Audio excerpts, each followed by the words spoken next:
everyone, Novels Wonderland here. Thank you all for the love and support you've shown me and the channel. Multiverse Library Synopsis. Kaiser never expected to wake up in a place like this, a vast, endless library filled with books that weren't just stories, but entire worlds. Chosen as the librarian of the fantasy library, his job isn't to read these books, it's to live them. With the authority of ultimate control over all weapons, Kaiser isn't just a visitor in these worlds, he's a force to be reckoned with. His journey starts in the Asterisk War, where he claims the legendary Orga Lux, Cerberesta and Gravasheath. But things only get crazier from there. In High School DxD, he gets his hands on true Longinus, the strongest sacred gear. From dueling in Asterisk to battling devils, clashing with Soul Reapers in Bleach, and facing gods in Campione, Kaiser is about to carve his legend across the multiverse. After all, if reality doesn't live up to expectations, he'll rewrite it himself. Important note, yes, the story has harem elements, but don't expect it early on. The story will be very long, so expect late developments. The harem elements mainly start in the Campione world. Read 100+ chapters ahead at patreon.com/niaxd. Chapter 1 to 70, The Librarian. A faint murmur echoed through the silent space. Kaiser felt as though he had returned to the womb, his entire being immersed in warm water, enveloped in a sense of tranquility and comfort. Just as he was about to surrender himself to this blissful sensation and drift into a deep, dreamless slumber, a sudden thought, no, an intent, descended upon him. A suitable individual has been selected and successfully integrated into the library. You have become the librarian of the library. It was an intent of absolute purity. Like a voice resonating directly within his mind, it emerged without warning, yanking Kaiser out of his unconscious state. Splash! As he instinctively sat up, the sound of water sloshing rippled around him. Only then did Kaiser realize, he really was submerged in water. Yet, oddly enough, though he was sitting in the water, his clothes remained completely dry. His hair and body, too, were untouched by moisture, as if the water itself refused to cling to him. What is this? He stared blankly, utterly bewildered. The sound of water continued to echo, crisp and clear in his ears, forcing him to momentarily set aside his confusion and take in his surroundings. And what he saw left him utterly captivated. A vast, circular space unfolded before his eyes. The chamber spanned at least several hundred meters in diameter, with a height just as impressive. Yet, despite its enormity, it did not feel empty. Instead, it exuded a sense of perfect harmony. This was largely due to the countless bookshelves arranged in a meticulous, deliberate fashion throughout the space. Some bookshelves stood firmly on the ground, while others extended upward, stacked along the cylindrical walls. Each shelf was neatly packed with books, emanating an aura of mystery, tranquility, and boundless knowledge. Deep crimson carpets covered the floor, while corridors stretched along the walls and into the open air. The ceiling was absent, revealing a breathtaking starry sky beyond, a vast expanse where twinkling stars shimmered, casting a dreamlike glow upon the library.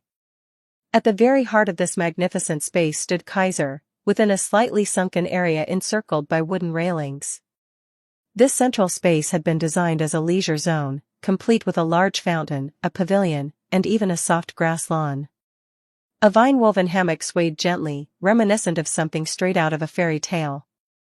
Kaiser himself was submerged in the crystal-clear water of the fountain.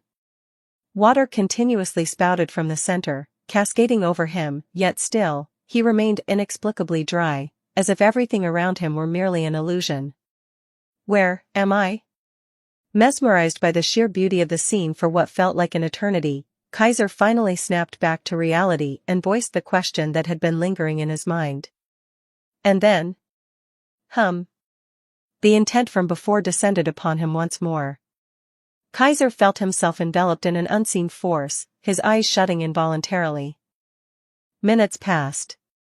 When he opened them again, the confusion was gone. In its place was understanding. The fantasy library. So this is where I've arrived?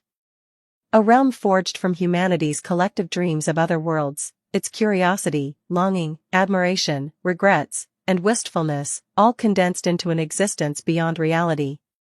It did not belong to any one place, yet it connected reality and imagination. Every book within these shelves was an entire world born from someone's imagination.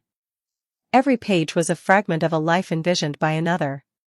The fantasy library gathered these lives and dreams, preserving them in written form, transforming ephemeral fantasies into tangible realities, crafting an infinite array of worlds and dimensions.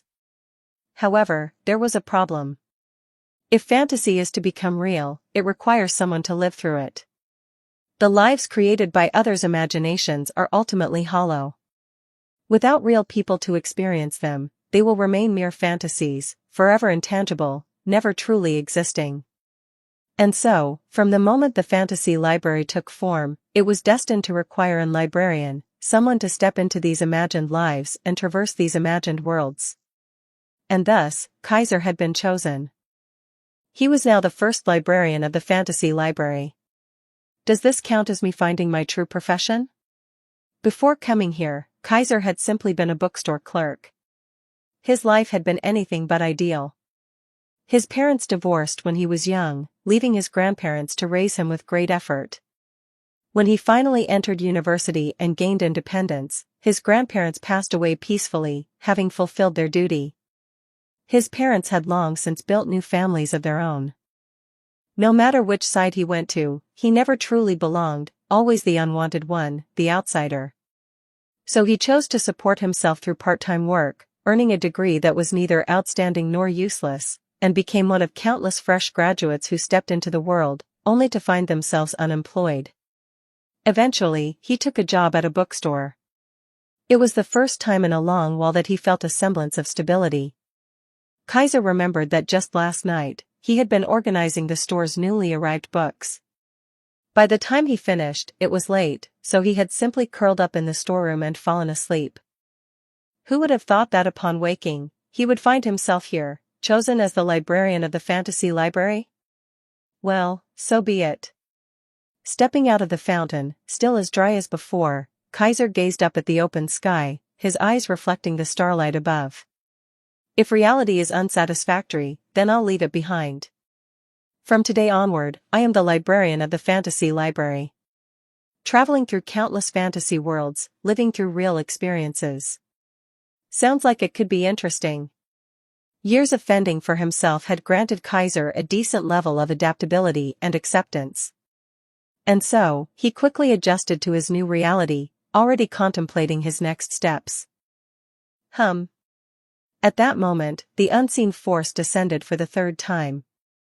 Now that he had absorbed a portion of the library's knowledge, Kaiser understood, this force was, in fact, the will of the fantasy library itself. The fantasy library possessed no consciousness, no emotions. It functioned purely as a system, descending only when its librarian required guidance, imparting knowledge as needed.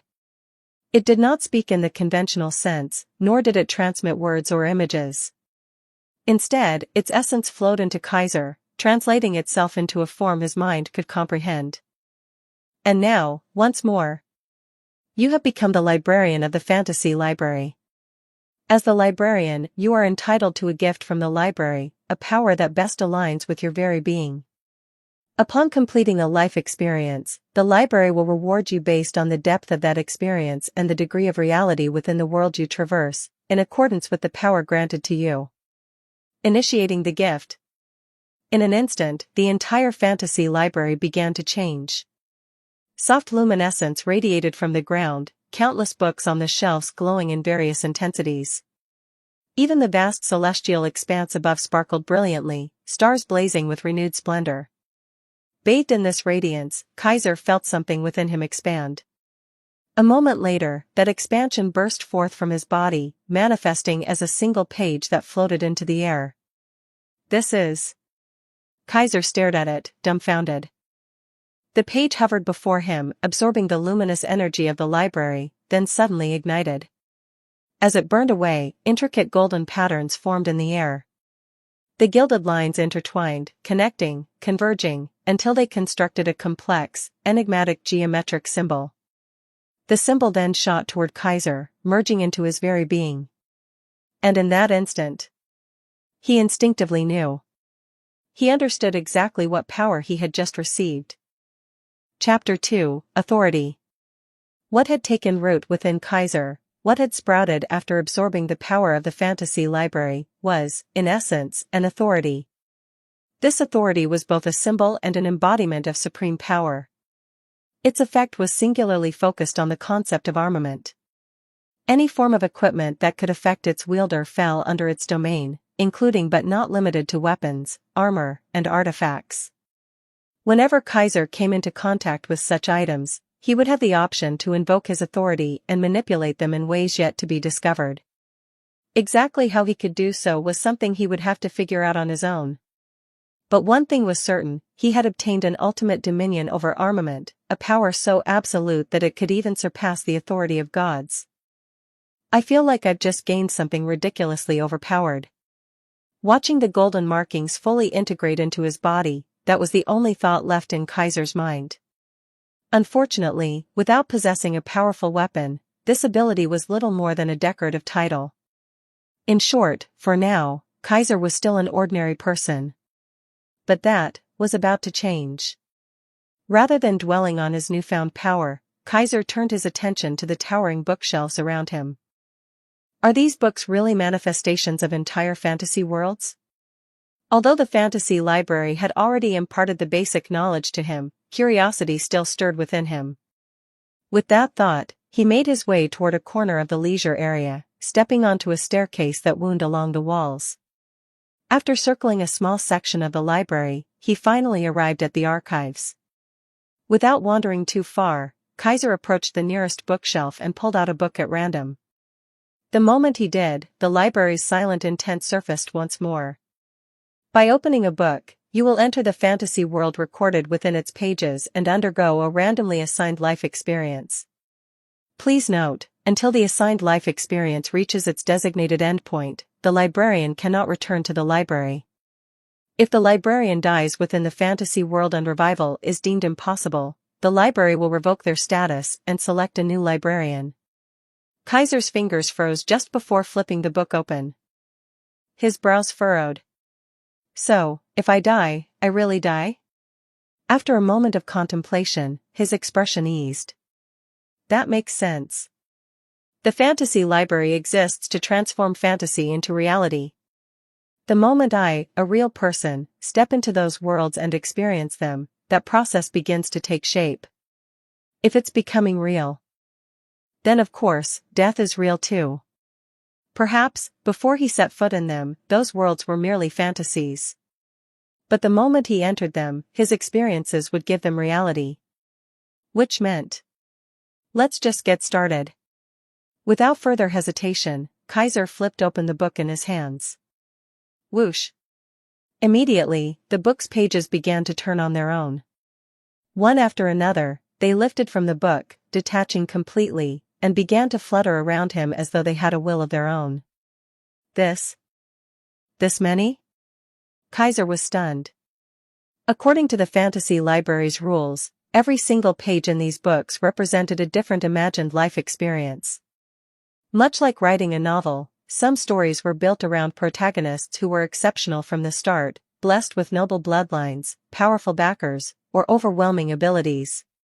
Others, however, depicted protagonists who began as ordinary people, struggling before they eventually rose to prominence.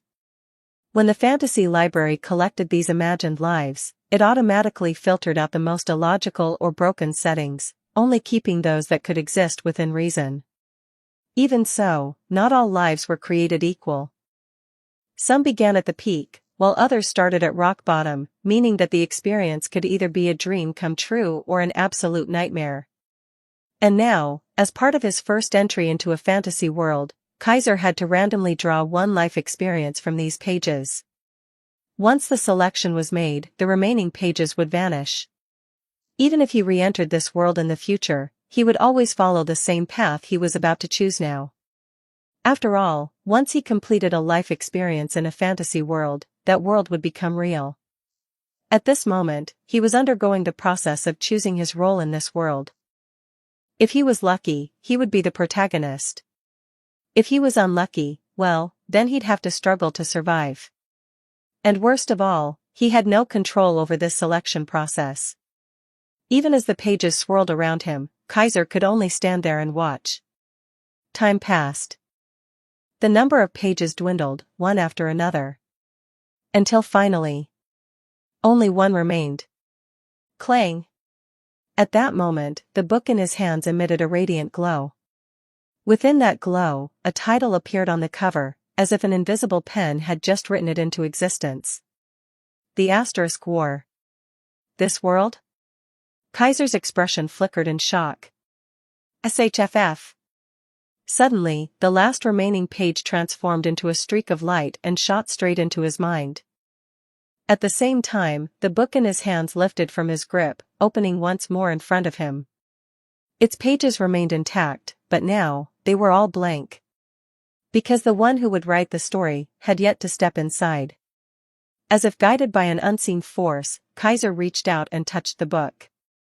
The next second, he vanished. The only thing left behind was the book, hovering in midair, gently rising and falling as though breathing. Kaiser's consciousness shifted. He felt himself severed from solid ground, yet he was not floating. Everything in his vision had been washed in white, devoid of any color. The space around him wavered, like a film scene transitioning at 1,000 times slower speed, gradually replacing the image of the mysterious library with something else. Then, as the white faded, the wavering ceased. And his feet touched solid ground once more. It was only then that Kaiser realized. He was in a classroom. A multipurpose classroom, to be precise. There were only a few dozen desks, spaced apart from one another, each occupied by a student. All of them wore school uniforms, giving Kaiser a strong sense of déjà vu, like he had just returned to his high school days. At the front of the classroom stood a teacher, delivering a lecture. Behind him, a projected window displayed a catastrophic scene. This is the Inversia, an unprecedented disaster that changed the world. The teacher's monotonous voice droned on. It struck the earth in the 20th century, bringing unparalleled devastation. For 3 days and nights, meteor showers rained down across the globe, obliterating countless cities. Nations crumbled. The world order was completely reshaped. If not for the rise of the Integrated Enterprise Foundation, civilization as we know it may never have recovered. The teacher's delivery was uninspired, causing most students to nod off in boredom. Furthermore, it was through the Inversia that humanity discovered an unknown element, mana. This discovery not only revolutionized science and technology but also led to the emergence of a new kind of human, Gene Stella. And that is exactly what all of you are. Most of the students remained completely uninterested, barely paying attention.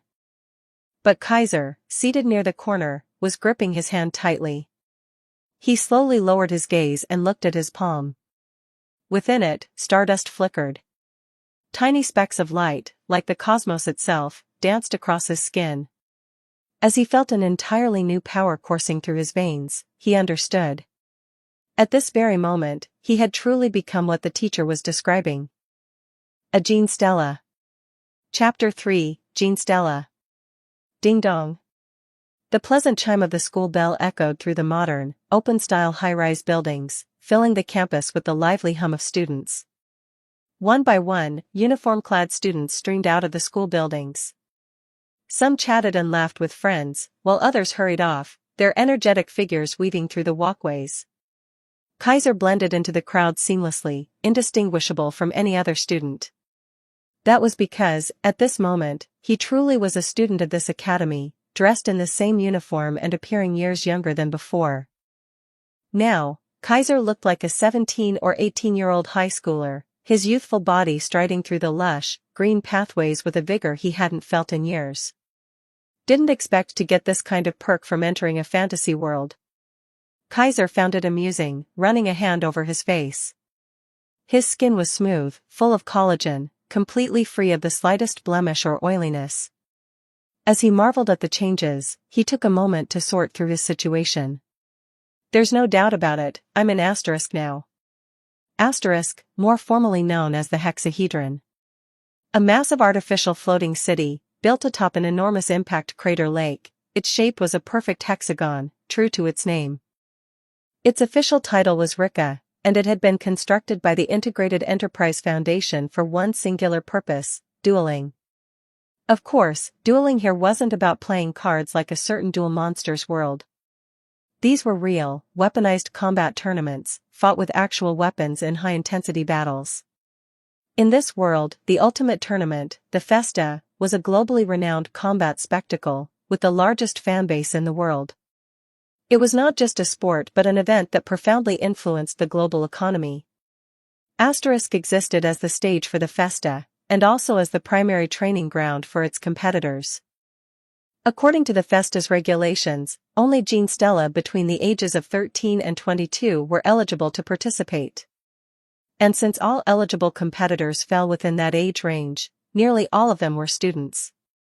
Thus, within this artificial city, 6 elite academies had been established to train these future champions. Each academy had middle school, high school, and university divisions, covering all Genestella between 13 and 22 years old. And the academy I'm in right now is Seidukan Academy. Seidukan was not only one of the 6 major academies, but also the central stage where the main characters of the Asterisk War were active. According to the life experience he had drawn, Kaiser was now a first-year student in Seidukan's high school division. His reason for coming to Asterisk? To compete in the Festa. Nothing special about that. After all, 7 or 8 out of every 10 students in Asterisk had the same goal. The remaining 2 or 3? They had their own unique reasons for being here. Kaiser was simply one of the many who wanted to compete, nothing remarkable at all. Looks like I didn't get a protagonist tier background. Kaiser thought this with mild amusement. According to his assigned role, his strength was only average within Seidukan Academy. Not weak enough to be bottom tier, but also nowhere near the level of a Festa-worthy elite. Completely mediocre. But honestly, that was fine by him. Jumping straight to the top would be nice and all, but that wouldn't be very realistic. As he walked, Kaiser arrived at a quiet corner of the courtyard. The area was sparsely populated, with a small pavilion standing amidst a grassy field and flower beds. Aside from the occasional silhouette of students passing in the distance, the place was almost deserted. Stepping into the pavilion, Kaiser stretched his body lightly. My physical capabilities really are much stronger now. He could feel it, his body wasn't just younger. It was faster, stronger, sharper. With just this level of physique, I could easily break multiple world records back in the real world, but here, I'm just average? He couldn't help but sigh. So this is what it means to be Genestella? As the teacher had explained in class, following the Inversia disaster in the 20th century, humanity had discovered mana, a previously unknown element from the meteor fragments. This discovery propelled technological advancements and gave rise to a new breed of humans, Genestella. Enhanced by mana, Genestella possessed physical abilities vastly superior to normal humans, along with access to a unique energy called prana. Prana not only boosted their attack and defense, but also provided a significant increase in durability, making them far more resilient than ordinary people. Ever since arriving in this world, Kaiser could constantly feel this energy flowing within him. Just like he had in the classroom earlier, he now consciously activated this power. Zing! Like dancing stardust, shimmering streams of light enveloped his entire body. Watching the radiant spectacle around him, Kaiser clenched his fist, feeling the change firsthand. If I took a bullet right now, I'd probably only feel a slight impact, not even a scratch. And this was only the strength of an average Seidukan student? The truly powerful Genestella must be on an entirely different level. For Kaiser, this was already a satisfying gift. Too bad this kind of perk only happens once. This ability boost was a one-time benefit, granted only during his first ever life experience. A hidden starter bonus, so to speak. But this wouldn't happen again for future experiences. If I had drawn a life with an overpowered protagonist, wouldn't I be unstoppable right now? Thinking about it, Kaiser doubted it would have been that easy. After all, if the fantasy library truly sought to make these worlds real, it wouldn't allow anything too unbalanced to exist. His guess? Even though the selection process was random, it was still influenced by the librarian's own abilities. If a librarian was already insanely strong, then they'd have a higher chance of landing an overpowered role. Conversely, if they were weaker, they'd be more likely to get a humble, even tragic start. And with the strength I have now, making this experience exciting is going to be a challenge. Kaiser fell into thought. The fantasy library had made one thing clear. At the end of a life experience, the librarian's rewards are based on how exciting their journey was. In other words, if Kaiser wanted to maximize his rewards, he needed to make this as thrilling as possible. And what could be more thrilling than competing in the festa, facing off against the strongest fighters in Asterisk? But with his current abilities, he'd probably be eliminated in the first round. Looks like I'll have to get stronger first. But how? Kaiser barely had to think about it, he already knew the answer. I need a weapon. Something powerful enough to make me powerful. Right now, everything about him was mediocre, except for one thing. Deep within him lay an authority, an ultimate dominion over all armament.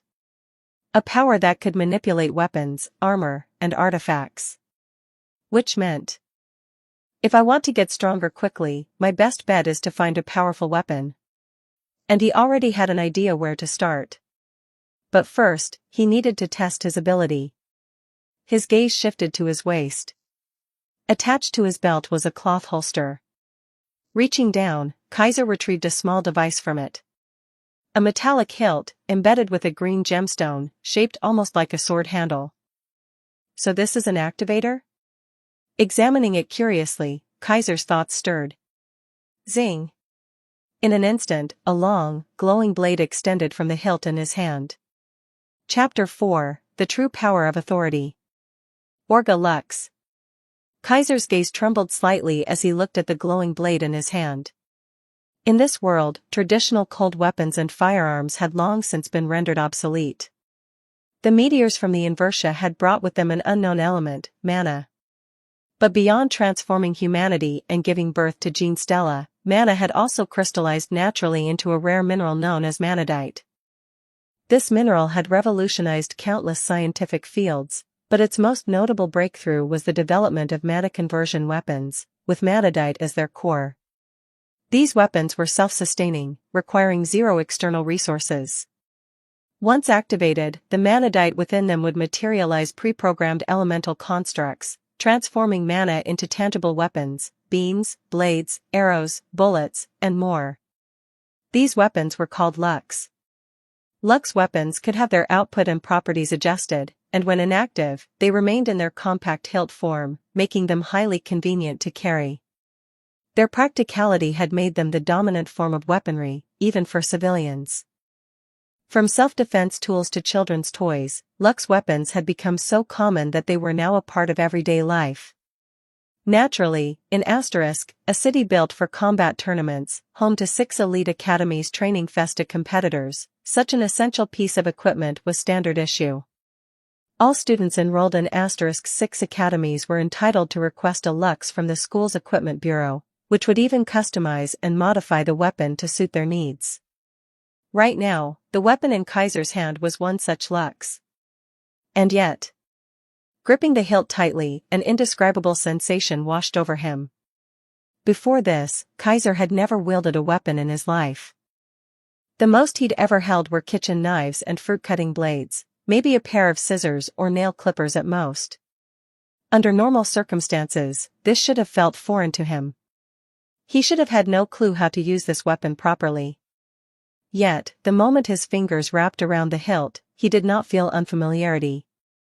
Instead, he felt a sense of absolute mastery.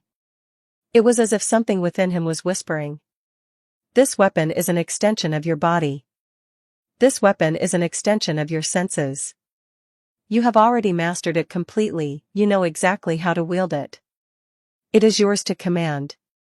DMM. Without thinking, Kaiser moved. His eyes shut instinctively, his body slipping into a mysterious state.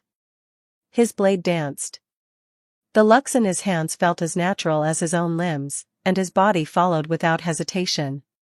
Though he had zero prior training, though this new body was merely younger and stronger, his movements were perfect. He wielded the sword as if he had spent decades mastering the art. DMM. DMM. DMM. As the energy blade vibrated, his strikes grew faster, sharper. Light flashed. Countless sword arcs wove together, forming an intricate storm of blades and slashes, an impenetrable web of lethal precision. Shing! Shing! Shing! His strikes carved deep grooves into the ground. The flowers and grass of the courtyard swayed violently under the force of his sword wind. Boom! In the final stroke, Kaiser slashed forward with full force. A shockwave erupted from the tip of his blade. The entire courtyard floor was upheaved, the turf shredded into pieces as if sliced by countless razor-sharp swords. Dust surged. Dirt and stones flew. The carefully trimmed grass was scattered like confetti, each blade sliced cleanly at the stem. Did I just do this? Kaiser froze. Still in his final stance, he stared at the devastation before him, his eyes widening in disbelief. Then, what was that sound? That was a huge impact. Is someone fighting? Let's go check it out. As expected, his little experiment had drawn attention. Kaiser could already see figures rapidly approaching from the distance. Without a second thought, he deactivated his lux, making the energy blade disappear, leaving only the hilt. Then, he bolted. Luckily, he was fast enough. By the time the approaching students arrived, the scene was already empty.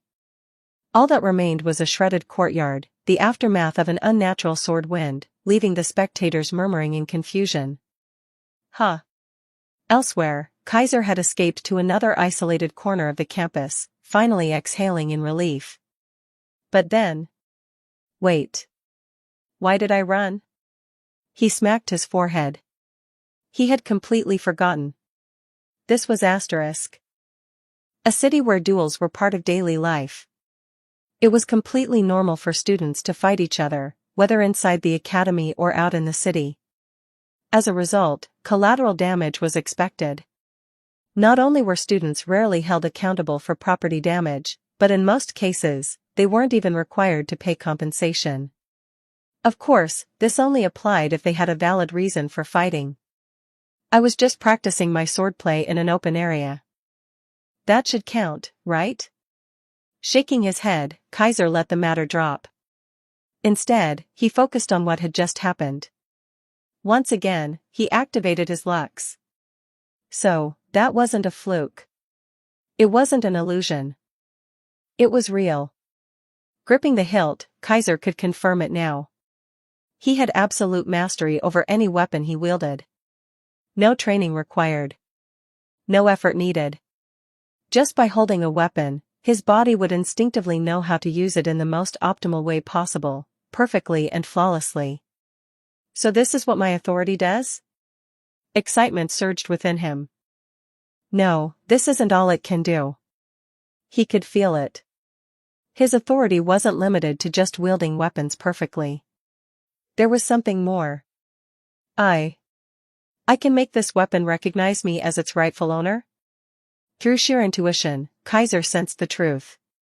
Just by holding a weapon, he could imprint his mark upon it, making it his personal weapon. And if he did, the weapon would become bound to him, responding only to his command.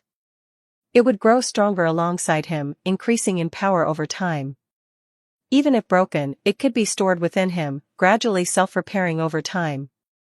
If lost, he could summon it back instantly, no matter where it was. It would be impossible for anyone else to steal or use it. This is the true power of my authority. Realizing this, Kaiser's mind raced. But He did not bind the Lux in his hand. This was just a standard-issue weapon. Even if it had been custom-modified, it was nowhere near strong enough to be worth binding. Now that he understood his power, there was no way he'd waste it on something so ordinary. If he wanted to grow stronger quickly, I need a stronger, rarer, and far more powerful weapon. With that thought, he turned toward the school building. His destination was set. Looks like I'll have to pay a visit. Stealing his resolve, Kaiser put away his Lux and began walking toward the equipment bureau. Chapter 5, Orga Lux. Seidukkan Academy's campus consisted of 3 main buildings. Each division, middle school, high school, and university, had its own separate facility, arranged around a spacious central courtyard. With the addition of student dormitories and various other facilities, the entire campus spanned an immense area, far larger than even some of the most prestigious academies outside the city. Kaiser walked through the largest of the 3, the high school building, brushing past a few lingering students who had yet to leave for the day. His destination lay at the very top floor of the building. There, an office awaited him. The student council office. I should be in the right place. Standing before the office door, Kaiser took a moment to collect his thoughts before reaching out and pressing the notification buzzer beside the entrance. Beep, beep. A holographic window materialized in the air before him, its screen completely black. Then, a voice rang out. Hello. How may I assist you? It was a cold, mechanical tone, an AI response system, undoubtedly pre-programmed. Kaiser raised an eyebrow slightly. Pretty advanced setup. Muttering under his breath, he wasted no time getting to the point. I'm Kaiser, a first year in the high school division. I'm here to apply for authorization to use an Orga Lux. The moment those words left his lips, there was a brief silence. Then, come in. This time, a different voice responded. Unlike the emotionless AI, this voice carried warmth, yet retained an air of composure and authority. It was a sweet voice, but with a steadfast calmness that made it distinct. Shoo! The automatic doors slid open, revealing a space so immense that it was hard to believe it was merely the student council office. Kaiser hesitated for a moment, then stepped inside. The floor was covered in dark brown carpeting, and the room was furnished with a full set of luxurious leather chairs and tables. The walls were adorned with scenic paintings of Seidukkan Academy, creating an atmosphere of opulence and grandeur. At the very back of the office, the wall was replaced by a massive glass window, offering a breathtaking aerial view of the city below. From this vantage point, the streets of Asterisk looked like a miniature model, spread out beneath the sky. In front of this panoramic view, a large oak desk sat elegantly. And behind that desk, a girl. She had brilliant golden hair. Not the smooth, silky kind, but a flowing cascade of wavy curls, exuding an elegance and allure that instantly caught the eye. Her entire presence radiated calm confidence, and her beauty was undeniable. She was, without a doubt, a stunningly gorgeous young woman. I am Claudia Enfield, Student Council President of Seidukkan Academy. With an elegant, composed smile, the girl gestured toward Kaiser in welcome. Welcome to the Student Council, Kaiser. Kaiser did not respond immediately. Instead, he subtly observed her. So this is Claudia. Claudia Enfield. Seidukkan Academy Student Council President. And, just like Kaiser, she was also a first-year high school student. But unlike his ordinary status, Claudia was far from obscure. She was one of the most well-known figures in Seidukkan Academy. Not only was she the student council president, but she was also ranked second among all Gene Stella in Seidukkan. To top it off, her parents were high-ranking officials in Galaxy, one of the Integrated Enterprise Foundation's most powerful conglomerates. She was the perfect blend of talent, beauty, and wealth, an untouchable high society heiress. In the original story, she was also one of the main heroines, and at times, her popularity even surpassed that of the actual female lead. For Kaiser, meeting Claudia here was the equivalent of seeing a two-dimensional character brought to life, a surreal experience. Fortunately, he had already mentally prepared himself beforehand, so he remained composed. "Nice to meet you, President Enfield." Kaiser greeted her politely, mirroring her calm demeanor. "Just call me Claudia." She responded with a polite smile, unfazed. "I've already received your request. You're here to apply for authorization to use an Orga Lux, correct?" "That's right." Kaiser nodded. "As far as I know, all students at Seducan Academy are theoretically eligible to apply for an Orga Lux. So, I'd like to request your assistance with the process." An Orga Lux was, in essence, a superior version of a standard Lux weapon. Both were mana conversion weapons, but the difference lay in their core material. While ordinary Lux weapons used manadite as their power source, Orga Lux weapons were powered by a manadite, a material of far greater purity and potency. A manadite was exceptionally rare, offering not only higher energy output but also special abilities that standard Lux weapons lacked. Because of this, Orga Lux weapons were far more powerful than their standard counterparts and could greatly enhance a wielder's combat prowess. Naturally, Kaiser had set his sights on acquiring one. But that's true, in theory, any student can apply for an Orga Lux. Claudia acknowledged his statement but then added, "However, you're aware that this is just theoretical, aren't you?" Indeed. While the official policy stated that any student could apply, reality was another matter entirely. Unlike standard Lux weapons, Orga Lux weapons are far too rare and valuable to be freely distributed. Most Orga Lux are directly managed by the Integrated Enterprise Foundation. The Foundation only provides a limited number of these weapons to each academy, allowing students to use them temporarily. However, students are only granted usage rights, not ownership. The weapons still belong to the Foundation. And the primary reason they do this is to collect usage data. Kaiser remained silent as Claudia continued. "After all, Orga Lux weapons are different from standard Lux, they have will of their own. They choose their own wielders. If an Orga Lux does not acknowledge its wielder, it simply cannot be used." Claudia patiently explained, subtly implying, even though all students can apply, due to their scarcity, power, and unpredictable nature, the selection process is extremely strict. If a student is ranked highly in the academy or has proven themselves in the Festa, their chances of approval are much higher. Then, with a small smile, she added, "But Kaiser, I don't think your application will be easily approved." Claudia knew. She had already investigated him before he even entered the room. She knew his standing in the academy.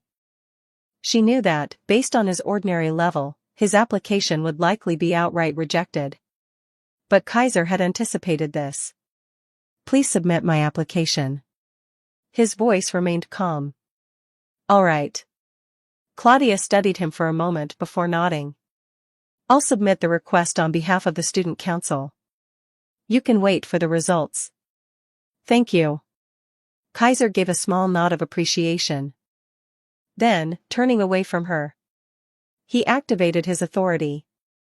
An invisible force surged from his body, so faint that no ordinary human could perceive it. "But... huh?" Claudia's expression shifted ever so slightly. Author's note: hey everyone.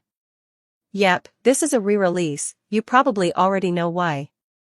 Chapter 2, Chapter 6. 5,396 words. Chapter 6, Drawing Attention on Purpose. Shoo. The automatic doors of the student council office slid open once more, and Kaiser stepped out. Inside the office, Claudia's once composed smile had disappeared. The golden-haired girl sat in silence, watching as Kaiser's figure receded into the distance. Then, after a moment, she reached down to her waist and retrieved two small objects. A pair of strange devices, their design resembling eerie, staring eyes, so lifelike they sent a chill down one's spine. Claudia gazed at them intently, almost as if locking eyes with the haunting pair. Her expression was a mix of surprise and intrigue. Was it just my imagination? At first, she questioned herself. But soon, she shook her head. No. That boy definitely triggered something just now. The moment Kaiser turned his back to leave, the eye-like devices on her waist had trembled ever so slightly. As their wielder, someone who held a deeply complex bond with them, Claudia was absolutely certain that even the slightest reaction would never go unnoticed by her. And because of that certainty, she was shocked. What was that reaction? Fear? Or reverence? She muttered to herself, staring at the Orga Lux in her hands. Then, after a moment, she chuckled. It was a mocking, amused smile. So, even you are capable of fear and reverence, huh? To her, this was almost laughable. Interesting. Unavoidably, Claudia's curiosity toward Kaiser had been piqued. Originally, she had barely paid attention to him. A first-year student suddenly showing up at the student council office, boldly requesting to borrow an Orga Lux, it was nothing unusual. Everyone knew how valuable and powerful Orga Lux weapons were.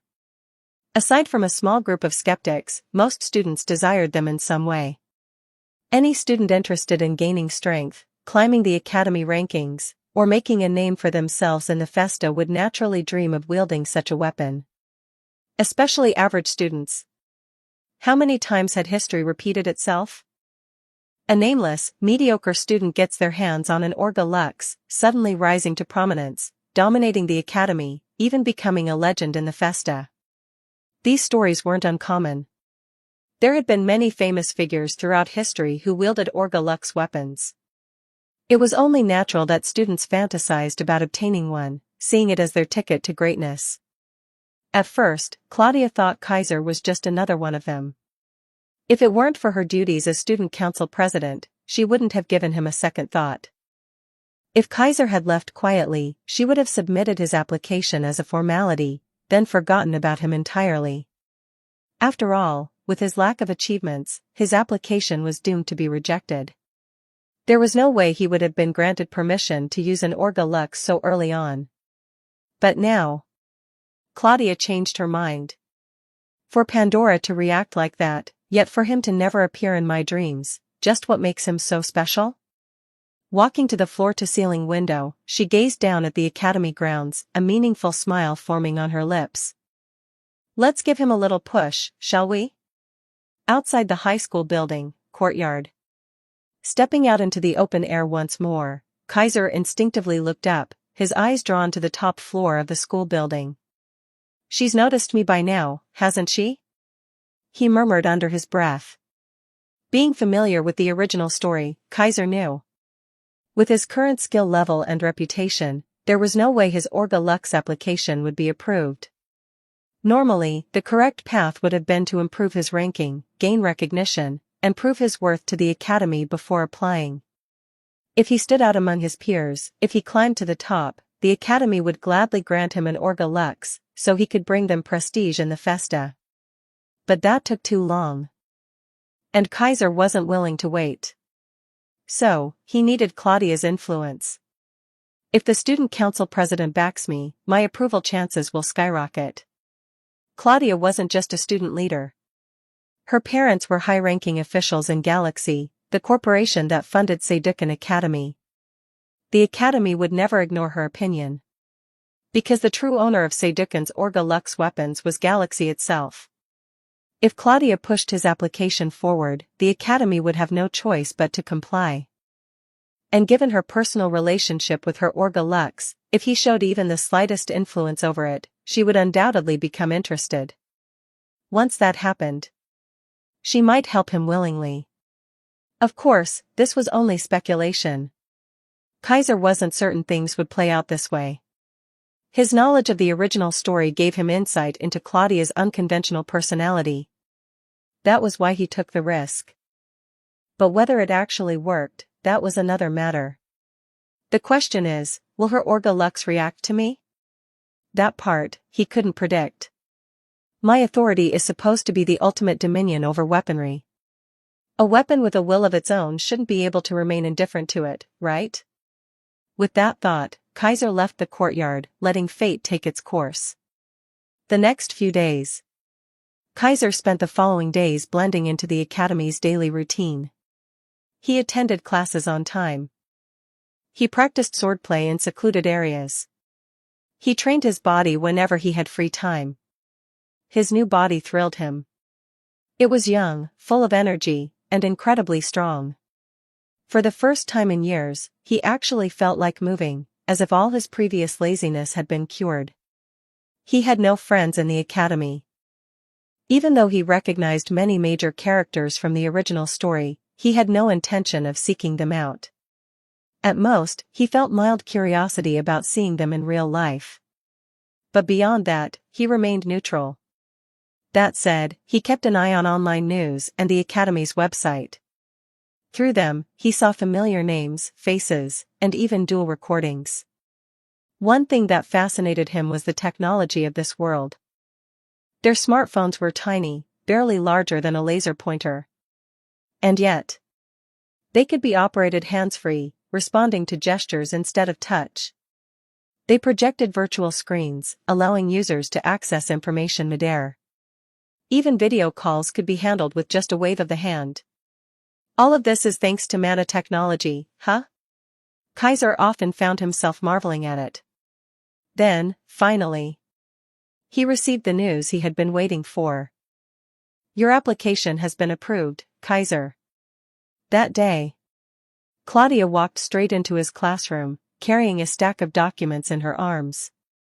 Ignoring the stunned whispers around them, she smiled directly at him. Let's finish the paperwork first, then we'll head to the equipment bureau together. Chapter 7, Compatibility Testing. The equipment bureau of Seidukan Academy was located beneath the school. Strictly speaking, it was not underground, but underwater. After all, Asterisk was an artificial floating city, suspended over a massive impact crater lake. There was no true underground, only the depths below the water's surface. But since the facility had no windows, stepping inside gave the same sensation as entering a basement, which was why it was simply referred to as the underground sector. Honestly, it didn't really matter. There was no need to dwell on such minor details. However, as Kaiser walked down the hallway beside Claudia, there was one thing he couldn't help but comment on. Your popularity is truly something else, President. Our classroom practically exploded. His tone was a mix of amusement and exasperation. Oh? Claudia tilted her head slightly, as if she had no idea what he was talking about. With her usual polite smile, she replied, perhaps everyone was just being overly polite. I really don't think I'm that popular. Did she just call the entire classroom screaming, gasping, and staring in disbelief politeness? If that was her definition of polite, then she must have a very unique understanding of the word. Is something wrong? Did I trouble you? Claudia gazed at him with innocent curiosity, making Kaiser sigh. I don't know if it's trouble yet, he admitted. But one thing's for sure, now that you personally came to my classroom to take me away, this news has probably already spread across the entire high school division, maybe even the middle and university divisions as well. My personal profile is probably being checked by dozens of people right now, and I wouldn't be surprised if wild rumors are already spreading online. In other words, Kaiser, who had previously been a complete nobody, had suddenly become the center of attention. His Orga Lux application and the fact that the student council president herself had escorted him to the equipment bureau were bound to catch the interest of many. Well, there's no helping that. Claudia continued to smile as if the entire situation was completely out of her hands. Even if today's events hadn't happened, the moment you successfully borrowed an Orga Lux, your information would have been made public anyway. People would have noticed you either way. That was true. Orga Lux weapons belonged to the Academy, and any student who successfully borrowed one had their information published online, accessible to other students, even those in different academies. Even if Kaiser wanted to remain low-key, that was no longer an option. Of course. That is, assuming I passed the compatibility test. Kaiser's tone remained neutral. As previously mentioned, Orga Lux weapons had their own consciousness. They chose their wielders. Only those who could properly resonate with an Orga Lux would be able to wield it. Compatibility was the measurement of how well a user could tap into the Orga Lux's power. Higher compatibility meant greater synergy with the weapon, allowing for more of its abilities to be utilized. Lower compatibility made it difficult to wield the weapon properly, potentially leading to unstable performance. Extremely low compatibility could result in the Orga Lux outright rejecting the wielder, possibly even going berserk and attacking them. The compatibility test existed to prevent such incidents, ensuring that only those capable of safely using an Orga Lux were allowed to borrow one. If someone failed the test, they wouldn't be allowed to use the weapon, even if the Academy wanted to lend it to them. For two major reasons. Low compatibility means wasted potential. An Orga Lux was a rare and valuable resource. Lending it to someone who couldn't bring out its full power would be a waste. The Integrated Enterprise Foundation is monitoring everything. The Foundation provided these weapons to collect data on their usage. If the user had low compatibility, their combat performance would be poor, leading to less valuable data. Thus, passing the compatibility test was mandatory. Each academy had different standards for what counted as a pass. At Seidukan, the minimum compatibility requirement is 80%, Claudia explained as they entered an elevator leading to the depths of the equipment bureau. If your compatibility is below 80%, even if the academy wanted to lend you an Orga Lux, the Foundation wouldn't allow it. As the elevator descended, she continued. By the way, Seidukan Academy has the highest number of Orga Lux weapons among all 6 academies, 22 in total. 7 of them have already been borrowed, leaving 15 available. You should choose carefully, Kaiser. Tilting her head slightly, she added with a mischievous smile. You only get one chance at the compatibility test. If you choose an Orga Lux that doesn't suit you and fail the test, you'll have to wait before applying again. This was another strict rule. Even if there was an Orga Lux with high compatibility somewhere in the selection, if the applicant failed to choose it, the test wouldn't be repeated. This was what made borrowing an Orga Lux so difficult. But if successful, the rewards were immense. After all, among the top 12 ranked students in Seidukan Academy, 4 of them wielded Orga Lux weapons. Their sheer power spoke for itself. I hope you'll be joining them soon, Kaiser. As the elevator came to a stop, Claudia spoke in a meaningful tone. Kaiser remained silent. Because the doors had opened. Equipment Bureau, Underground Testing Lab. Kaiser stepped into a vast, enclosed chamber, its layout resembling an underground research facility. The ceiling was high, and the walls were lined with advanced instruments. One entire wall was made of reinforced glass, revealing a separate control room beyond it. Inside, numerous lab-coated personnel bustled about, adjusting equipment, analyzing data, and exchanging observations. Though their voices were muted behind the glass, Kaiser could feel their curious gazes lingering on him, like scientists studying a test subject. His brow furrowed slightly. They're ready for you. A holographic screen appeared before Claudia as she communicated with the lab technicians. Noticing his reaction, she smiled. Don't mind them. They don't decide anything. All you need to do is focus on the test. With that, Claudia stepped back, leaving him to proceed alone. Taking a deep breath, Kaiser strode forward. Beep. Beep. The moment he reached the center of the chamber, multiple holographic screens materialized around him. On them, rows of weapons, each completely unique in appearance and design. These are Seidukan's Orga Lux weapons? Kaiser's eyes gleamed with curiosity as he began browsing through the selection. Each Orga Lux had a detailed description displayed alongside it, listing its abilities, effects, and combat data. The variety was staggering. Swords, spears, axes, and scythes. Daggers, gauntlets, whips, and even warhammers. Some of them looked incredibly sleek and elegant. Others had menacing, ominous designs, almost as if they carried a dark will of their own. Several options were grayed out, indicating that they had already been claimed by other students. Now, it was time for Kaiser to make his choice. Pass the test, and the weapon would be his. fail, and he would walk away empty-handed. And so, Kaiser hesitated. Chapter 8, Cerveresta. Kaiser had never once worried about passing the compatibility test for an Orga Lux. With the ultimate authority over weaponry, no matter which Orga Lux he chose, he was absolutely certain he would pass the test. The only question was, which one should I choose? That was the only reason he hesitated.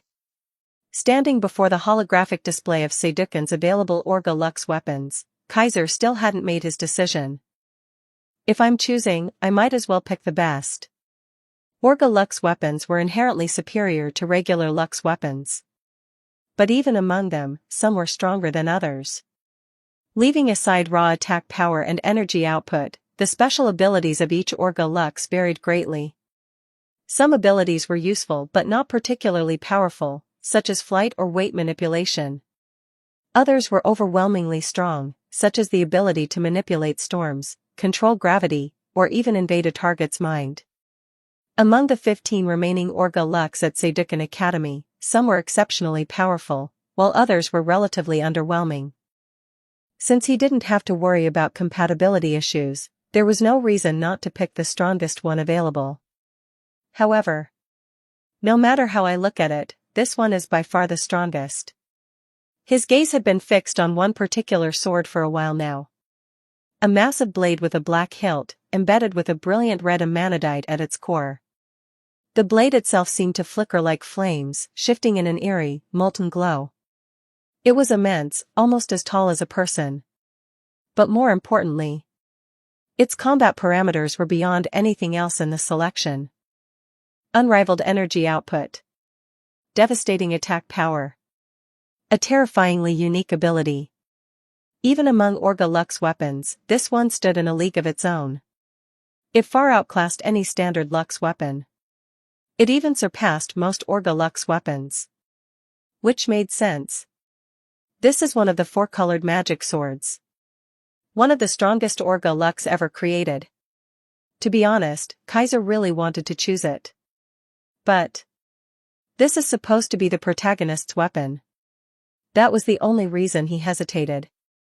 In the original story, the main protagonist hadn't even arrived at Saydukin yet. He was a transfer student, set to arrive a month or two before the festa. As part of his special enrollment, he would be given the opportunity to select an Orga Lux. And this was the weapon he would choose. Knowing this, Kaiser couldn't help but feel conflicted. But then, he made up his mind. I'm here first. I have no reason to hesitate over something that hasn't even happened yet. If another Orga Lux of equal caliber existed, Kaiser might have considered choosing a different one. But among the 15 remaining options, none could match this blade's raw power. It was powerful, unique, and exactly what he needed. And at this stage, Kaiser didn't have the luxury of holding back. The first weapon he acquired would directly determine how far he could go in his first life experience. Would he lay a solid foundation for future encounters? Or would he hold back for the sake of someone who hadn't even arrived yet? There was no need to think twice. Sorry, buddy. At most, I'll help you find a different one later. Muttering to himself, Kaiser reached out and tapped the holographic display of the black sword. Beep. The selection screens vanished instantly. Behind him, Claudia's expression froze in shock. He actually chose that one? For the first time, her composure wavered. Why? Of all the Orga Lux, why that one? Her hand instinctively pressed against her waist, where her own Orga Lux was secured. Her emotions churned in an unreadable mix of reactions. But it was too late to change anything now. Shoo! A mechanized whirring sound filled the air. Above Kaiser, a cylindrical storage unit descended from the ceiling. The compartment opened automatically, revealing a pair of robotic arms that carefully extended a single weapon hilt toward him. Kaiser reached out and took it into his hand. A black hilt, embedded with a radiant red amanadite. It was exactly as he had seen in the display. Unlike standard Lux weapons, whose manadite cores were always green, the red crystal was proof that this was an Orga Lux. Then, The compatibility test is ready. Please activate the Orga Lux in your hands. The voice of the lab personnel echoed through the speakers. Kaiser nodded, then activated the hilt in his grasp. Zing! The red emanadite flared to life, unleashing a brilliant crimson glow. The energy surge distorted the air around him, drawing in mana from the surrounding space.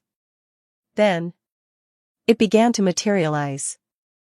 Like digital constructs assembling midair, the mana formed an intricate guard, thick and mechanical in design. A second later, the blade extended. A massive, pure white energy blade, shaped like a single-edged greatsword, emerged from the hilt. Holding the colossal weapon in his hands, Kaiser's eyes glimmered. He spoke its name. Cerberesta. Beyond the testing chamber, behind the reinforced glass, the observing lab personnel stirred in surprise. Did he just pick Cerberesta? One of the four-colored magic swords, the legendary blade said to be undefeatable, capable of burning through anything. A sword that melts anything it touches, a sword that turns the ground into a furnace. That guy actually picked that? He probably just chose it because of its reputation. How naive. Cerberesta hasn't accepted a wielder in years. Does he really think just passing the Orga Lux borrowing exam means he can tame it? Enough. It's his choice. Our job is to conduct the test. Agreed. Let's begin the compatibility measurement. The technicians resumed their work, refocusing on the instruments.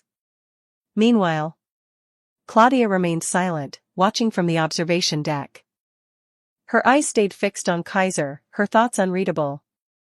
In the center of the room, Kaiser closed his eyes. No one noticed. No one could hear it. But at that moment, he was listening. Listening to the voice of the Orga Lux in his hands. Orga Lux weapons had consciousness. And right now, Kaiser could feel it watching him. Observing. Evaluating. It was judging his worth. Then, as if disappointed by what it sensed, the presence turned away. Current compatibility, 8%. The lab technician's voice came through the speakers. Kaiser's eyes opened. He smiled. So, you don't acknowledge me in my current state? Then. Alright then, let's get serious.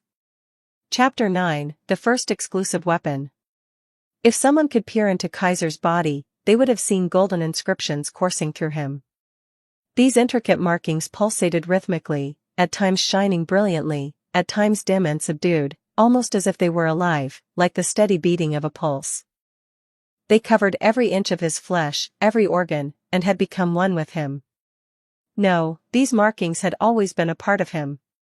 The fantasy library had merely awakened them, bringing forth a power that had always existed as his potential, now made real. The moment Kaiser grasped Cerberesta, the golden inscriptions flared to life. Zing! The markings flowed from his hand, spreading onto the hilt of Cerberesta. As if liquid gold had seeped into the weapon, the intricate engravings etched themselves onto its surface. Whum! The greatsword shuddered violently. Its pristine white blade suddenly radiated immense heat, unleashing a shockwave of scorching air that engulfed the entire testing chamber. What? Beyond the reinforced glass, the lab personnel erupted into panic. What's happening? Even Claudia, usually composed, tensed sharply, her hand gripping the holster at her waist. Because at that moment, not only had Cerberesta reacted violently, but the Orga Lux at her side had begun trembling intensely as well. The blazing heatwave swept across the testing grounds, distorting the air with an unbearable rise in temperature. The entire chamber became a furnace. It's going out of control? These readings are insane. The heat levels have exceeded all previous records. Activate emergency barriers, now. The technicians frantically operated their consoles, triggering the activation of energy barriers around the chamber. A transparent force field rose around the perimeter, containing the heat within the sealed area. Even Claudia was kept outside the barrier, leaving only Kaiser inside. Standing at the epicenter of the blazing storm, gripping Cerveresta, his clothes fluttered in the scorching winds, his silhouette blurred by the heat distortions. And yet, he was completely unharmed. Not a single drop of sweat trickled down his face. Kaiser simply stood there, gazing at Cerveresta, feeling its will. A moment ago, the sword had dismissed him, its consciousness disinterested in his current abilities. But now, it had been startled awake. It hesitated. Then, it stared at him anew. As if it had realized something impossible. As if it had just met a king it was destined to serve. The initial doubt and indifference faded. Replaced by awe. By reverence. By a blazing, uncontrollable exhilaration. And then, the golden marking surged forward, pouring into Cerveresta in a blinding cascade. The inscriptions etched themselves across the blade, glowing in synchronized pulses, until they merged into a single, intricate sigil upon the crimson amanadite core. This was the true authority of weapons. In that instant, Cerveresta was forever bound to Kaiser. Its one and only wielder. Its true master. Beep. Beep. Beep. The compatibility readings skyrocketed. The researchers froze in shock. The number soared past the 80% threshold required for borrowing an Orga Lux. Then, it hit 100% and kept going. Warning. Error. Error. The screen flashed with red alerts, numbers corrupting into unreadable static. Silence fell over the control room. Then, the compatibility value. Can't be measured? A technician's voice trembled. He's exceeded the limit. 100% had always been the maximum possible value. No one had ever surpassed it.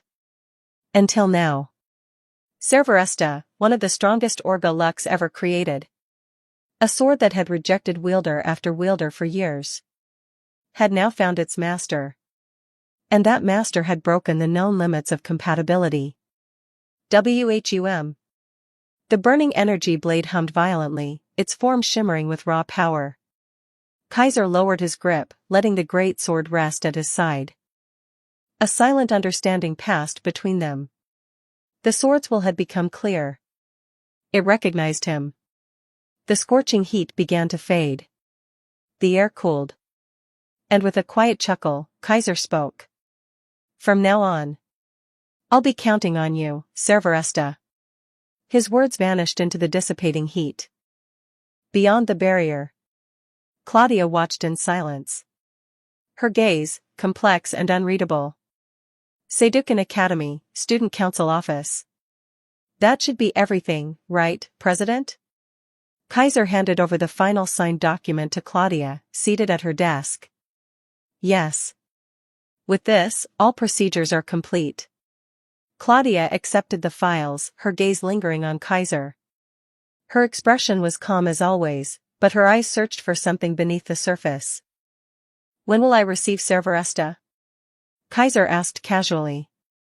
Once the Equipment Bureau completes its final tuning and analysis, it will be officially transferred to you, Claudia replied.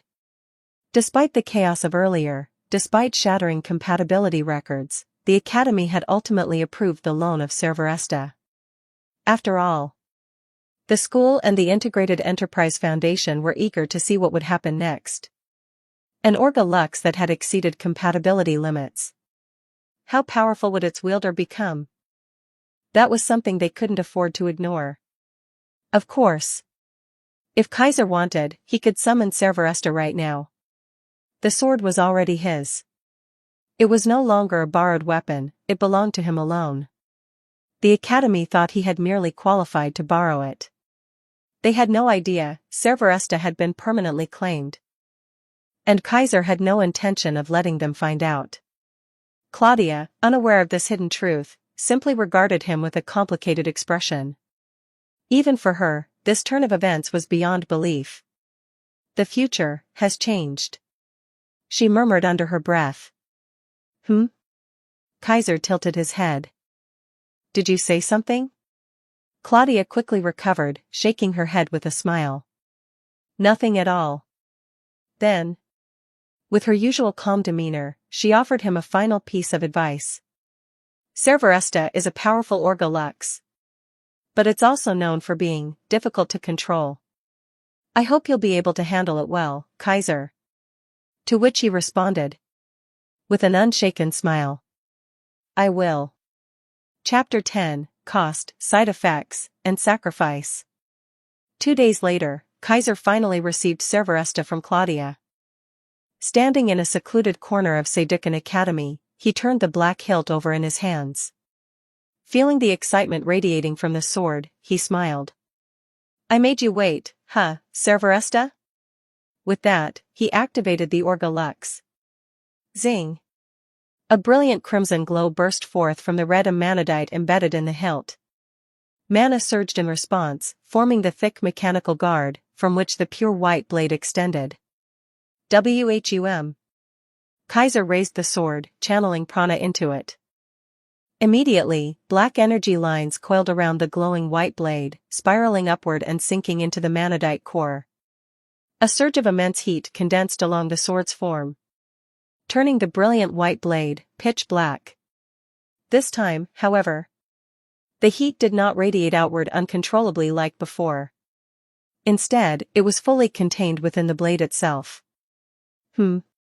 Holding the now darkened sword, Kaiser mused aloud. It feels good in my hands, but Cerberesta is too big. It was a great sword, nearly as tall as a person. For most, merely lifting it would be impossible. Even among Genstella, wielding such a massive weapon in agile combat would be highly impractical. Something smaller would be better.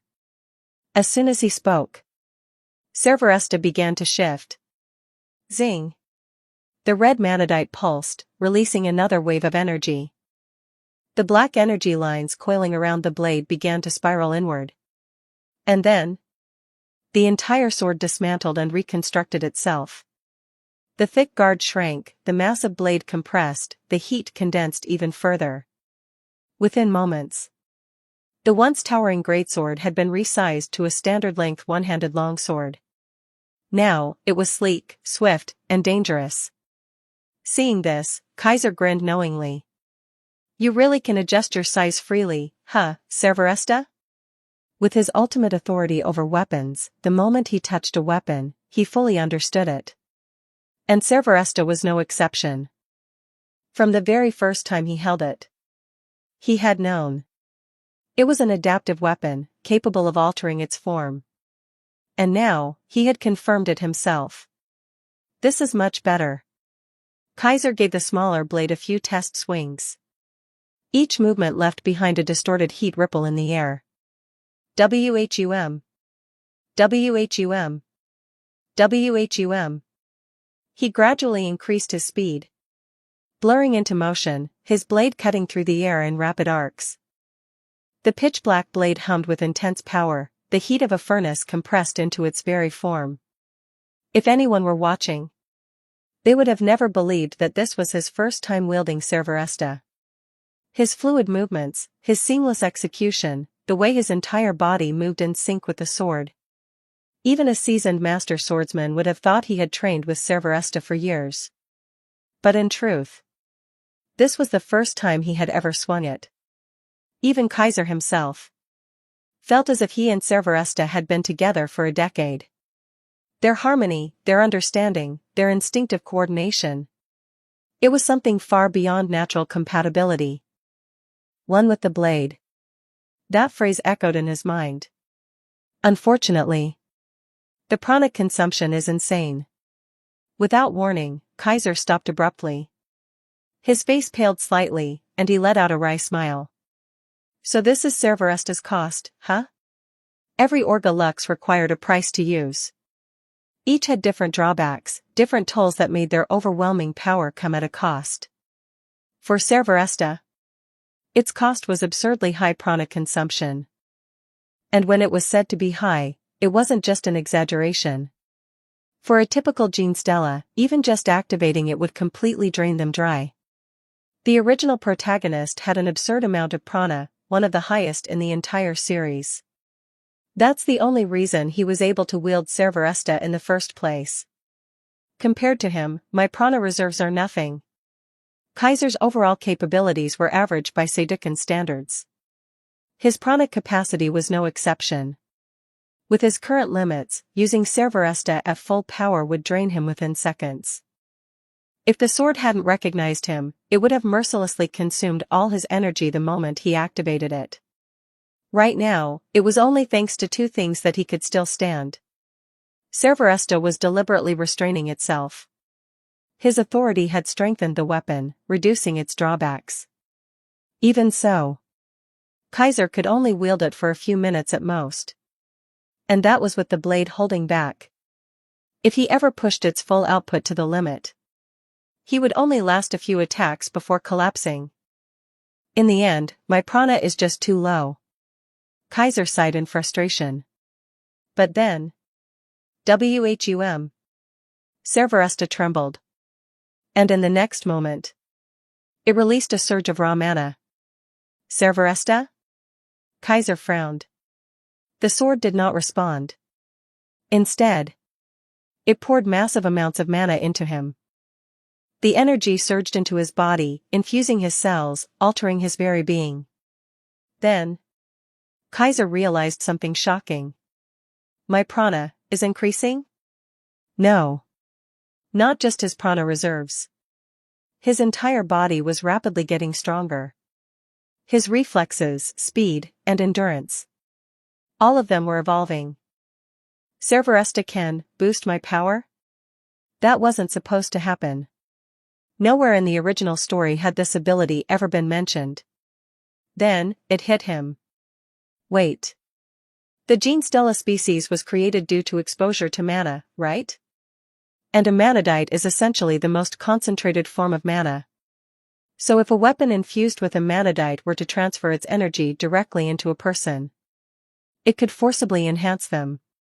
This is incredible. Feeling his rapidly rising power, Kaiser's lips curled into a wide grin. But then, his expression froze. Because he suddenly realized Cerberesta's presence was weakening. Wait. Stop. His eyes widened in shock. Cerberesta wasn't just strengthening him. It was sacrificing itself to do it. It was burning its own power. Just to make him stronger. Stop, Cerberesta. Panic surged through him. But the sword refused to listen. Instead, it continued pouring its essence into him, its crimson glow fading. It was willing to destroy itself. If it meant making him stronger. No. Kaiser forcibly activated his authority, cutting off the mana flow. The red glow faded. The sword stilled. And silence fell. Standing there, clutching the slightly weakened Cerberesta, Kaiser clenched his jaw. You idiot. If you destroy yourself, what use would that be? Even if his power grew, he wasn't willing to lose his sword to achieve it. Chapter 3, Chapter 11. 5,466 words. Chapter 11, The Sulking Demon Sword. Under Kaiser's control, Cerberesta reverted to its activator state, the blade dissolving completely. Feeling the weakness emanating from the sword, Kaiser sighed. You really went too far, Cerberesta. He hadn't expected that merely complaining about his lack of prana would prompt Cerberesta to sacrifice its own power for his sake. This was reckless. Even though a personally bound Orga Lux like Cerberesta could merge into his body and regenerate from damage, the extent of the damage affected the recovery time. A mere depletion of energy was one thing. But if someone else were to drain it completely, restoring it would become a difficult process. Especially since the speed of recovery depended on Kaiser's own strength. The stronger he became, the more energy he possessed, the faster his weapon would heal. The weaker he was, the longer it would take. At his current level, if Cerberesta suffered a severe depletion, it could take an indefinite amount of time to fully recover. Zing. At Kaiser's reprimand, the red amanadite embedded in Cerberesta's activator pulsed weakly. Kaiser immediately sensed the sword's will. No, perhaps she. She was displeased with his interference. You. Kaiser was momentarily at a loss for words. Every Orga Lux had its own independent will. And where there was a will, there was personality. Some Orga Lux had rather agreeable temperaments. Others were outright malicious, more akin to dangerous entities than mere weapons. Cerberesta fell into the better category. She was unpredictable at times, occasionally stubborn, but she didn't interfere with humans excessively. Even if someone mildly offended her, unless she was truly provoked, she would usually ignore them. Like during the compatibility test, when she detected that Kaiser's power was pitifully low, nowhere near the threshold required to wield her, with a compatibility rate below 10%. And yet, she did nothing to reject him outright. Unless someone tried to forcefully subdue her, disrespecting her will, Cerberesta typically remained indifferent. Compared to some Orga Lux that actively tormented their wielders, her attitude was considered quite mild. But at the same time, she was incredibly stubborn. She didn't favor those who disrespected her, but once she acknowledged someone, she refused to be treated differently. What she demanded wasn't reverence. Not trust. Not admiration.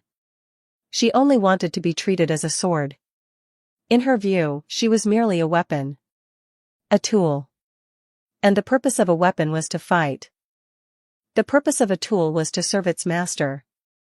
It was this perspective, this conviction, that led Cerberesta to immediately sacrifice herself the moment she sensed Kaiser's desire to grow stronger.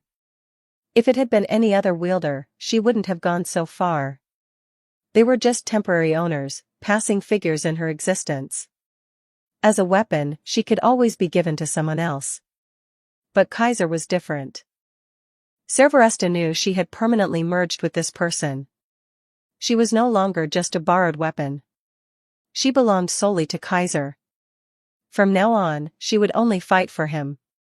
If Kaiser died, then, as his bound weapon, she and all his other exclusive arms would be destroyed alongside him. They would grow together. Fight together. Face every enemy together. And ultimately, die together. So why hesitate? If sacrificing herself could be of use, then what was there to fear? This was the will Kaiser felt from her. But if I want to become stronger, I can train. I can find other ways. There's no need for anyone to sacrifice themselves. Kaiser had his own principles. His own beliefs. You're my first exclusive weapon. You're going to fight by my side for a long time, how could I let you disappear over something like this? Cerberesta was powerful. Her abilities were unique. She would be indispensable in battle. Losing her just for a temporary increase in strength? Ridiculous. From now on, without my permission, you are not allowed to do something like this again. Understood? Kaiser didn't want to force control over Cerberesta. He wanted to fight alongside her. That was why he spoke so seriously. The red Amanadite dimmed completely. She was sulking. Kaiser couldn't help but chuckle. But he knew, she had listened. She wouldn't do it again. Storing Cerberesta's activator away, Kaiser suddenly fell into thought. If I can't absorb Cerberesta's power, what about other sources? Yes. Even if he wasn't willing to take her energy, there were other options. Cerberesta could manipulate the mana within its Amanadite to influence my Genestella abilities. That means, other Amanadites should be able to do the same, right? Even if I can't get my hands on another Orga Lux or Amanadite right now, there are still Lux weapons and Manadites. And those should work too, shouldn't they? Unlike Orga Lux, Lux weapons didn't require binding authority. As long as he touched one, he could fully control it. So theoretically, he could extract its stored mana. If he could extract the mana from a Manadite, then wouldn't he be able to replicate the strengthening effect?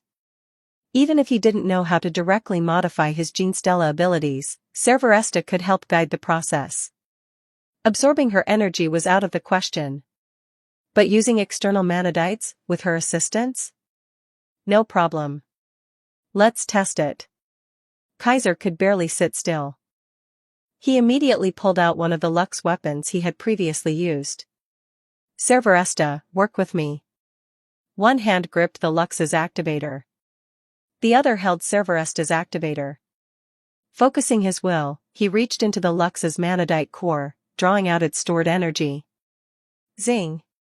Serveresta, still in a sulking mood, hesitated for a moment, then complied. Her manadite glowed red, resonating with the extracted mana, shaping it and guiding it directly into Kaiser's body. Moments later, the Lux's manadite shattered. Kaiser grinned. His physical abilities and prana reserves had increased again. The boost wasn't nearly as large as what Serveresta had given him earlier. But that was just from a single ordinary manadite. Manadites were rare. But regular manadites? They were everywhere. Looks like I need to find a way to get my hands on a lot of manadites. But how? A few wouldn't be a problem. But a large quantity, that would definitely attract attention. Even if the Academy permitted it, they would demand an explanation. And Kaiser wasn't about to reveal his secret. He pondered for a long moment. Then, no choice. He would need help. Seidukan Academy, Student Council Office. You need a large amount of manadites? Seated behind her desk, Claudia raised an eyebrow in surprise. Yes. Kaiser stood before her, his expression firm. Claudia, unsurprisingly, looked intrigued. Chapter 12, A Mountain of Manadites. For someone like Claudia, obtaining a large number of manadites was hardly a challenge. What intrigued her, however, was why Kaiser suddenly needed so many. Logically speaking, he had just acquired Serveresta, an immensely powerful Orga Lux. He wasn't a researcher, had no reason to craft other Lux weapons, and certainly wasn't working on any technological experiments. So why the sudden demand for such a vast supply of manadites? I hope you don't mind me asking, what exactly do you need them for? Claudia didn't reject him outright, she merely asked the question. And to Kaiser, that meant there was room to negotiate. Faced with her inquiry, he didn't bother to lie. It's for my training. Strictly speaking, that wasn't false. After all, he was genuinely using them to enhance his combat potential. Calling it training wasn't exactly a lie, was it? Training. Claudia blinked curiously. That's right, Kaiser nodded. If everything goes well, I should see rapid improvements over the next few weeks. That's why I came to you for help, President. I see. Claudia accepted his explanation without pressing further. She didn't ask how the manadites factored into his training. Nor did she question why he needed so many.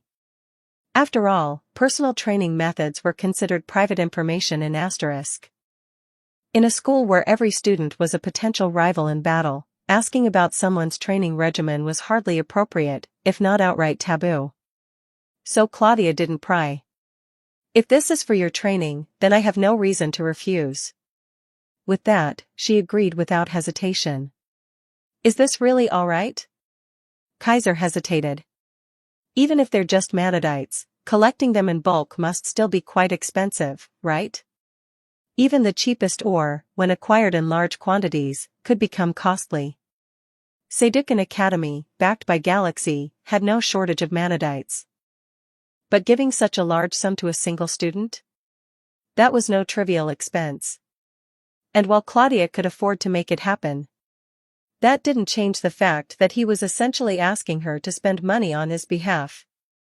If there were any other way, Kaiser would have preferred not to ask for her help in something like this. Claudia, however, was unfazed. There's no need to worry, she replied.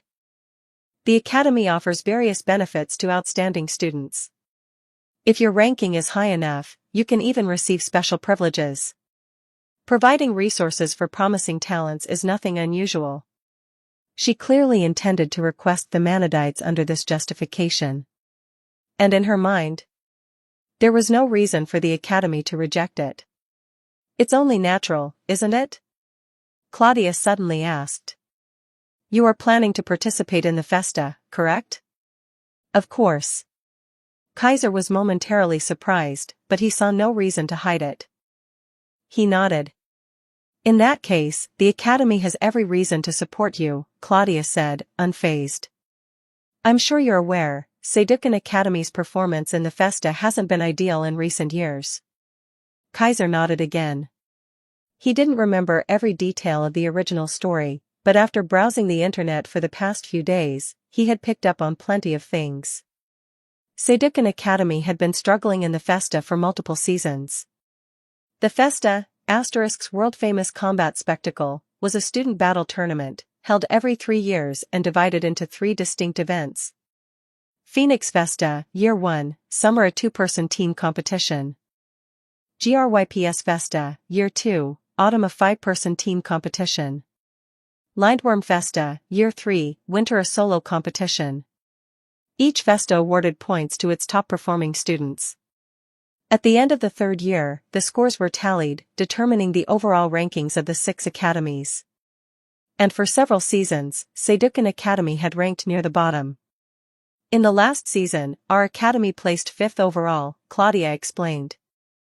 And since Queen Vale Academy rarely prioritizes festa rankings in its strategy, that effectively means we placed last. She spoke seriously, something rare for her.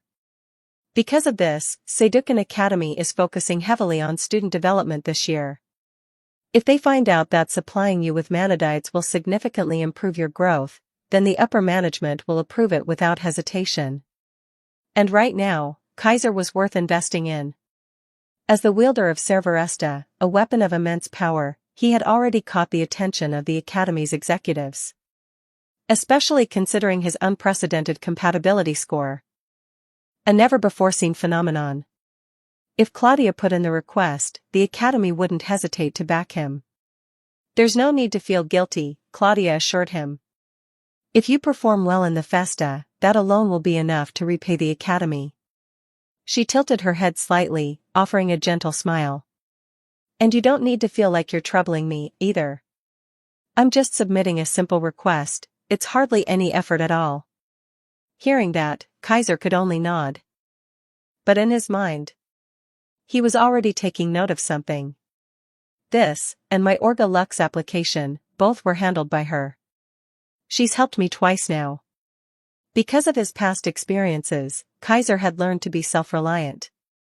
For years, he had struggled on his own, pushing through hardship after hardship. And because of that, he resented those who tried to bring him down when he was at his lowest. But he also deeply valued those who extended a helping hand. Claudia might see these things as minor favors. But to him, these weren't things he could have easily accomplished alone.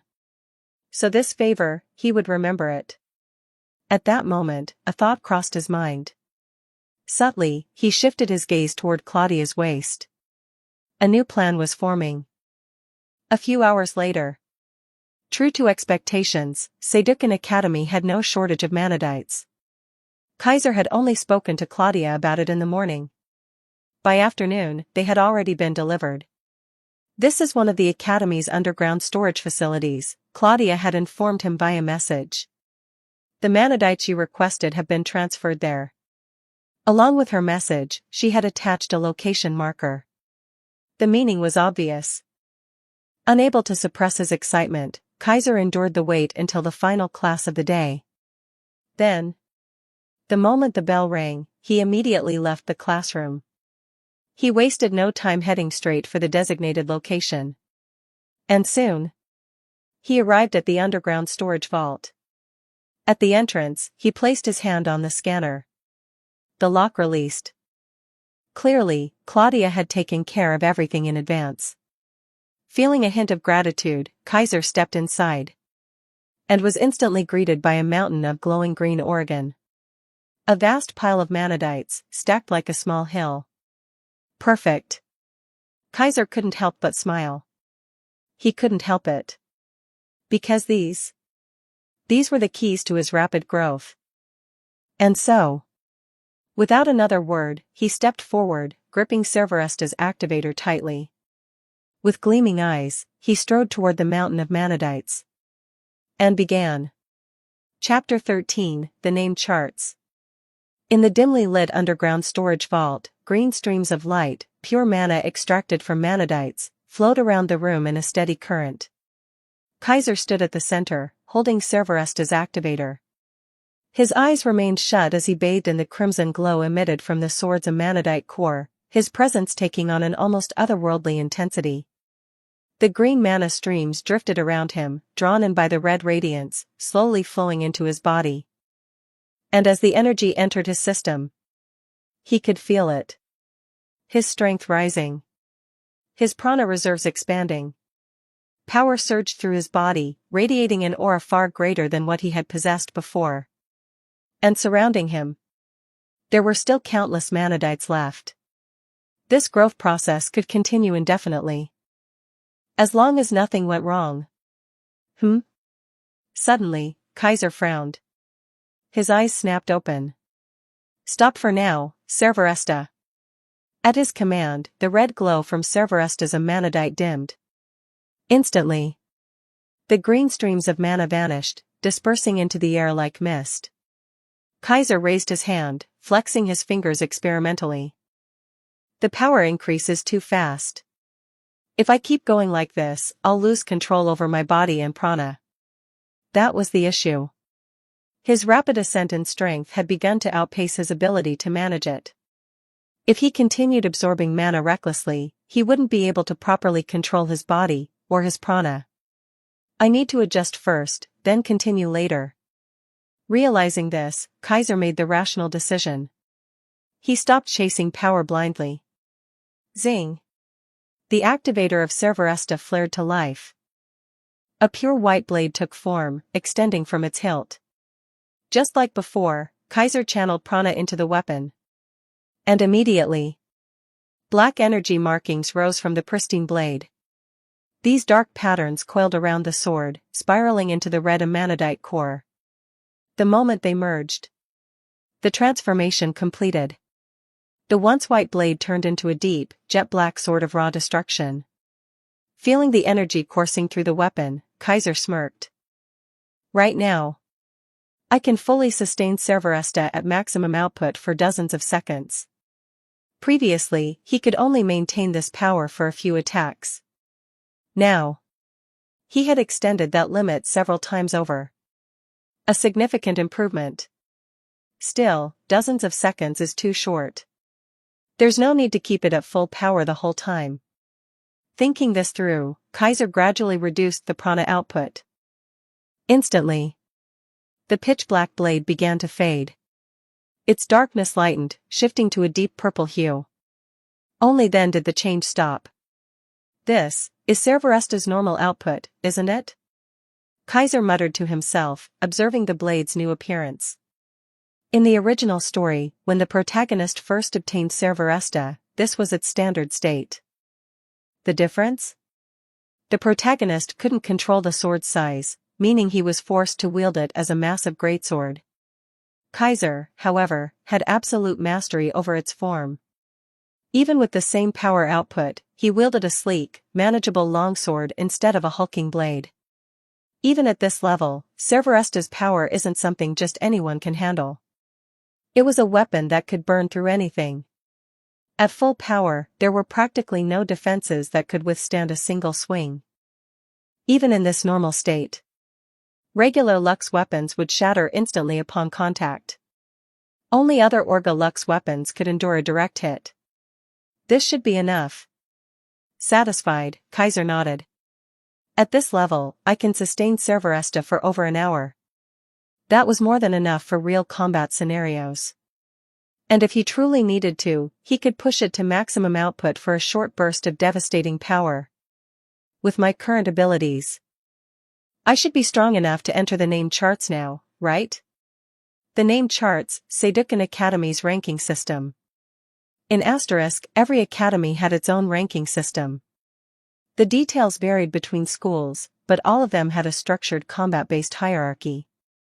At Sedukan Academy, this ranking system was known as the name charts. It consisted of 72 slots, occupied by the top 72 strongest students in the academy.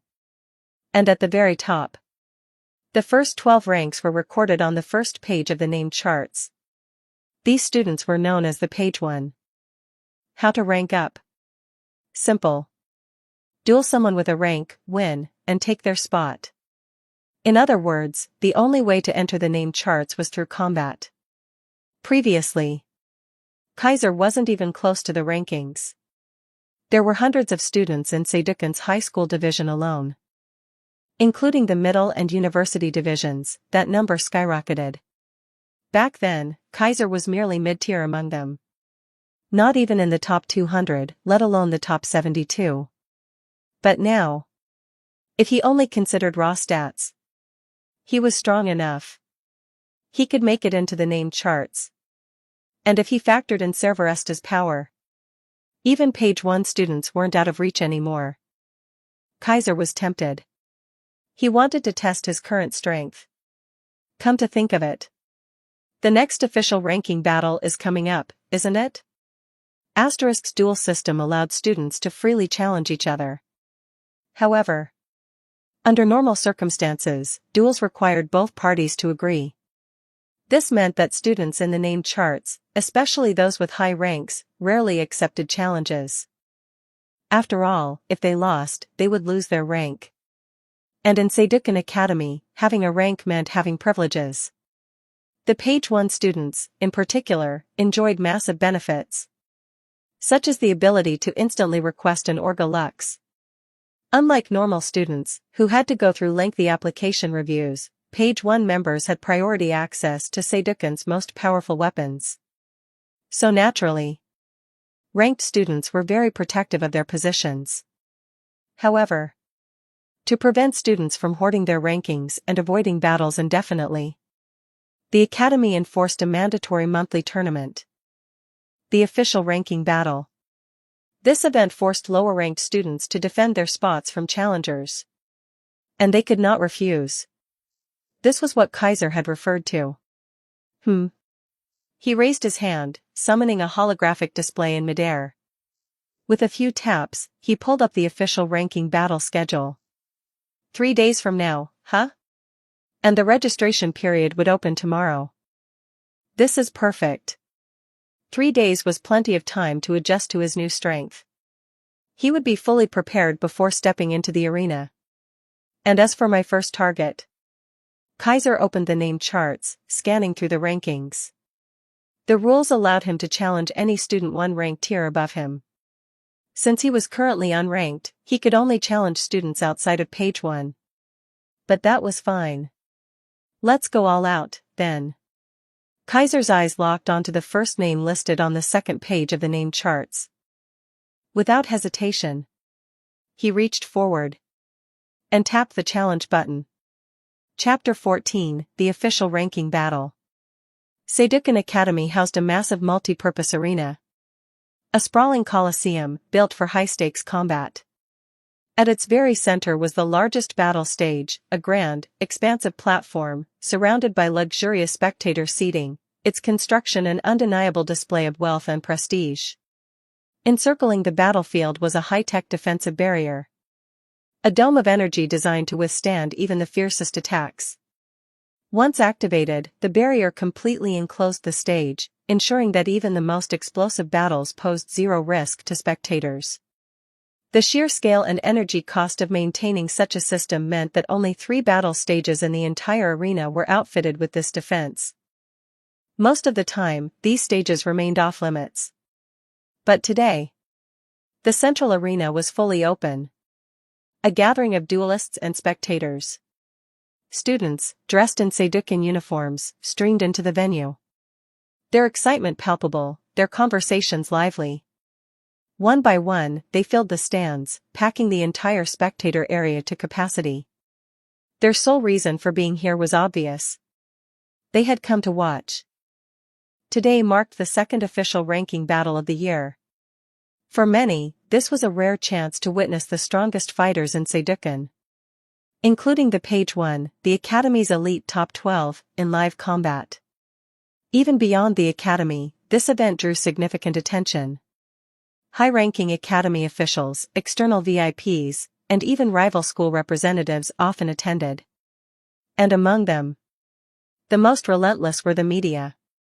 As a dual city, Asterisk was home to countless journalists and content creators, all eager to report on rising stars who might become future Festa champions. With so much coverage, ranking battles across all 6 academies were always a packed spectacle. Pre-battle discussions. Seated throughout the arena, students eagerly discussed the matchups. The second ranking battle of the year is finally here.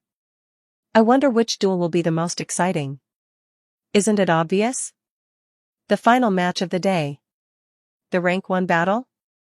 Yeah. The current number 1 ranked student is special. Even the other academies were shocked when she took the top spot last month. Her challenger is the number 10 ranked fighter, Kasumi, the Phantom Witch, right? A duel between the only 2 middle school students in the page 1. And both of them girls? Why does that sound even more exciting? Hey, don't phrase it like that. You sound suspicious. Laughter and conversations like these echoed across the stands, filling the entire Coliseum with a restless energy. Alone rose among the crowd. In an exclusive VIP section, a young girl sat in solitude. She appeared to be around 16 or 17, likely a high school student. Her sharp features, piercing blue-green eyes, and flawless pale skin gave her an aura of refined elegance. But what stood out the most was her waist-length rose-colored hair. A vivid, natural shade. The kind rarely seen before the Jean Stella era. Now, however, such striking colors were commonplace, especially among Jean Stella. Yet, even among them, this girl stood out. She exuded a presence so intimidating, so cold, that no one dared to sit beside her. That is, until... Oh my! I didn't expect to see you here, Julius. A light-hearted voice broke the silence. Instantly, the girl's icy aura shattered. Claudia. Julius Alexia von Riesfeld, Seydouken's 5th-ranked fighter, turned to face the newcomer. Her expression soured. As if she had just run into someone she would rather avoid. And standing before her was a golden-haired beauty, exuding a mature, seductive charm that rivaled Julius's own refined elegance. Claudia Enfield. 2 queens, 1 conversation. Surprised to see you here, Julius, Claudia greeted with a friendly familiarity. I don't recall you receiving a challenge today. You didn't either, Julius shot back, narrowing her eyes. I doubt the commander of 1,000 visions would get challenged so easily. Then, with mild curiosity, she added. Or, are you finally planning to challenge for rank 1? Rank 1. Claudia didn't answer. Instead, she suddenly smiled knowingly. Oh. I see. You're here because of Kieran, aren't you? Julius clicked her tongue, visibly annoyed. You're still as sharp as ever. She crossed her arms, sighing. What choice do I have? She entered Seydouken only a month ago, took down the former rank 1 in her very first ranking battle, and now she's at the top of the name charts. Everyone's wondering if she can hold on to her position this time. Or if she was just lucky last time, Claudia added, taking a seat beside Julius. Especially those outside the academy, many still refuse to believe that a 13-year-old could take the top rank. Can you blame them? Julius scoffed. Even with footage of her duels circulating online, people still think it's impossible for a kid her age to be that strong. Does that include you? Julius's expression hardened. Instead of answering, she redirected the question. And you? Don't tell me Seydouken's ever-busy student council president actually came here just to watch the rank 1 battle. Claudia tilted her head, offering a mysterious smile. Her response? Neither a confirmation nor a denial. Wait. Julius suddenly frowned. You're not here for Kieran's match? Not exactly, Claudia admitted, her smile deepening. Julius narrowed her eyes. If that's not your priority, then... Her curiosity was piqued. Who are you watching? Claudia chuckled, but said nothing. Humph. Jules huffed and turned away. But in her mind, she had already made up her mind. I'll see for myself who's worth Claudia's attention. Arena announcements. Suddenly, a mechanical voice rang throughout the Colosseum. The official ranking battle is about to begin. All spectators, please remain in your seats. Will the competitors for the first match please enter the stage? From the opposing entrances, 2 figures stepped onto the battlefield. And in response, a deafening roar erupted from the audience. The ranking battle had begun. Meanwhile, in the contestant waiting area, Kaiser sat in a quiet corner, waiting. Around him, other competitors prepared for their duels. Yet, he remained still. Silent. Eyes closed. Until. Will the competitors for the next match please enter the stage? At that moment, a soft glow flickered on the badge pinned to his chest. Kaiser opened his eyes. A sharp gleam flashed in them. My turn? He muttered to himself. There was no nervousness. No fear. Instead, excitement. Kaiser wasn't just ready. He was eager. Chapter 15, The First Duel Opponent. At this moment, the arena's defensive barrier had been fully activated, leaving only 2 openings leading into the battle stage. From the contestant waiting area, Kaiser stepped forward, walking down the designated passage. By now, the ranking battles had been underway for quite some time. Several duels had already taken place, and the audience was fully immersed in the intense atmosphere, their discussions lively and animated. And as Kaiser and his opponent entered the stage, the crowd erupted into cheers. But if one paid close attention, they would notice that this particular match was drawing even greater excitement than the previous ones. The audience's reactions.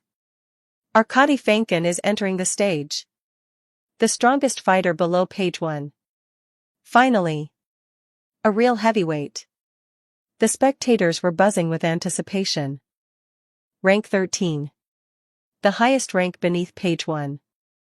The first name recorded on the second page of the name charts. Only 1 step away from the absolute top 12. Among all the previous duels, no one from page 1 had entered the battlefield yet. And in this ranking battle, there were only 2 fights involving a page 1 member. A rank 12 student being challenged by another ranked duelist. A rank 10 page 1 member challenging rank 1, a fight between page 1 students. Aside from these 2, the most significant duel of the event was this one. A challenge against rank 13, the strongest below page 1.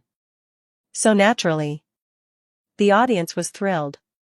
However, wait a minute. His opponent seems like a complete nobody? Let me check, huh? He's not even ranked? You're kidding. Some random unranked student is challenging rank 13? Well, that's disappointing. This fight is already over. Many spectators checked Kaiser's name in the Academy's database, only to find nothing. A complete unknown. Someone outside the name charts. A third-tier challenger going directly against the strongest second-tier fighter? Ridiculous. Hopeless. Or at least, that's what they thought. Until. Wait, hold on. This guy is an Orga Lux wielder. The shock of Cerveresta. An Orga Lux wielder. The moment those words were spoken, the entire arena fell into a stunned silence. And then, spectators rushed to check the new information. Their eyes widened in shock. He's the 8th Orga Lux wielder in Sedukan? Cerveresta? I've heard of that weapon. Isn't it legendary? Of course it's famous. It's one of the 4-colored magic swords. Wait. He's the wielder of a 4-colored magic sword? Now that's a different story. Half in disbelief, half in excitement. The entire audience's energy shifted. An Orga Lux user wasn't just any duelist. Prior to Kaiser, Seidukan Academy had only 7 known Orga Lux wielders, 4 of whom were Page 1 students. In other words, more than half of Seidukan's Orga Lux wielders were among the top 12. Which meant Orga Lux wielders were never weak. And now, someone had appeared with Servaresta, a weapon with an infamous reputation. A sword rumored to burn through anything. A sword that could turn the battlefield into a furnace. This changed everything. Perhaps this was the rise of another Page 1 fighter. The competitors' reactions. The shift in atmosphere didn't just affect the audience. Among the ranked students in the stands, many gazes turned serious. Even Julis, sitting in the VIP seats, narrowed her eyes. Beside her, Claudia remained calm, but her smile widened. Finally, it's his turn. Julis turned sharply toward her. He's the one you were watching? Claudia didn't deny it. I personally handled his Orga Lux request, she admitted, still smiling. I'm very interested to see just how far he can take Servaresta. Hearing this, Julis turned her gaze back to the battlefield, her expression more serious than before. Servaresta. Even she had heard the rumors about the 4-colored magic swords. These weapons were notoriously difficult to control. Each had been born from the same laboratory, yet their temperaments were wildly unpredictable. And among them, Servaresta was one of the most infamous. A blade that could burn through all things. A blade that, once planted into the ground, could turn the entire battlefield into a furnace. Such a weapon, in the hands of an unknown fighter. This was worth watching. And it seemed many in the audience felt the same. The cheering grew even louder. The duelists enter the stage. Finally, both Kaiser and Arkady Fankin arrived at the center of the stage, facing each other. Kaiser took a moment to observe his opponent. Arkady Fankin, a second-year university student. 20 years old. Current rank 13 in Seidukan Academy. 2 years ago, during his high school days, he had been a Page 1 fighter, rank 11 at the time. He had participated in the Phoenix Festa, alongside a then rank 8 duelist. The two had reached the top 16 before being eliminated. Since then, he had dropped to rank 13, falling just outside Page 1. Still, his past status as a former Page 1 fighter meant he was no pushover. A fitting opponent for my first ranked duel. Kaiser smirked. Meanwhile, Arkady stood with cautious confidence. As soon as he had received Kaiser's challenge, he had immediately investigated his opponent. Unlike the audience, he had known from the start. Kaiser was an Orga Lux wielder. Even so, challenging rank 13 the moment you obtain an Orga Lux? Arkady shook his head. You're too impatient, kid. His voice carried a hint of mockery, but also genuine concern. Even among Orga Lux wielders, not everyone reaches Page 1. That was true. Out of Seidukan's 7 known Orga Lux users, 3 had failed to enter Page 1. Owning an Orga Lux wasn't enough. If the wielder couldn't fully utilize it, they would still be mediocre. And in Arkady's eyes, Kaiser had only just obtained Servaresta. No matter how well he synchronized with it, his strength shouldn't be developed enough to be a real threat. He had fought plenty of Orga Lux users before. This was nothing new. So, despite a bit of caution, he had no doubt that he could crush this new challenger. Unfortunately, he had no idea. The person standing before him could not be measured by common sense. Are you worried about me, senpai? Kaiser smiled. If so, then let me experience the true power of a high-ranking duelist. With that, he raised his hand. A black activator appeared in his grip. Zing! A brilliant crimson glow erupted from Servaresta's amanadite core, illuminating the entire stage. Chapter 4, Chapter 16.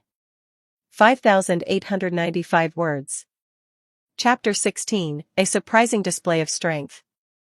A dazzling crimson light burst forth as the pitch-black activator roared to life. From its core, a pure white blade, forged from sheer heat, extended outward, emitting a resonant hum. Is that the Cerberesta? Among the gathered students, including Julius, many couldn't help but stare at the Orga Lux in Kaiser's grip.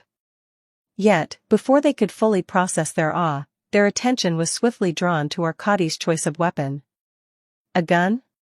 Wait, isn't Arkady Fankin a swordsman? He changed his weapon? Indeed. At that moment, Arkady had also drawn his weapon, except this time, it was a gun. It had a compact barrel but a slightly oversized body, resembling a submachine gun. However, unlike standard firearms, this one had an unmistakable mechanical and futuristic aesthetic, clearly marking it as a Lux. Some students expressed their surprise, while others came to a realization. He really came well prepared. Julius offered this comment.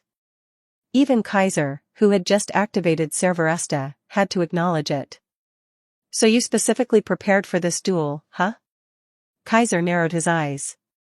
Based on the information he had gathered, Arkady had always used a sword-type Orga Lux and specialized in close-quarters combat, not ranged attacks. Yet, for this match, he had abandoned his usual weapon and opted for a firearm-based Lux. It was an unmistakable countermeasure. The four-colored magic swords are indeed famous, but because they're well-known, their abilities aren't exactly a secret. Especially Cerberesta. As one of Saydukin's managed Orga Lux, most people are aware of its abilities. A sword that can burn through anything, that's undeniably troublesome. If I were still using a blade, I wouldn't even dare to clash with it. A smirk played on Arkady's lips as he spoke, evidently pleased with the astonishment on the faces around him. But as long as I avoid close combat, I won't have to worry about my weapon being cut in half. For this reason, Arkady had gone out of his way to acquire this gun from outside the academy. This is the latest model, the G12 scatter photon gun. Its range is immense, and its rapid-fire capability is among the best you can find on the market for firearm-type Lux. Arkady seemed intent on pressing the psychological advantage, going as far as to introduce his weapon. With this, getting close to me won't be so easy, Junior. However, instead of being intimidated, Kaiser simply smiled. That faint, almost amused expression made Arkady scowl. Enough talk, Kaiser said flatly. Let's begin. Humph. Arkady let out a cold snort. Fine. Let's get started. Both of them simultaneously reached toward the school badges pinned to their chests. Each badge bore the emblem of a crimson lotus. The red lotus, Saydukin Academy symbol. At Saydukin, and across all of Asterisk, these school badges were invaluable. They served as student IDs, used for security access, attendance tracking, and most importantly, duel adjudication. In Asterisk, every duel, be it a private skirmish or a world stage tournament like the Festa, was decided by the status of these badges. Destroy your opponent's badge, and you win. The badge's destruction determined the outcome of the match. Because of this, all student badges were reinforced and embedded with advanced information processing systems capable of officiating duels. Simply put, the badge was the fairest and most impartial judge in a match. It handled everything, from announcing the match to monitoring its progress. Thus, as the duel between Kaiser and Arkady officially commenced, their badges responded. A mechanical voice echoed through the arena. Saydukin Academy Official Ranking Battle, Group 7, Match 7. Kaiser vs. Arkady Fankin. Duel, start. Above the stage, a floating interface displayed the names of both duelists. The names spun like flashing signs before splitting apart, then violently colliding with a dramatic impact. Ding! At the exact moment the duel was declared. Arkady kicked off the ground, rapidly retreating. Bang! Bang! Bang! Bang! Bang! The moment he gained some distance, Arkady opened fire. His G12 scatter photon gun quickly accumulated mana, and its embedded green manadite responded instantly, converting the energy into luminous projectiles that rained toward Kaiser. Since these bullets were made from pure mana, Arkady didn't need to reload or account for wind resistance. The barrage was relentless, the shots breaking past the speed of sound as they screamed toward Kaiser. And judging by their impact force, they were far more destructive than ordinary bullets. This was the advantage of Lux weapons. Yet, in the face of the incoming storm of bullets, Kaiser realized something surprising. He could see them. Despite the sheer speed of the projectiles, he could clearly perceive their trajectories. A normal person wouldn't even have the time to react before being riddled with holes. But for Kaiser, he could dodge. Harnessing his prana, Kaiser's figure became a blur, surging sideways as the energy bullets crashed into where he had just stood. With powerful strides, he lowered his stance, feet pounding the ground as he leaned into the motion. His acceleration was astonishing. Ignoring inertia, he twisted and darted with impossible agility, evading the hailstorm of bullets while charging straight for Arkady. Arkady's expression stiffened. He immediately increased the distance. Meanwhile, in the audience, voices rose in shock. That speed. I thought he was just some lucky kid who got his hands on an Orga Lux, but he actually has insane physical abilities. He was hiding this much? Someone outside the rankings shouldn't be capable of this kind of movement. Just with that speed alone, he's already on par with rank 30 to 40. As the crowd erupted in astonishment, Kaiser continued his advance, his movements leaving behind ripples of heat as Cerberesta trailed through the air. Bang! Bang! Bang! Bang! Bang! Arkady refused to let him close the gap, continuously firing while backpedaling. However, as the distance between them shrank, it became harder for Kaiser to dodge entirely. Yet, just as the barrage was about to strike him, his sword hand moved. Clang! Cerberesta flashed, intercepting the first projectile. Clang! Clang! Clang! Clang! Each successive bullet was either deflected or sliced apart, instantly dissipating back into pure mana. Kaiser no longer dodged. Instead, he pressed forward, using Cerberesta's searing blade to cut down the incoming shots. His speed did not slow. Arkady's pupils shrank in disbelief. This is impossible. His shock was shared by the crowd. What insane swordsmanship. If his earlier speed was impressive, this is on a completely different level. That level of precision, even among the page 1, few can achieve that. Zing! As the final bullet was effortlessly cut away, Kaiser lunged forward. He closed the remaining distance. TCH. Clicking his tongue in frustration, Arkady tried to evade. But Cerberesta had already begun its downward arc. Sheeing. With a sound akin to molten steel being split apart, the blazing sword cleaved through Arkady's firearm. Then, with a single swift stroke, it slashed toward the school badge on his chest. A streak of blinding white cut through the air. The result was inevitable. Chapter 17, a star flickering amid the heat wave. Shoo! A sharp tearing sound echoed through the eerily silent duel stage. Fragments of fabric fluttered into the air as Arkady was sent hurtling backward, retreating in a desperate, ragged motion. He barely managed to regain his footing before he could collapse onto the ground. Yet, his expression was far from composed. One side of his uniform had been sliced open, dangerously close to the school badge pinned on his chest. You actually dodged that? Opposite him, Kaiser stood poised with the Cerberesta, still maintaining the upward stroke of his attack. A single brow arched in intrigue. As expected of rank 13. Taking down a senior like you won't be so easy after all. Kaiser's words did not flatter Arkady. On the contrary, they stung like humiliation. Glancing at the ruined remains of his weapon, its barrel severed cleanly in half, the molten edges glowing red like liquid steel, Arkady took a deep breath. I should be the one saying that. The Cerberesta lives up to its reputation, it destroyed my weapon in an instant. Without hesitation, Arkady discarded the expensive firearm-type Lux. His gaze, however, turned ice-cold. I was too naive. Trying to defeat you with a weapon and a fighting style I wasn't proficient in. I should have realized from the start, someone who's been acknowledged by a four-colored magic sword could never be an ordinary opponent.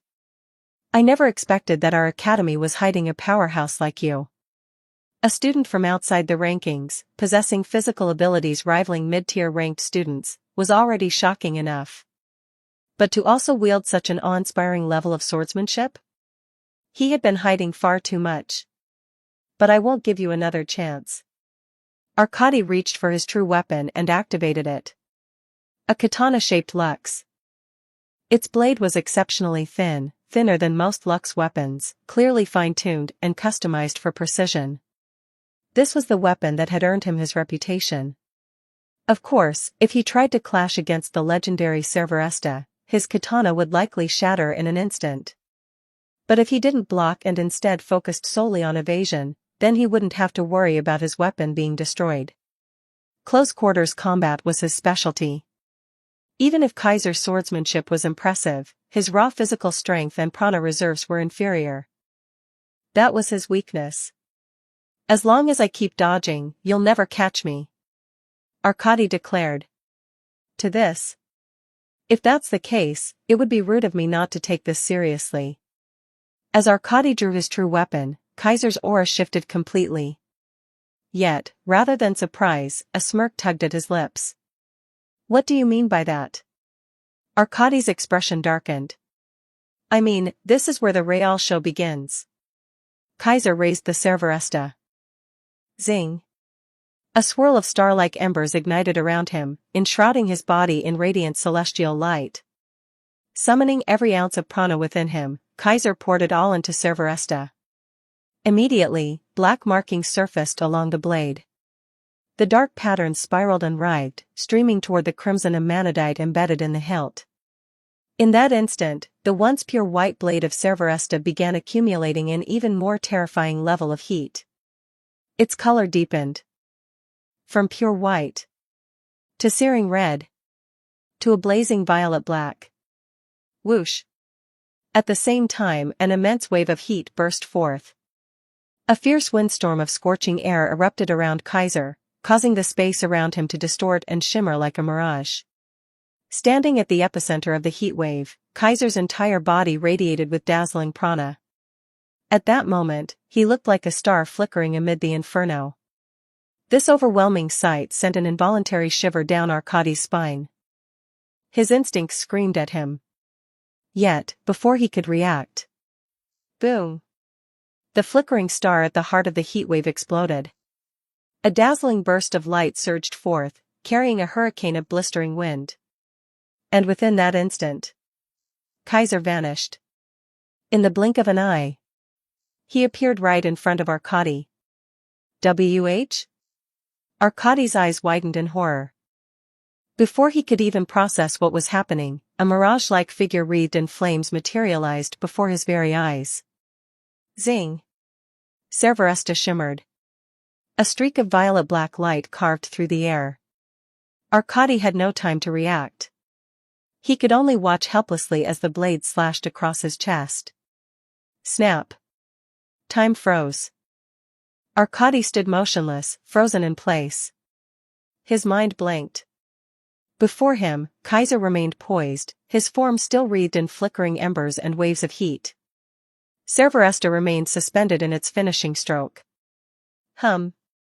The blade vibrated with a resonant hum as Kaiser slowly withdrew it. Then, he spoke. Good match. The moment his words fell, the synthetic voice of the school badges processing system echoed through the arena. Duel over. Winner, Kaiser. As the declaration resounded, the badge on Arkady's chest shattered cleanly in half, the fragments clattering onto the stage. Silence. A deathly stillness enveloped the entire arena.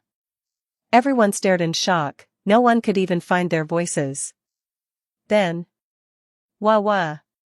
The audience erupted. A wave of chaotic noise flooded the stands. Did you see that just now?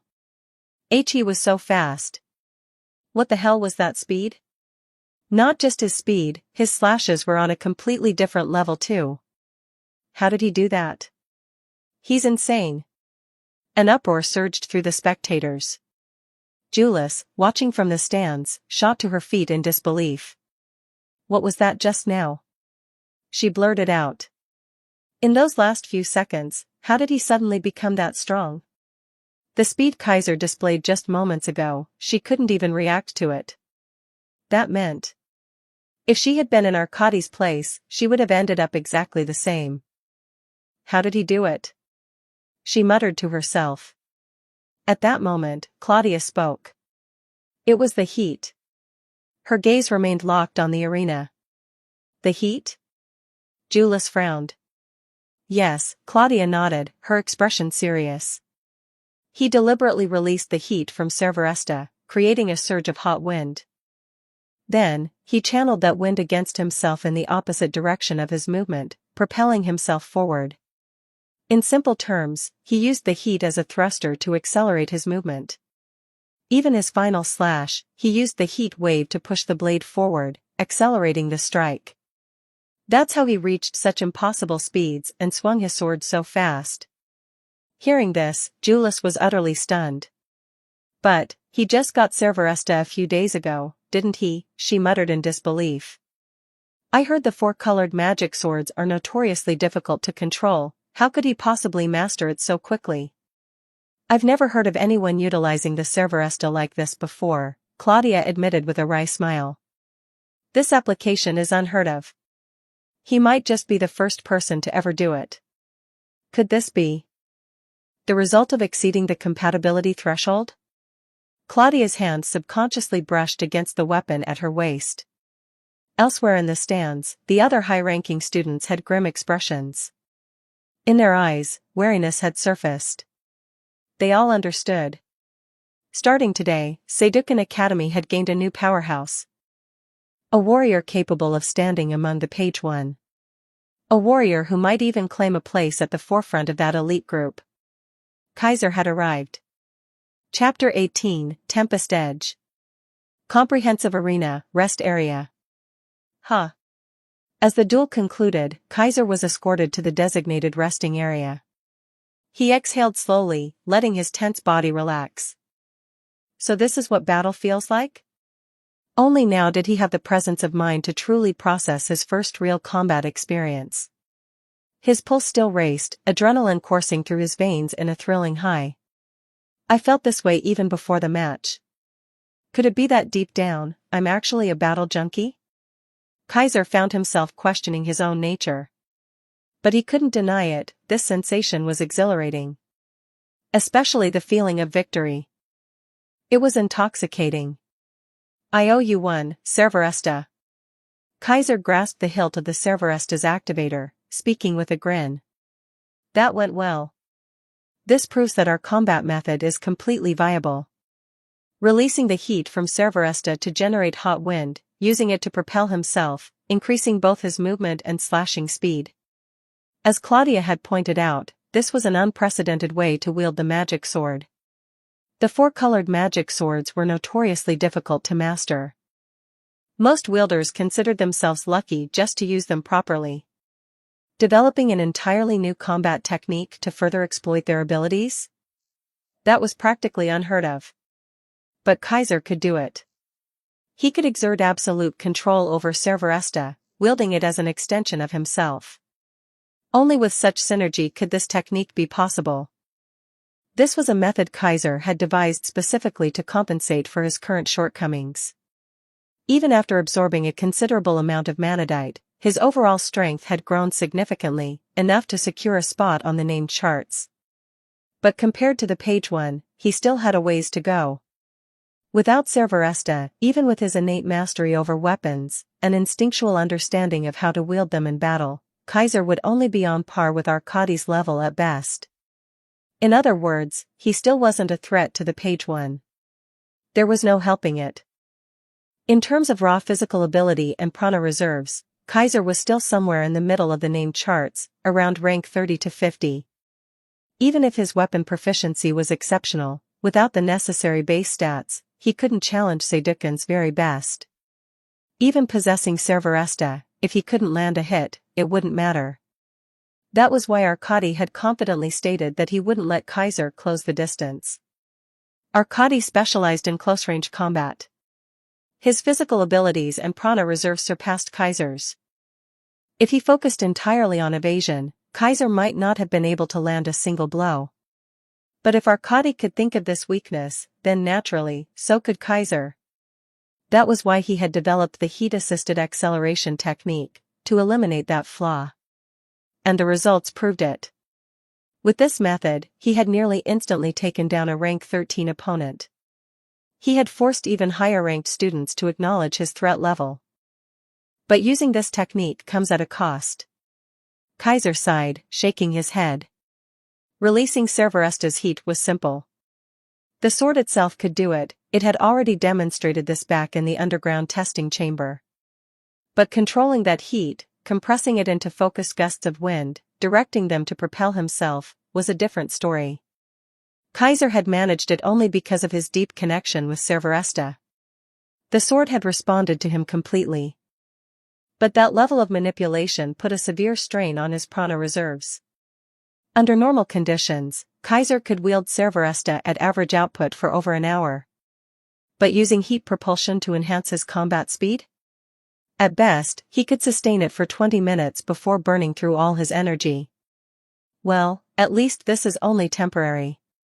Thinking about the stockpile of manadite in the underground vault, Kaiser felt reassured. He had already found a fast-track method for power growth. As long as he kept his strength under control, his physical abilities and prana reserves would skyrocket. The first match of this season's Festa, the Phoenix Festa, starts in about 2 months. Kaiser thought to himself. Even if I don't absorb the entire vault's worth of manadite, my strength will be completely different by then. Based on his calculations, after absorbing a batch of manadite, he would need roughly a week to properly adapt to the surge in power before absorbing more. Meaning, he could absorb 4 batches per month. 1 month should be enough for me to reach a level where I can defeat a standard page 1 without relying on Cerberesta. Kaiser quietly analyzed. By the time the Phoenix Festa begins, I'll be even stronger. I should be able to rank among Seydoukin's very best. And with Cerberesta under his full control, Kaiser was confident he could win the entire tournament. But, the Phoenix Festa is a duo tournament. That thought made him pause. Who should I partner with? Suddenly. Woohoo! A deafening cheer erupted from the arena, jolting Kaiser from his thoughts. What's happening? Slightly startled, he glanced at his display and accessed Seydoukin Academy's official ranking battle live broadcast. There, a highly anticipated duel was about to begin. The 2 competitors had already entered the stage. And they were both girls. More importantly, they were young. Perhaps even too young. Both had remarkable appearances, but one girl in particular stood out. She wore Seydoukin's middle school division uniform, a clear sign of her age. Her features were delicate and charming, her large eyes shimmering with an innocent light. She radiated a gentle, fragile aura. Yet, strapped to her waist was a real katana. Her silver hair cascaded down her back, tied into twin tails. Despite her petite frame, her figure was surprisingly well developed. This is a literal anime body type. Kaiser could barely believe his eyes. A 13-year-old with this kind of physique? Ridiculous. Wait, what? She's 13? Yes. This girl was Tudu Kirin. A first-year middle school student. Only 13 years old. Yes. 13. Her body said otherwise, but the records were clear. But the real shocking thing wasn't her appearance. It was her ranking. Because she was Seydoukin Academy's rank number 1.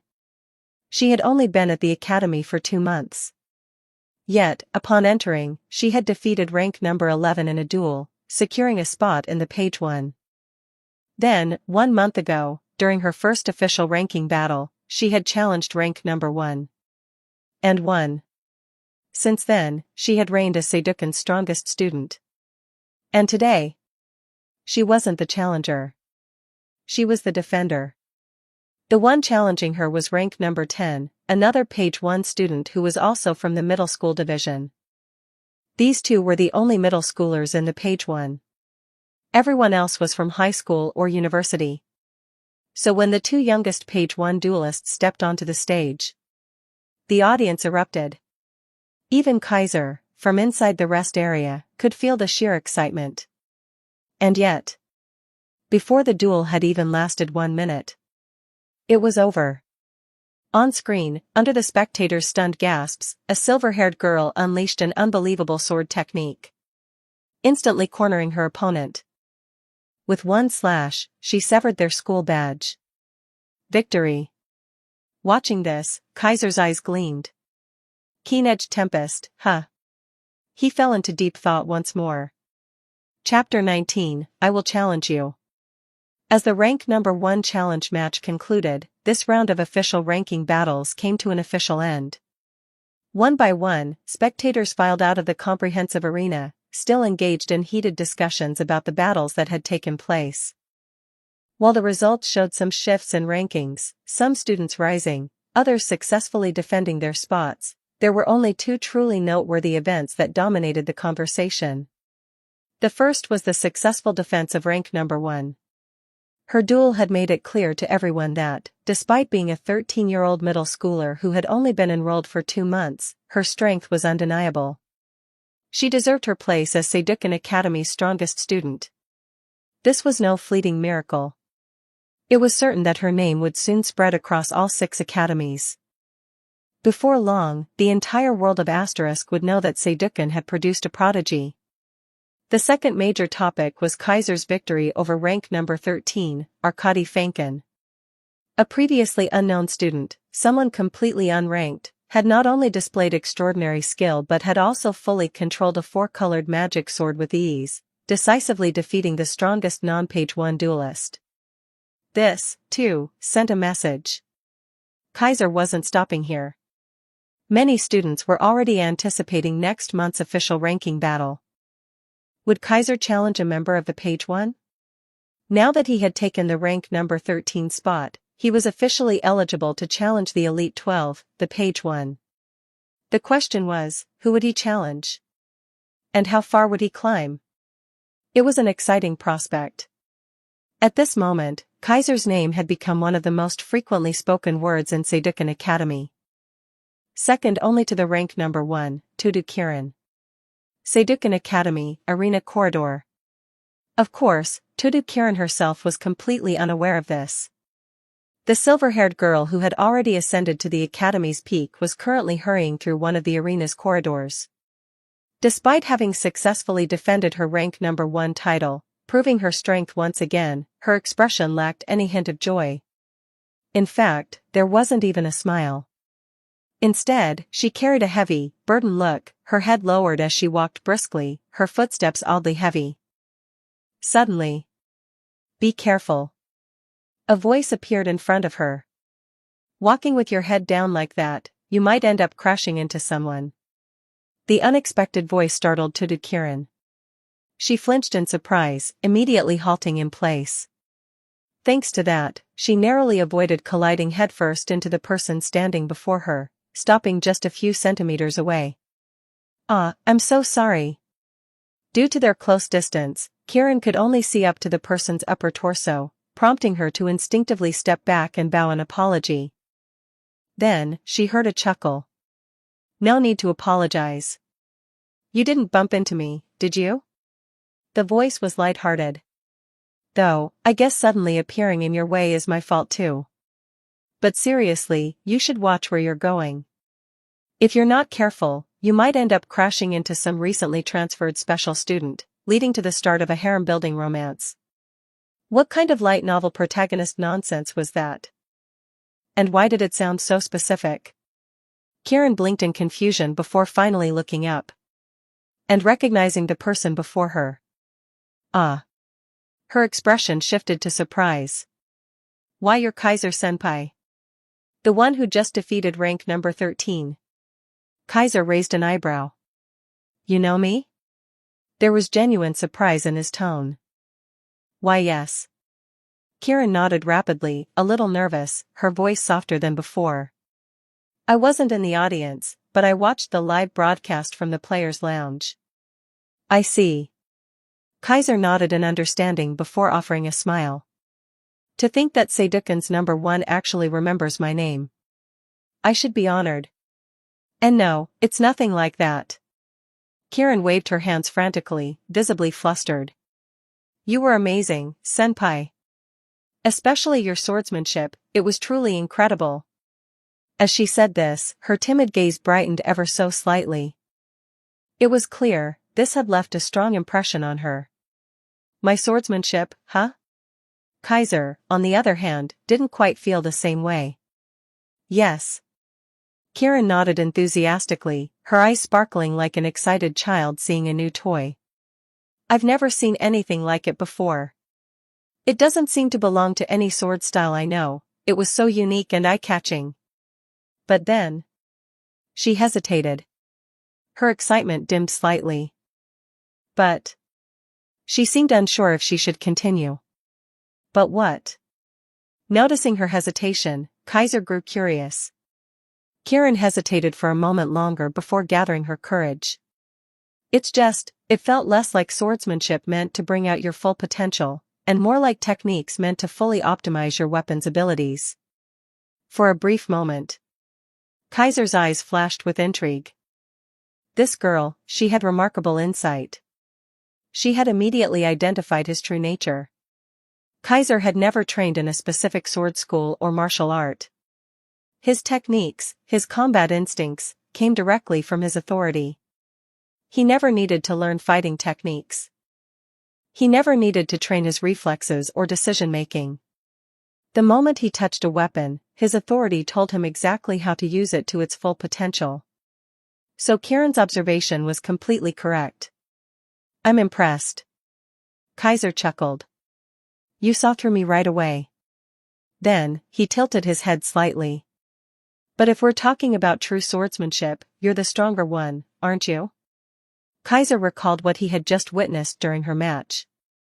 Kieran had not displayed immense physical prowess. She hadn't even actively used her prana. She had simply drawn her sword. And attacked. Yet, in that single offensive sequence, the battle had already been decided. Every single strike had been flawless. Every movement had been precise.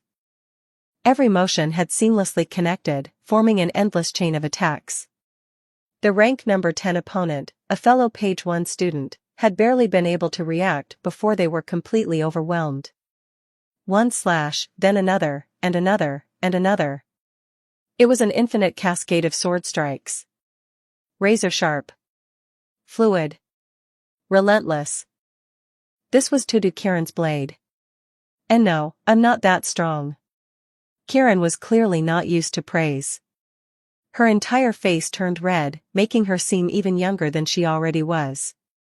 The sight was dangerous. For a split second, Kaiser felt something stir. Then, he snapped back to reality, internally scolding himself. What the hell am I thinking? She's 13. 13. But then, his gaze flickered toward one particular aspect of Kieran's appearance. Her physique. Her absolutely not 13-year-old physique. And suddenly, he barely stopped himself from facepalming. What kind of twisted reality lets a 13-year-old look like that? It was unfair. Unnatural. A crime against logic itself. At that moment. Beep. A holographic display suddenly opened in front of Kieran. What's taking you so long, Kieran? A strict, scolding voice echoed through the channel. I'm sorry. Kieran's face paled instantly, her nervous panic returning in full force. Get over here. Now. The transmission cut off abruptly. An awkward silence filled the air. I have to go now, senpai. Kieran bowed slightly, her expression unreadable. Then, as she walked past him, Kaiser's voice rang out behind her. Next month, in the official ranking battle, I will challenge you. Chapter 20, The Troubled Girl. Next month, in the official ranking battle, I will challenge you.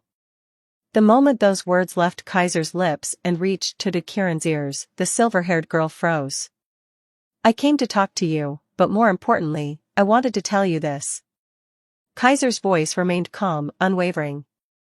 If I win against you, maybe your expression won't be as heavy as it was just now. Those words snapped Kieran out of her frozen state. Her head snapped up, turning to face him. Senpai, you. But by the time she turned around, Kaiser was already walking away. Get ready. Don't say I bullied you when the time comes. Leaving behind those parting words, Kaiser departed. All that remained was Kieran, standing there, watching his figure fade into the distance. She looked as if she wanted to call out to him, but didn't know what to say. After a moment, she turned away, her heart weighed down with thoughts. Comprehensive arena, rear exit. Kieran exited the arena through the back. Once outside, she immediately made her way toward a wooded pathway, a scenic trail designed for leisure walks. There, she encountered a man. He had also just come from the comprehensive arena. But unlike her, he wasn't walking aimlessly. He was waiting. And from the look on his impatient expression, he had been waiting for a while. Uncle. Kieran's voice carried a hint of fear as she called out to him. And given their difference in stature, her fear was justified. The man standing before her was built like a boulder, a towering, broad-shouldered figure dressed in a sharp suit.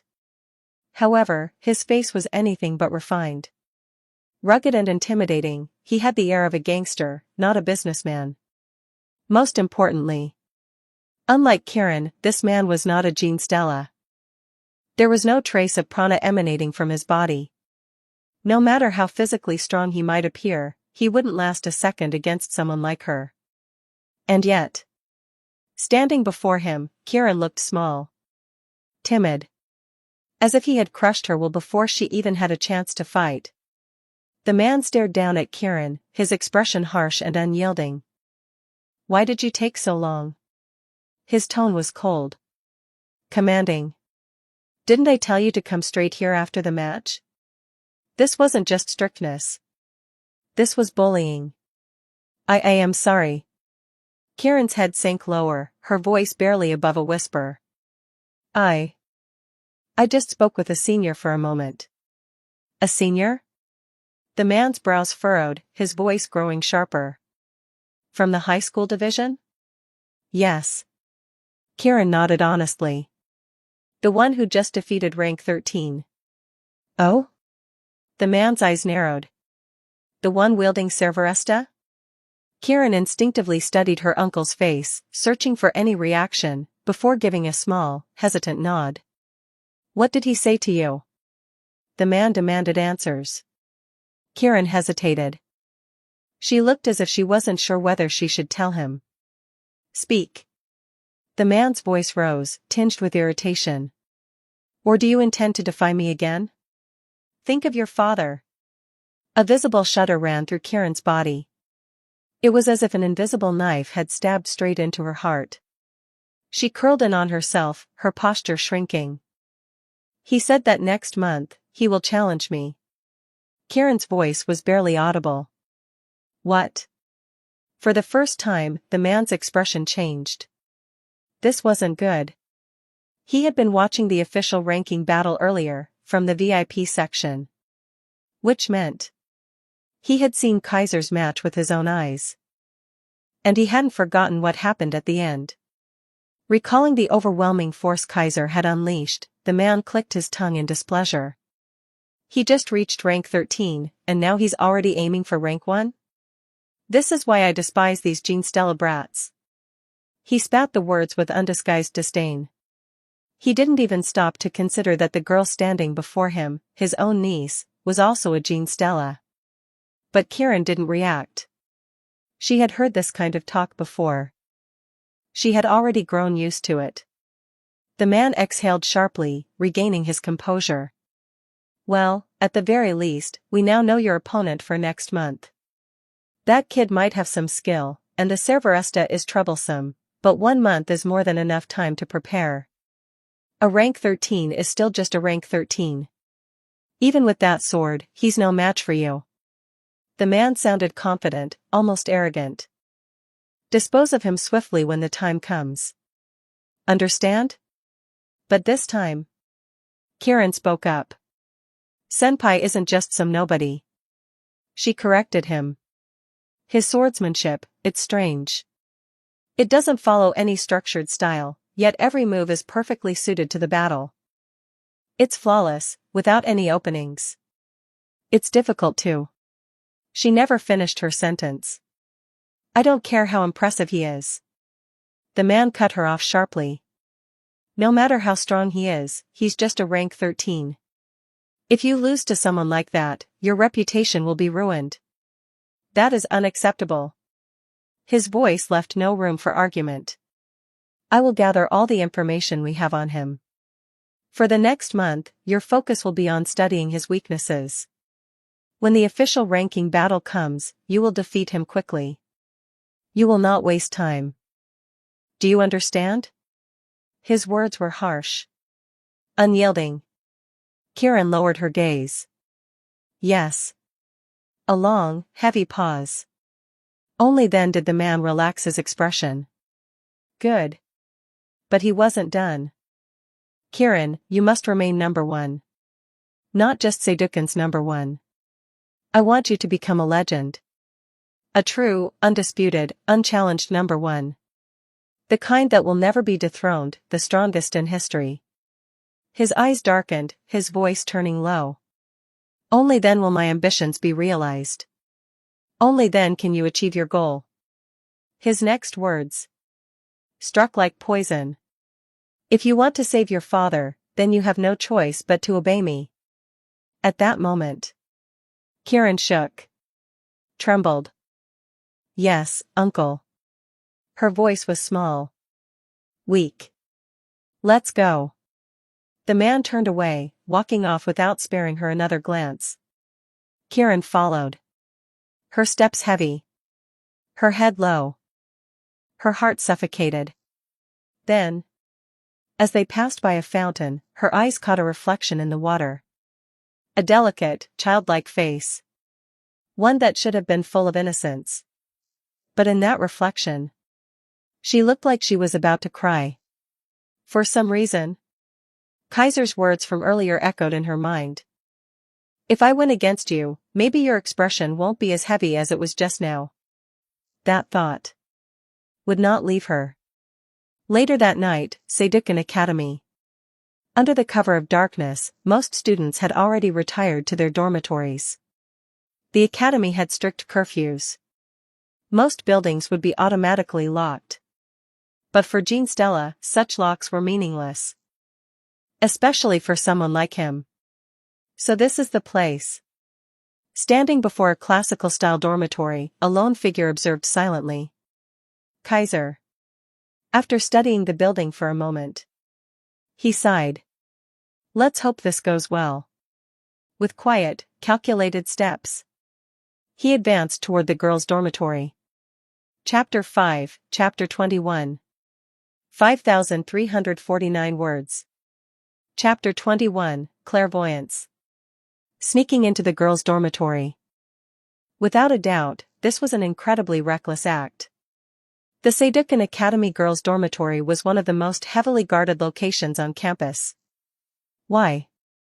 Because ordinary security measures were completely ineffective against Jean Stella. If someone with sufficient ability wanted to break in, they could simply leap several stories into the air and slip in through a window, without making a sound. Preventing such intrusions required exceptional security measures. However, if security was too strict, it would also inconvenience the students who lived there. Thus, the Seiduken girls' dormitory adopted a reinforced security protocol. Any resident could alert the guards with just a button press, or even a shout. The security system could be customized, for example, setting windows to automatically trigger an alarm if broken. This system effectively deterred unwanted visitors. Given such measures, to be honest, Kaiser had no interest in sneaking in at all. If I get caught, my entire life in this world is over. He seriously didn't want his first life experience to end in disgrace like this. But he had no choice. This is all on you, Cerveresta. Standing in a dark corner beneath the dormitory, Kaiser murmured softly to the sword in his hand before activating it. Under his deliberate suppression, Cerveresta's amanadite core did not flare up in its usual brilliant crimson glow. Instead, it merely gave off a faint shimmer, entering active mode without drawing attention. The pure white blade extended from the activator. Kaiser then compressed it. Within seconds, the mighty sword had been reduced to the size of a dagger. To an uninformed observer, it wouldn't even be recognizable as an Orga Lux. If anyone knowledgeable saw this, they would undoubtedly be stunned. The ability to freely control Cerveresta like this, adjusting its size and output at will, was something no previous wielder had ever accomplished. Especially considering Kaiser had only possessed it for a week. But what he was about to do next was even harder. The miniaturized Cerveresta vibrated softly, releasing heat energy. Under Kaiser's careful control, it generated a thermal updraft, gently swirling around his body.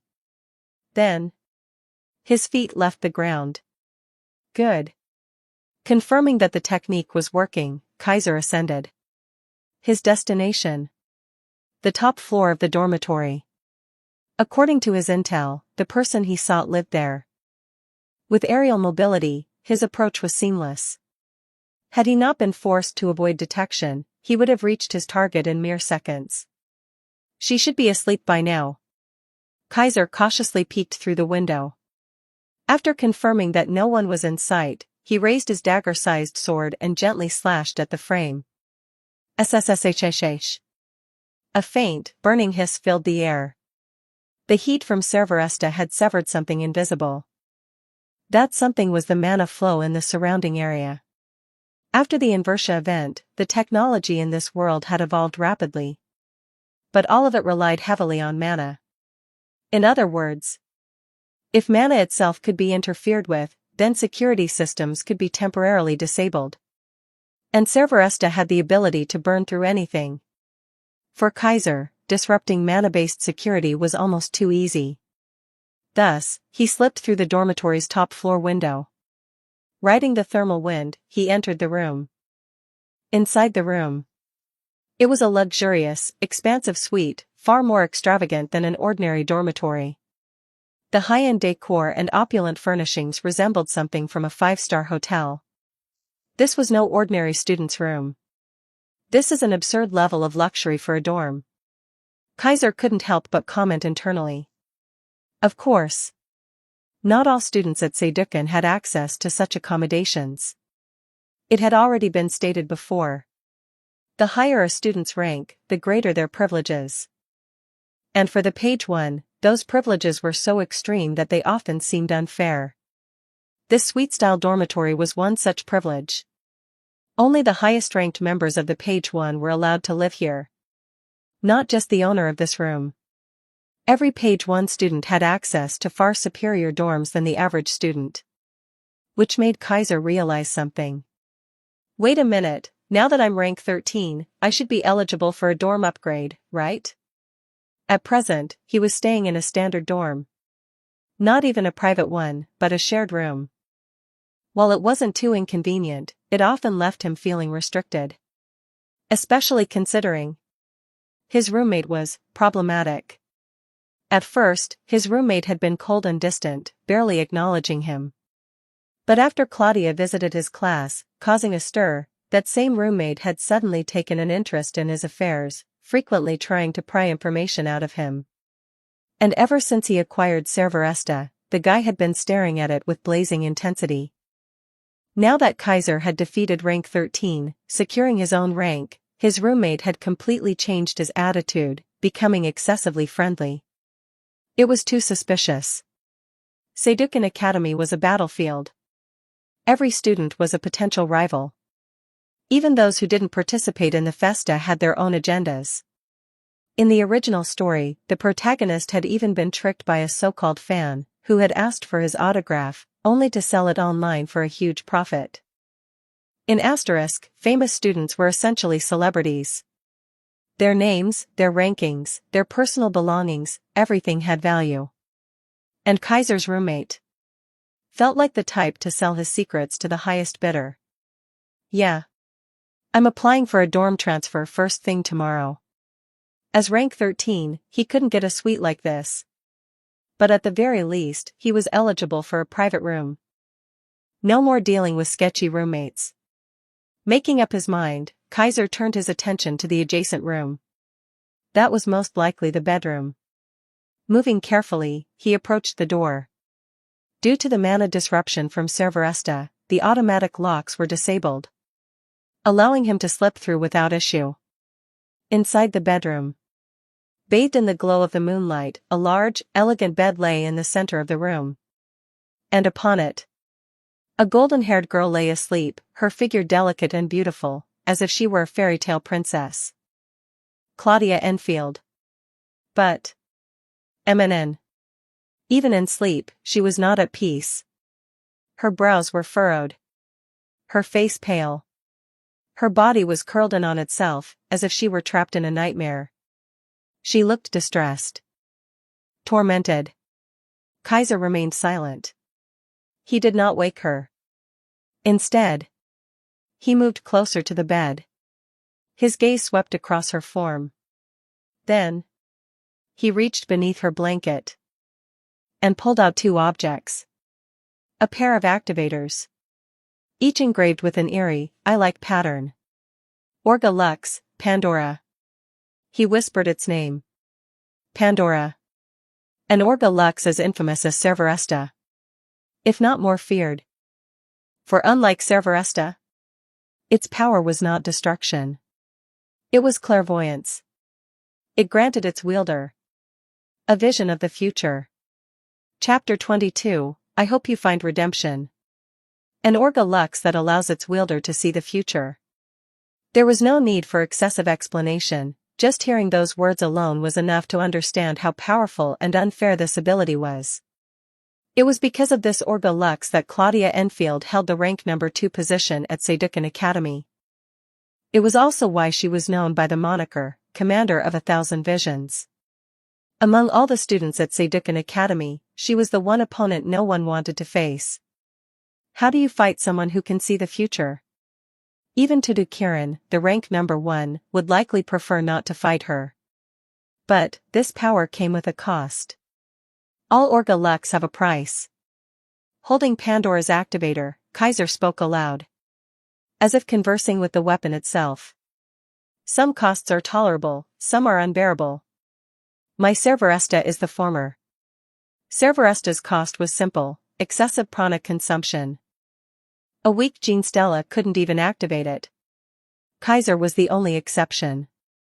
But you are the latter. Kaiser's eyes grew cold as he looked at Pandora. The price of wielding you is to constantly experience one's own death, isn't it? Unlike the moody and unpredictable Cerberesta, Pandora was cruel. Its personality was nothing short of malicious. It loved seeing its wielder suffer. It loved forcing them to taste the horror of death. Every night, whoever wielded Pandora would experience their own death in their dreams. And it would never be the same death twice. Illness, accidents, starvation, freezing, suicide, murder. Pandora would craft new deaths every night. A never-ending nightmare. But the worst part was, when the wielder woke up, they would forget the dream. Yet, the terror, the pain, the sensation of dying would remain. A fragment of horror would linger, slowly eroding their sanity. This was why no one had been able to use Pandora for long. The last wielder before Claudia had lasted only 3 days before giving up. That was how monstrous this price was. Yet, Claudia had endured this for years. For years, she had used Pandora. For years, she had suffered its unending torment. By now, she must have experienced over 1,000 different deaths. And if nothing changed, she would continue to suffer. But too bad for you. Kaiser's voice turned cold, colder than it had ever been. This girl has helped me, so I will return the favor. He commanded the Orga Lux in his grip. From this moment on, you will never make her suffer again. Not only that, you will repay her for everything you have done. The dreams she experiences from now on will be as joyful as the nightmares were cruel. Do you hear me? As he spoke, the golden inscriptions upon his hand flared to life, releasing a pulse of divine authority. For the first time, Pandora trembled. It shook in his grasp, as if it had been struck by terror itself. It knew. It understood. Kaiser was not someone it could defy. Like a lowly servant kneeling before a king, Pandora radiated an overwhelming sense of fear. It dared not resist, even though Kaiser had not claimed ownership over it. The moment he touched Pandora, he had gained absolute control. If he willed it, he could reduce Pandora to dust in an instant. Banish its consciousness into eternal oblivion. That was the true tyranny of his authority. Even a weapon that glimpsed the future could not escape his dominion. Seeing this, Kaiser smirked. Good. He returned Pandora to Claudia's side, tucking it back under her blanket. Then, he turned his gaze toward her sleeping face. And in that moment, he saw it. For the first time, Claudia's anguished expression had vanished. Her brows had relaxed. The pain on her face was gone. And in its place, a genuine smile. It was unlike any smile she had shown before.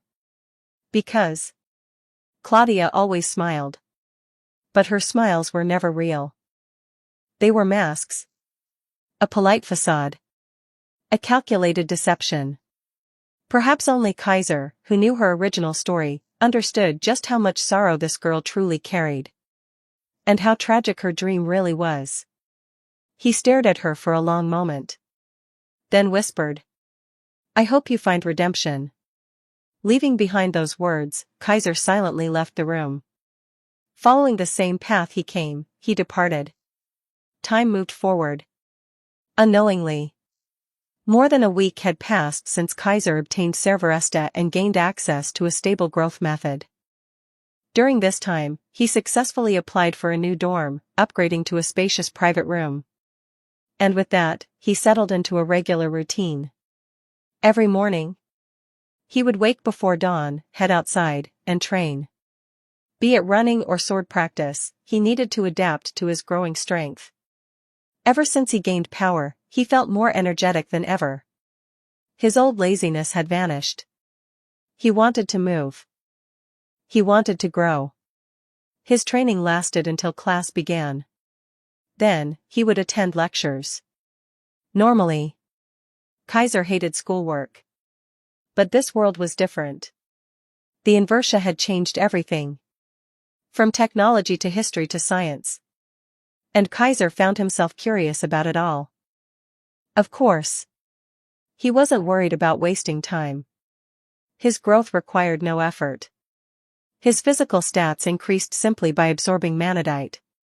His combat skills required zero training, since his authority automatically gave him mastery. Even Cerveresta, he had fully mastered it from day one.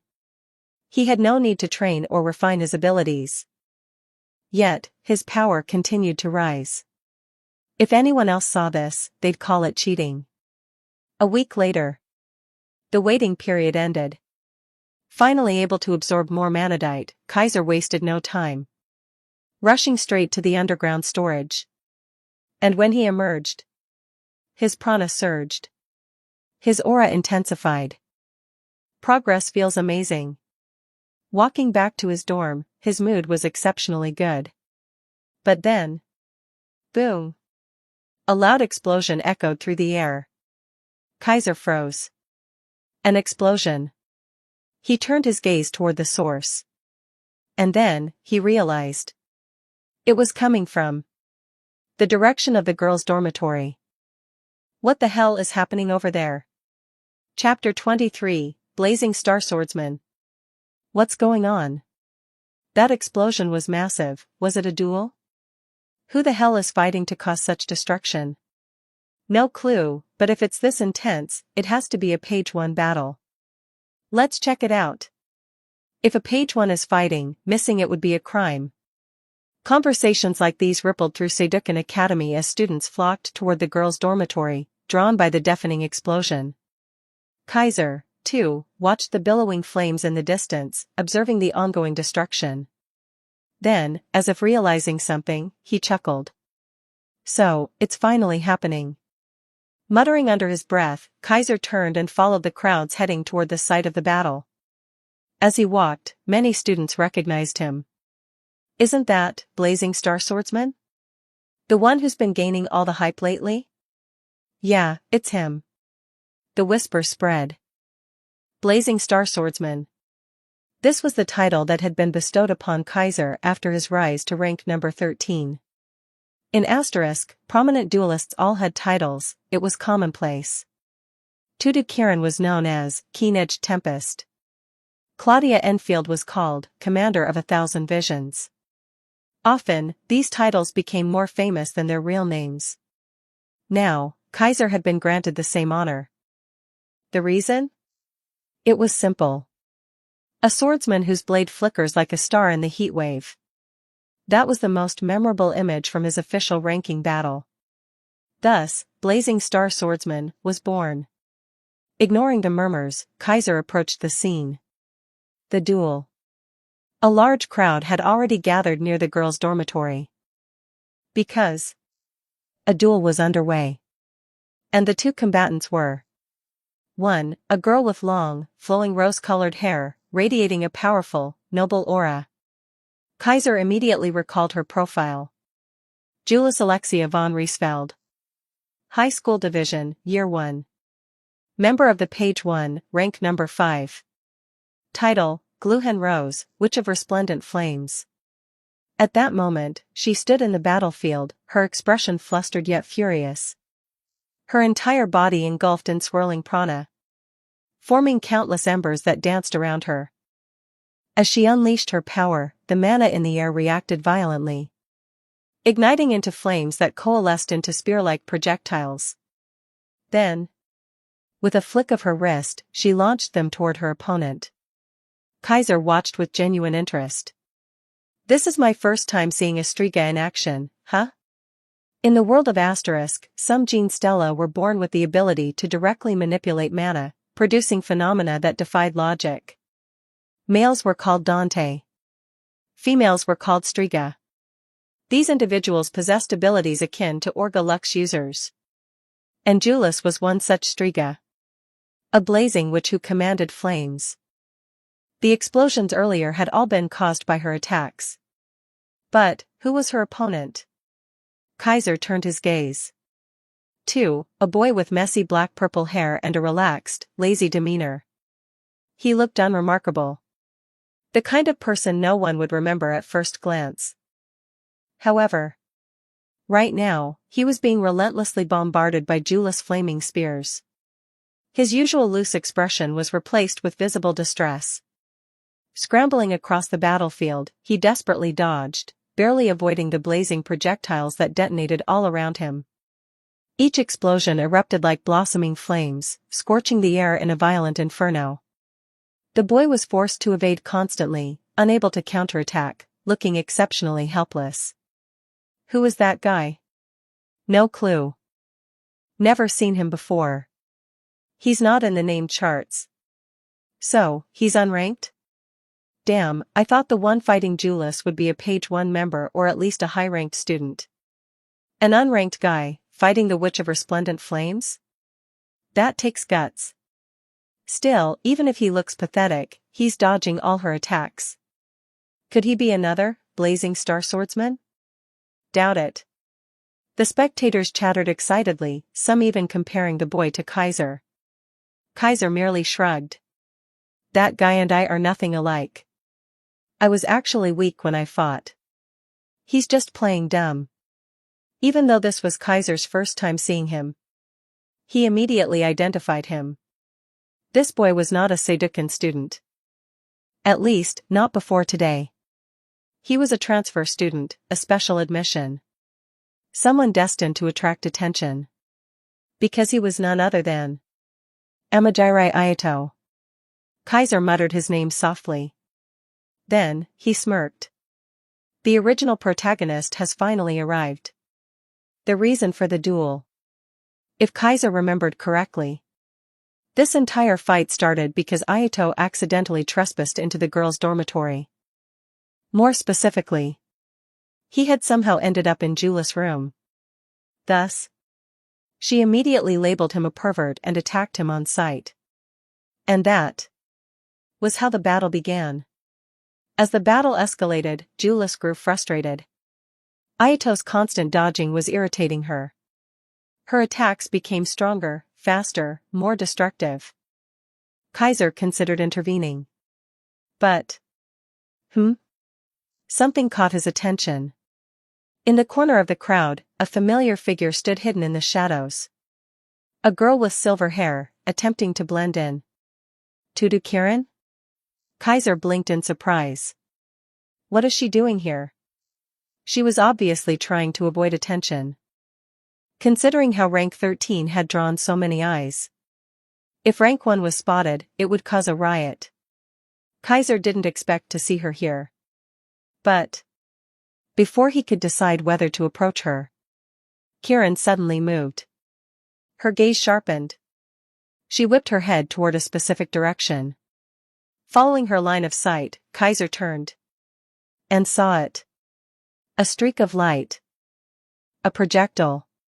A mana-infused arrow tore through the air, traveling at supersonic speed, targeting Julis. Danger! Ayato's eyes widened as he shouted. At the same time, Kirin moved. With blinding speed, she rushed forward, her movement outpacing the incoming arrow. In an instant, she arrived in front of Julis. Clang! She drew her sword. And deflected the arrow. What? Julis stood frozen, confused by what just happened. Kirin turned toward her, about to speak. But another arrow came flying. Faster. More lethal. Before Kirin could react, a different figure stepped forward. Clang. A pure white blade slashed through the air, severing the arrow mid-flight. The one who stopped it was Kaiser. Chapter 24, Protagonist Behavior, LOL. Kaiser-senpai?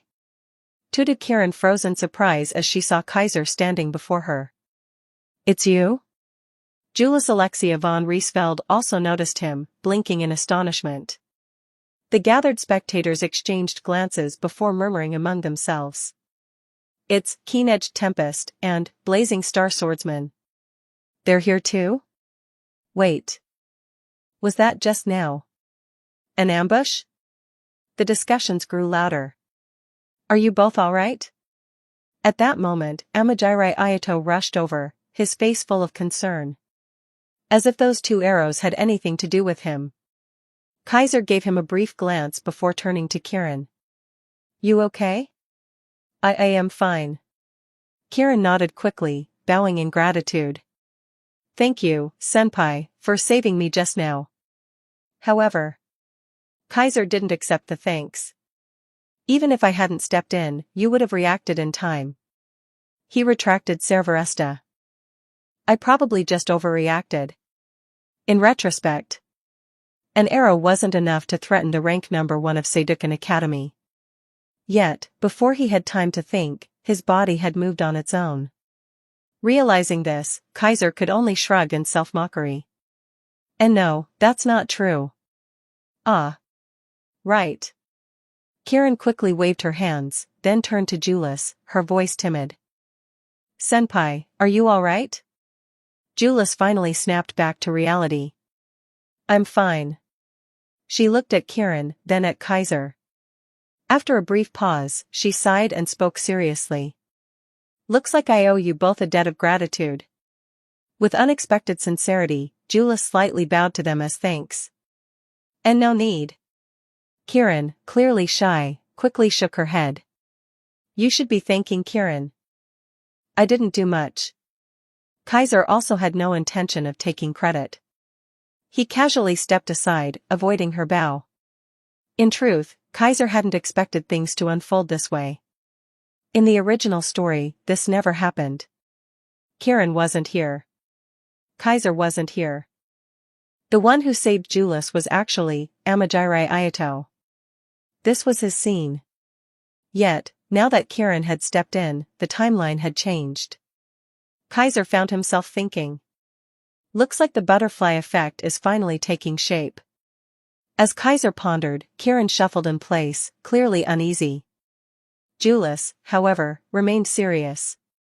Regardless, you both saved me. I won't forget this favor. She then turned away and glared at Ayato. And as for you, the duel isn't over yet. Ayato's face twisted into a grimace. Can't we just let this go? He pleaded. He had no desire to fight Julius again. After all, facing her was like dodging a walking flamethrower. If this continued, he would have no choice but to unleash his sealed power. No chance. Julius was not letting him off the hook. You're lucky I'm not handing you over to the disciplinary committee. If you refuse to duel me, don't blame me for reporting you. The implication was clear. If he didn't fight, she would report him as a pervert who broke into the girls' dormitory. And once that label stuck, Amajiri Ayato would forever be known as the transfer student pervert. Even Kaiser wouldn't dare touch that title. Ayato opened his mouth, wanting to protest. But, seeing Julius' merciless gaze, he knew he had no escape. Let's all calm down. Kieran tried to mediate, looking flustered. Of course. She was not the best person to handle such situations. As for Kaiser? He was just enjoying the show. How about we stop crowding here, first? A playful voice cut in, breaking the tension. After all, you're all highly ranked students. If you keep standing around, more and more spectators will gather. With graceful charm, Claudia Enfield arrived on the scene. Instantly, the focus shifted to her. Claudia. P. President. Both Julius and Kieran reacted. One scowled, clearly annoyed. The other panicked, hurriedly bowing in respect. As for Kaiser, he subtly observed Claudia's expression. At first glance, she looked no different from before. Her face still bore her usual composed smile. He saw no abnormalities. This made him frown internally. It's been a while since that night. I wonder if she's noticed anything. However, Claudia's expression was too perfect. Kaiser couldn't tell if Pandora had truly obeyed him, or if it was merely pretending. You are Ayato, the only one who hadn't met Claudia, asked hesitantly. He had clearly been stunned by her beauty. Claudia smiled elegantly. Hello, Amajiri Ayato-kun. She spoke as if they were old acquaintances. I am Claudia Enfield, Seidukan Academy's Student Council President, more or less.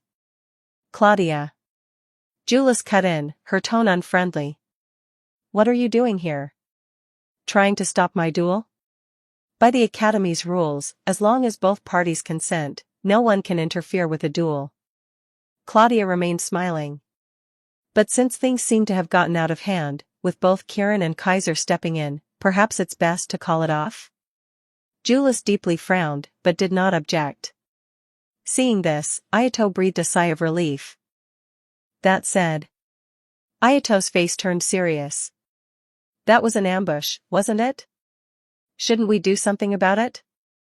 The focus shifted to the previous attack. Claudia nodded.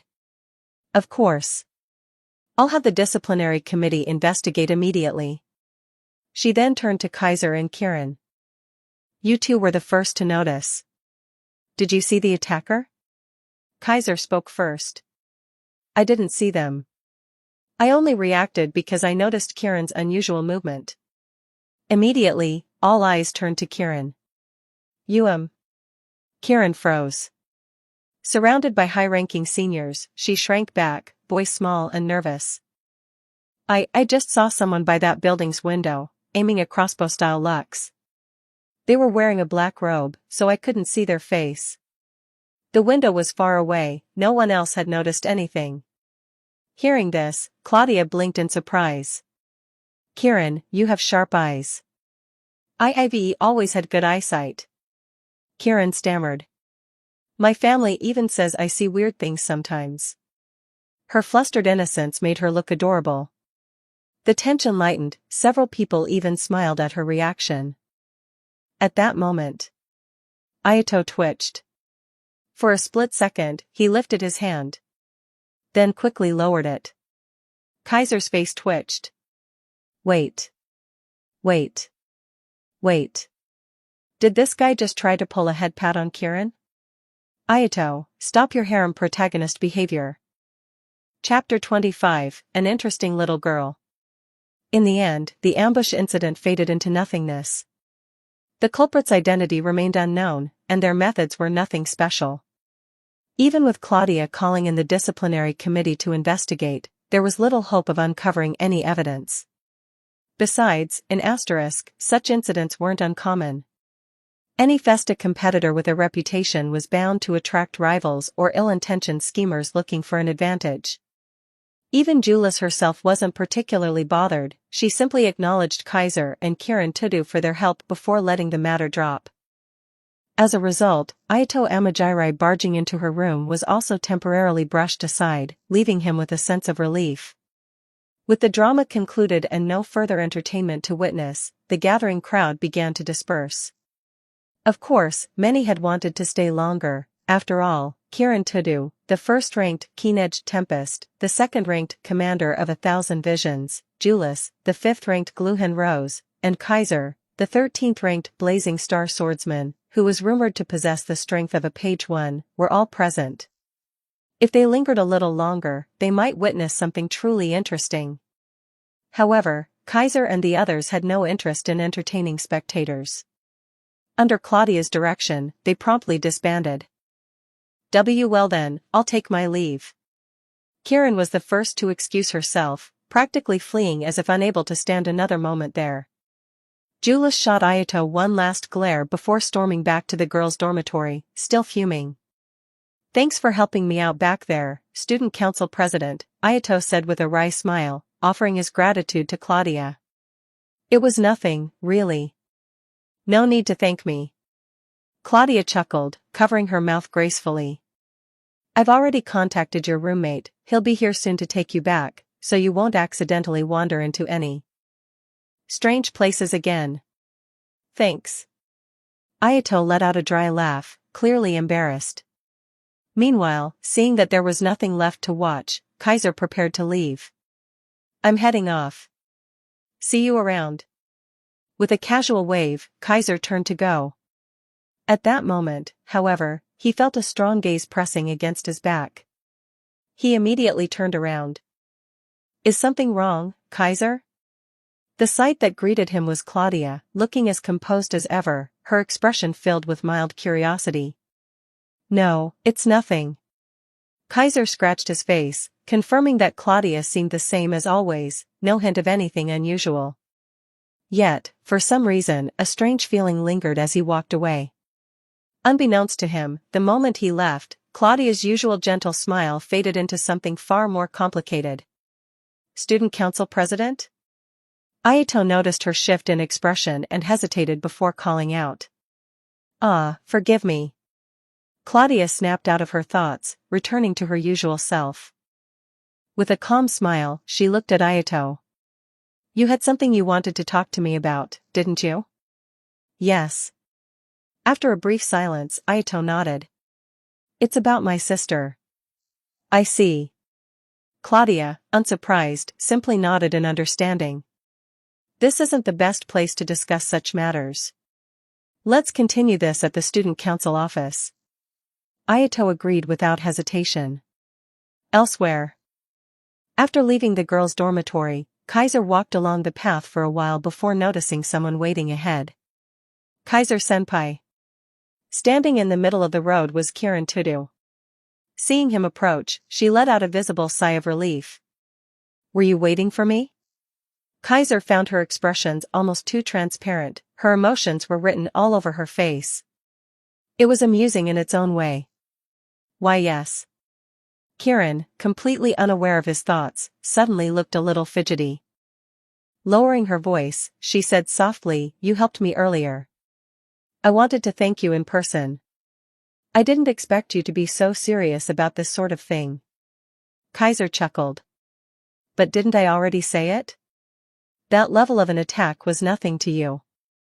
Even if I hadn't stepped in, you could have handled it yourself. Even so, I still wanted to thank you, Kaiser-senpai." Kirin lifted her gaze slightly to look at him, only to immediately avert her eyes again, as if embarrassed.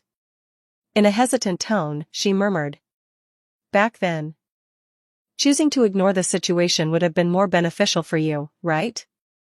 At first, Kaiser didn't quite understand what she meant. Then, realization dawned. "You mean, if I hadn't interfered, you might have been injured.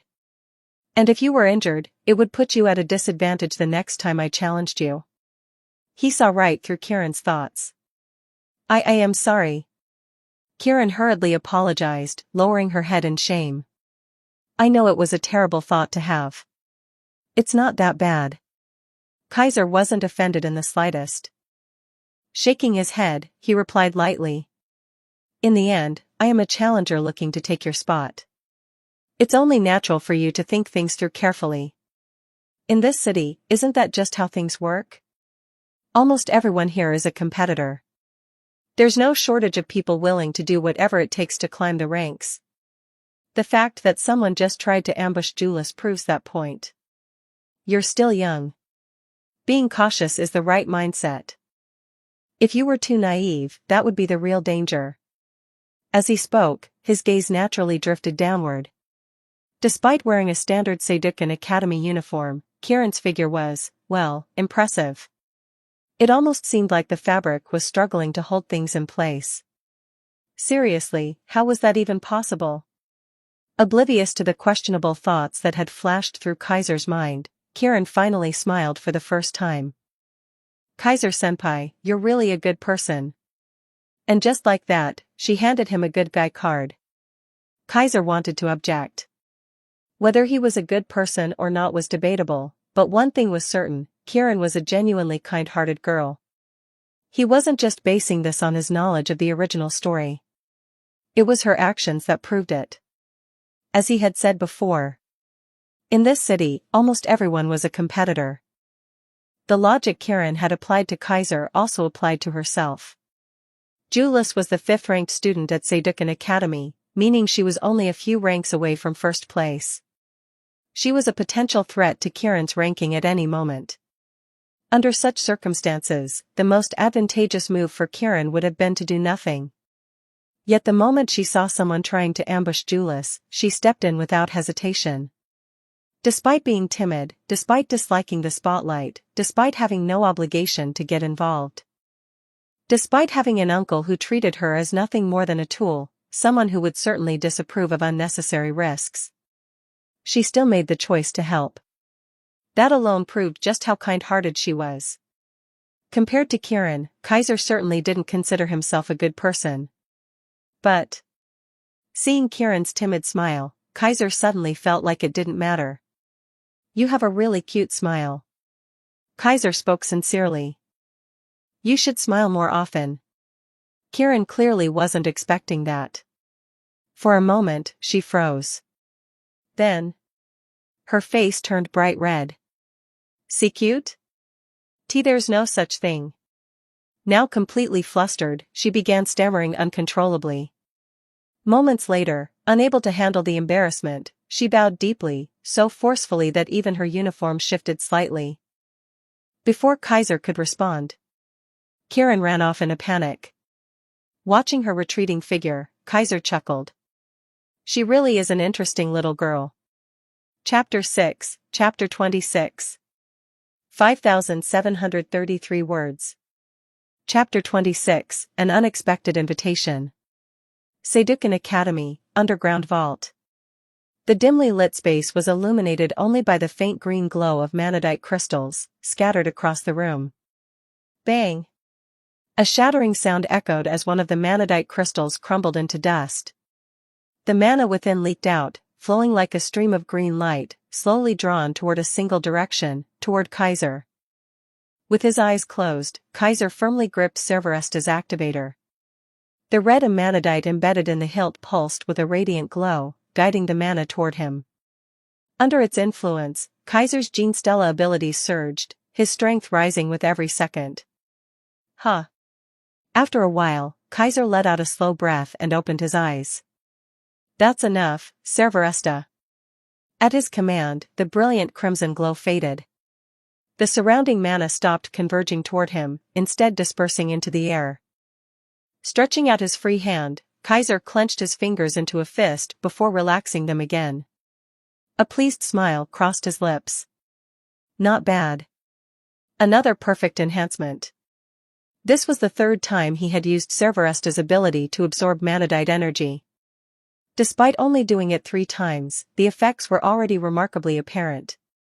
His physical strength and prana capacity had skyrocketed, and his overall combat ability had grown exponentially.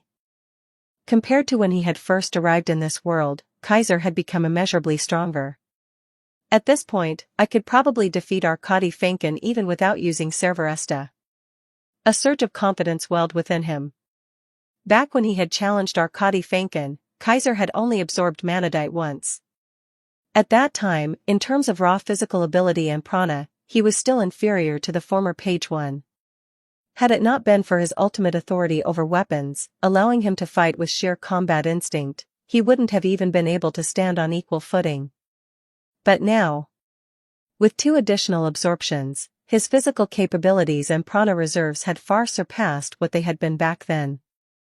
In all aspects, strength, prana, technique, combat intuition, he was now on equal footing with Arkady Fankin. And since they were now equal in every regard, there was no longer any reason why he would lose. Even without using Cerberesta, if he were to face Arkady Fankin again, he could defeat him in 10 moves. That alone spoke volumes. Now, I finally have the strength to compete with the Page 1. I'm truly among the Academy's elite now. Kaiser's smile deepened. Even without Cerberesta, I should be able to break into the top 10. Maybe even the top 5 isn't out of reach. In fact, Kaiser was certain.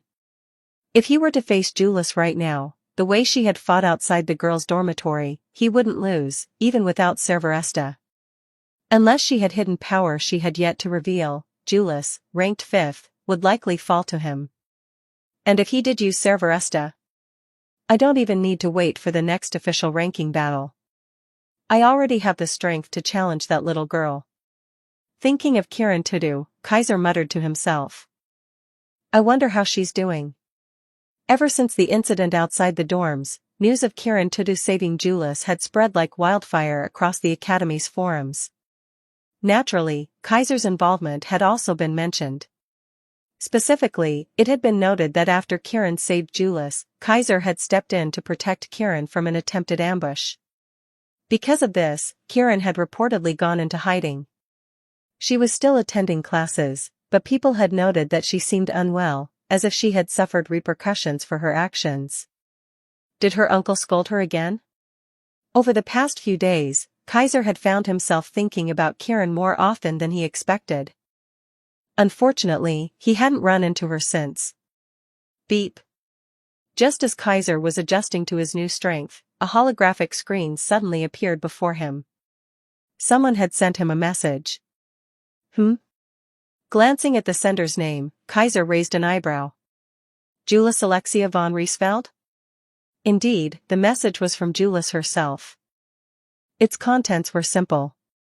As a thank you for saving her during the ambush, she was inviting both Kaiser and Kirin out for a meal over the weekend. Didn't expect the princess to offer a treat. To be honest, Kaiser was a little surprised. If he remembered correctly, despite Julius' noble background, strong abilities, and striking appearance, she wasn't well liked. Her righteous personality and blunt way of speaking often made her difficult to approach. She had enrolled in Seducan Academy during middle school, and though she had been there for over a year, she had almost no friends. The only exception was Claudia, who occasionally interacted with her. For someone like her to actively invite people out. Is this just an excuse? A knowing smile played on Kaiser's lips.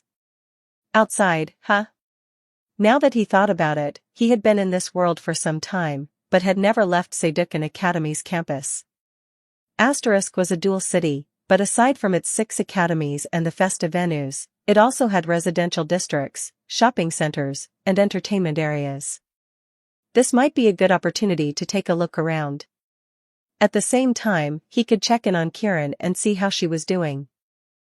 Though, given her uncle's control, he wasn't sure if she'd actually accept the invitation. With that thought, Kaiser typed out his response. I'll be there. Weekend, outside Seducan Academy's main gate. For once, Kaiser didn't wake up early for training. Instead, dressed in casual clothes, he made his way to the meeting spot. Kaiser. Over here. The voice that called out to him wasn't Julius. Instead, it belonged to someone who hadn't been mentioned in the invitation. A young man with messy black hair, wearing a loose-fitting shirt and a thin jacket over jeans. A completely ordinary appearance. But for Kaiser, this was no surprise. So it's you, Ayato. Indeed, Ayato Amajiri was standing there. Next to him stood Julius, her arms crossed. Compared to Ayato's plain outfit, Julius was dressed in a black and pink one-piece dress, its short hemline revealing slender thighs wrapped in lace-trimmed knee-high stockings. She even held a small parasol in one hand. It was a surprisingly girlish look, far removed from her usual commanding presence. If anyone who only knew Julius as the fierce Gluhen Rose had seen her like this, they'd probably react as if the world had turned upside down. Even Ayato seemed a little overwhelmed, standing beside her with an awkward expression, looking very much like an underdressed boyfriend out of his league. You're here, Julius said, briefly glancing over Kaiser. After seemingly approving of his attire, she nodded in satisfaction. Good. This is how you should dress. Unlike a certain someone, who looks too casual to be taken seriously. Although Kaiser hadn't gone out of his way to dress up, his white shirt, black jacket, and matching black pants, paired with sneakers, gave off a sleek yet effortless coolness. It's just whatever I grabbed from my closet, Kaiser admitted. Chapter 27, A Group of Unreliable People. It turned out that after the duel outside the girls' dormitory, Julius had been attacked again. And once again, Ayato had been present. And once again, he had helped her. Having been saved yet again, Julius had no choice but to acknowledge the debt, unable to treat Ayato coldly like before. So, she declared that she would return the favor. But, of course, Ayato didn't particularly care about being repaid.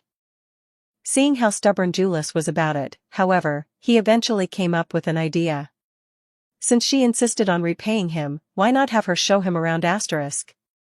After all, as a newcomer, he was still unfamiliar with the city. If he didn't get a proper tour, he might end up in the wrong place again, and that would be troublesome, wouldn't it? So, naturally, he needed a guide to help him explore the city. It made sense, right? It was perfectly reasonable, right? Yeah, like hell it was. Kaiser barely restrained himself from facepalming. This was peak harem protagonist behavior. She just wanted to repay a favor, and he turned it into a day out in the city together? If this were the real world, this would absolutely be a textbook excuse for asking a girl out. And yet, since this was a fantasy world, Ayato wasn't doing it on purpose. No, of course not. He was just being clueless. Which, naturally, was the most dangerous kind of romance. Unintentional flirting was the deadliest weapon, wasn't that how these stories always went? Kaiser could only mentally scream in frustration. Unfortunately, that scream had to remain in his head. Still, at least one thing was certain. So, we really were just an afterthought. If Julius had to repay a favor, she might as well repay everyone's favor at once. That was probably why she had invited both Kaiser and Kieran. A complete accident, really. Had it been a more scheming man, he might have pretended to be happy while secretly lamenting the missed opportunity. But of course, only a completely oblivious protagonist like Ayato could stand there, grinning like an idiot. "Where's Kieran?" Kaiser asked, dropping the pointless train of thought. Did she refuse the invitation? He vaguely remembered that Kieran's uncle had warned her to keep her distance from the page one, lest her true strength be exposed. So, if Kieran had declined, Kaiser wouldn't have been surprised. However, at first, she did turn it down, Julius admitted. She seemed conflicted about it. Taking a deep breath, Julius composed herself. "I wasn't going to force her, but I heard that after she saved me, she hasn't been doing well, so I insisted." Julius didn't know the full truth, that Kieran's uncle was a controlling, power-hungry manipulator. But she could tell that Kieran had been troubled since that night. It wasn't hard to figure out. So, naturally, Julius couldn't just pretend not to see it. Kaiser processed this for a moment. Then, realization dawned. Maybe this whole outing was really about Kieran. News about Kieran's struggles had even surfaced online. If Kaiser had noticed it, Julius had definitely noticed it, too. Perhaps that was why she had gone out of her way to plan this outing. For someone as proud and independent as Julius, taking the initiative like this was rare. But with Ayato pushing things along, it had ended up turning into a group outing. So, while Julius claimed this was about repaying favors, it was obviously not that simple. At the very least, Julius wouldn't consider a single meal as enough to truly repay a debt. Thus, this whole event revolved around Kieran. Which meant Kaiser and Ayato were just the extras tagging along. "Looks like she's here," Julius suddenly said, shifting her gaze toward the academy's main gate. Sorry. I'm late." A crisp, clear voice rang out, perfectly timed. Everyone turned toward the entrance. The next second, they saw a flustered Kieran, practically sprinting toward them. Sorry to keep you waiting. I really apologize." The moment she reached them, Kieran immediately bowed, over and over, frantically apologizing. But at that moment, none of them, not Kaiser, not Ayato, not even Julius, paid attention to her words. Their focus was on something else entirely. Her outfit. For once, Kieran wasn't wearing her Seidukan Academy uniform. Instead, she had dressed in casual clothing. She wore a white long-sleeved blouse with delicate lace trim, the kind with buttons running down the front. The hem was tucked neatly into a high-waisted, pleated blue skirt, which was even shorter than Julius. Her thighs were bare, her legs smooth and slender, leading down to a pair of mid-calf boots. It wasn't flashy, but it was youthful and undeniably cute.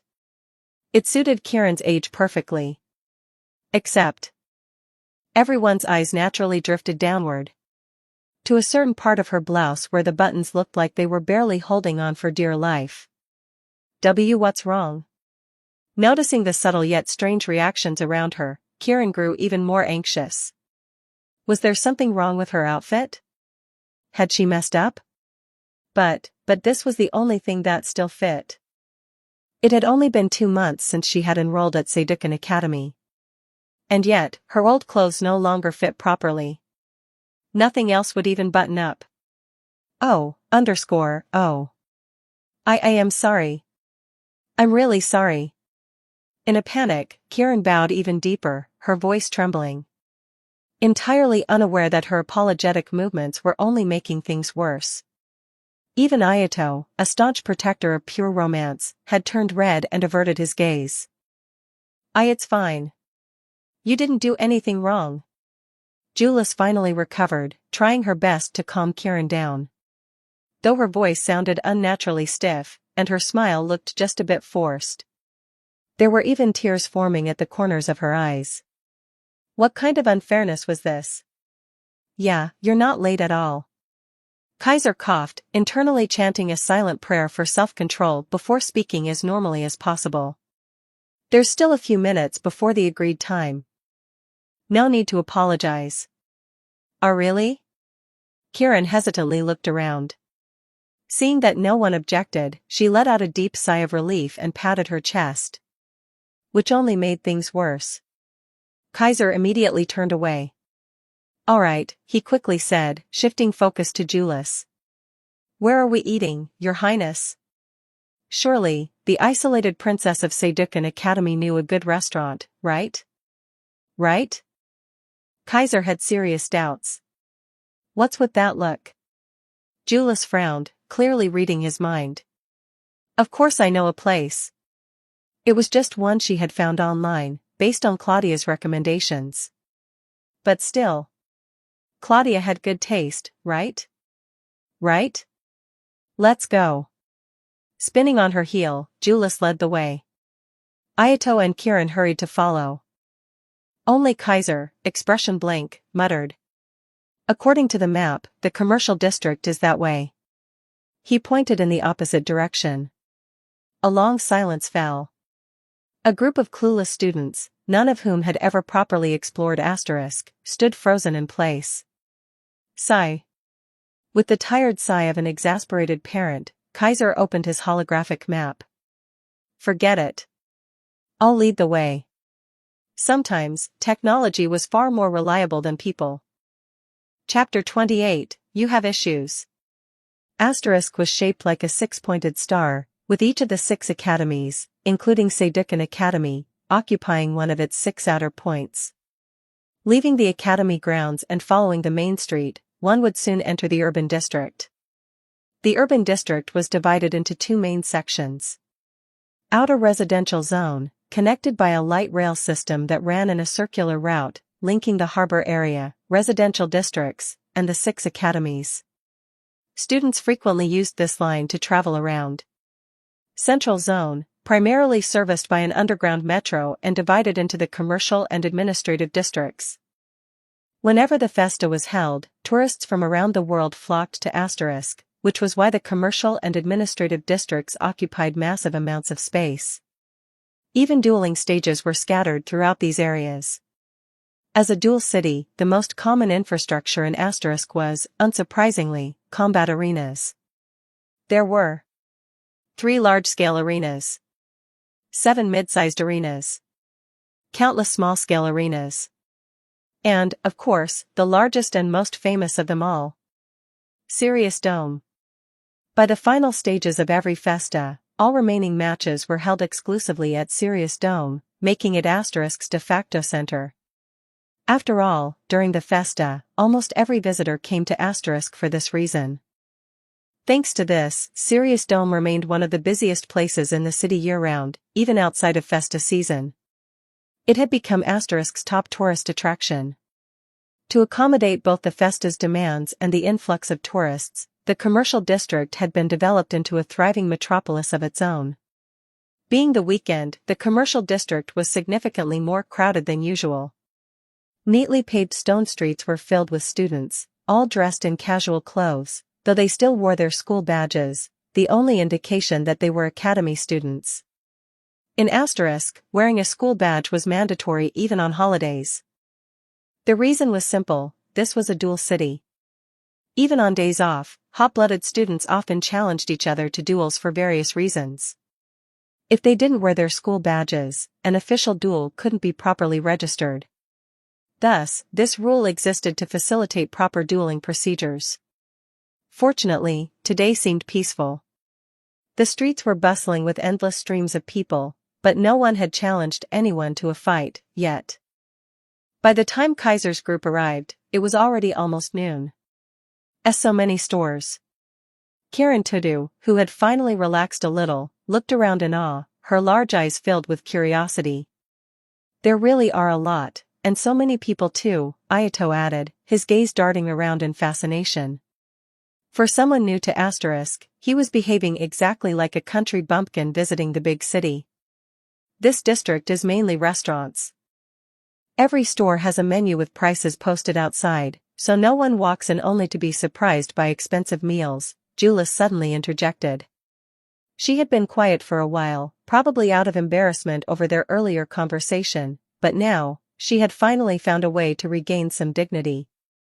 The place we're looking for is closer to the outer residential zone, a bit far from the metro station. It doesn't get too crowded, but it has excellent online reviews, even students from Queenvale Academy frequent it.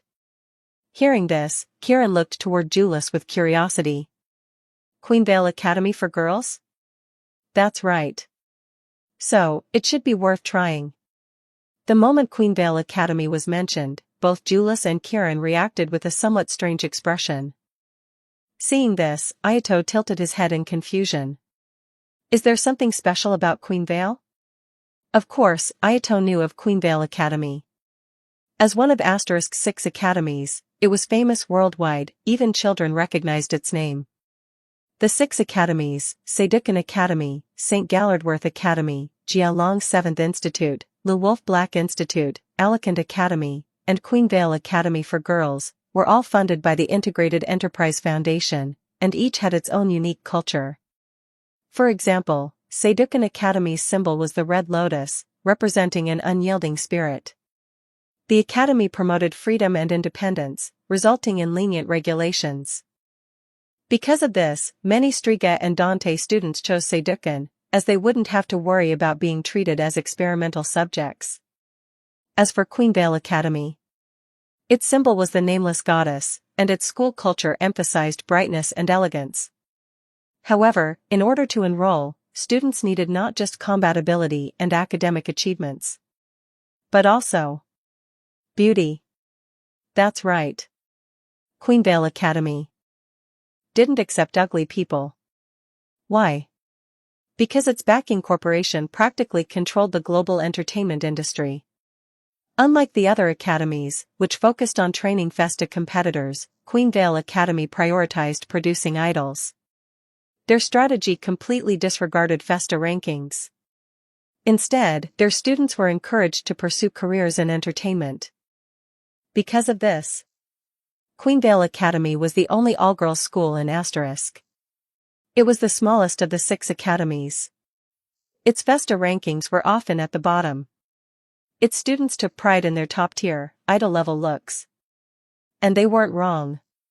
Many of them were world-famous idols, including some of the biggest names in the industry.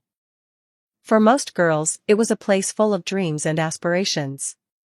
And for most guys, it was basically paradise. Of course, neither Jules nor Kieran were the type to idolize that kind of place. But even they couldn't completely ignore its allure. Naturally.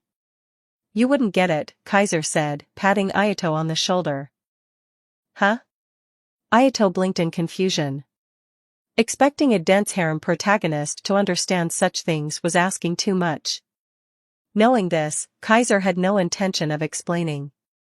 He simply sighed and patted Ayato's shoulder again, leaving him even more bewildered. Eventually, the group turned a corner and entered a narrow alleyway, stopping in front of a small restaurant. This is the place. After checking the location and photos, Jules confidently pushed the door open and led the group inside. The restaurant was cozy and well lit, with a limited number of seats, about 20 at most, including the counter. Yet, most of the seats were already occupied. And almost every customer inside was a girl. A beautiful girl. From their school badges, it was obvious. They were all from Queenvale Academy for Girls. Are we really eating here? Ayato looked around at the room full of stunning women and immediately felt out of place. Meanwhile, Kaiser was completely unbothered, his attention drawn to the soft background music playing in the restaurant. Pretty good music. As Kaiser listened, Jules and Kieran had already started ordering food. What about this one? It looks delicious, but isn't it a bit pricey? It's actually very reasonable. Don't worry about the cost, just order whatever you like. Tea then. I'll go with this. Watching the two excitedly discuss the menu, Kaiser turned to Ayato. Aren't you going to order? I don't really mind. I can eat anything, Ayato replied lazily, his usual relaxed smile on his face. But then, he started staring at Kaiser. Intensely. What? Kaiser felt a chill down his spine. Why was this guy staring at him instead of appreciating the view? And just earlier, he had casually said, I can eat anything. You have issues. Chapter 29, Another Magic Sword? You've been staring at me for a while now, Ayato. Unable to ignore Ayato Amajirai's blatant gaze any longer, Kaiser turned toward him and asked directly. Do you have something to say? Yeah, a little, Ayato admitted, hesitating for a moment before making up his mind. I heard that you have an Orga Lux, one called Cerveresta. Is that true? The moment Ayato asked this, Kaiser immediately understood what he wanted. Oh? Kaiser raised an eyebrow and smirked. You interested in Cerveresta? Something like that. Ayato's response was vague, but his expression grew noticeably serious. If possible, could I take a look at it? Instead of answering, Kaiser simply reached into the inner pocket of his jacket and pulled out a jet black activator. This single action not only captured Ayato's full attention but also drew the interest of the two girls sitting across from them. So this is Cerveresta. Ayato stared intently at the black hilt, his gaze locked onto it as if mesmerized. His hand instinctively reached out, as if he wanted to touch it. But the activators trembled violently, and the red emanadite embedded within Cerveresta pulsed with a brilliant crimson light. At the same time, an intense heat wave radiated outward, surging toward Ayato's hand. Hot. Ayato recoiled as if burned, pulling his hand back instantly. A faint wince of pain crossed his face. Ayato-senpai? Hey! Are you okay? Both Kirin Tudu and Julius gasped in shock, their voices overlapping as they spoke. Even Kaiser was taken aback. He had not expected this kind of reaction. Sorry. Recovering quickly, Kaiser immediately retracted Cerveresta's activator back into his jacket. I didn't think that would happen. And he meant it.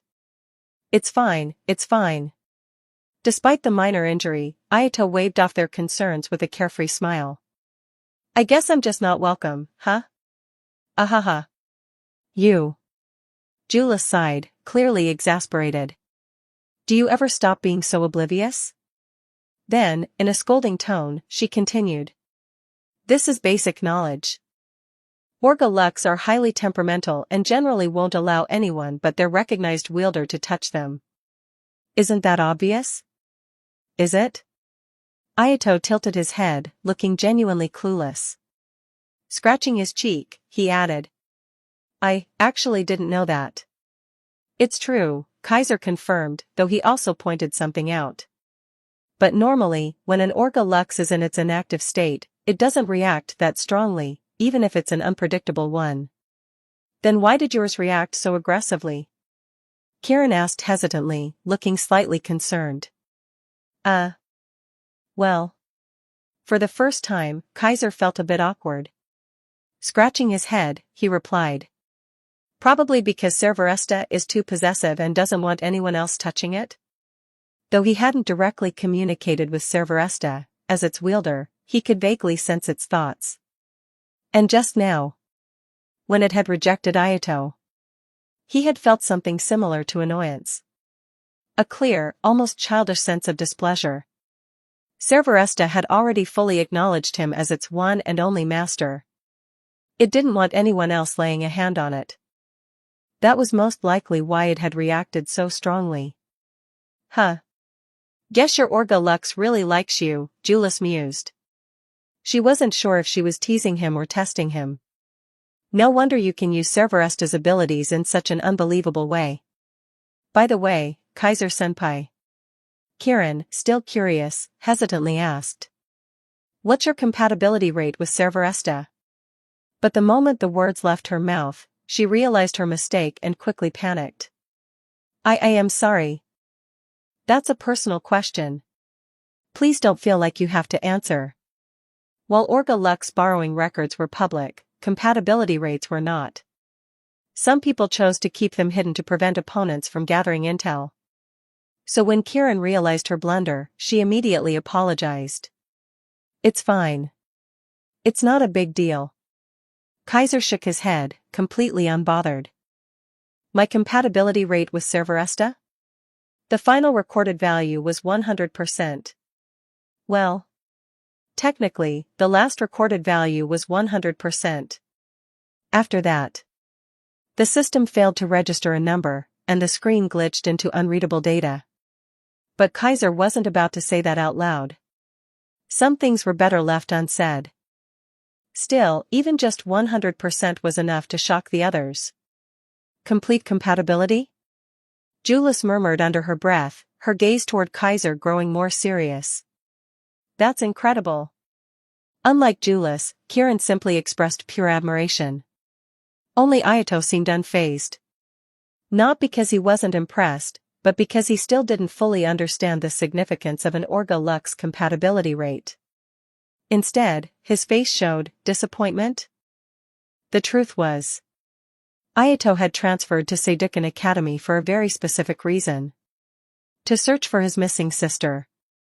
5 years ago, his sister had come to Asterisk and studied at Seidukkan Academy. Then, one day, she had mysteriously disappeared.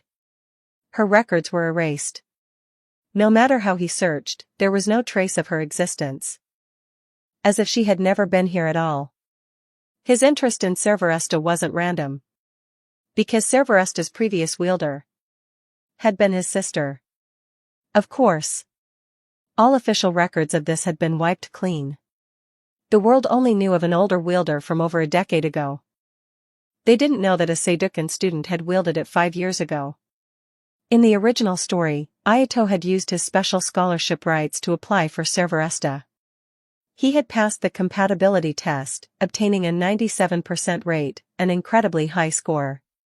But despite this, due to his poor control over prana, he was never able to properly wield it. Kaiser, seeing Ayato's disappointed look, considered something for a moment. Then, he spoke. "You're a special scholarship student," he reminded. "That means you have a free pass to choose an Orga Lux. If you're interested, why not check out the Equipment Bureau?" Even though Cerberesta was already bound to him, there were still other Orga Lux available. And Ayato, if guided correctly, could benefit greatly from obtaining one. As Kaiser thought this, Ayato suddenly smiled. "Actually, I already have plans to visit the Equipment Bureau after the weekend." Then, with a casual, almost offhand tone, he added, "The student council president told me that a new Orga Lux, one related to Cerberesta, will be transferred to Seidukkan Academy soon." "A second magic sword, huh?" Ayato smirked. "I'll be testing for compatibility with that one." Chapter 30, Where have I seen her before? Another magic sword? The moment Ayato spoke those words, the entire group froze. Especially Kaiser, his face showing clear surprise. "Are you talking about another one of the 4-colored magic swords?" Kieran asked with a puzzled expression. The 4-colored magic swords were a set of 4 special Orga Lux. Cerberesta was just one of them. Alongside it, there were 3 others, each also bearing the title of a magic sword. So if Ayato was talking about another magic sword, then he was most likely referring to one of the remaining 3. Why would they suddenly transfer another 4-colored magic sword to Seidukkan Academy? Even Julius was confused. "I'm not really sure," Ayato admitted. "The student council president only told me that it had something to do with Cerberesta." Hearing this, Kaiser's mind clicked into motion. Could it be because his compatibility rate with Cerberesta had surpassed the limit? A compatibility rate exceeding 100% was unprecedented. Without a doubt, this anomaly must have caught the attention of not only the academies but also the Integrated Enterprise Foundation itself. In such a scenario, it would be entirely reasonable for researchers to investigate whether this phenomenon was unique to Cerberesta or if it could occur in other Orga Lux as well. And if they were to research a weapon, It would make perfect sense to start with the other four-colored magic swords. The four-colored magic swords were not just similar in name. They had all been created in the same laboratory, sharing a common origin far deeper than most outsiders could imagine. If Cerberesta had broken its compatibility limit, then it was entirely possible that the others could too.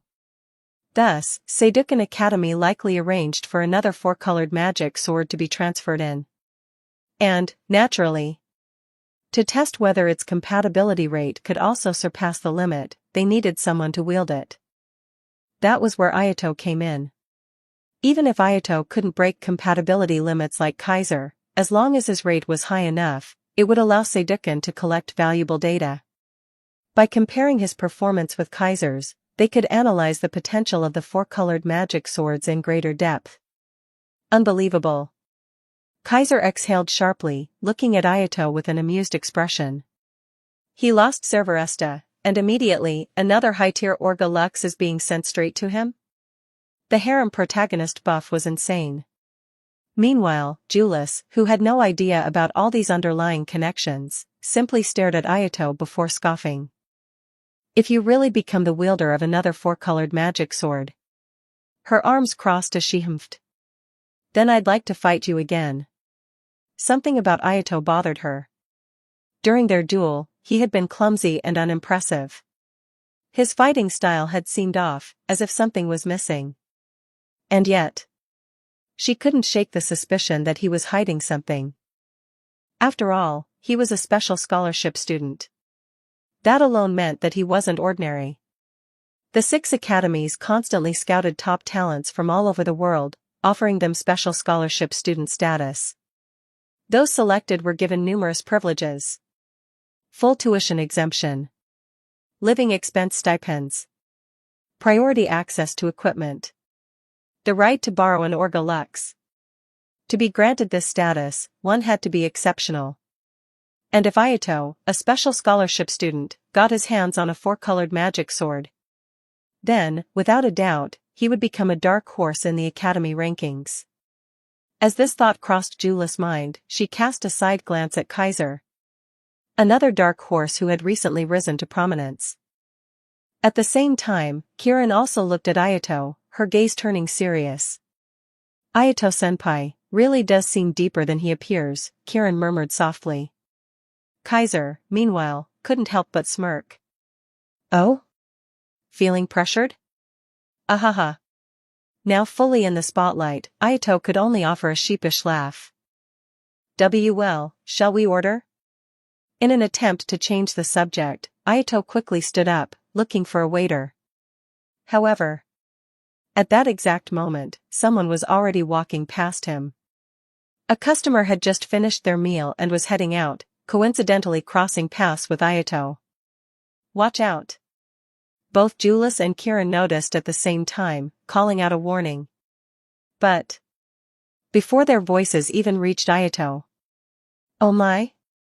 The customer dodged effortlessly. Not just with precision, but with an unexpected grace that seemed almost unnatural. The movement was so smooth, so elegant, that it left Ayato, Julius, and Kirin completely stunned. So much so that none of them reacted when the person's beret slipped off in the process. Kaiser, on the other hand, reacted instinctively. His hand shot out, catching the beret midair before it could hit the ground. Ah. I'm sorry. Finally snapping out of it, Ayato quickly bowed an apology. I didn't notice you behind me. That was my fault. Hearing this, the customer let out a soft laugh. It was a laugh as graceful as the movement had been. Light, melodious, and strangely captivating. Be more careful next time, alright? She smiled. You've got pretty good reflexes, you know? If you don't watch where you're going, you might end up hurting someone by accident. I will. Ayato nodded, his voice earnest. Thank you for the warning. It's nothing. The girl waved her hand casually.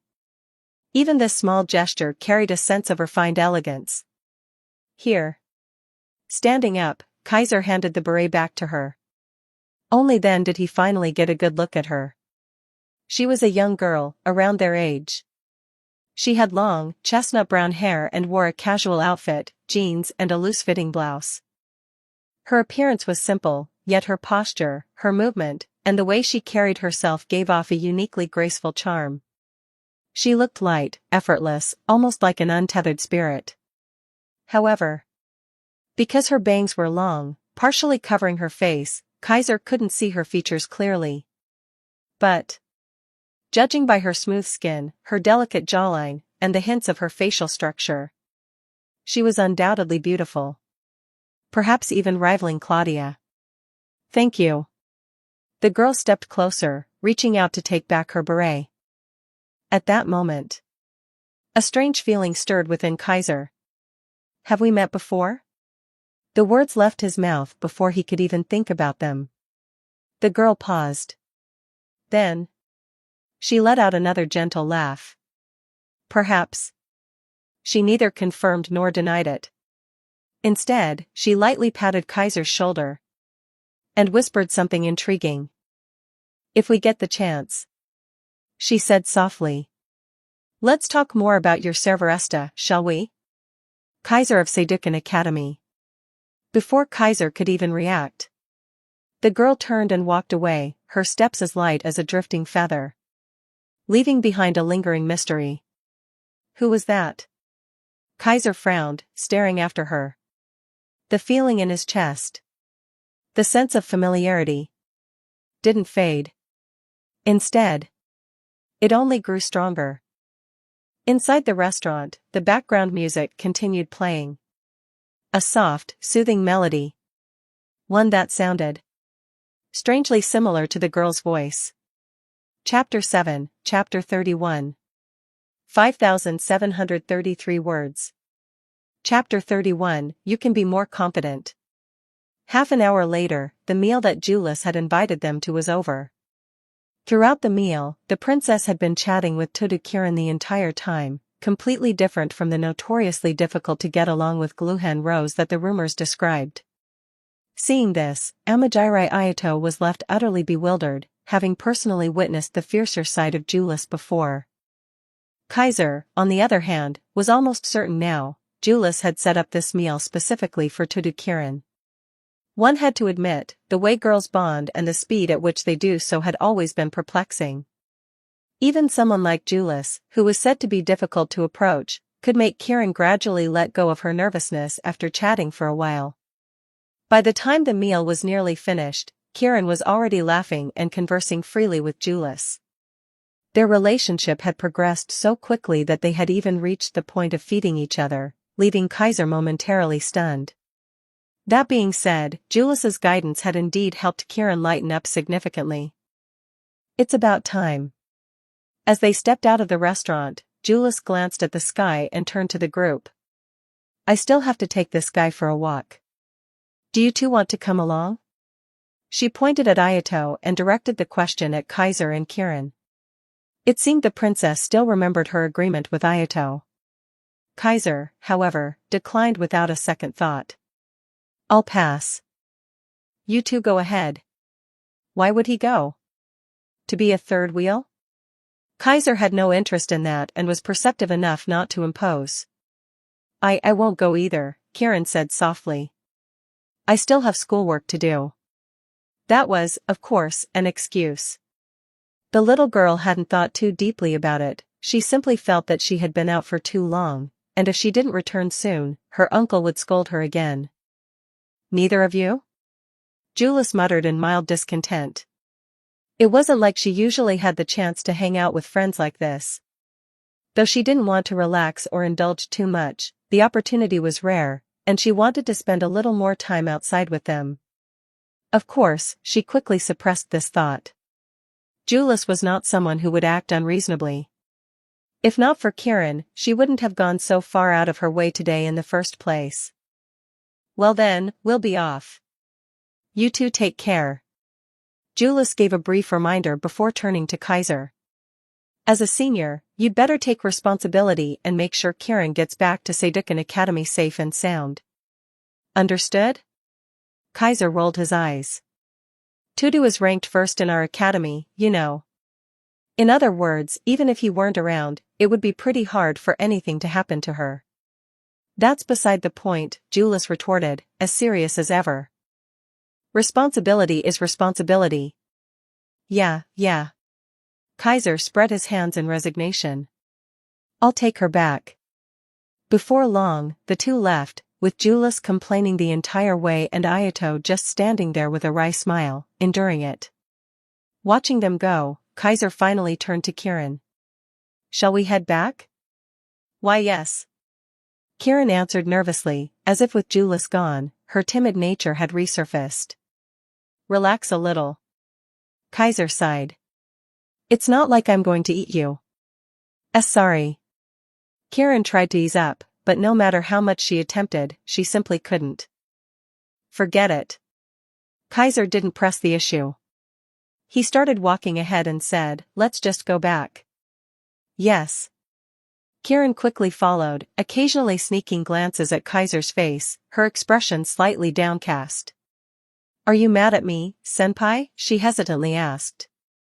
No. Kaiser wasn't that petty. Seeing Kieran looking so dejected, he couldn't help but say, you overthink things too much. Everyone has a different personality.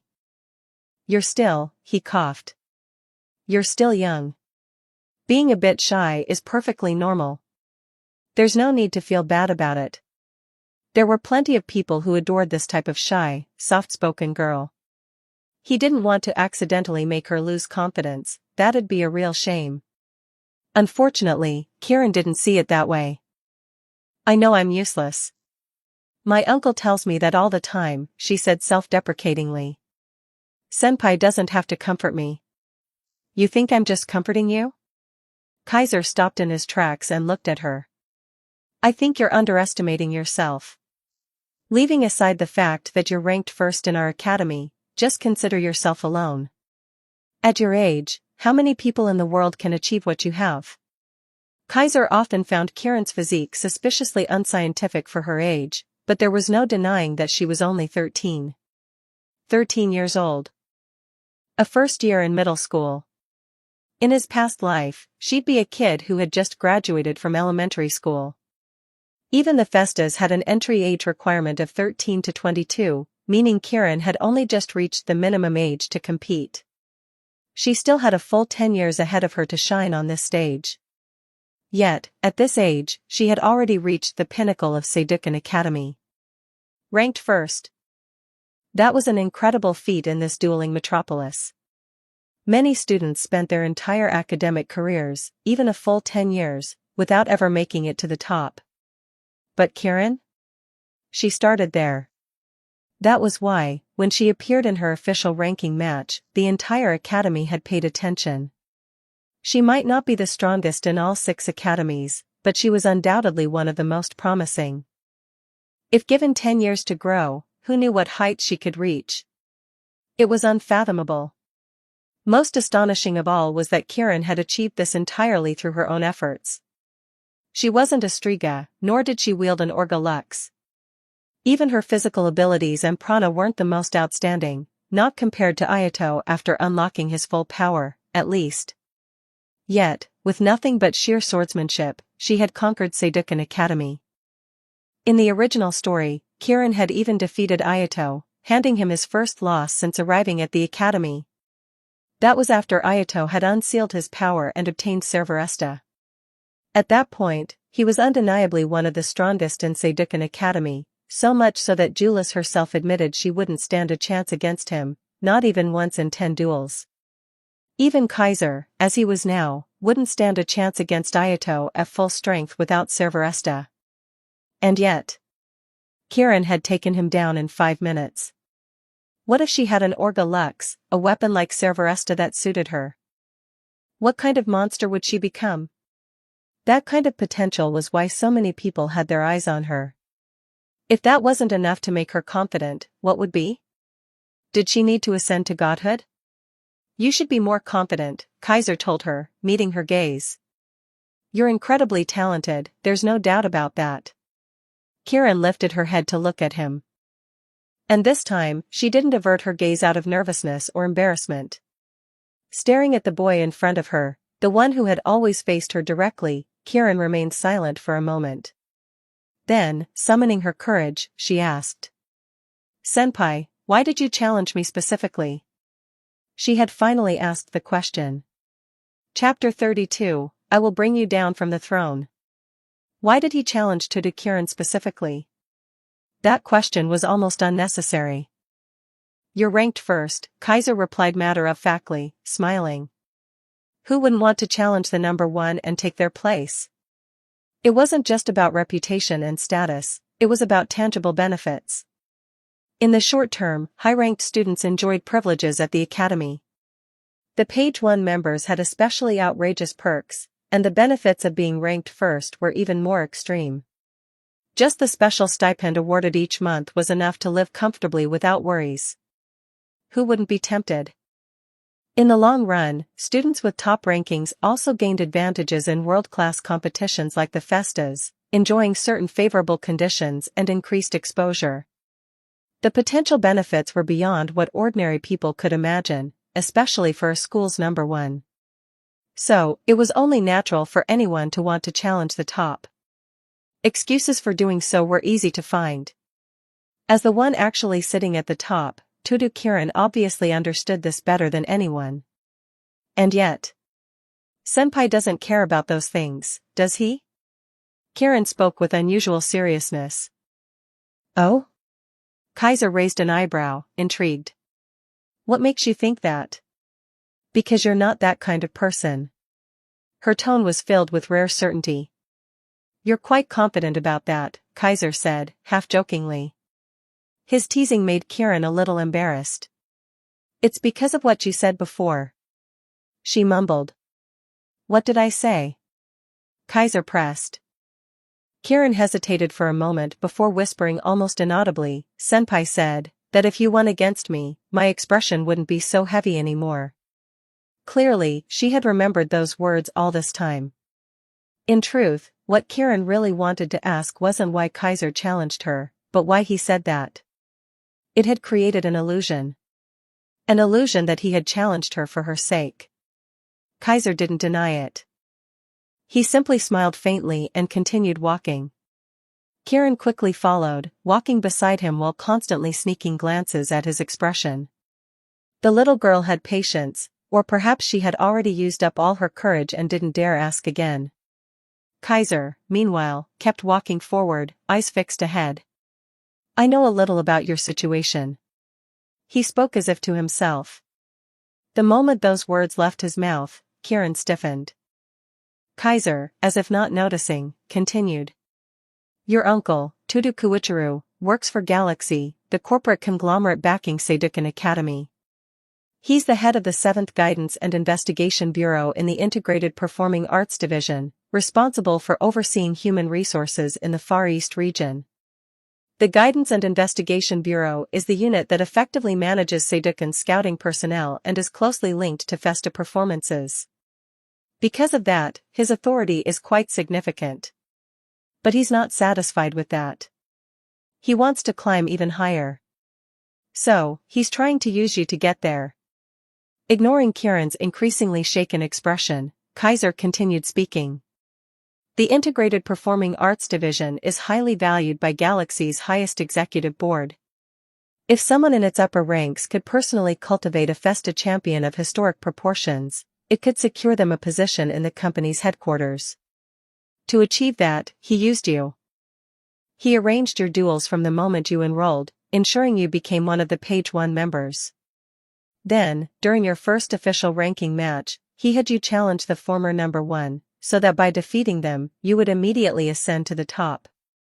Since then, nearly all your matches and schedules have been controlled by him. To keep you in first place, he constantly strategized for you, providing opponent intel and countermeasures, all so that you could become an unprecedented number 1 and elevate his own standing. In other words, sitting in the number 1 spot was never your choice. Kaiser finally turned his gaze toward Kiran. Am I wrong? Kiran fell silent. So, Senpai already knows that much about me. Her voice was low, her expression dim. Not exactly. Kaiser shrugged. I still don't understand why you go along with it. That was a lie. Kaiser understood better than anyone why Kieran obeyed the demands of a strict, even cruel uncle who berated and controlled her. Because she wanted to save her father. My father was imprisoned for a crime when I was 8. Her lips trembled as she spoke, and Kaiser, momentarily surprised, listened as she shared her secret with unexpected ease. That day, he took me to a shop, and we ran into a robber. I wasn't careful and got caught as a hostage.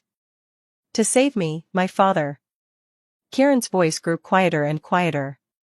The words killed him were barely audible, swallowed by the surrounding noise.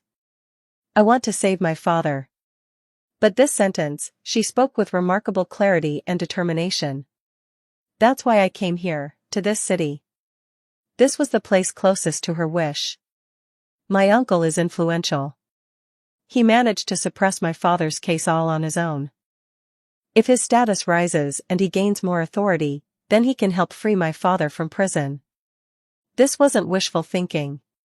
Kaiser knew all too well that in this world, bending laws and rewriting realities for personal gain was far from uncommon. Especially here. Inversia had long since shattered the old world order.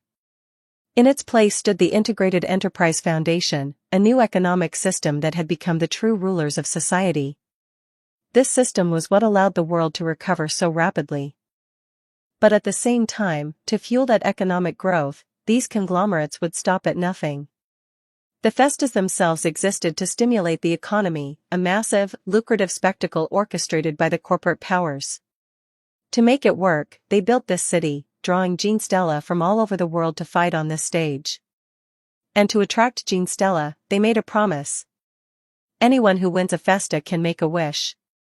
A wish that all 6 conglomerates would work together to fulfill. That was why competition among the 6 academies was so fierce, so ruthless that ambushes, betrayals, and even assassinations were not uncommon. If Tudu Kuichira managed to become an executive in Galaxy, securing a prisoner's release would be effortless. That was why Kieran obeyed him. And yet, for someone who can help him climb the ranks, he sure treats you terribly. Kaiser's voice was calm. I heard he beats and scolds you all the time. That whole incident with the princess, when you helped her, he must have given you hell for it, didn't he? Otherwise, Kieran wouldn't have been in such a bad state for those few days. It couldn't be helped. Kieran lowered her head. She had disobeyed. She had aided a competitor. It couldn't be helped, huh? Kaiser's expression remained indifferent. Then, he spoke. In that case, my decision to challenge you was the right one. Kieran's eyes widened. Senpai. She stared at Kaiser in bewilderment. And he smiled. Wait and see. Kaiser's voice was quiet but firm. I will bring you down from that throne. And shatter his ridiculous delusions. Chapter 33, Things Will Be Different. Sedukan Academy, Girls' Dormitory. Tudu Kieran stepped into an unusually spacious room. I'm back.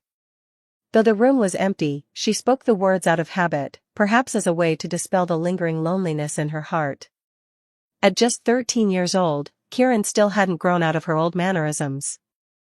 Even though she possessed the determination to save her father, everything she had to endure weighed heavily on her. Her uncle's oppressive expectations. The isolation of having no real companions. The constant challenges that came with being ranked first. All of it placed an immense burden on her young heart, making the solitude of her dorm room feel even more unbearable. Yet today, something felt different. Kaiser-senpai. Lying on her bed, Kieran found her mind swirling with his words. She didn't even remember what she had done or said after that conversation. She had simply followed behind him in a daze, all the way back to Sedukan Academy. Only when he saw her off at the dormitory entrance did they finally part ways. What exactly did senpai mean? Kieran had asked herself that question countless times. At first glance, Kaiser's final words didn't sound particularly kind. After all, he said he would bring her down from her throne and shatter her uncle's ambitions. That was not something she should be happy about. If her uncle had heard those words, he would have flown into a rage. And yet, for some reason, Kieran couldn't bring herself to feel upset. Instead, she felt a faint, inexplicable sense of anticipation.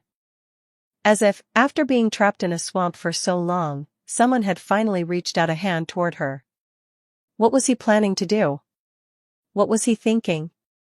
Why did he say something like that? One question after another filled Kieran's mind, making it impossible to think of anything else. Until... beep. A holographic window suddenly appeared in front of her. Kieran pursed her lips, hesitating to accept the call. She already knew who it was. More than that, she simply didn't want to hear that voice right now. She didn't want her thoughts to be disrupted. But she also knew she still wasn't strong enough to disobey her uncle's will. Suppressing her emotions, Kieran reached out and accepted the call. Meanwhile, having just escorted Kieran back to the dorms, Kaiser had yet to return to his own residence. Instead, he had opened the official ranking battle system.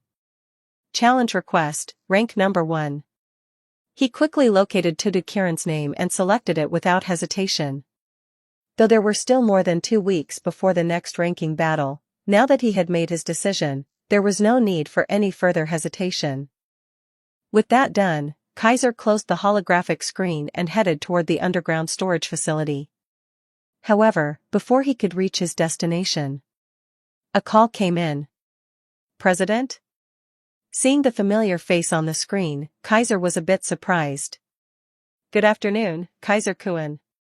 On the other end of the call, Claudia Enfield sat in what appeared to be the student council office, a massive glass wall visible behind her. As always, she wore a mature and composed smile.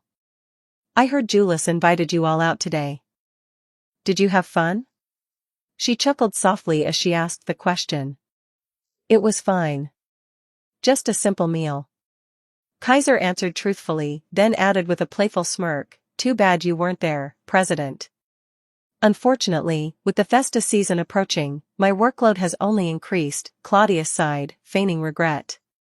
If I had the chance, I would have liked to go, though I'm not sure how Julius would feel about that. That sounds rough. Kaiser offered a token of sympathy before getting to the point. But I doubt you called just to ask about that, right? Why not? Claudia tilted her head slightly. You all got to enjoy a pleasant outing while I was stuck working. Am I not allowed to ask how it went? Her words were spoken in the same teasing tone as always.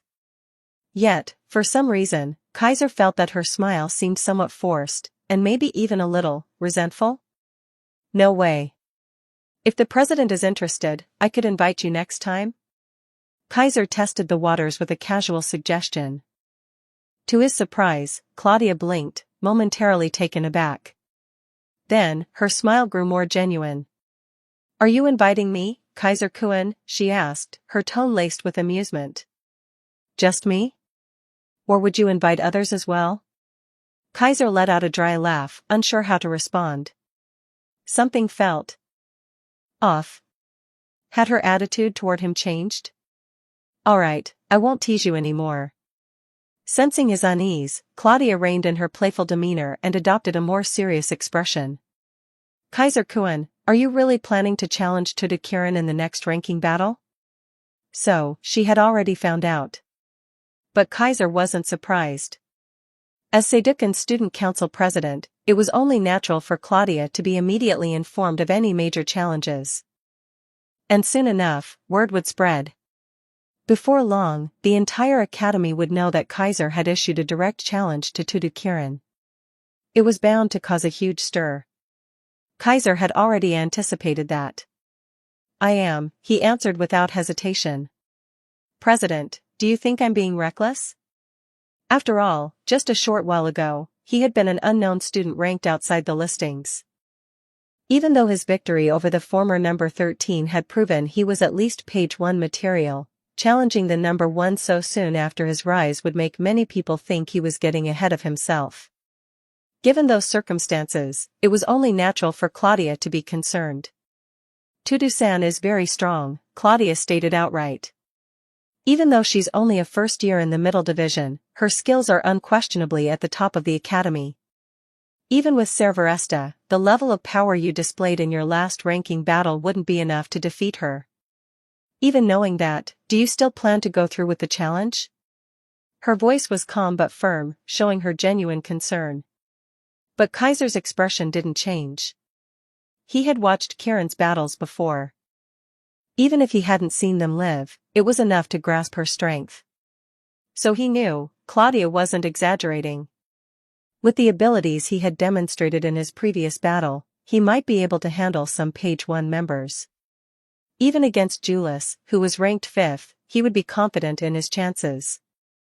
But against Kieran, things were different. Even the original protagonist had lost to her once, even after unsealing his power and obtaining Cerveresta. Even with Cerveresta in hand, Kaiser wasn't sure if he could win. At least, not as he was now. But that was before, he said calmly. By the time the next ranking battle arrives, things will be different. Claudia studied him for a moment. Then, she smiled. In that case, I'll be looking forward to seeing how much you've grown. Kaiser simply nodded, then continued toward the underground storage facility. Time passed quickly. Before long, the day of the official ranking battle had arrived. The comprehensive arena was once again bustling with activity. Word of Kaiser's challenge had spread far and wide, fueling excitement for this round of battles. Chapter 34, Rank 1, Here I Come. Comprehensive Arena, Main Stage. By now, the audience had mostly taken their seats. This is the third official ranking battle of the year, right? Yeah, it's been 3 months since the semester started. Next month, the Real highlight won't be our Academy's ranking matches, it'll be the Festa. So this season's Festa is finally starting. The Phoenix Festa is up first. I wonder who from our Academy signed up. I heard the Gluhen Rose, rank number 5, registered for the Phoenix Festa. What? That princess actually signed up? Who's her partner? Not sure. Apparently, some no-name ranked outside the listings. Let's focus on the ranking battles first. There's a huge match today. Yeah, can you believe Blazing Star Swordsman actually challenged Keen-Edged Tempest? That guy's got guts. Rank number 10, Mistwitch, lost easily to Keen-Edged Tempest last time. Does a rank number 13, who's not even part of Page 1, really stand a chance against rank number 1? But people say Blazing Star Swordsman has the strength of a Page 1 member. Let's wait and see. Huh. Hope he doesn't get crushed too badly.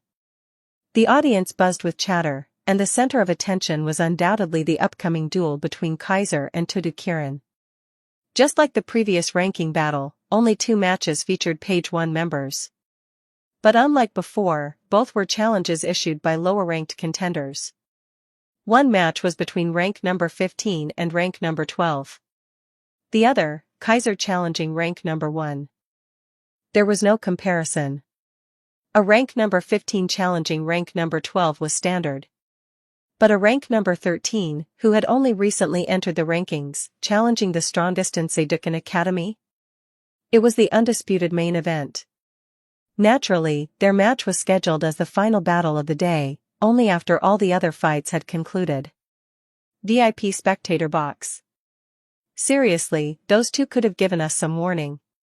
Seated in the exclusive VIP section, Julius sat with arms crossed, looking visibly irritated. Yeah. Ayato, sitting beside her, smiled wryly. I still can't believe he actually challenged Tudu-san.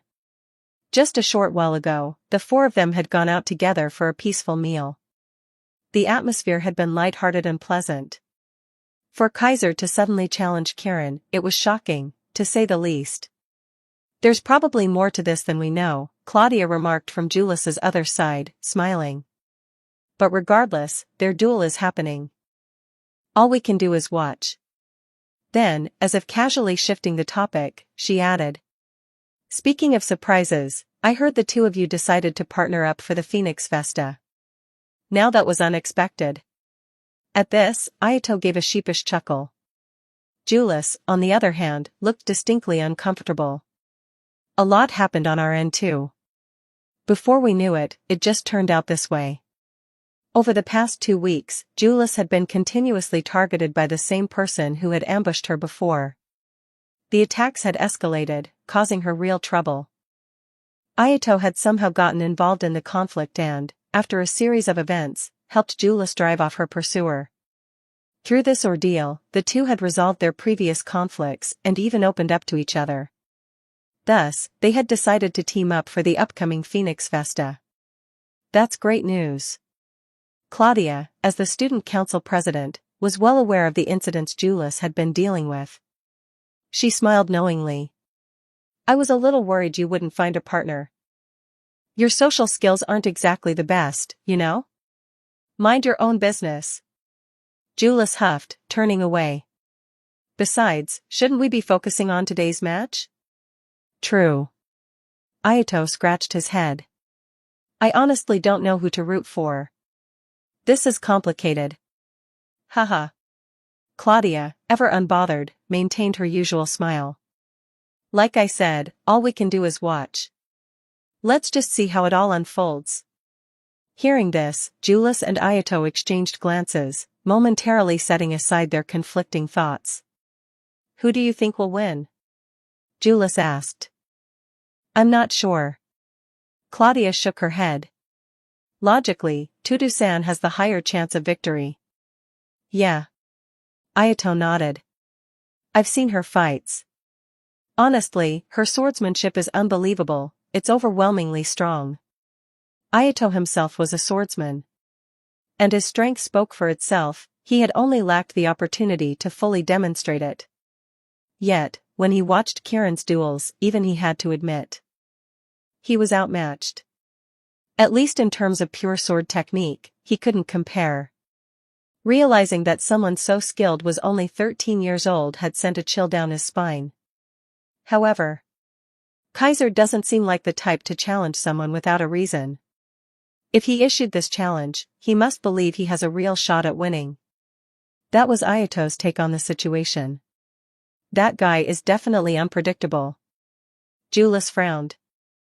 But I still can't picture Kirin losing. Claudia didn't comment further. Instead, her hand casually brushed against the sheath at her waist. You'll surprise me, won't you? She murmured to herself, smiling softly. And with that, the official ranking battle was declared open. Waiting area, contestants' lounge. As the battles progressed, one fighter after another was called to the arena. The waiting area gradually emptied. Just like last time, Kaiser remained in a corner, leaning against the wall with his eyes closed. Other competitors kept sneaking glances at him, some curious, some skeptical. The last time he had been here, he was a nobody. Now, he was one of the most anticipated participants of the day. Not that he cared. Ignoring the eyes on him, Kaiser remained deep in thought. He recalled a scene from a few nights ago, the last time he absorbed manadite. That night, with Cerberesta's assistance, he had drained every last bit of manadite stored in the underground vault. Yes. Every last piece. Yet, the results had been underwhelming. Even after absorbing so much, the growth isn't as dramatic anymore. Kaiser pondered. Is it because my current strength is already too high? Does progress slow down at this stage? Or, have normal manadites stopped being effective for me? Whichever it was, one thing was clear. His rapid power surge was coming to an end. But this much is enough. Kaiser opened his eyes, his irises gleaming with resolve. Rank 1, here I come. A surge of immense prana pulsed from his body, distorting the air around him for an instant. The final battle of the night was about to begin. Chapter 35, Kaiser vs. Tudu Kirin. At the same time, in another waiting area, Tudu Kirin sat alone on a long bench. Dressed in her middle division uniform, she carried a real blade at her waist, its sheath resting lightly against her lap. She sat in silence, waiting for her turn, her gaze fixed on the holographic screen before her. Displayed on it was an extraordinarily detailed report, every recorded aspect of her opponent's academic career, combat history, ability growth, and even trivial matters like dietary preferences. It was an intelligence report prepared by her uncle, Tudu Kuichiro. Kieran had read it countless times. She had memorized its contents so thoroughly that she could recite them backward. Yet, every time she reviewed it, she couldn't help but feel amazed. Just a little over a month ago, he was so ordinary. But after obtaining Serveresta, Kaiser-senpai became someone completely different. From the information her uncle had gathered, Kaiser's transformation after acquiring Serveresta could only be described as a complete rebirth. His performance in his duel against former rank number 13, Arkady Fankin, had already been surprising. But according to recent intelligence, his strength might far exceed what was shown in that match. Although Kaiser hadn't fought publicly since his last ranking battle, there were rumors, accounts of him training at dawn, running at speeds beyond human limits and practicing swordsmanship so precise it seemed superhuman. Kuichiro's intelligence network had collected all these details and delivered them to Kieran. And every time she read through them, she found herself astonished. I think I might actually be looking forward to this. The thought escaped her lips before she could stop it, surprising even herself. She had expected to feel conflicted about this duel, perhaps burdened by its significance. Yet now that the moment had arrived, she felt neither nervous nor weighed down. Instead, she felt excited. She knew exactly what that meant. More than worrying about everything else. Do I just want a fair and honorable duel against Kaiser-senpai? After all, she was a swordsman. And a true swordsman could not ignore the call of a worthy opponent. The realization that she still possessed this desire, that she still craved battle against the strong, brought a small smile to her lips. Would the next competitors please enter the stage? A mechanical announcement rang through the waiting area. Her school badge emitted a faint glow. By now, all the other matches had concluded. This was the final battle. All right. Kieran patted her cheeks lightly, then stood up. At her waist, Senbakiri shifted slightly in its sheath, letting out a faint metallic hum, almost as if it, too, was eager for the fight ahead. Comprehensive arena, main stage. Ooh! A wave of deafening cheers erupted through the stands as the final match was announced. Excitement crackled in the air like an oncoming storm. The long-awaited showdown was about to begin. From opposite ends of the arena, two figures stepped forward. The crowd's energy surged even higher. It's finally starting. In the VIP section, Ayato and the other sat up straight, eyes locked on the two approaching fighters. Down on the battlefield, the two competitors advanced toward each other. And curiously, both of them were smiling. Within moments, they stopped at the center of the stage, maintaining a measured distance. Gazing at the girl before him, Kaiser narrowed his eyes slightly. You're looking good, Kieran. He chuckled. Yes. Even I'm surprised. Kieran's expression was unusually calm, almost serene. I had so many things I wanted to ask you, so many questions I hoped you'd answer, but now that I'm here, none of that seems to matter anymore. Kaiser met her gaze. That just proves what a true swordsman you are. He smirked. You always say you're useless. But when you stand here, everything about you, your stance, your presence, tells a different story. Kieran was silent for a moment. Then, her expression grew serious. Perhaps swordsmanship is the only thing I'm good at. Besides wielding a blade, I'm no good at anything else. She exhaled softly. That's why, in this duel, I will find my answer. Through my sword, I will uncover your true intentions, senpai. No need to go through all that effort. Kaiser shook his head. When this battle is over, I'll tell you exactly what I intend to do. All right. Kieran nodded firmly. Then, senpai, please guide me. With those words, she drew her sword. The blade slid free from its sheath with a crisp, ringing note. Blade length, 2 shaku, 3 sun, 4 bu. Crafted by Inoue Shinkai. Name, Senbakiri. Holding the sword in both hands, she settled into a middle guard stance, her blades tipped perfectly aligned toward Kaiser. Please guide me. In that instant, Kieran's entire presence shifted. The soft-spoken, timid girl vanished. In her place stood Keen-Edged Tempest, the cold, razor-sharp swordswoman who reigned supreme at Sedukan Academy. This was the true Tudu Kieran. Zing! A brilliant crimson glow flared from the pitch-black activator in Kaiser's hand. The embedded Amanadite pulsed ominously. A surge of mana gathered, raw heat spilling into the air, condensing into a pure white energy blade. Boom! Kaiser twirled the sword effortlessly, its movements smooth and fluid, almost natural. One of the four-colored magic swords, Orga Lux, Servaresta. He lifted the blazing sword and pointed it directly at Kieran. Let's begin. The moment his words fell, the entire arena exploded into deafening cheers. VIP spectator box. In the stands, Ayato's hand instinctively went to his waist. Something was vibrating. This is... Ayato's eyes widened in shock. Oh my. Claudia smiled, glancing at him. It seems the bond between magic swords runs deeper than we expected. She chuckled softly. Feeling the presence of Servaresta, your sword must be getting excited too. Hearing this, Ayato calmed down, his fingers brushing over the hilt of his sealed weapon. He turned his full attention back to the stage. Here it comes. Julius murmured. As if on cue, the school badges of both fighters flared red. Sedukan Academy, official ranking battle, final match. Kaiser vs. Tudu Kieran. Duel, begin. A mechanical voice declared the start of the fight. Above the stage, holographic displays lit up with their names. The panels rotated outward, illuminating the arena. Ding! The moment the start signal sounded. Zing! A dazzling burst of energy surrounded Kieran.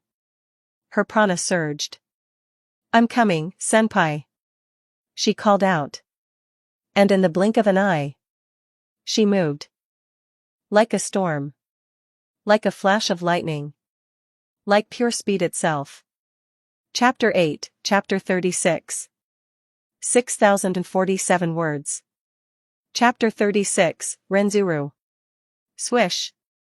As the chilling blade sliced through the air, its edge flashing with a sharp glint, a gust of wind accompanied its rapid descent toward Kaiser.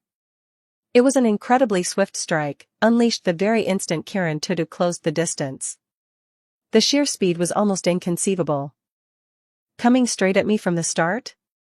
Kaiser narrowed his eyes slightly. Even as the thought flickered through his mind, his body reacted instinctively. He raised Servaresta, meeting the incoming Senbakiri head-on. However, just as their blades were about to collide, Kieran suddenly withdrew her sword. Ha! Following the momentum of her strike, Kieran twisted her wrist sharply, retracting the blade in an instant. Then, with a rapid pivot, she redirected the sword from another angle, slashing toward Kaiser's flank. Kaiser's body moved instinctively once more, dodging the side slash by a hair's breadth.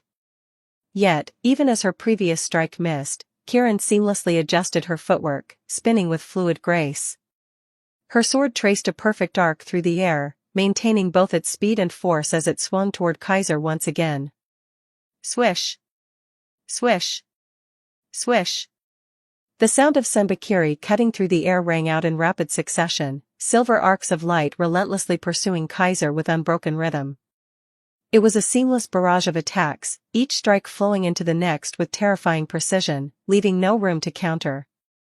Kaiser attempted to counterattack, raising Servaresta multiple times to intercept the incoming blows.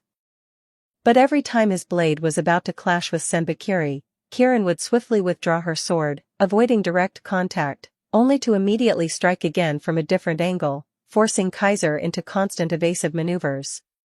At a glance, it appeared as though Kieran were wielding countless swords at once, unleashing an endless flurry of slashes upon him. Impressive! Kaiser evaded an upward diagonal slash aimed at his academy badge with an agile movement. He voiced his admiration even as he retreated rapidly. Don't even think about running. Kieran, now a far cry from her usual meek self, was relentless in her pursuit. She hounded Kaiser aggressively, refusing to let him escape. Each strike was executed with extraordinary fluidity, swift and precise, seamlessly chaining into the next.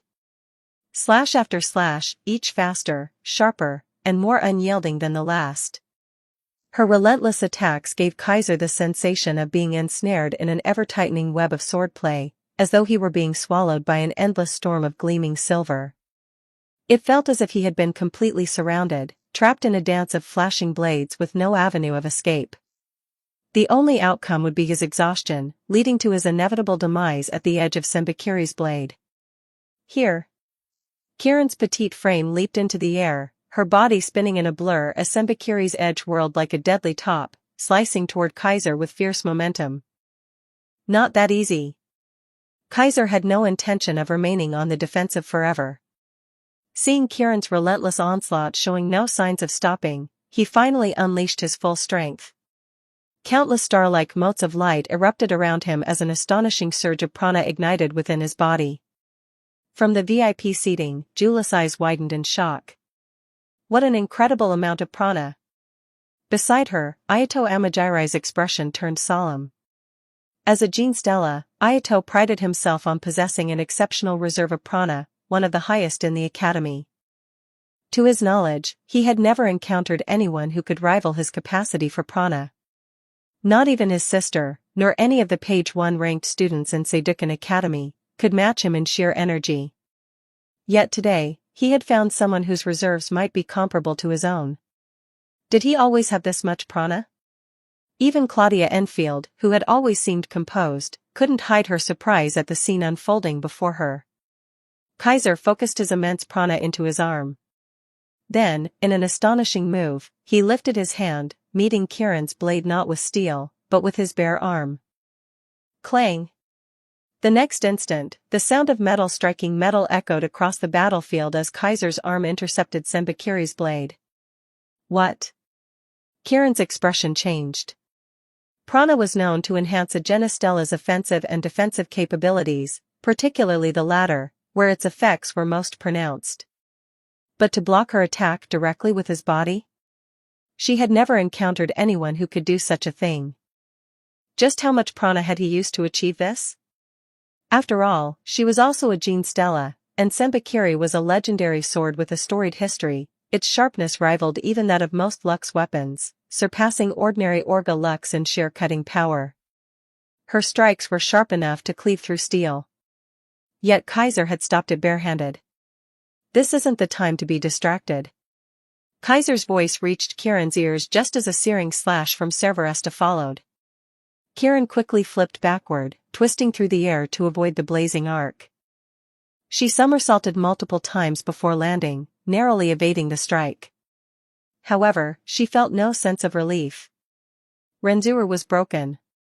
Her whispered words made Kaiser raise an intrigued brow. So that was Todoryu's Renzuru just now? Todoryu was a widely renowned sword school in this world. Founded in the late Edo period, it was a modernized sword style designed specifically for one-on-one dueling, earning the moniker like folding cranes. Swordsmen trained in this style could chain their strikes together with precision, their attacks forming an unbroken sequence, just like folding a paper crane, each move flowing into the next seamlessly, leaving opponents with no room to escape. The ultimate technique of Todoryu, Renzuru, embodied this principle at its peak.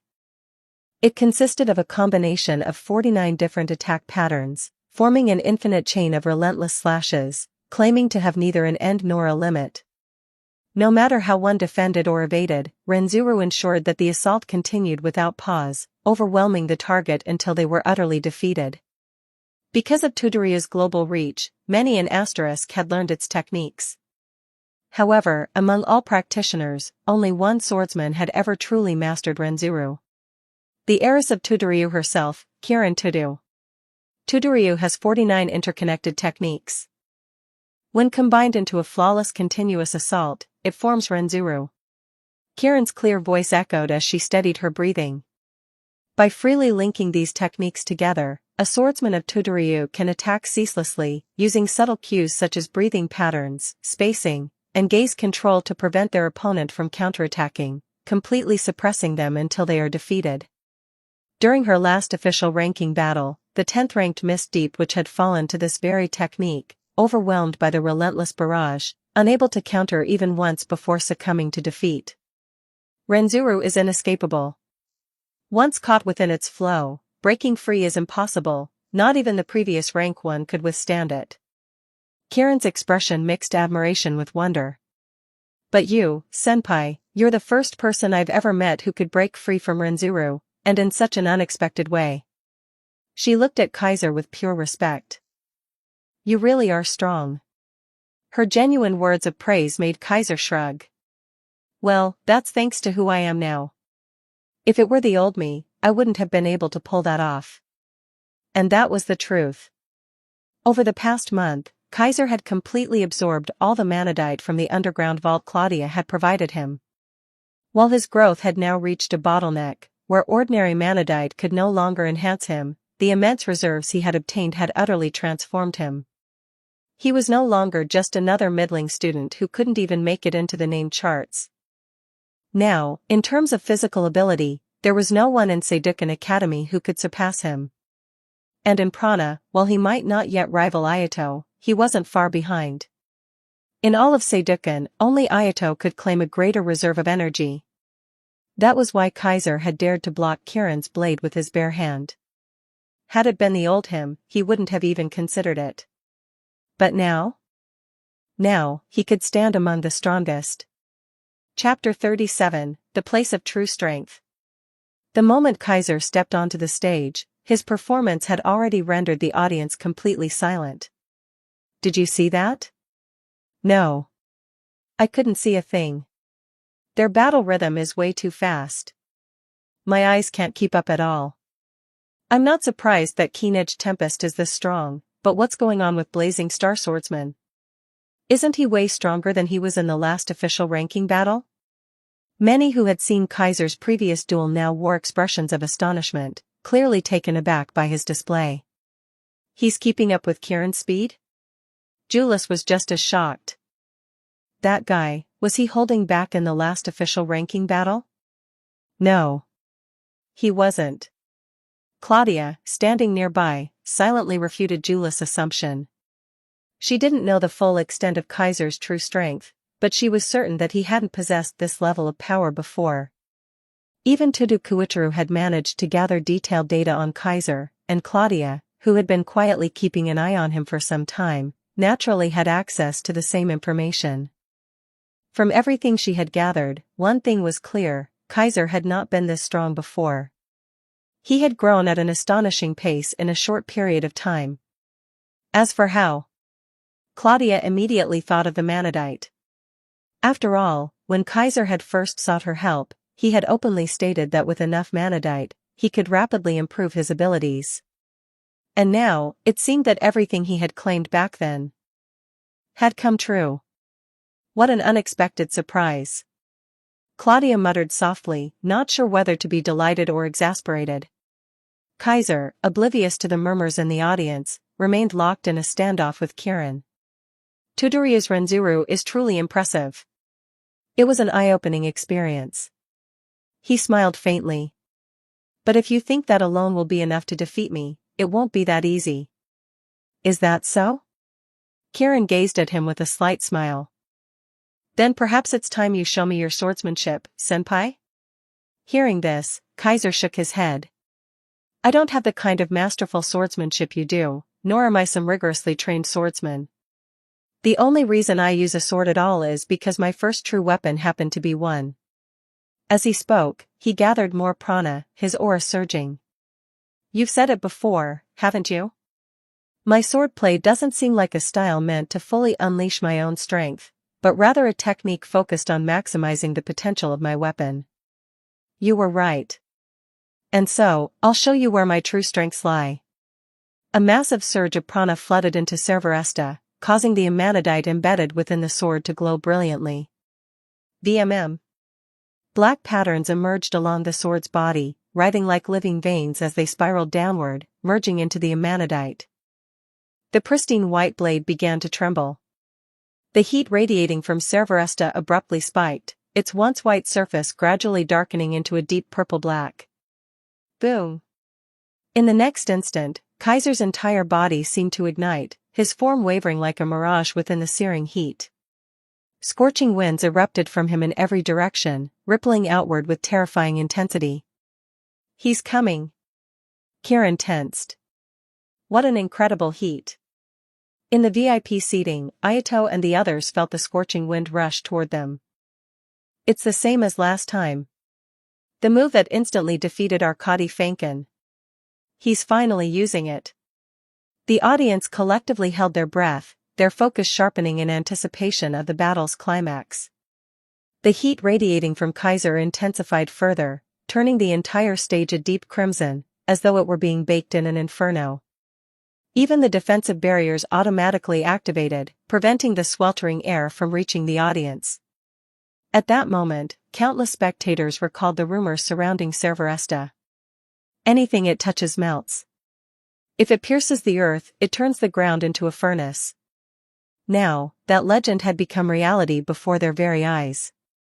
Caught within this blistering heat, sweat trickled down Kieran's forehead.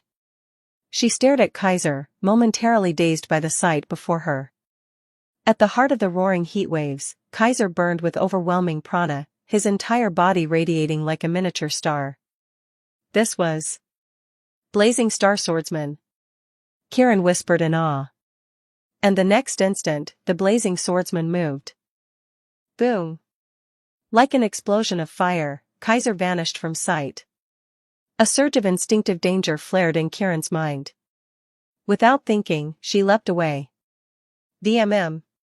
The moment she moved, Kaiser reappeared where she had been, Cerberesta swinging down in a devastating arc, sending a scorching wave of flames slicing through the air. Boom! An explosion of heat erupted as he disappeared again. No. Kieran couldn't see him, but she felt it, an oppressive heat rushing toward her at terrifying speed. Shoo! The sound of cutting wind filled the air. Kaiser, wreathed in searing winds, streaked toward her like a shooting star, Cerberesta slashing forward. At the last possible moment, Kieran's prana surged to its peak. She twisted her body with all her might, barely dodging the violet-black blade slicing through the air. As they passed each other mid-air, Kaiser shot toward the ceiling, landing on the transparent barrier above the stage. Hanging upside down, he stomped against the barrier, exploding forward once again in a burst of fire.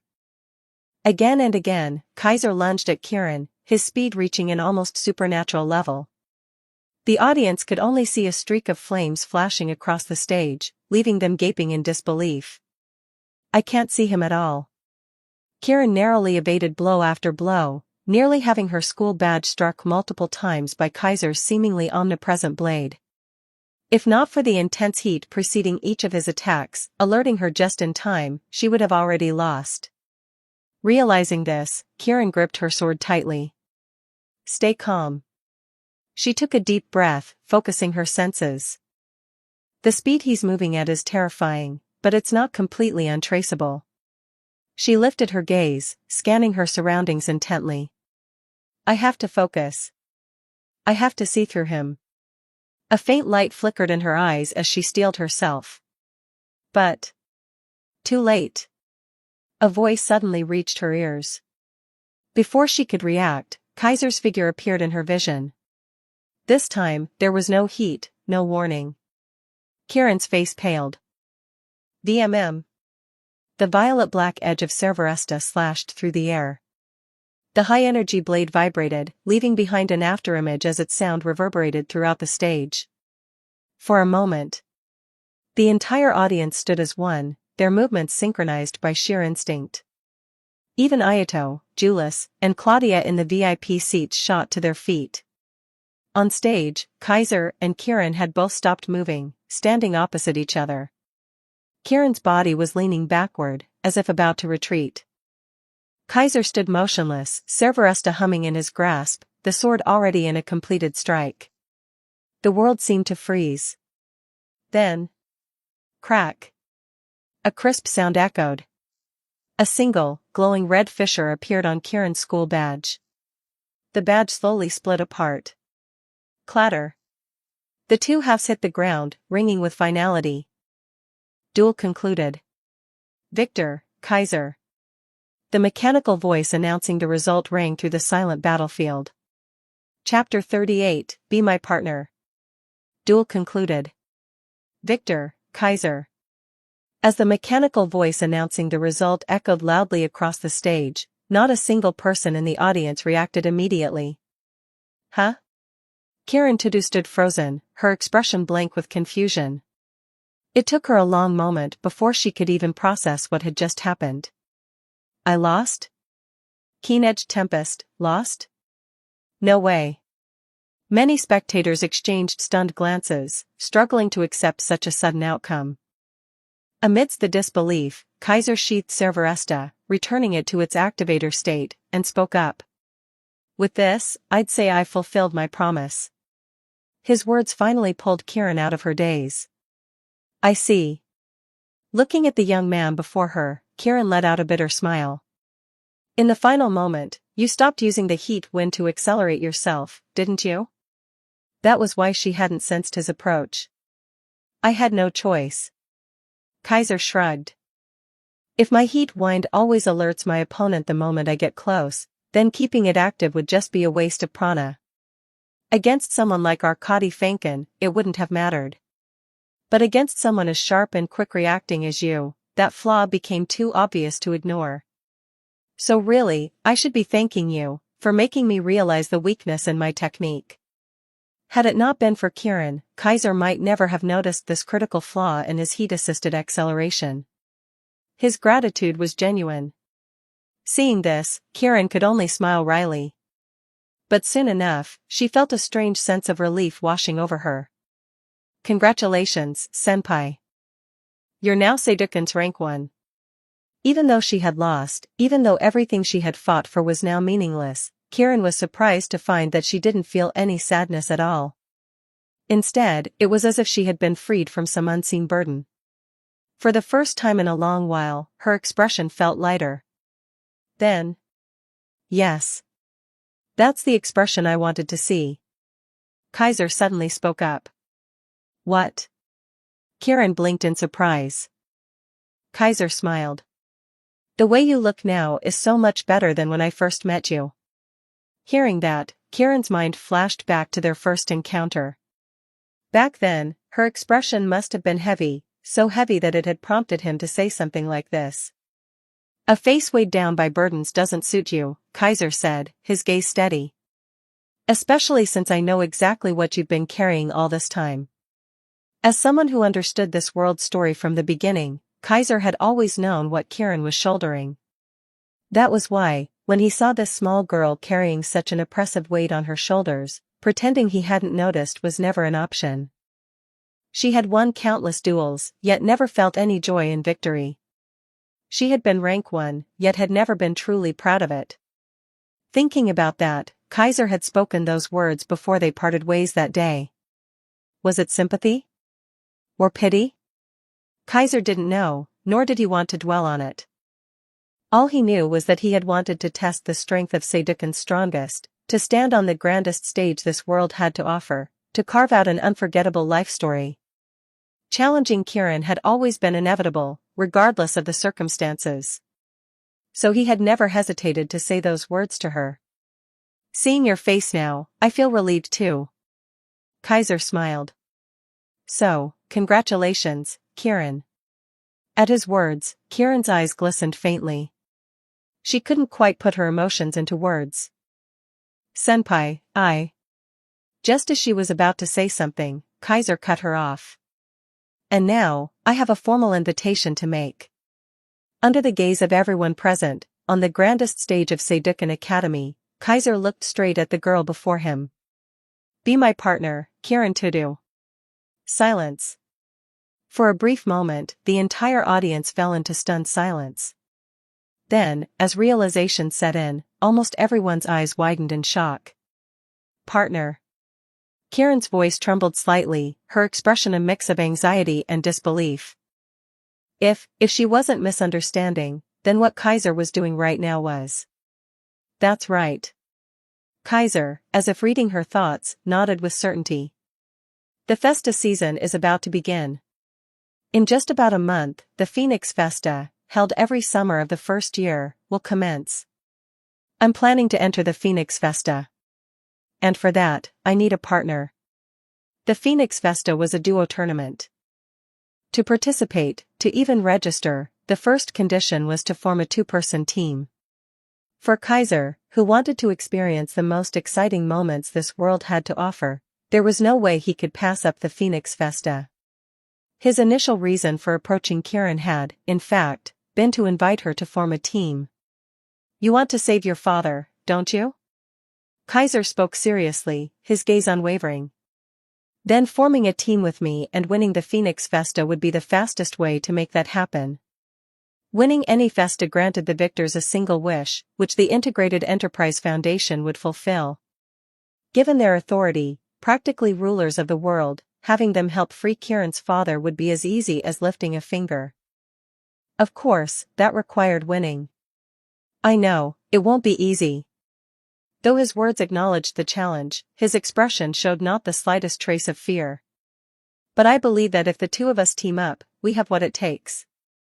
Don't you think so? One was Sedukan's current rank 1. The other had just defeated her and was about to take the rank 1 position. A team formed by the two of them. There was no need to explain how strong that combination would be. So? Kaiser extended his hand toward Kieran. The entire audience held their breath, watching the scene unfold with excitement. Don't do it, Kieran. Somewhere in the crowd, a voice shouted in alarm. But it was ignored. Kieran didn't even acknowledge it. She simply stared at the outstretched hand before her, her expression uncertain. She had thought about entering the Festa before. As Kaiser had said, for any Gene Stella with a wish they desperately wanted granted, winning the Festa was the most direct path. Kieran had once dreamed of entering and winning, of using the Enterprise Foundation's power to free her father. But she knew. She knew just how difficult it would be to win. The Festa wasn't just any competition, it was a stage where all 6 academies clashed. Even if she was Sedukan's rank 1, every other academy had a rank 1 of their own. Competing against all of them, Kieran had never been certain that she could win. And so, she had obediently followed her uncle's orders. But now. If it's with Senpai. A surge of emotion erupted in her chest. Before she even realized it, she found herself slowly reaching forward. And then. She carefully placed her hand in Kaiser's. Boo-hoo. A long-delayed roar of excitement finally exploded through the comprehensive arena. This day would undoubtedly shake the entire academy. Chapter 39, The Championship Contenders. Sedukan Academy, Comprehensive Arena, Rest Area. After the duel concluded, Kaiser was once again directed to the rest area. However, this time, he was not alone. You've really done something incredible this time. Leaning against the wall, Julius looked at Kaiser, her expression complex, whether out of admiration, frustration, or something else entirely, even she wasn't sure. Yeah, I'm still a bit surprised myself. Ayato, standing beside Julius, let out a small laugh. In addition to the two of them, Claudia was also present. She seemed to be in an exceptionally good mood, browsing multiple floating screens in front of her with an amused smile.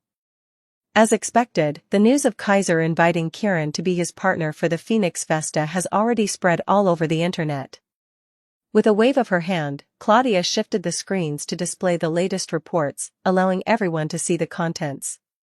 The headlines included Kaiser's victory over Kieran Tudu, securing his place as Sedukan Academy's new rank 1, but the real bombshell was the announcement that the Academy's new and former rank 1 had teamed up for the Phoenix Festa. It spread this fast already? Ayato blinked in surprise. That's only natural. Julius, however, wasn't surprised at all.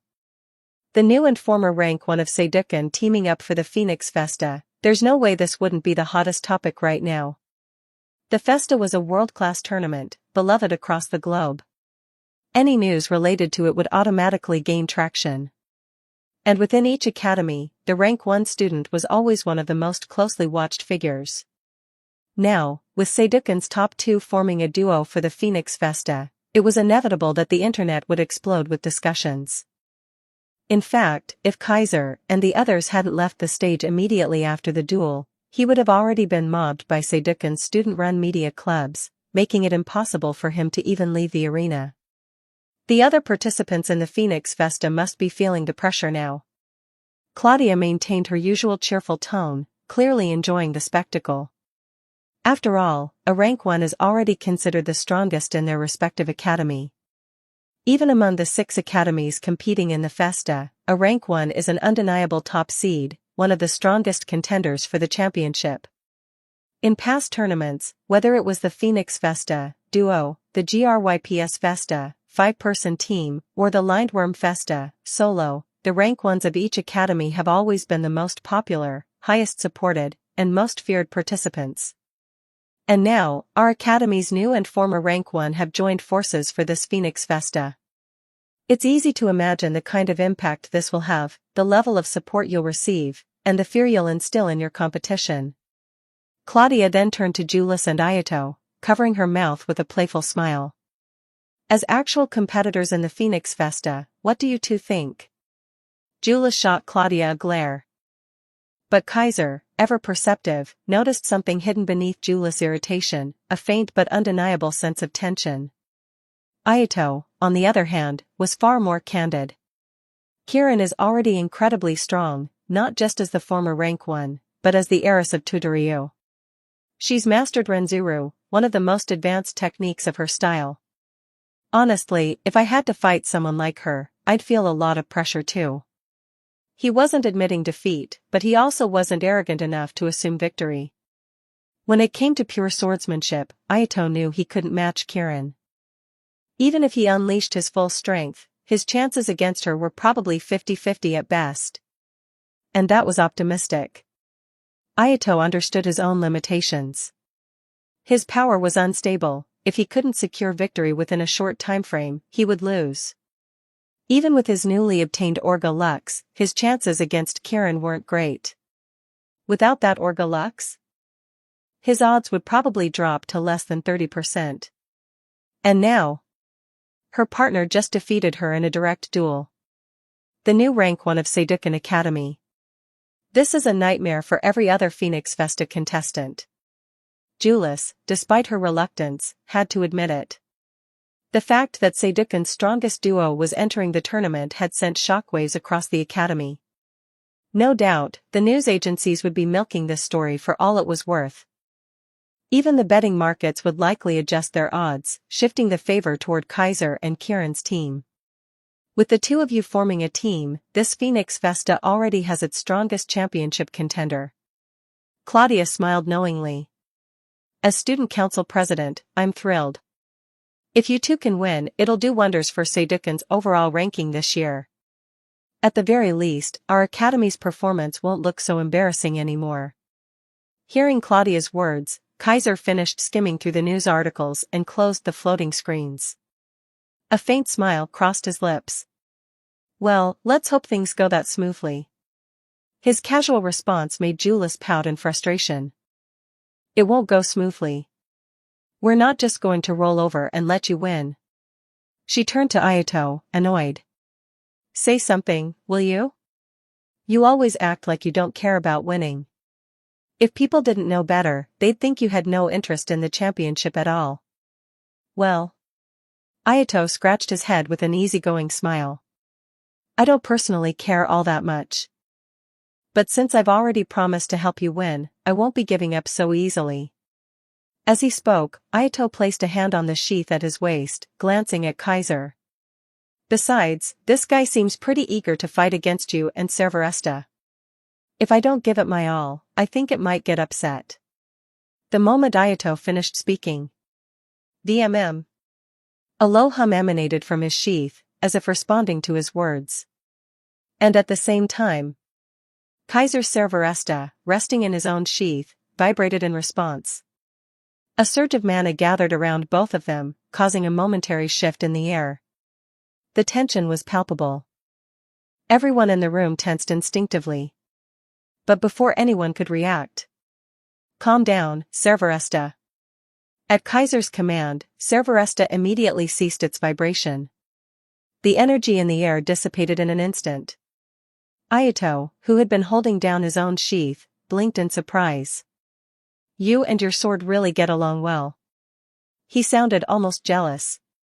"Mine barely listens to me most of the time." Kaiser didn't respond to that. Instead, his gaze lingered on Ayato's sheath, his thoughts deepening. So Ayato really did obtain another Orga Lux. Because he had been focusing on the official ranking battle, Kaiser hadn't kept up with Ayato's recent developments. He hadn't seen the news about Ayato acquiring an Orga Lux. But now, there was no doubt. As expected of the protagonist. Even if it wasn't Cerberesta, he had still managed to pass the compatibility test and obtain one of the four-colored magic swords. I wonder, which sword did he get? It wasn't hard to guess. From what Kaiser knew, 3 of the four-colored magic swords had already been claimed. That meant Ayato's sword could only be the remaining one. A sword so mysterious that it had never appeared in the original story. The final of the four-colored magic swords. The thought made Kaiser's pulse quicken. Between the two of us, who is stronger? For the first time in a long while, Kaiser truly anticipated the answer. Chapter 40, Leave on Your Own Accord. Shortly after, the group that had gathered in the rest area dispersed. Claudia returned to the student council office to continue handling matters related to the festa, while Ayato and Julius, seemingly feeling a newfound sense of urgency, decided to head off for training. Kaiser, making sure that there were no longer any student reporters lurking outside, finally left the rest area and headed toward another section of the competitors' area. Naturally, he was looking for his partner. However, when he arrived at Kirin Todu's rest area, he was met with the sound of a furious roar. "Do you even realize what you've done? How dare you?" The voice was harsh and crude, immediately causing Kaiser's brows to furrow. He attempted to walk in directly, but the competitor rest areas were designed with access restrictions. Unless the room's registered user granted entry via their console, outsiders were completely locked out. Kaiser's frown deepened. Without hesitation, he drew Cerberesta's activator and activated it. The Orga Lux shrank to a dagger-sized form, its violet-black blade gleaming faintly. Gripping the miniature Cerberesta, Kaiser lightly swung at the door. Shoo! With a faint burning sound, the mana circuits powering the lock mechanism were severed, rendering the security useless. The automatic doors slid open silently, revealing the scene inside. Kaiser immediately saw Kirin Todu and Koichiro Todu. At that moment, Koichiro was facing away from the entrance, furiously berating Kirin, who stood before him with her head lowered, her small frame trembling slightly. Losing to a mere rank 13 wasn't enough? You even let yourself be tempted by his offer and agreed to partner with that worthless brat for the Phoenix Festa? Who gave you the right to make that decision? His anger exploded, he slammed a fist into the nearby wall, causing it to tremble from the impact. Kirin remained silent, only flinching slightly. Her head remained bowed, her entire body shivering, not just from fear, but from sheer uncertainty. Did you think this would free you from me? Koichiro snarled, his rationality all but lost. His voice was filled with rage and resentment as he continued his verbal assault. How naive. What can you possibly accomplish without my help? Other than swinging a sword, you're completely useless. Who do you think gave you the opportunity to fulfill your so-called dream? It was me. Without me, do you think you could have become rank 1? Kirin didn't refute his words. Not because she couldn't, not because she wouldn't, but because, deep down, she believed them to be true. From the very start, Kirin had always thought that she had only reached rank 1 because of her uncle's guidance. If he hadn't arranged duels for her from day 1, she wouldn't have secured a spot among the Page 1 upon entering the academy. If she hadn't joined the Page 1, she wouldn't have had the chance to challenge the previous rank 1 in her first official ranking battle. If he hadn't provided her with detailed intelligence reports on her opponents, she wouldn't have been able to strategically defeat them, securing her place at the top. So no, Kirin didn't deny it. But to Koichiro, her silence only confirmed his own self-importance. Because of your incompetence, everything I built for you has crumbled. Do you have any idea how much this has cost me? I poured so much effort into shaping you. You may be useless in everything else, but at least you were decent with a sword. And now you've ruined everything. All that work, wasted. And yet, you still have the audacity to agree to that brat's invitation for the Phoenix Festa? I won't allow it. As he spoke, Koichiro reached forward, his hand aiming for Kirin's hair. He had done this many times before. To him, it was habitual. But today... Smack. A hand suddenly shot out from the side, grabbing Koichiro's wrist before he could touch her. What? Koichiro's eyes widened in shock. Senpai. Kirin, sensing something, looked up, and her breath caught. Kaiser. Somehow, without either of them noticing, he had appeared beside them. Hello, Chief Tudu. Kaiser didn't even glance at Kirin. Instead, he greeted Koichiro in an almost casual manner, as if this were a completely ordinary encounter. You. Koichiro finally snapped out of his daze, blurting out instinctively, how did you get in here? How else? Kaiser's smile remained, but his words were blunt. I walked in, of course. Lucky I did, too, otherwise, I wouldn't have had the pleasure of watching you abuse your own niece. Koichiro's face turned dark. Not out of fear. Out of rage. This is family business. You have no right to interfere. He struggled against Kaiser's grip, shouting, let go of me. Kaiser did. Immediately. Thud. The moment Koichiro was released, he lost balance and fell hard onto the floor. Uncle. Kirin gasped. Kaiser, however, simply looked down at him. His expression remained calm. Now, he said lightly. Are you saying that just because something is a family matter, no one else should interfere? Because if that's the case, what's the point of having law enforcement? Even a stranger has the right to step in when they see a grown man trying to hurt a young girl. Koichiro's fury burned even hotter. Do you have any idea who I am? He glared at Kaiser. I'm a corporate officer of Galaxy, the very organization that operates this academy. I'm an ordinary human, and you're a Gene Stella. Do you really plan on laying a hand on me? His voice was laced with contempt and arrogance. It was a well-known fact, Gene Stella were forbidden from harming ordinary humans. The disparity in strength between the two races was too great. A Gene Stella attacking a human was considered an extreme offense, punishable by severe legal action. This prejudice ran deep in society. Many feared the power of the Gene Stella, labeling them as monsters. Any misstep from their kind was met with disproportionate punishment. Koichiro was one of those people. He despised Gene Stella, even his own niece. And he was all too familiar with using his status as a human to suppress them. But Kaiser? Oh, I don't mind. His voice was calm, cold, and composed. If I have a justifiable reason, I wouldn't hesitate. Kaiser's golden eyes glowed as he continued, even if you're an employee of Galaxy. If you lay a hand on a top-ranked student, a potential Phoenix Festa champion, you really think Galaxy would protect you? Silence. For the first time, Koichiro had nothing to say. Because he knew, Kaiser was right. Seeing the realization dawn on him, Kaiser's smile sharpened. Now then, he said smoothly. Why don't you be a good sport, and leave us alone? Chapter 9, Chapter 41. 6,341 words. Chapter 41, The Greatest Dignity. You bastard. A vein bulged onto Koichiro's forehead. Clearly, he was beyond furious at Kaiser. Yet, when his eyes met Kaiser's, which were devoid of any amusement, a faint trace of fear surfaced on Koichiro's face. He was merely an ordinary human, not a Gene Stella. No matter what he wanted to do to Kaiser, the reality was that he most likely wouldn't even be able to touch him. On the contrary, he might end up humiliating himself instead. Heh. Haha. Suddenly, as if realizing something, Koichiro let out a laugh. You think that just because you two are teaming up for the Phoenix Festa, you actually have a chance of winning? He stood up, using his height to look down at Kaiser with an air of condescension.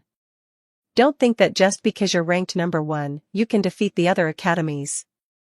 Let me tell you now, compared to the real powerhouses from the other academies, you two are nothing. In a competition against them, you don't stand a chance. Faced with Koichiro's declaration, Kirin Tudu was rendered speechless. Even Kaiser did not immediately refute his words. Because he knew, Koichiro wasn't wrong. While he and Kirin were respectively the former and current rank 1 of Seidukan Academy, standing at the very top of their school, when placed against the true elites from other academies, they weren't considered all that strong. Take, for example, Jialong 7th Institute's rank 1. As someone familiar with the original story, Kaiser knew that this person was a genuine monster. Not just within the 6 academies, but across the entire world, they were among the absolute strongest. Compared to that, Kaiser and Kirin, as students, weren't even in the same league. The Wolf Black Institute's rank 1 was another beast entirely. They had already secured back-to-back championships in the Lindworm Festa, and many believed that their third victory was all but guaranteed. If they succeeded, they would achieve an unprecedented 3-time championship streak, securing their name in history. Additionally, St. Gallardworth Academy's rank 1 was an unparalleled swordsman, regarded as the greatest swordsman of the current generation in Asterisk. Queenvale Academy for Girls rank 1 had claimed second place in the previous Lindworm Festa, and many saw them as the second strongest student in this era. Compared to them, Kirin was undoubtedly outmatched. Even Kaiser wasn't entirely confident in facing such foes. Even if he pushed Cerveresta to its absolute limit, he was only confident in going up against St. Gallardworth Academies and Queenvale Academy's rank 1. However, when it came to Jialong 7th Institute and Le Wolf Black Institute's rank 1s, Kaiser had no certainty of victory at all. It was clear that, compared to the rank 1s of other academies, Kaiser and Kirin still had room to grow. There was no helping it, Seidukan Academy's overall performance in recent festas had made this evident. In terms of overall strength, Seidukan was weaker than the other academies. Otherwise, they wouldn't have ranked dead last in the overall standings. Competing against those powerhouses was undoubtedly dangerous for Kaiser and Kirin, given their current strength. However, you think I haven't studied this year's Phoenix Festa? In response to Koichiro's mockery, Kaiser's voice remained calm, steady as a still lake. As far as I know, Le Wolf Black Institute's rank 1 is only participating in the Lindworm Festa. He won't even be in the Phoenix Festa. Similarly, St. Gallardworth Academy places a strong emphasis on the GRYPS Festa, so their higher-ranked students rarely participate in the Phoenix Festa either. Jialong 7th Institute's rank 1 hasn't even reached the eligible age for participation. While their academy did have a team that placed second in the previous Phoenix Festa, those students have since shifted their focus to the GRYPS Festa. Queenvale Academy for Girls rank 1 also has their sights set solely on the Lindworm Festa. They won't be in this year's Phoenix Festa either. Even Alicant Academy's reigning Phoenix Festa champions have already graduated this year. In other words, this year's Phoenix Festa won't feature any overwhelming monsters. The strongest competitors will likely be the remaining Page 1 students from each academy. Although winning a Festa granted a wish from the Integrated Enterprise Foundation, the top talents of the 6 academies wouldn't enter carelessly. After all, per the regulations governing all Asterisk students, each student was only allowed to participate in a Festa 3 times in total. Regardless of whether they won or lost, a person could only compete in 3 Festas throughout their academic career. Once they exceeded that limit, they would no longer be eligible to participate. With such constraints, students with real potential had to carefully choose which Festa to compete in, opting for the tournament that best suited their strengths. If someone specialized in solo combat, they would focus exclusively on the Lindworm Festa. If someone excelled in team battles, they would dedicate themselves to the GRYPS Festa. For instance, the reigning two-time Lindworm Festa champion from Le Wolf Black Institute had already competed twice. With only one more chance left, there was no way she would waste it on anything other than securing a historic three-time victory. Similarly, St. Gallardworth Academy heavily emphasized teamwork, making the GRYPS Festa their strongest competition. They had even claimed first place in last year's overall Festa rankings, so it was only natural that they prioritized the GRYPS Festa above all else. Queenvale Academy for girls had historically struggled in the Festas, except for their current rank 1, who had secured second place in the previous Lindworm Festa. This year, they were once again aiming for that tournament, leaving behind only a few lower-ranked students for the other competitions. Geelong 7th Institute and Alicant Academy were unique cases. Their top students didn't have a strong preference for any particular Festa, but due to graduation and shifting priorities, their strongest contenders either moved on or chose different tournaments. In conclusion, this year, in the Phoenix Festa, we might be the only rank 1s present. Kaiser's voice remained indifferent. A team formed by Seducan Academy's current and former rank 1, against opponents without a single other academy's rank 1. If we don't take this chance to compete, then we may as well forget about ever entering the GRYPS Festa or Lindworm Festa. This Phoenix Festa is, in fact, our best opportunity to win a championship. So your claim that we have no chance at victory is completely unfounded. If that weren't the case, then why had the audience erupted into such excitement when Kieran had accepted his invitation on stage? Was it not because they, too, believed that Kaiser and Kieran had the greatest chance of winning? If Seducan could produce a Phoenix Festa champion in the first year, their overall standing in this season's tournaments wouldn't look nearly as embarrassing. This was something that Claudia Enfield, as student council president, had stated herself. Koichiro instinctively took a step back. Get lost. Kaiser no longer bothered with even a pretense of civility. His voice was ice cold. At the end of the day, the moment Kieran lost to me and was no longer rank 1, your entire plan was already a failure. Continuing to vent your frustration here only makes you look even more pathetic. Leaving now is the greatest dignity you have left. Koichiro's expression stiffened, his entire body trembling. For a long moment, he seemed unwilling to accept reality. But eventually, as if resigning himself to fate, his entire demeanor slumped in defeat. Without another word, he turned unsteadily and walked away. Uncle. Watching him leave, Kieran's eyes glistened, her expression tinged with sorrow. No matter what, he was still her uncle, her father's brother, her own blood relative. Seeing him like this, the kind-hearted girl couldn't help but feel pain in her heart. But, she had made her decision. Kaiser's words had solidified her resolve. The Phoenix Festa. This was the closest stage to her wish. She had to win. She would win.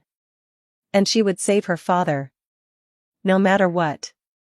Chapter 42, Let's Do Our Best, Kieran. Seducan Academy, Central Courtyard. It was the afternoon, and though the academy was sweltering under the heat, the central courtyard, surrounded by lush green trees, was pleasantly cool and refreshing, a welcome respite from the summer sun. Kaiser and Kieran Tudu walked side by side along the stone path winding through the courtyard. At a glance, they looked like an amicable pair of siblings, the atmosphere between them relatively harmonious. Of course, if one were to only observe Kieran, they might get the impression that she was feeling uneasy. Though she walked alongside Kaiser, her demeanor was hesitant and bashful, as if she were extremely nervous. Every so often, she would steal a glance at the young man's face, only to immediately turn bright red, her emotions written all over her expression in an obvious display. Kaiser, on the other hand, acted as though he hadn't noticed, leading the girl onward at a steady pace. His destination was a secluded corner of the courtyard, one of his favorite spots as of late. It was a relatively isolated area, sparsely populated, with a small pavilion providing shade. Kaiser had come here often. Whether for morning runs or sword practice, he would always end up here. Not only was it free from crowds, but it was also peaceful and quiet, an ideal place for training. Familiar with the route, Kaiser effortlessly led Kieran to the pavilion. "Come, have a seat." He took a seat on one of the stone benches and patted the space beside him, motioning for Kieran to sit. "Oh, okay." Kieran, still visibly tense, hurriedly sat down next to him. However, her posture was stiff, her back ramrod straight, unintentionally emphasizing the fullness of her chest. Kaiser inadvertently caught sight of this and immediately regretted inviting her to sit beside him. They were too close. How was he supposed to keep himself from looking? "Senpai?" As if sensing something off, Kieran turned to Kaiser, a look of curiosity flashing across her face. She had noticed that the usually composed young man had suddenly become restless as well. "Ahem." Kaiser cleared his throat, feigning composure. Forcing a natural smile, he turned to Kieran and spoke. "This may be a little late, but I'd still like to say it. Thank you for accepting my invitation, Kieran." Hearing this, Kieran quickly shook her head, waving her hands in a flustered manner. "And no, there's no need to say that, Senpai," she replied hastily. "I should be the one thanking you. Thank you for inviting me and choosing me as your partner." As she spoke, she suddenly hesitated. Then, as if making up her mind, she stood up and bowed deeply to Kaiser. To Kieran, Kaiser's actions were nothing short of a salvation. She had always told herself that as long as she followed her uncle's instructions, she would eventually be able to save her father. But who knew how long that would take? According to Tudu Kuichiro, in order to achieve their goal, Kieran not only had to become rank 1, she had to establish an unprecedented legacy, leaving behind an unparalleled record. Just thinking about the sheer amount of time, effort, and stress required to reach such an unreachable standard was suffocating. Kieran had spent so long trapped in uncertainty, not knowing how far she needed to go, or how much she needed to sacrifice, in order to fulfill her wish. But now, with Kaiser's invitation, she had finally caught a glimpse of the future, a tangible path to her goal. How could she not be grateful? I'll do my best not to hold you back, Senpai." She awkwardly tried to express her gratitude through determination, her voice stumbling slightly. "You don't need to worry about that at all." Kaiser chuckled at her reaction. "If I didn't believe in you, I wouldn't have invited you in the first place." After all, the reason Kaiser had chosen Kieran as his partner was because she was strong. Seiduken's rank 1. Her swordsmanship surpassed even the protagonist of the original story, and she had once even defeated him. Among all the potential partners available, Kieran Tudu was undoubtedly one of the best choices. Thus, the moment Kaiser decided to enter the Phoenix Festa, he had immediately set his sights on her. "If we're entering the Phoenix Festa, we have to win. Only by doing so would this experience be truly exhilarating, truly fulfilling." "Yes." Kieran immediately responded with a determined nod. But then, her expression shifted slightly as she hesitantly asked, "Then, what should we do next, Senpai?" Kaiser had given her confidence back in the waiting room, making her believe that this Phoenix Festa was the best opportunity to fulfill her wish. But just because they had the highest chance of winning didn't mean victory would come easily. The lack of overwhelming monsters in this year's Phoenix Festa doesn't mean it'll be an easy tournament. With a wish at stake, every academy's top talents will still flock to compete. Kaiser thought back to the events in the original story and began explaining. As we discussed earlier, the rank 1s of each academy likely won't participate. However, we still need to be wary of the page 1 ranked students from every school. In particular, those ranked near the top. The top 3 students of Lu Wolf Black Institute and Jialong 7th Institute, for example, all possess the ability to contend for rank 1 at Seiduken. The same goes for St. Gallardworth Academy and Alicant Academy. St. Gallardworth has many skilled swordsmen who might team up for this year's Phoenix Festa, while Alicant is known for producing unexpected dark horses. Last year's Phoenix Festa champions came from there, after all, so we can expect another strong contender from them. If things unfolded the same way as the original story, the strongest opponents they would face would likely come from Lu Wolf Black Institute and Alicant Academy. St. Gallardworth Academy and Jialong 7th Institute posed less of a threat, their most troublesome fighters wouldn't be participating this time around. As for Queenvale Academy for girls, well, they'd probably just send some cute girls to act adorable. If they ran into them, there wasn't much to say, just knock them down and make them sit in place crying for a while.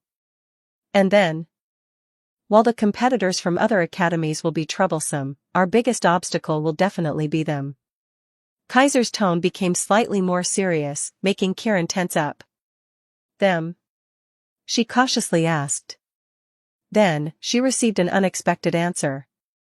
Ayato Amajirai and Julius Alexia von Riesfeld. Kieran's eyes widened in shock. Amajirai-senpai and Riesfeld-senpai? She was dumbfounded. That's right. Kaiser met her gaze and gave a faint smile. Unless something unexpected happens, they'll be our greatest hurdle in claiming the championship. Without a doubt. After all, they were the actual winners of the Phoenix Festa in the original story, the true protagonists. In order to prepare for our strongest opponents, we'll need to start training tomorrow. At the very least, we have to build enough synergy between us. The Phoenix Festa begins in a month. The time we have isn't exactly plentiful, but it's not too urgent either. As long as we give it our all, the championship will be ours. Oh, okay. Kieran's heart burned with determination, her confidence soaring. She hesitated for a moment, then took a deep breath. And with newfound courage, she looked up at Kaiser and spoke. I'll do my best. Kai-senpai. Kaiser froze for a second. Then, he let out a chuckle. Let's do our best together, Kieran. At his words, Kieran beamed brightly. Her smile was absolutely adorable. Chapter 43, Out of Curiosity, or Malice. Just as Kaiser and Kieran Tudu officially formed their partnership and devoted themselves to focused training, as expected, news of their participation in the Phoenix Festa spread across the internet at an astonishing speed. And the first to receive this information, naturally, were the other academies competing against Seidukan Academy. More specifically, the student council presidents of each academy, those who held the highest authority among students. That sort again? In a dimly lit room, a man clad in a black student uniform, bearing a school badge with a dual sword emblem on his chest, let out a cold snort. He was stocky, short in stature, and his appearance could only be described as unremarkable. However, his eyes carried an intimidating sharpness, and his perpetually tense, angry expression made him seem as though he was always on the verge of exploding. Before him, a floating screen projected a video. The footage displayed the full recording of Kaiser's duel against Kieran Tudu. The man glared at the screen, his gaze locked onto the image of Kaiser wielding Servaresta. When he saw the moment Kaiser's body glowed like starlight, unleashing the sword's heat, wrapping himself in waves of scorching wind, his already intense gaze sharpened, growing heavier, colder. He opened another floating screen beside him, which displayed a detailed dossier on Kaiser. The level of detail in this intelligence report was astonishing, easily rivaling the one Tudu Kuichiro had provided to Kieran. He's only had that sword for just over a month, yet he's already able to wield its power to such an extent? The man muttered coldly to himself. After a brief pause, he reached for a communication device. This was a special contact tool, one that only the student council president was permitted to use. Perhaps I'm being overly cautious, but to avoid repeating past mistakes, I need to act now. His gaze flickered as he dialed a number. Release her. Have her register for the Phoenix Festa. His voice, devoid of warmth, echoed through the dark room. Tell her, her mission this time is to utterly destroy someone. Seidukan Academy's current rank 1, Kaiser. Break him for me. A grand, ancient palace. This space was completely out of place amidst the modernized cityscape. It was a world of pavilions and towers, bridges over flowing water, a breathtaking, traditional scene reminiscent of a grand imperial palace. At the deepest part of this space, a small girl, wearing a golden dragon emblazoned school badge on her chest, sat upon a throne-like chair, watching a video with great interest. The footage on her screen was also the full recording of Kaiser's duel with Kieran Tudu. Not bad at all. When the video ended, the girl clapped her hands happily. A bit raw, but the style is already maturing. Tremendous potential, truly tremendous. Such promising talent, both of them. If I were the one training them, I wonder how long it would take for them to catch up to shall we? Despite her childlike appearance, seemingly no older than 10, her words carried the wisdom of someone far beyond her years, creating a jarring sense of dissonance. What a pity, what a pity. Why are all the best talents never from Jialong? If only they were from my school, I could take them under my wing immediately. Especially this one. Her gaze ultimately settled on Kaiser. Watching his radiant figure amidst the waves of heat, her young yet strangely ancient face took on a deeply enigmatic expression. A technique I've never seen before. A combat style I never imagined. There's no sign of rigorous tempering, yet his movements feel utterly natural, as if they were ingrained in his very being. Rather than an unpolished gem being refined, it's more like an uncut stone continuously growing stronger on its own. Under that ever-thickening outer shell, I wonder, what exactly is hidden inside? Strange. So very strange. Despite her words, her expression grew increasingly delighted. Interesting. This is what makes this city so interesting. Even though he's not my creation, what a fascinating development. I wonder just how far this boy will go. Grow quickly, little one. I look forward to the greatest thrill you can bring me. As she spoke, her smile contorted. Like a beast ready to devour its prey. Asterisk, the redevelopment zone. As its name implied, this area had yet to be officially incorporated into Asterisk's urban map. If there was a word to describe this place, it would be slum. This district was home not only to those who had been expelled or had failed to make it in the academies but also to Gene Stella criminals who had fled to Asterisk seeking refuge. Over time, it had become a true slum, a place of poverty and lawlessness, rife with crime and danger. This was the dark side of Asterisk. The area was even home to gangs. Illegal businesses thrived here, and it was crawling with delinquents and organized criminals. Anyone who wandered in carelessly would be lucky to leave unscathed. And yet, in one corner of this lawless zone, a young girl sat quietly. Dressed in simple, unassuming clothing, a beret perched atop her head, her long, chestnut brown hair cascaded down her back, veiling her frail and delicate frame. She sat atop a broken wall fragment, one small hand resting against the jagged edge of the structure while her other hand moved lightly, fingers tapping as if playing an invisible piano. Graceful. Effortless. As she browsed through the floating screen before her. Kaiser, is it? She murmured the name as she watched the footage of the young man swinging Cerveresta, shattering Kiran Todu's school badge. A soft, melodious chuckle escaped her lips. He really is strong.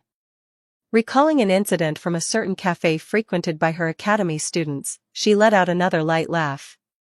Another four-colored magic sword user. Just like that one from St. Gallardworth Academy. He's only had Cerveresta for such a short time, yet he's already wielding it with such skill. Good thing I kept an eye on him. At first, she hadn't paid much attention to the boy. An Orga Lux user? She had seen plenty of those before. Even if he had the potential to become a high-ranking fighter, his level was not something she normally needed to concern herself with. The turning point had been that day in the cafe. Perhaps the boy himself hadn't noticed, but at that moment, she had been listening to their conversation. She had also been watching. And she had seen it. She had seen his activator, a pitch-black device he refused to let anyone else touch. Even more than that, because of her unique abilities, she had sensed something faint, something barely perceptible. The will of the sword. A will akin to dissatisfaction. A will akin to blind loyalty. It was then that she realized, this boy was not just a wielder of an Orga Lux.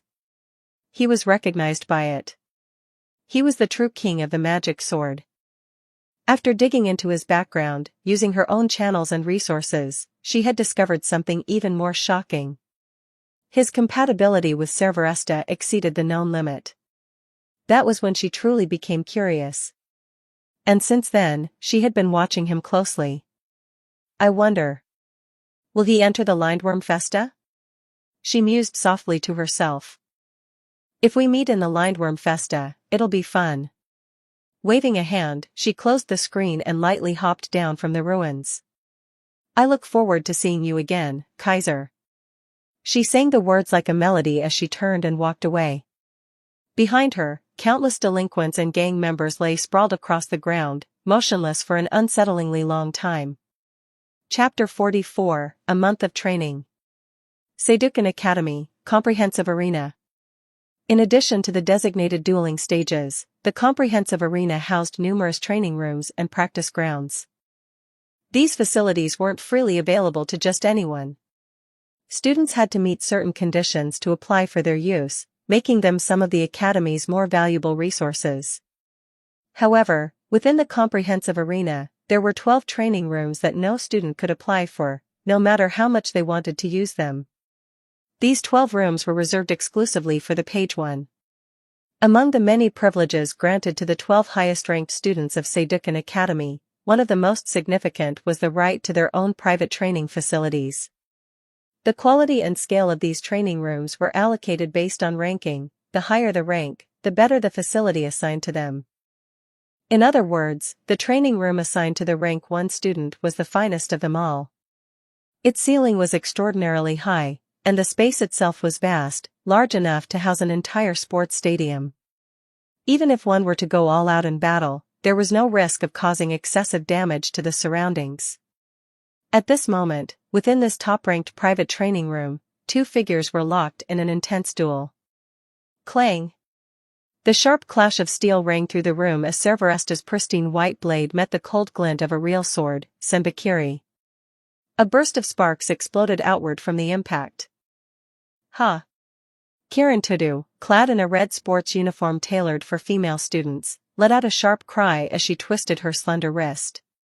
The legendary blade, Sembakiri, carved through the air, unleashing a flurry of strikes as swift as lightning, streaking toward her opponent. Clang! Clang! Clang! Clang! Clang! The sound of metal clashing against metal echoed repeatedly, each impact scattering dazzling sparks throughout the training room. Kaiser, wearing a blue sports uniform, remained calm in the face of Kiran's relentless onslaught. Without moving a step, his arm alone guided Cerberesta, deflecting every incoming strike with astonishing precision. Despite its immense heat, the magic sword's white-hot blade met Sembakiri time and time again, without ever cutting through it. To an outsider, this sight would have been shocking. The infamous Cerberesta, said to be unblockable, capable of burning through anything, was merely repelling Kiran's blade without cutting it. It completely contradicted the sword's exaggerated reputation. However, neither Kaiser nor Kiran seemed surprised by this. They had already grown accustomed to this scene, their battle continuing undeterred. Swish! Swish! Swish! Kiran's strikes grew ever sharper and swifter, increasing in speed with every passing second. Like an unending storm, her blade wove a seamless web of slashes, filling the space between her and Kaiser. Her movements were graceful, like a butterfly dancing around Kaiser, her sword arcing through the air in precise, lethal trajectories. She attacked from every angle, every direction, every possible pathway. A blinding storm of steel. Kaiser, meanwhile, continued deflecting her attacks, but each time he parried a blow, it was as if he were compressing a coiled spring, forcing Kiran's strikes to accelerate even further. Her swordsmanship reached new heights. Each time her blade was knocked aside, she instinctively twisted her wrist and adjusted her posture, seamlessly accelerating her next strike. This was the essence of Tudoria's Renzuru, a relentless, endless chain of sword strikes. Compared to her performance in the previous ranking battle, Kiran was undeniably stronger now. But Kaiser had not remained stagnant either. Now, it's my turn. Suddenly, as if delivering a final judgment, Kaiser moved. VMM. The magic sword's white-hot blade vibrated intensely, shifting from defense to offense in an instant. With an explosive motion, Cerberesta met Sembakiri in a direct clash. Clang! A violent shockwave burst from the impact, generating a surge of heat as Kieran was blasted backward. Ugh! Her hands went numb from the force. She was sent flying through the air, barely managing to stabilize herself before skidding to a stop. But Kaiser had already vanished. By the time she steadied her stance, he was upon her. Kieran instinctively raised her sword, preparing to counter his assault. Yet, mid-sprint, Kaiser suddenly threw Cerberesta forward. What? Kieran's eyes widened in shock. Boom! Completely unprepared for the move, she failed to react in time. The magic sword, thrown like a javelin, slammed directly into her. Although Cerberesta's tip failed to pierce her, the force of impact sent her crashing into the training room's reinforced walls. VMM. Before she could even catch her breath, the floating Cerberesta hovered in front of her, its tip aimed directly at her forehead. Kieran's eyes widened. She didn't dare move. A few moments passed. Then, as if accepting defeat, she sighed and lowered Sembakiri. You all right? Kaiser approached, reaching out to grab Cerberesta's hilt. The magic sword instantly returned to its inactive state. A warm smile crossed his face. I am fine. Kieran checked herself, aside from some minor soreness, she was unscathed. Kaiser had exercised perfect control. Even without her prana barrier, she wouldn't have suffered a single scratch. I lost to you again, senpai. She murmured in mild frustration. You're too rigid in your approach, Kaiser replied casually. Renzuru is incredibly powerful, but its strength lies in its ceaseless offense. It's heavily attack-oriented, but noticeably lacks defensive measures. If someone exploits that flaw, your openings become obvious. Kaiser deactivated Cerberesta, returning it to its activator form. Seeing Kieran's slightly dejected expression, he reached out and patted her shoulder. Besides, you weren't prepared for the fact that Cerberesta can move on its own. He chuckled. That's why you lost so quickly. His words made Kieran feel a little better. But what surprised her more was her growing admiration. I've been training with you for almost a month now, and yet you still find ways to surprise me. She sighed in awe. The way you use Cerberesta. It's like the sword is an extension of your own will. Even though it's a blade said to be able to burn through anything, you're controlling it so precisely that it doesn't even damage my sword. That's not too difficult, Kaiser shrugged. The reason Cerberesta is considered unblockable is because of the immense heat concentrated in its blade. If I reduce that heat and lower the output, then its destructive properties won't activate. In order to properly spar with Kieran, Kaiser had been intentionally suppressing the sword's heat output during their duels. That way, Sembakiri wouldn't instantly be incinerated upon contact. Otherwise, they wouldn't even be able to train together. Senpai, your progress is unbelievable.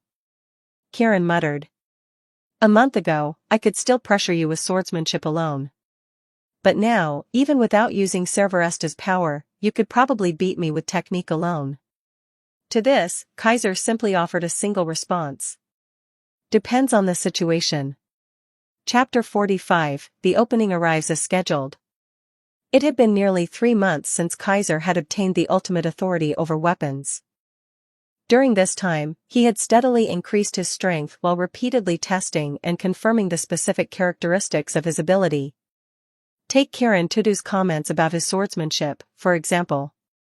Since Kaiser's skill with the sword was derived entirely from his authority, his proficiency was directly tied to the strength of the weapon he wielded. His ability granted him complete mastery over a weapon's power and allowed him to wield it as though it were second nature. However, it did not bestow upon him the techniques or profound understanding required to draw out a weapon's strength in a conventional manner. For instance, if he were given a wooden sword, he would never be able to cut through steel. Regardless of how perfectly he utilized the weapon, a piece of wood simply did not have the material properties to surpass metal. A true master swordsman, on the other hand, could potentially use a wooden sword to cleave through steel using sheer technique and mastery. Conversely, if an ancient holy sword of legend were handed to an ordinary swordsman, that person would never be able to fully unleash its power right away. The sword's strength would vastly surpass the wielder's skill level, meaning they would only be able to bring out a fraction of its potential. But if Kaiser were given that same sword, as long as his body could withstand it, he would be able to fully unleash its power, instantly stepping into a realm beyond that swordsman's capabilities. That was the fundamental difference between Kaiser and others. If he wished to wield divine-level swordsmanship, then he would need to wield a divine-level weapon. So, in reality, Kieran had been slightly mistaken in her assessment.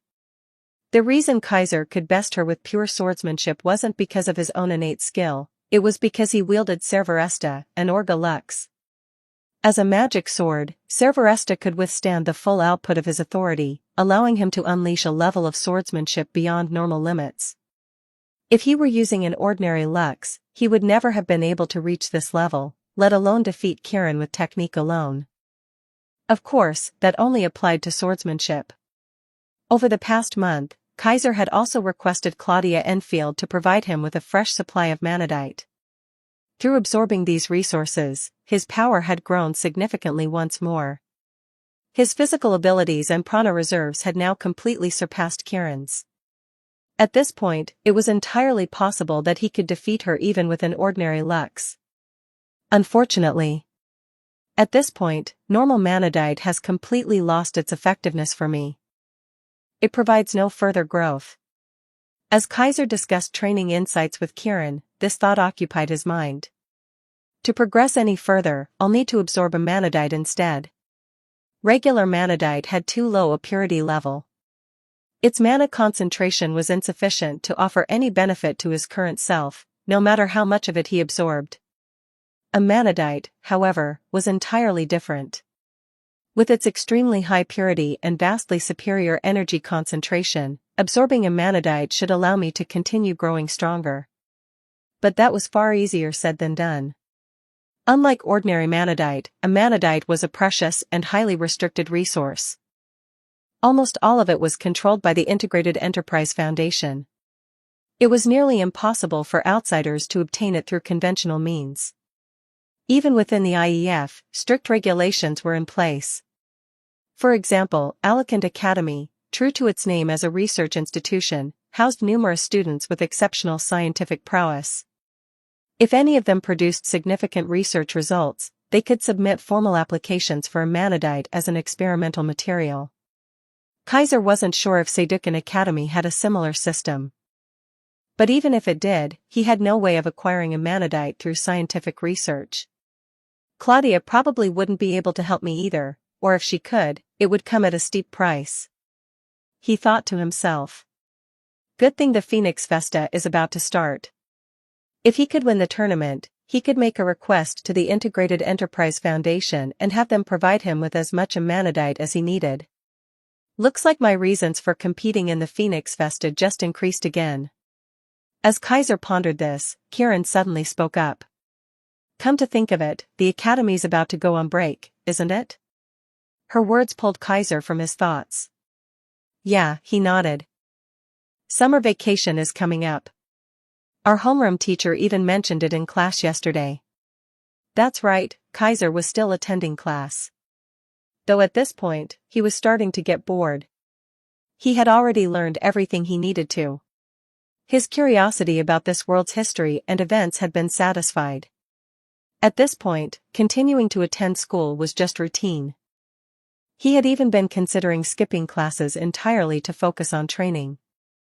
But since break is starting soon, does that mean our training is coming to an end, senpai? Kieran lowered her voice slightly. Yeah, Kaiser nodded, fully understanding what she meant. The time has finally come.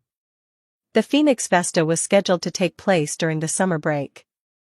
More specifically, next week, on the very first day of vacation, the tournament would officially begin. Claudia sent me a message yesterday, Kaiser said, pulling up a floating screen. She wants us to stop by the student council office today. I'm guessing it's to discuss the Phoenix Festa. He flicked his fingers, sending the message over to Kieran. So now? Kieran looked at him expectantly. Yeah, Kaiser smiled. Let's head over now.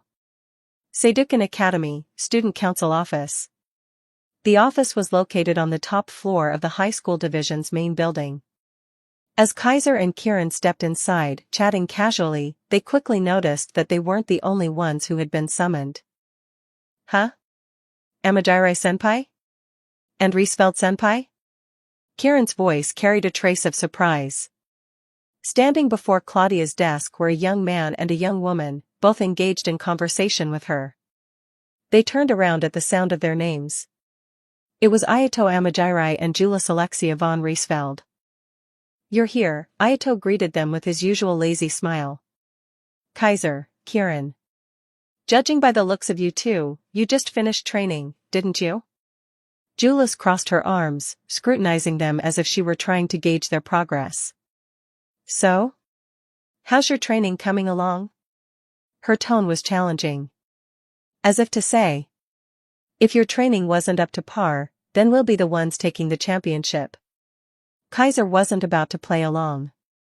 "You tell me," he retorted smoothly. "You look pretty confident yourself. I take it your training went well?" Julius and Ayato exchanged glances. Then, they both smiled. Clearly, they had also been training seriously. Their teamwork had improved considerably. "If we meet on the battlefield, don't expect us to go easy on you." Ayato grinned. Julius smirked. Kaiser simply shrugged. "Of course. Let's all go all out." Kieran nodded in agreement.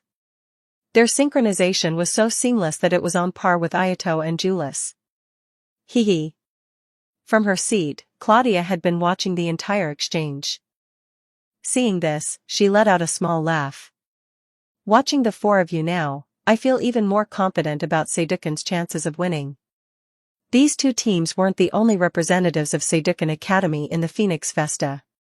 But among all the competing teams, these two were, without question, the strongest contenders for the championship. That was why Claudia had gathered them here. "The tournament starts next week," she continued. "The organizers have already finalized the grouping list. I've received an early copy, let's take a look." With that, she extended her hand, opening a floating screen. Chapter 10, Chapter 46. 5,835 words. Chapter 46, The Strong Teams of Each Academy. Above the Student Council office, a massive floating screen expanded in front of everyone, drawing their eyes toward it. Displayed on the screen was a tournament bracket, structured like a grand castle, arranged in a tiered, ascending format. On this list, the names of teams from different academies appeared one by one, filling the chart. This was the official Phoenix Festa tournament schedule. Wow. There are so many participants. Kieran Tudu couldn't help but gasp at the sheer number of names densely packed across the screen. Right on cue, Claudia Enfield's voice rang out. The total number of participants for this year's Phoenix Festa is 512, forming 256 teams. The Tournament Operations Committee has divided them into groups. After the opening ceremony, battles will take place across different stages spread throughout the city. During the Festa, Asterisk's various battle arenas would be fully utilized for the competition. Among them, 11 major and mid-sized arenas across Asterisk, including the Sirius Dome, would serve as battle stages for the tournament. The grouping and scheduling of matches were determined by the Operations Committee, a body composed of members selected from the Integrated Enterprise Foundation, which backed each academy. To maximize excitement and viewership, the committee deliberately spread out the strongest competitors in the early stages.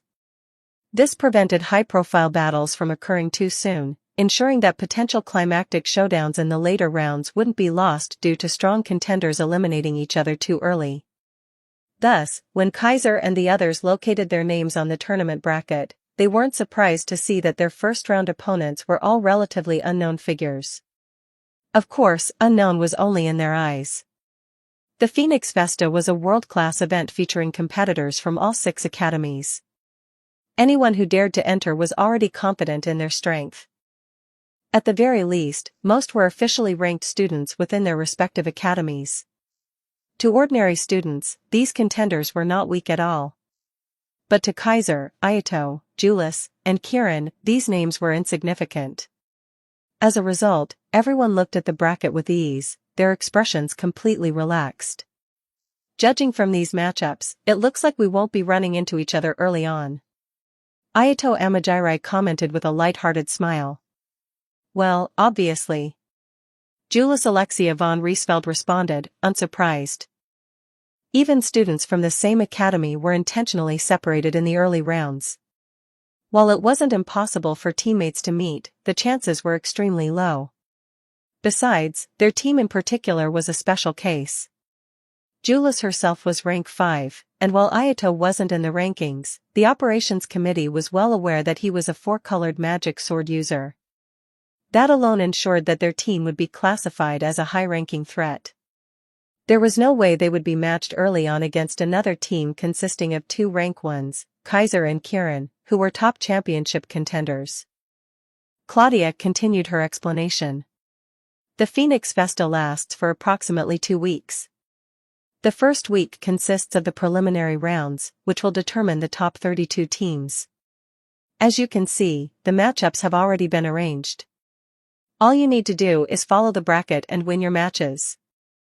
Unless something unexpected happens, all of you should advance through preliminaries with no issues. Once the top 32 have been decided, the tournament will move into the main event in the second week. At that point, a new tournament bracket will be created through randomized draws, and teams will compete in the following format.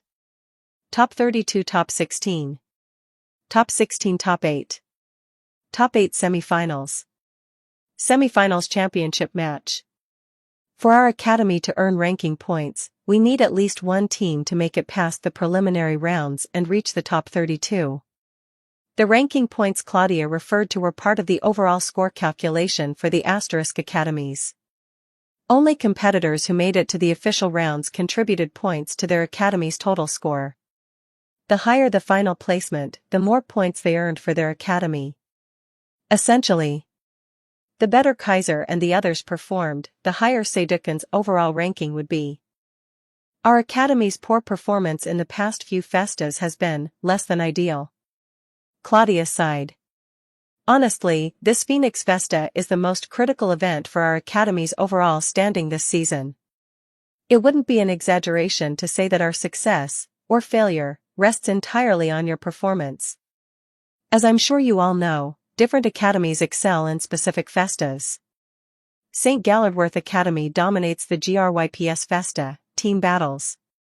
Lou Wolf Black Institute dominates the Lindworm Festa, solo battles. Both academies have repeatedly crushed the competition in their respective tournaments. And this season, it was already confirmed that the GRYPS Festa would include St. Gallardworth's previous championship team. The Lindworm Festa would feature Lou Wolf's 2-time reigning champion. Essentially, they were openly declaring that they would be taking the trophies again. For the other academies, winning those 2 festas was nearly impossible. In other words, the Phoenix Festa was their best shot at securing victory.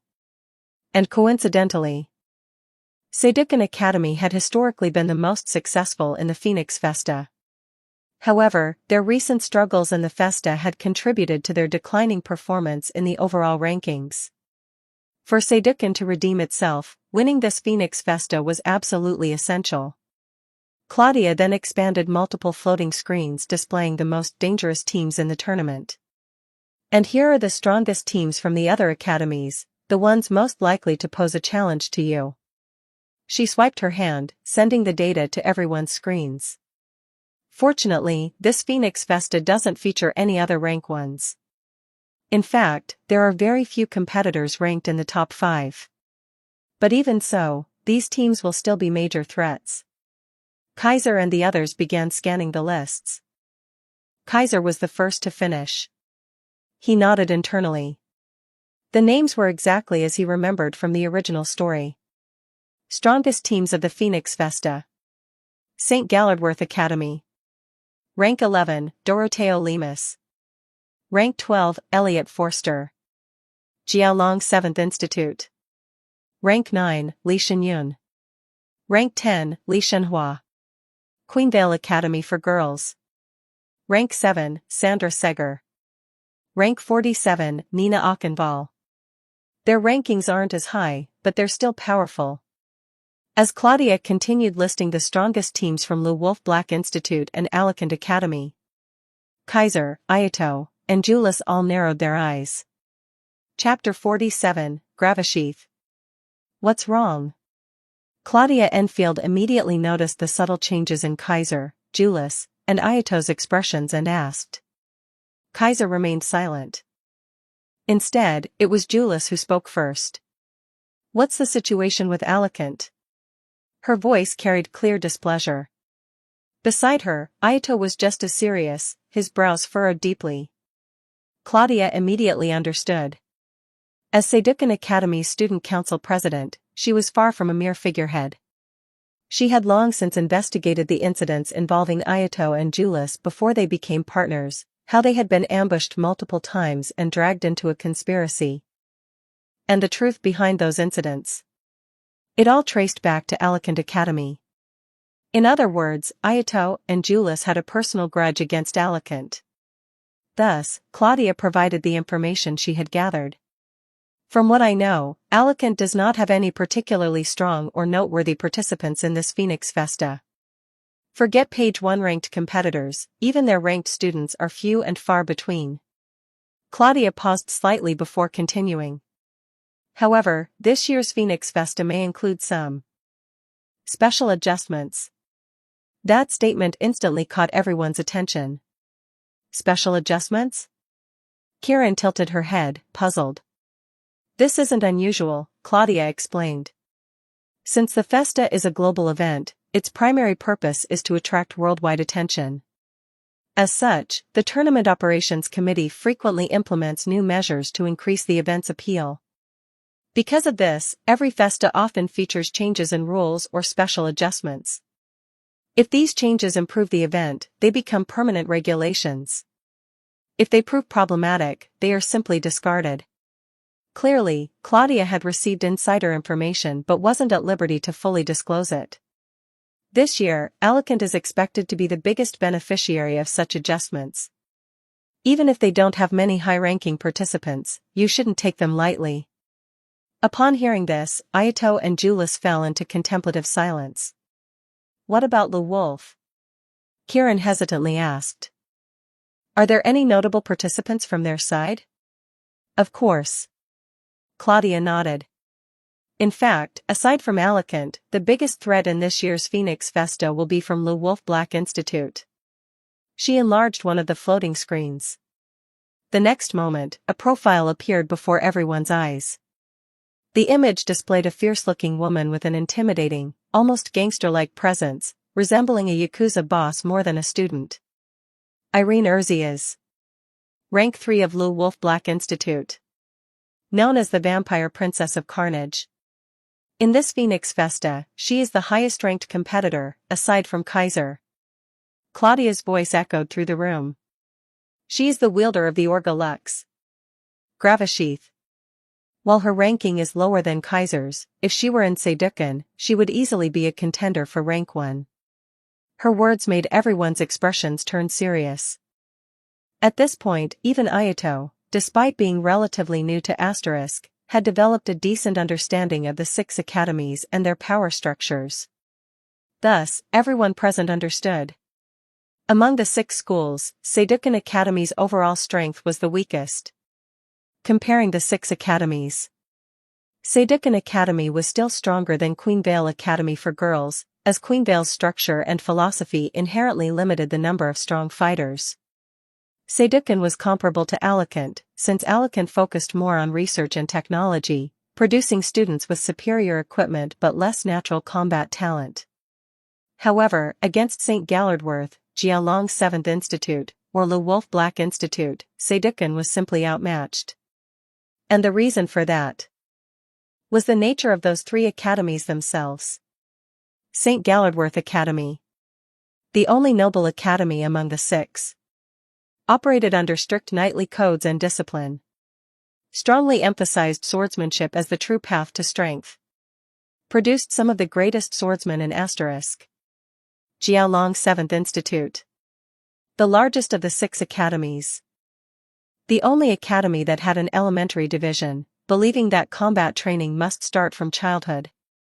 Martial prowess was deeply ingrained in its culture. Developed Star Senjutsu, a technique that enhanced mana control across all students. Lu Wolf Black Institute. The most violent and battle-hungry academy. Encouraged a survival of the fittest mentality. Students excelled in duels, thriving in personal combat. However, also the most chaotic school, riddled with rule violations and criminal elements. Many of Asterisk's criminals had ties to Lu Wolf. It was no surprise that these 3 academies consistently dominated past festas. And now, Irene Urzias stood among them, rank 3 of Lu Wolf Black Institute. Gravasheath, the cursed Orga Lux. Gravasheath. Julius murmured. That's the Orga Lux that's appeared in past festas before, isn't it? Yes, Claudia confirmed.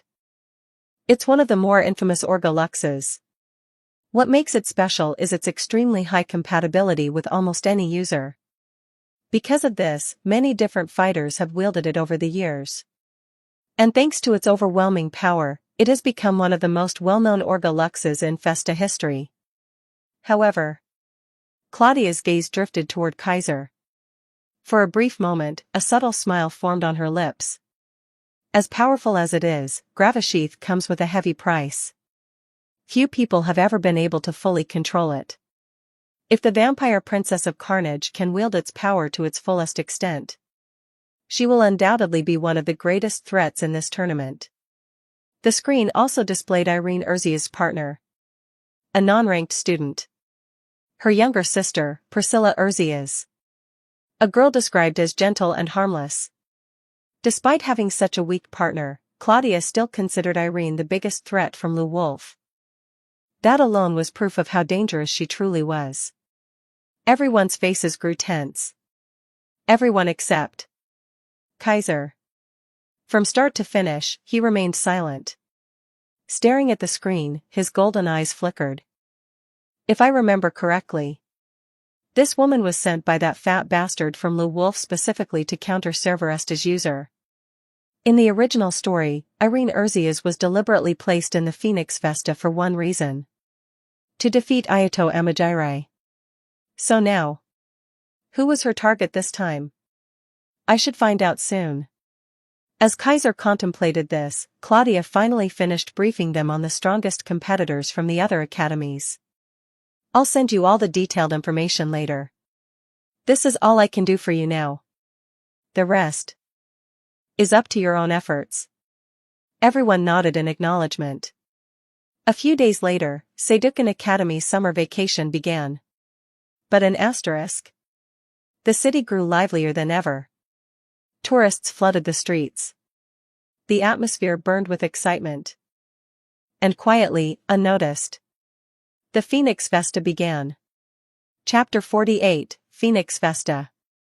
On this day, the entire city of Asterisk transformed into the stage for a grand festival. Boom. Boom. Boom. Boom. Fireworks exploded in the sky, scattering countless colorful streamers and confetti across the streets. Everywhere, from major avenues to small alleys, was decorated with vibrant banners and promotional posters.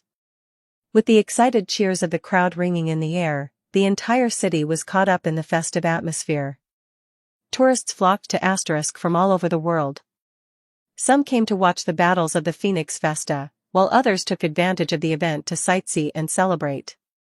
As a result, the streets were packed, with a never-ending flow of people and vehicles creating a bustling scene. In particular, the Central District and the Commercial District were overcrowded, to the point where people were practically shoulder to shoulder. To manage the situation, the city issued temporary regulations. No vehicles were allowed in the main streets of the Central and Commercial Districts. Student duels were strictly prohibited in public areas for the duration of the festa. Violators would face severe punishment. At the heart of the Central District, in Asterisk's largest and most prestigious battle stage, the Sirius Dome, the opening ceremony of the Phoenix Festa was in full swing. Wow! It's so huge. And so many people. Beside Kaiser, Kirin Tudu was completely overwhelmed by the sight before her. The petite girl shrank against Kaiser's side, clinging to him like a frightened little bird. It really is massive. Kaiser glanced at Kirin, noting how she had curled herself up into a ball from nervousness. And in doing so, her upper body, pressed tightly against itself, created a rather noticeable effect. Sigh.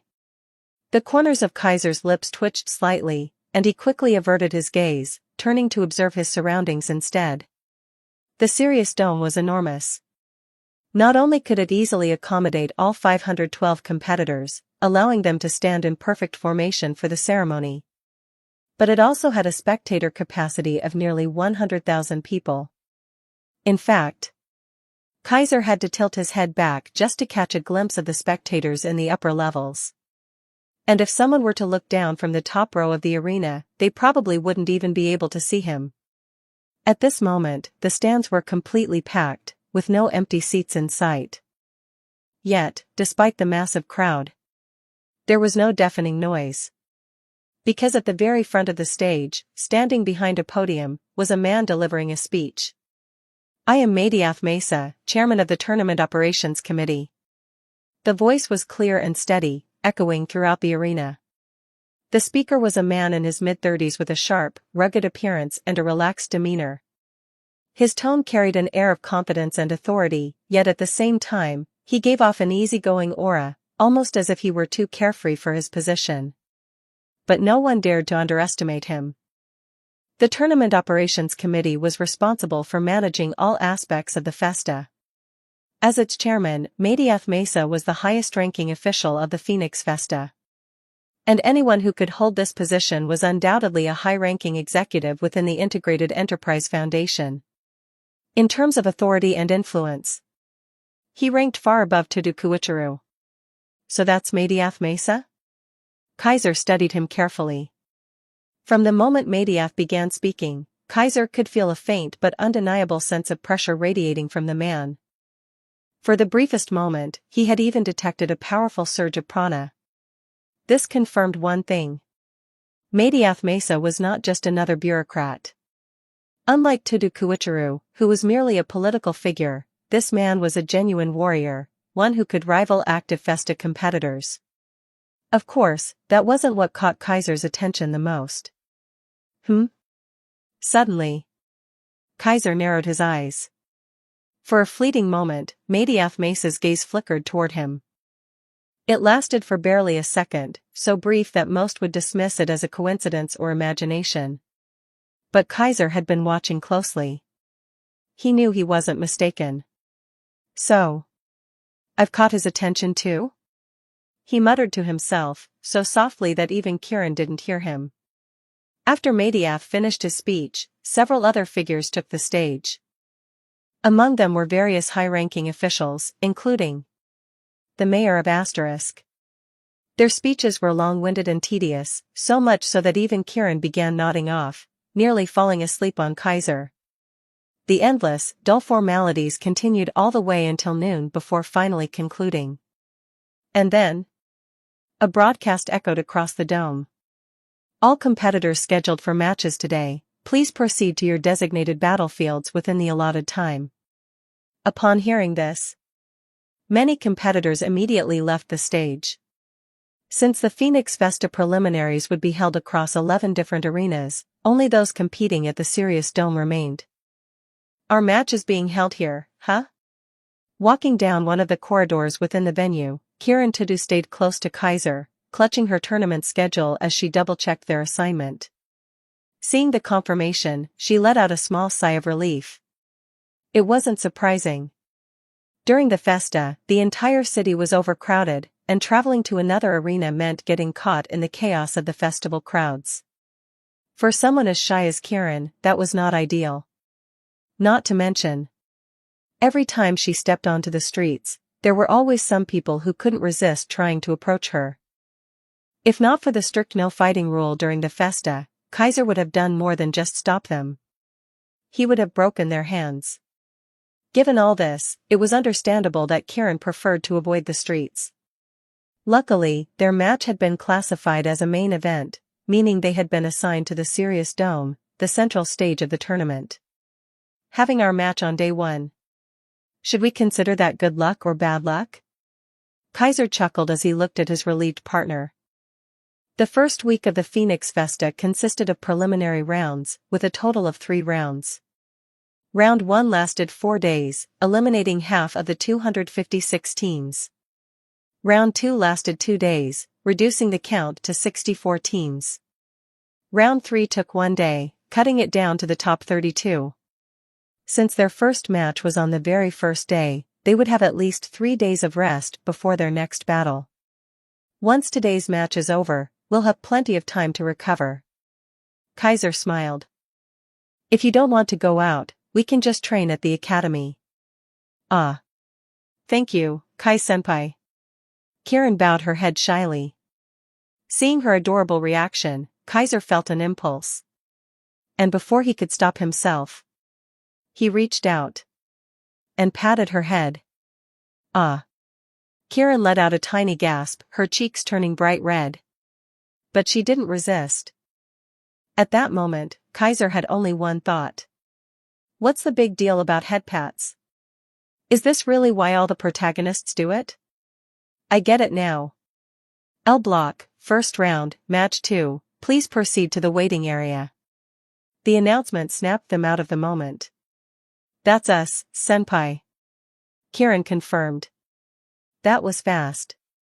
Kaiser grinned. Alright then, let's make this quick.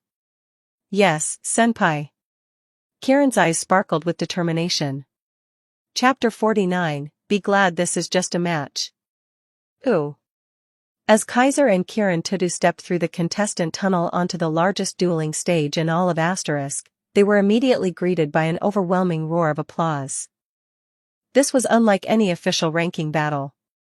The deafening cheers felt as though they could shatter the entire Sirius Dome, erupting in tandem with the dazzling stage lights, creating an awe-inspiring spectacle. Even Kaiser was momentarily taken aback by the sheer magnitude of the audience's enthusiasm. Gazing at the massive display floating above the stage, which reflected his own image, he finally felt the weight of standing upon the most prestigious battleground in the world. He understood, starting from this moment, his face would be etched into the memories of spectators worldwide. Even those who weren't present in the arena would be watching him live from various parts of the globe, including those with ulterior motives. Dear audience, thank you for your patience. At that moment, the voices of the live commentators echoed throughout the venue. During the festa, all matches were broadcast live with professional commentators providing real-time analysis. In the Sirius Dome's commentary booth, 2 female announcers were passionately delivering their opening remarks. Please turn your attention to the left side of the stage, where we have Seidukan Academy's current rank 1, Kaiser, alongside the former rank 1, Kieran Tudu. Kaiser is the only rank 1 participating in this year's Phoenix Festa. According to reliable sources, he was an unknown student just 3 months ago, only making his first appearance in Seidukan Academy's official ranking battles at that time. And in his debut, he skyrocketed to rank 13. The following month, he defeated the former rank 1 and claimed the top spot, his meteoric rise nothing short of astonishing. Indeed. Without a doubt, he's an undeniably powerful fighter. And let's not forget, he's also the wielder of the Orga Lux, Cerveresta, the legendary 4-colored magic swords. In terms of fame, it's one of the most renowned Orga Lux in Asterisk. Each of the 4-colored magic swords is infamous for being incredibly difficult to control. Before Kaiser, the only known wielder of one in Asterisk was the current rank 1 of St. Gallardworth Academy, the so-called Holy Knight, an unparalleled swordsman at the peak of mastery. The last known user of Cerveresta appeared over a decade ago. Not only that, but Kaiser himself is remarkably adept at wielding the magic sword. Based on the widely circulated footage of his duels, his control over it is extraordinary, so much so that he's even earned the nickname Blazing Star Swordsman, a title widely recognized by fans everywhere. And his partner is none other than Seidukan's former rank 1, the prodigy who ascended to the top at the age of only 13, Kieran Tudu. She claimed rank 1 within a mere month of enrolling. A duo consisting of 2 rank 1s, this is an unprecedented, absolutely formidable team. That's right. Their support online is overwhelmingly high, and they're already considered one of the strongest contenders for the Phoenix Vesta Championship. A powerhouse team with overwhelming popularity. Just what kind of spectacular performance will they bring to us today? I can't wait to find out. The commentators expertly fanned the flames of excitement, sending the stadium into an even greater frenzy. The already thunderous cheers somehow managed to intensify, pushing the atmosphere to its absolute peak. I thought I was prepared for this, but I clearly underestimated it. Kaiser could feel his heartbeat quickening. Not from nervousness. Not from anxiety. It was exhilaration, his blood was boiling in excitement. Amidst this electrifying atmosphere, Kaiser turned to Kieran beside him. Are you all right, Kieran? Despite the overwhelming crowd, he didn't forget to check on his partner, who was naturally shy. Yes. Kieran tightened her grip on the hilt of her sword, her expression cold and composed. I'm fine. The moment she gripped her blade, she transformed into a fully fledged warrior. Kaiser realized his concern had been unnecessary. Satisfied, he shifted his gaze forward, toward their opponents. Their challengers had also stepped onto the stage. It was a pair of large, burly men. Dressed in black uniforms, they starkly contrasted with Kaiser and Kieran, who wore white. Their faces were rough and intimidating, their dyed hair in vivid colors, one sporting a sea urchin-like purple buzz cut, the other with a mohawk. It was obvious at a glance that they were thugs. Kaiser had already seen the tournament bracket and knew that these two were students from Le Wolf Black Institute. Both were university-level students ranked 25th and 29th in their academy. Though not members of Page 1, they had still climbed into the top 30 of the notoriously cutthroat Le Wolf Black Institute. If placed in Saydukin, they would likely rival Arkady Fankin in strength. Yet, despite facing 2 rank 1s, they showed no fear. Instead, they glared at Kaiser and Kieran with vicious expressions. Rank 1? Just a couple of damn brats. Stealing our spotlight like this, time to teach them a lesson. Little kids should stick to playing house at school. The girl's mine. I'll crush her little. Kaiser caught snippets of their conversation, and the smile on his face vanished. Kai-senpai? Noticing the shift in his demeanor, Kieran called out in confusion. It's nothing. Kaiser replied emotionlessly. The one with the purple buzz cut is mine. You take the mohawk. The one Kaiser chose was the one whose eyes had been fixated on Kieran's chest. Don't hold back. Kaiser drew his pitch-black activator. Understood. Kieran wasn't sure what had gotten into him, but she followed his instructions without question. And now, let the second round begin. The commentator's voice rang out just as the school badges on all 4 competitors' chests lit up. Phoenix Vesta, L Block, first round, second match, begin. A mechanical voice boomed through the stadium speakers. The battle had officially begun. Die. The 2 Le Wolf Black Institute students roared in unison, summoning their Lux weapons and charging forward. You're mine. The purple-haired thug wielded a machete-like Lux and sprinted straight toward Kieran, a menacing grin on his face.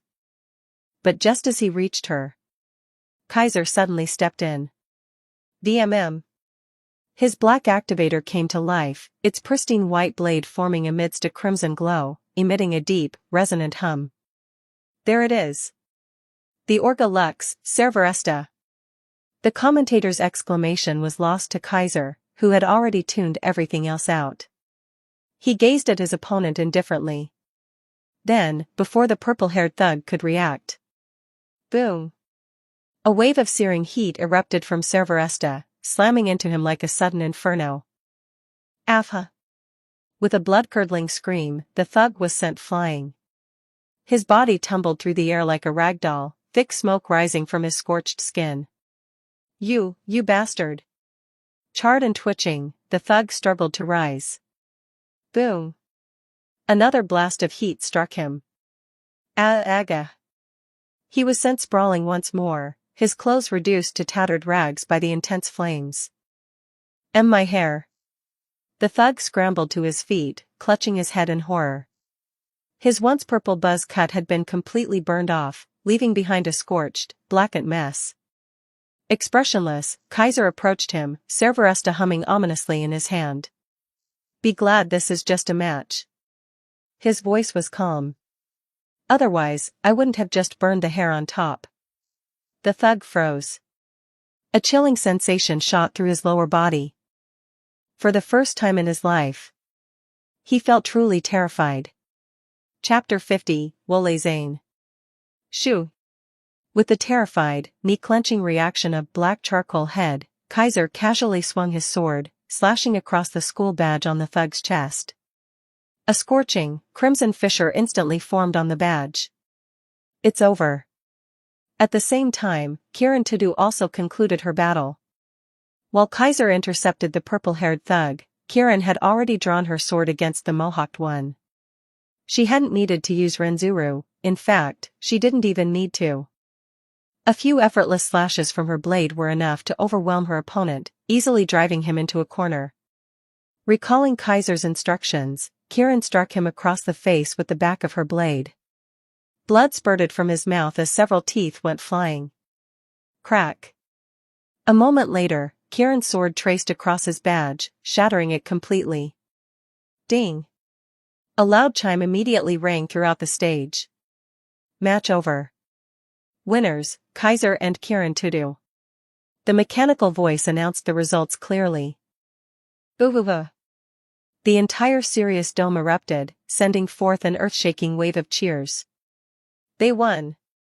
They won with complete ease.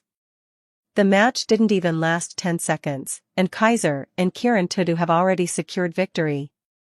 So strong. Absolutely overwhelming. As expected of Sedukan Academy's 2 consecutive rank ones. That was a completely one-sided match. It looks like the rumors on the internet weren't exaggerated at all. With a team like this, they're definitely championship contenders. The live commentators' excitement spilled over, their voices blending with the roaring crowd. Instead of cooling down after such a quick battle, the atmosphere only grew even more frenzied. The commotion was so intense that even passers-by outside the Sirius Dome were drawn in. However, those who had been watching this match with special interest, particularly those paying attention to Kaiser, wore much graver expressions. The effortless way he had conjured a wave of heat with a single swing of his sword left them no choice but to acknowledge the truth. He can wield Cerberesta's power like that. That's unheard of. So the rumors are true, his compatibility with Cerberesta is abnormally high. I've never seen anyone use a magic sword like this. This guy is definitely someone to keep an eye on. We need to make our move soon. Countless thoughts surfaced in their minds. Some were filled with curiosity, some burned with fighting spirit, but others carried malicious intent. After today's performance, Kaiser had undeniably entered the radar of many different factions. They recognized his talent, his potential, and the threat he posed. Particularly those competing in the Phoenix Festa, there was no doubt that they now saw him as one of the biggest obstacles on their path to victory. What kind of repercussions would this have? Perhaps only fate could tell. But Kaiser wasn't concerned about any of that. "We won, Senpai." Kiran ran up to him, her face glowing with joy. Kaiser smiled. At this moment, he only wanted to savor the joy of victory. Even if this was just the beginning. Sirius Dome, Contestant Lounge. Unlike the comprehensive arena at Sedukan Academy, the Sirius Dome was far larger in scale. As a result, not just the top-ranked students, but all competitors who had matches here were provided their own private lounge to use at their leisure. Kaiser and Kiran had returned to theirs and were casually chatting. "Ayato Senpai and Jula Senpai's match is today too, isn't it?" Kiran asked. She was completely relaxed now, showing none of the nervousness or shyness she once had when alone with Kaiser. After spending over a month together, she had grown accustomed to his presence. At first, she had felt anxious, flustered, but now, being with him was entirely natural. So much so that she could reveal a carefree, unguarded smile in his presence. They're in C block, first round, third match. Different bracket from ours, but their match is right after ours. Kaiser pulled up the tournament schedule and tapped on the names of Ayato Amajiri and Julius Alexia von Riesfeld. A floating window expanded, just in time for their match to begin. Kaiser's attention was immediately drawn to the screen. And for good reason. At that very moment, Ayato Amajiri was stepping forward, while Julius stood behind him with a smile. That usual relaxed expression still hung on his face, but his eyes, they were sharper than usual. And in his hand, he held an activator. Like the activator of Cerveresta, this one had a pitch-black hilt. But unlike Cerveresta, whose core was crimson, this one had a different color. A color entirely distinct from the green hue of ordinary manadite. A color that told everyone this was an amanadite. Without a doubt, this was the activator of an Orga Lux. VMM. As the amanadite within it emitted its unique radiance, digital grids appeared around the activator in Ayato's hand. The grids rapidly assembled, forming an intricate crossguard, while an immense surge of mana materialized into a blade. A brilliant azure blade, radiant like an emerald, shimmering with an entrancing glow. VMM. At that instant, Cerveresta trembled at Kaiser's waist, reacting violently. This is... Kiran, who had unknowingly leaned closer to Kaiser, widened her eyes at the sight. Wole Zane. Kaiser spoke its name. Wole Zane, one of the four-colored magic swords, created in the same era as Cerveresta, and equally legendary. In the original story, while the other three swords had either been openly used or secretly wielded, Wole Zane had never once appeared. Throughout Asterisk's history, never before had all four magic swords been wielded simultaneously, not even in the later events of the original timeline. But now, because Kaiser had obtained Cerveresta, fate had shifted. By some twist of destiny, Ayato Amajiri had become the wielder of Wole Zane, bringing into the world an Orga Lux that had never appeared before. So now, all four-colored magic swords exist in the same era. Kaiser murmured, feeling the uncanny weight of fate's hand. Ayato-senpai is making his move. Kiran's voice snapped him from his thoughts, pulling his gaze back to the screen. And then, with my hidden secret sword, I shatter the celestial prison, unleashing the might of the tiger. Before the eyes of thousands, amidst the deafening cheers of the crowd, Ayato raised Wole Zane, chanting its invocation. In an instant, countless chains of mana manifested around him, binding his body. At their source, glowing purple magic circles spun in the air. Boom! Ayato's prana exploded outward, shattering the magic circles and obliterating the chains restraining him. At that moment, the sheer magnitude of Ayato's prana sent a shiver through the arena. Although Kaiser and Kiran couldn't feel his energy through the broadcast, they could see the breathtaking spectacle, the dazzling explosion of prana, star-like motes of light swirling and surging skyward in a pillar of brilliance. Ayato-senpai's prana. Even with only a glimpse, Kiran instantly understood how vast his energy reserves were. Her expression stiffened in shock. Kaiser, on the other hand, wasn't surprised at all. Ayato's prana had always been among the highest in Asterisk, one of the few who could rival the very strongest. And now, Kaiser watched intently as Ayato vanished in a streak of emerald light. By the time he reappeared, his opponent's badges were already shattered. Author's note: we've finally caught up to the previous release, everyone. Please continue supporting the book, leave a review, add it to your library, and drop some power stones. Read up to 50 chapters ahead on patreon.com/niaxd. You can also read 5 chapters ahead for free, so don't miss out. Power Stone goal: 200 Power Stones equals 1 extra chapter. Thank you all for your amazing support, I appreciate you. Red Heart. Chapter 11, Chapter 51, Tomorrow's Match? 1,300 words. Match over. Winners, Ayato Amajiri and Julius Alexia von Riesfeld. As the mechanical announcement echoed through the live broadcast channel, a deafening wave of cheers erupted once more, stretching on without end. I see. No wonder you said Ayato-senpai and his team are the toughest opponents. Watching Ayato and Julius high-five in celebration on stage, Kirin Tudu wore a serious expression. Ayato-senpai is really strong. Maybe even stronger than me. At least in terms of physical ability and prana, Kirin was certain she couldn't match Ayato Amajiri. Right now, he probably is stronger than you. Kaiser didn't deny it. Instead, he simply nodded in agreement. In the original storyline, Ayato had once lost to Kirin in a duel, but that was because he had struggled to wield Servaresta properly. Servaresta's immense size had posed a major drawback in agility, limiting Ayato's swordsmanship and preventing him from utilizing his full potential. That was the primary reason he had lost to Kirin back then. At the time, rather than aiding him, Servaresta had actually been a burden. Now, however, Ayato no longer had Servaresta. Instead, he wielded Wolezane, a weapon of the same caliber. Though Wolezane wasn't exactly small, certainly larger than the traditional katana Ayato was most proficient with, it was still smaller than Servaresta's default form. In other words, though both weapons belonged to the four-colored magic swords, Servaresta had hindered Ayato far more than Wolezane did. With Wolezane in his hands, Ayato was undoubtedly stronger than when he wielded Servaresta. If he were to duel Kirin now, he might not lose as he had in the original timeline. After all, so long as his swordsmanship wasn't excessively restricted, a four-colored magic sword class Orga Lux would be nothing short of an immense power boost for him. Wolezane's ability is related to space, right, senpai?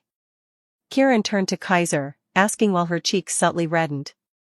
She had just realized how close she was to Kaiser, so close that certain prominent parts of her figure were pressed against his arm. Yeah. Kaiser, however, was too engrossed in watching Wolezane in Ayato's hands to notice.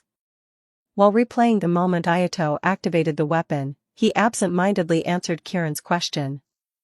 Although each of the four-colored magic swords has a different ability, they all share one defining trait: they cannot be conventionally defended against. For example, Servaresta can burn and sever all things. No matter what weapon the enemy tries to block it with, their weapon will be cut apart alongside it. The same goes for Wolezane. It can sever space itself along a designated coordinate axis, slicing through anything within that space. A magic sword capable of cutting space itself, there was no need to explain how terrifyingly powerful such an Orga Lux was.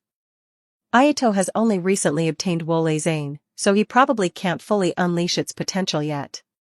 But even so, an ordinary Lux weapon would have absolutely no chance of blocking Wolezane.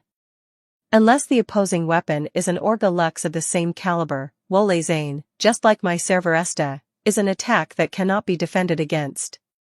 Kaiser paused the replay, enlarging the image of Wolezane in Ayato's hands. If you ever have to face Ayato, remember, don't try to block Wolezane with your Senbakiri. Understand? Yes. Without looking back, Kaiser issued his warning. The response he received was a tense, flustered voice. That was when he finally realized, this girl was practically pressing herself against him. You know, you don't have to stick that close. I am sorry. Kirin practically jumped away in a panic, her face so red it looked like she was about to start steaming. Ahem. Kaiser cleared his throat theatrically, suppressing a certain indescribable feeling inside him. Then, he changed the subject. Ayato and Julius make for a strong team, but the other teams aren't to be underestimated either. Let's take this chance to analyze the rest of today's matches. At his words, Kirin naturally had no objections and eagerly nodded. And so, the two of them proceeded to watch the battles of the other noteworthy teams. For some reason, perhaps due to intentional planning by the Tournament Operations Committee, many of the top-ranked teams from each academy had been scheduled to compete today, despite the first round spanning 4 days. For example, St. Gallardworth Academy's rank 11, Armored Magus Doroteo Lemus, and rank 12, Radiant Blade Elliot Forster. Jialong 7th Institute's rank 9, Illusory Genesis Li Xinyun, and rank 10, Phantom Mist Li Shenhua. Queenvale Academy for Girls rank 7, Water Dragon Sandra Seger, and rank 47, battle card which Nina Ockenval. These were the three teams Claudia had labeled as the strongest representatives of their respective academies, and all of them were competing today. It was clear that Claudia hadn't singled them out for no reason. Though their rankings weren't particularly high, their true capabilities were far beyond what their rankings suggested. Doroteo Lemus, the armored magus, was a university student already over 20 years old. This was his third time participating in the festa. Though he had never won the championship, there was no denying that he was a veteran warrior, honed through countless battles. Elliot Forster, the Radiant Blade, was his complete opposite. Just like Kieran, he was a student from the elementary division, extremely young, yet exceptionally talented in swordsmanship. In terms of pure potential, he was at least on par with Kieran, prompting her to pay particular attention to him. These two may have only been at the bottom of St. Gallardworth's page 1, but if they had been Sayducan students, both would have been top 5 contenders, comparable to Julius in strength. With the two of them teaming up, they were undoubtedly strong candidates for the top 8, or even the top 4, in this year's Phoenix Festa. Similarly, Li Xinyun and Li Shenhua from Jialong 7th Institute were no weaklings either. Not only were they individually strong, but as identical twins, their coordination was unrivaled. Their teamwork was likely the most seamless among all competitors, a level of synergy far beyond what Kaiser and Kieran could achieve in just a month of training together.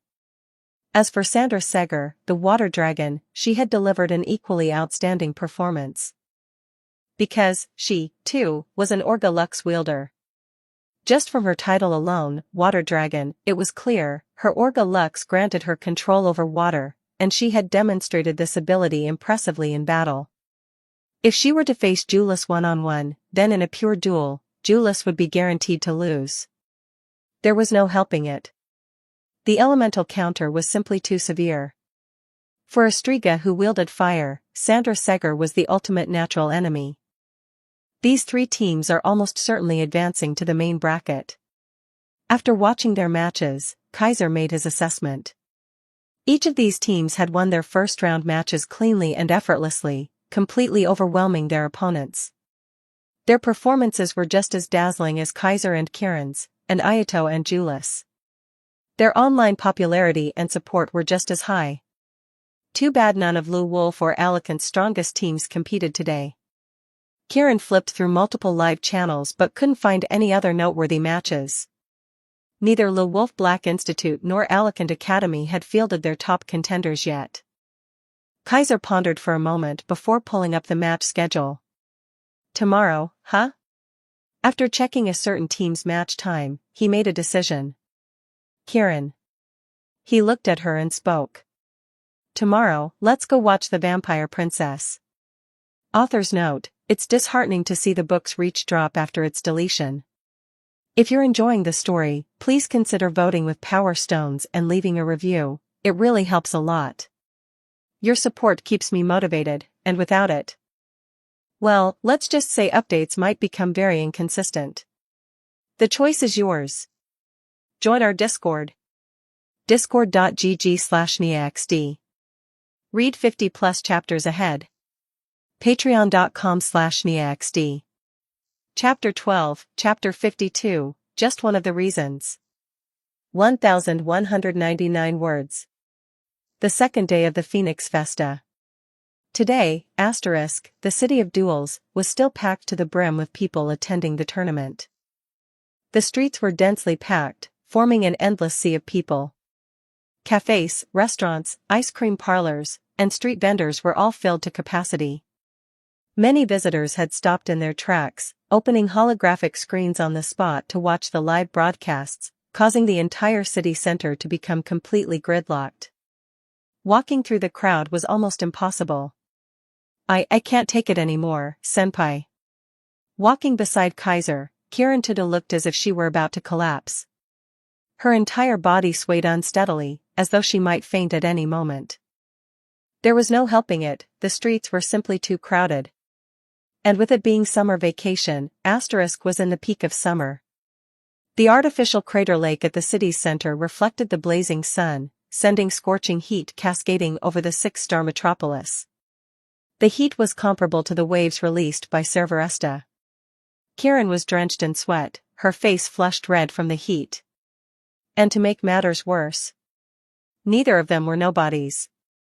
As top-seeded championship contenders, their popularity and support ratings were through the roof. At least 80% of the tourists who had come to Asterisk were here for the Phoenix Festa. Many had already seen Kaiser and Kieran before and knew exactly who they were. In this situation, stepping onto the streets was no different from global superstars walking through a public plaza. The commotion they caused was massive. Along the way, they had been greeted, cheered on, stopped for handshakes, and even bombarded with autograph requests. Under this blazing sun, they weren't just fighting through the crowd, they were being swarmed by fans. It was exhausting. Sorry. I should have planned better. Seeing Kieran on the verge of heat exhaustion, Kaiser let out a wry chuckle and reached out to hold her hand. If I had known it'd be this bad, I would have come alone. Now, even if I wanted to send you back, you probably wouldn't make it, would you? Given this crowd, if he let Kieran return alone, she might collapse on the way. The Genestella were considered the next evolution of humanity, but at the end of the day, they were still human. Aside from Striga and Dante, who possessed special abilities, most Genestella weren't all that different from ordinary people when it came to heat resistance. Which meant they could still get exhausted, and in this heat and congestion, heatstroke was a very real danger. Want me to carry you on my back? Kaiser offered casually. Kieran visibly flinched, startled by the suggestion. She quickly shook her head. And no, it's fine, senpai. Kieran forced herself to stay upright, replying in a strained voice. We're almost there. I just have to hold out a little longer. Hearing this, Kaiser turned his gaze forward. Up ahead, a massive domed building came into view.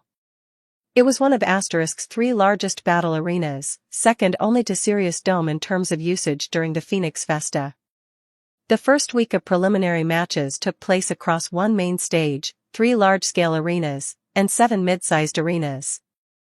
However, once the main bracket began in the second week, matches would only be held in the Sirius Dome and the 3 large-scale arenas. By the time the top 4 was decided, the Sirius Dome would become the sole battlefield, hosting both the semi-finals and finals. Kaiser and Kieran's destination today was one of the large-scale arenas that would be used until the semi-finals, where Kaiser's person of interest was scheduled to compete. However, at this rate, the match will probably be over by the time we get there. Even Kaiser was getting frustrated. Had he known this would happen, he might as well have used Cerveresta's power to fly over. If not for the risk of the heat waves injuring civilians, Kaiser would have already done so. This is worse than just training at the academy like we originally planned. Kaiser was starting to regret his decision. Fortunately, no one had tried anything inappropriate with Kieran during the journey. Otherwise, Kaiser really would have regretted coming. Just hang in there a bit longer, Kieran. Kaiser sighed. If it gets too bad, let me carry you. Oh, okay. Kieran nodded weakly, barely managing a response. And so, at a snail's pace, the two of them inched forward through the crowd, taking over an hour just to reach their destination. We finally made it. The moment they stepped into the arena, the cool blast of air conditioning washed over them, making Kaiser feel as if he had come back to life. I'm sorry, senpai. Kieran collapsed onto his back, wrapping her arms around his neck, her voice full of guilt. In the end, she hadn't been able to hold out, Kaiser had carried her the rest of the way. It's fine. We're partners, aren't we? And as your senior, it's my job to look after you. Kaiser replied matter-of-factly. Besides, you're light. Carrying you is easy. If anything, it actually felt nice. Feeling the soft warmth against his back, Kaiser suddenly understood why certain guys always slammed on the brakes while driving girls around. Too bad we still missed the match. Carrying Kieran on his back, Kaiser endured the odd stares from passers-by as he turned into a secluded hallway, sighing in resignation. We can watch the replay online, But not being there in person means we can't sense the prana flow or catch the finer details of the fight. Thanks to the air conditioning, Kieran had somewhat recovered. Still lying on Kaiser's back, she opened a floating screen, pulling up the match replay. On screen, a boldly dressed girl was shown dominating the fight. She wore Le Wolf Black Institute's uniform in an extremely revealing way, her jacket tied around her waist, leaving only a swimsuit-like top covering her upper body. In her hands, she wielded a massive crimson scythe, its blade larger than her entire body. Embedded at the base of the weapon's handle was a glowing purple amanadite. It was Gravasheath, the only Orga Lux owned by Le Wolf Black Institute. And the girl wielding it was Irene Urzias, the rank 3 of Le Wolf Black Institute. The vampire princess of carnage. She was the reason Kaiser had come today. But now, her match was already over. Kieran carefully analyzed the replay, absorbing every detail of Irene's battle. Her performance was outstanding. Her combat prowess was exceptional.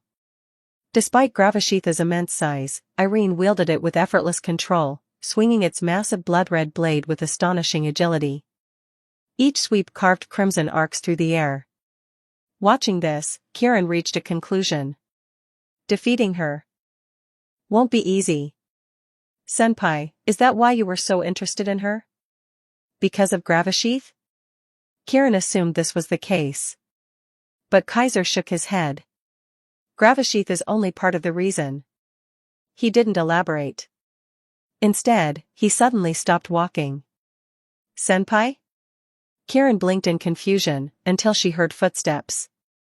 Ahead, in the deserted hallway, 2 figures were walking toward them. That's... Seeing them, Kieran's expression tensed. Join our Discord. Discord.gg/NIAXD. Read 50+ chapters ahead. Patreon.com/NIAXD. Chapter 13, Chapter 53, Striking Without Warning. 1,118 words. At the far end of the deserted hallway, 2 girls, similar in both age and appearance, walked toward Kaiser and Kieran Tudu.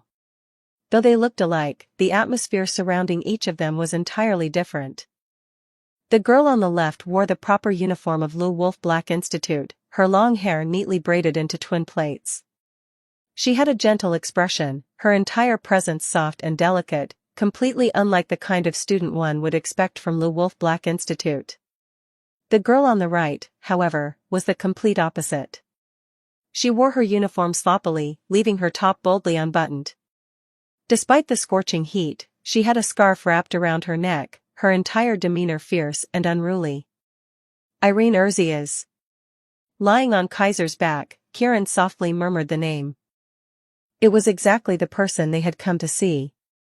She had unexpectedly appeared before them, face to face. At the moment, Irene seemed unaware of their presence. She had her hands on her head, looking exasperated as the girl beside her scolded her. Honestly, one each on. Didn't I tell you not to sneak off alone after the match? The younger sister, with her gentle expression, stood with her arms crossed, glaring angrily at Irene. Her name was Priscilla Urzias. She was Irene's biological sister, as well as her partner in the Phoenix Festa. Together, they had already secured a victory in the first round.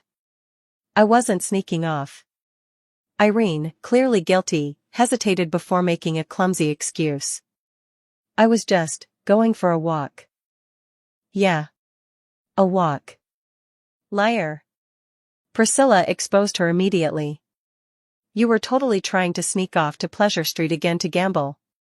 Pleasure Street, a redevelopment district notorious for its underground activities and criminal enterprises. It was a place where one could find anything illicit, gambling, black market trades, backroom deals, and more. The entire district was effectively controlled by the underworld, a den of crime where law-abiding citizens dared not step foot.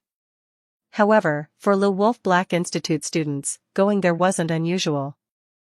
After all, Le Wolf students were often the ones running those illegal businesses in the first place. And judging by Irene's reaction, she was a regular there. Seeing her excuse exposed, Irene quickly put on a sheepish grin. I was just going to take a look. I wasn't planning to cause trouble. Unfortunately, Priscilla wasn't buying it. That's exactly what you said last time. And then what happened? You trashed an entire casino. That was an accident. I don't believe you. You always lie. This time will be different. The two sisters continued to bicker, completely absorbed in their argument as they unknowingly approached Kaiser and Kieran. Finally. Huh? Irene suddenly noticed them. Turning her head, her eyes locked onto Kaiser. It's you? For a moment, Irene's expression flashed with surprise, but it quickly sharpened, her gaze turning fierce. You're. Priscilla also noticed them, her expression filled with confusion. Nice to meet you. Still carrying Kieran on his back, Kaiser finally spoke. He cast a brief glance at Priscilla, then turned to Irene, smiling faintly. Didn't expect to run into you here, vampire princess. It was an unexpected bonus. I also didn't expect to see your face here, blazing star swordsman. Irene took a step forward, subtly shifting to place Priscilla behind her, a cold smirk forming on her lips. Her eyes, though not overtly hostile, carried a sharpness that looked ready to cut. I thought your match was yesterday? What are you doing here today? Irene narrowed her eyes, grinning wolfishly. Don't tell me, you came here for us? As she spoke, a hint of hostility finally surfaced in her expression. Yet, Kaiser remained unfazed. Do we look like we came for you? Kaiser shifted Kieran slightly on his back, causing her blush to deepen.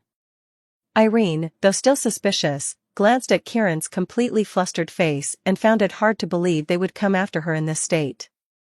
Then why are you here? Irene pressed. Don't tell me you two are just here to flirt. At those words, Kieran's face turned even redder. What else? We came to watch the matches, obviously. Kaiser replied calmly, his expression relaxed. Too bad we got here too late, your match was already over. Otherwise, I would have gotten a good look at Gravasheath and what it can really do. At those words, Irene smiled. A dangerous smile. You want to see Gravasheath, is that it? A sinister gleam flashed in her eyes, tinged with a blood-red glow. Her entire presence shifted, becoming far more violent. She reached into her coat and pulled out a device. A black hilt, embedded with a glowing purple amanadite. A weapon activator. If you want to see it. The amanadite glowed, pulsating with energy. Mana surged violently, forming into a massive crimson scythe, its blood-colored blade humming with power. Then I'll give you a good look right now. In that instant, both Kaiser and Kieran sensed the immense danger radiating from Irene. Senpai. One each on. Both Kieran and Priscilla cried out at the same time. But before they could react, both Kaiser and Irene moved. Irene's eyes flashed red, a sharp fang peeking from her lips as she grinned savagely. With no hesitation, she swung the scythe downward, a vicious, merciless strike aimed directly at Kaiser's head. The crimson blade tore through the air, leaving behind a streak of red light as it descended toward him. It was a sudden, ruthless attack. Yet, Kaiser was just as fast. In an instant, he let go of Kieran, dropping her safely to the ground. His hand flashed to his waist, drawing a pitch-black activator from its sheath. Clang!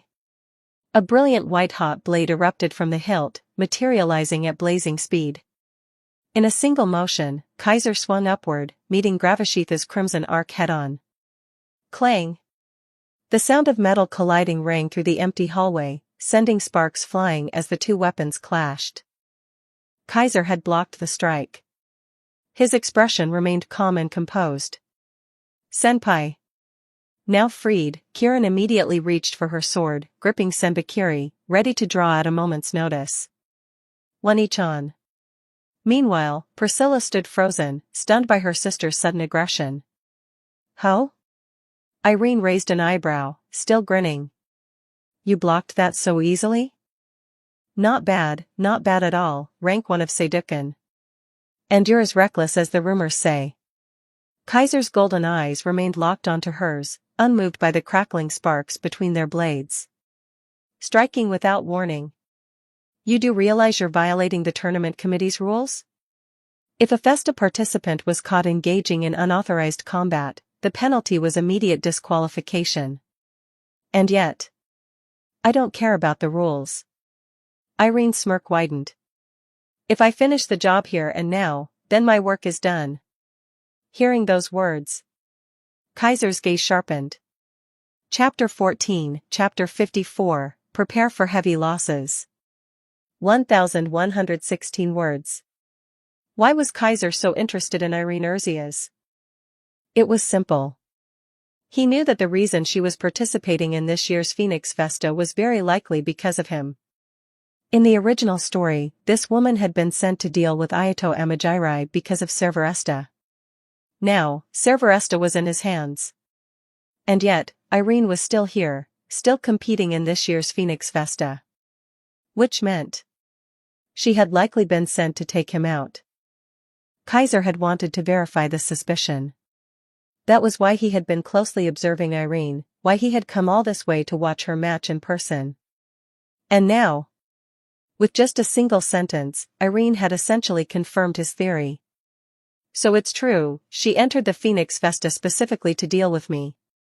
With this realization, Kaiser's golden eyes turned cold. He wasn't the kind of protagonist who would take this lightly. So, take me down? Kaiser spoke calmly. With just you? The red glow in Irene's eyes flared even brighter. Her smile turned even more savage. With Gravasheath in my hands. The moment she declared this, the purple amanadite embedded in Gravasheath suddenly glowed ominously. Boom! A deep, resonating pressure erupted in the air. It was as if an invisible mountain had descended from the heavens, crushing the space around them. A violet aura enveloped Kaiser, and in that instant, his entire body felt unbearably heavy. He nearly buckled under the weight. Gravity. Kaiser's expression shifted. It was as if an unseen force was pressing down on him, suffocating him beneath an overwhelming pressure. The ability to manipulate gravity, this was the true power of Gravasheath. Among the many Orga Lux that had appeared in past festas, Gravasheath was famous for two reasons. First, its sheer power.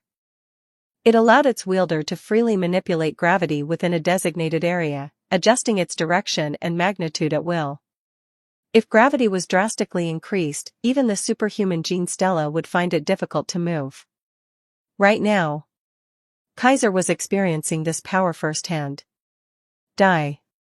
With Kaiser pinned down by Gravasheath's gravity field, Irene raised her massive crimson scythe high above her head.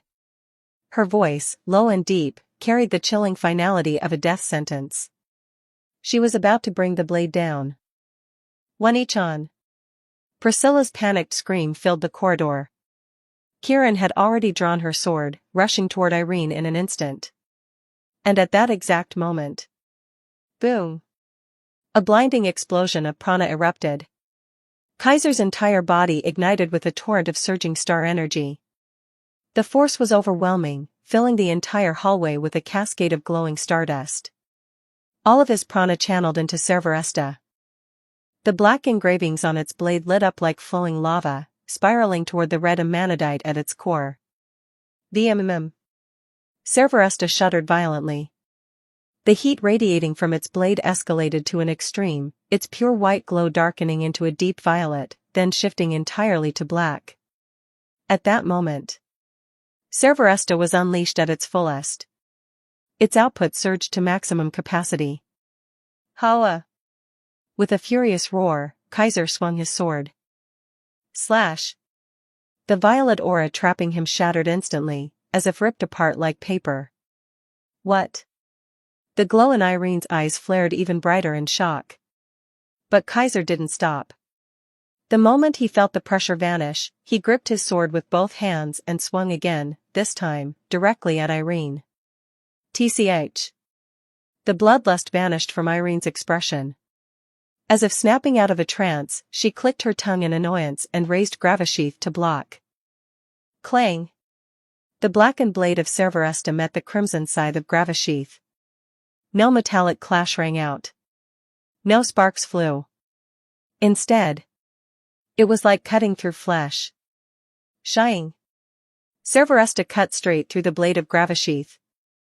As if screaming in agony, the amanadite embedded in Gravasheath let out a high-pitched, piercing wail. Boom! The crimson blade of the scythe exploded. It disintegrated into pure mana, bursting apart in a shockwave that sent both combatants flying. Senpai! Without hesitation, Kieran lunged forward, arms outstretched. She caught Kaiser midair, cushioning his landing. Ah! Priscilla, however, was not so lucky. Completely unprepared, she was knocked over as Irene crashed into her. Priscilla! Even with shock still lingering on her face, Irene's red eyes returned to normal as she saw her sister fall. All of her aggression vanished. She immediately rushed to Priscilla's side. Senpai! Are you okay? Meanwhile, Kieran held Kaiser tightly, anxiously checking for injuries. I'm fine. Kaiser shook his head, pushing himself out of Kieran's arms before turning his gaze forward. Priscilla! Are you okay? Don't scare me. Irene frantically lifted her dazed sister, her voice trembling with worry. You. Priscilla, clutching her head, looked completely disoriented, as if she had taken a hard hit and couldn't focus. She wasn't in any real danger, but she was in pain. You. Irene finally turned her gaze back to Kaiser. Her expression was a mix of anger and disbelief. You actually cut through my gravity and broke Gravasheath's blade? This was a first. Since obtaining Gravasheath, she had relied on its overwhelming power to dominate her opponents. She had never encountered anyone who could so easily overpower it, much less slice through it in a single exchange. It was unheard of. A single attack. A clean cut through an Orga Lux. How absurdly powerful was this man? Why are you so surprised? Meeting Irene's shaken gaze, Kaiser's lips curled slightly, a hint of mockery in his voice. Isn't this exactly why you were sent after me? At those words, Irene's expression flickered. She remembered what she had been told before coming here. That sword is too dangerous. If we let him continue wielding it, he'll become a problem for me in the future. Go take care of him. The scowling face of that fat bastard flashed through her mind. And for the first time, Irene's eyes shifted toward Cerberesta. So this is the power that man was so afraid of? The legendary four-colored magic sword. A blade that could burn through anything. Before, she had assumed it was exaggerated. But now, if this thing could slice through an Orga Lux as if it were paper, then perhaps the rumors weren't so far from the truth. That bastard sent me to fight against this? It felt like she had been sent to her death. But still, I'll remember this, blazing star swordsman. Irene held her dazed sister close, her gaze burning with determination. Don't think for a second that this is over. Leaving those final words, she turned and walked away. Kaiser didn't stop her. Instead, he simply watched her retreating figure. And with a quiet smirk, he murmured. If you were sent here for me, you'd better be prepared for heavy losses. Chapter 15, Chapter 55, Claudia's Invitation. 1,175 words. For the next few days, Kaiser and Kieran Tudu stopped going out. Aside from their matches, the two remained in the academy, spending their time training together or simply enjoying their break. Their days were productive. For the other participants of the Phoenix Festa, even on their off days, it was difficult to truly relax. Unlike Kaiser and Kieran, they lacked absolute confidence in their abilities and had to constantly worry about elimination. Every moment was spent in preparation, pushing themselves harder to avoid being knocked out. But for competitors like Kaiser and Kieran, powerful, self-assured, and widely considered championship contenders, there was no such pressure. Under the arrangements of the Tournament Operations Committee, strong teams were not matched against each other during the preliminary rounds. As a result, For top seeds like Kaiser and Kieran, there was zero risk of elimination in the prelims. Their opponents were destined to be far below their level. And the results proved it. In the second round, Kaiser and Kieran faced students from Alicant Academy. These opponents ranked even lower than the Lil Wolf thugs they had fought in the first round. Their only notable trait was their use of new generation Lux weapons, which were somewhat impressive. But against Cerberesta? Even the most advanced Lux would be shattered in a single strike. Victory was effortless. In the third round, they faced students from St. Gallardworth Academy. Their rankings were higher, one was ranked 22, the other ranked 27. Their swordsmanship was respectable, and their abilities were far superior to the thugs from Lil Wolf. But Kaiser never even needed to step in. Before he could act, Kieran had already taken them both down. She didn't even use Renzuru. Another flawless victory. And just like that, Kaiser and Kieran became the first team to advance to the round of 32, officially entering the main bracket. To them, the prelims had been no challenge at all. They weren't the only ones.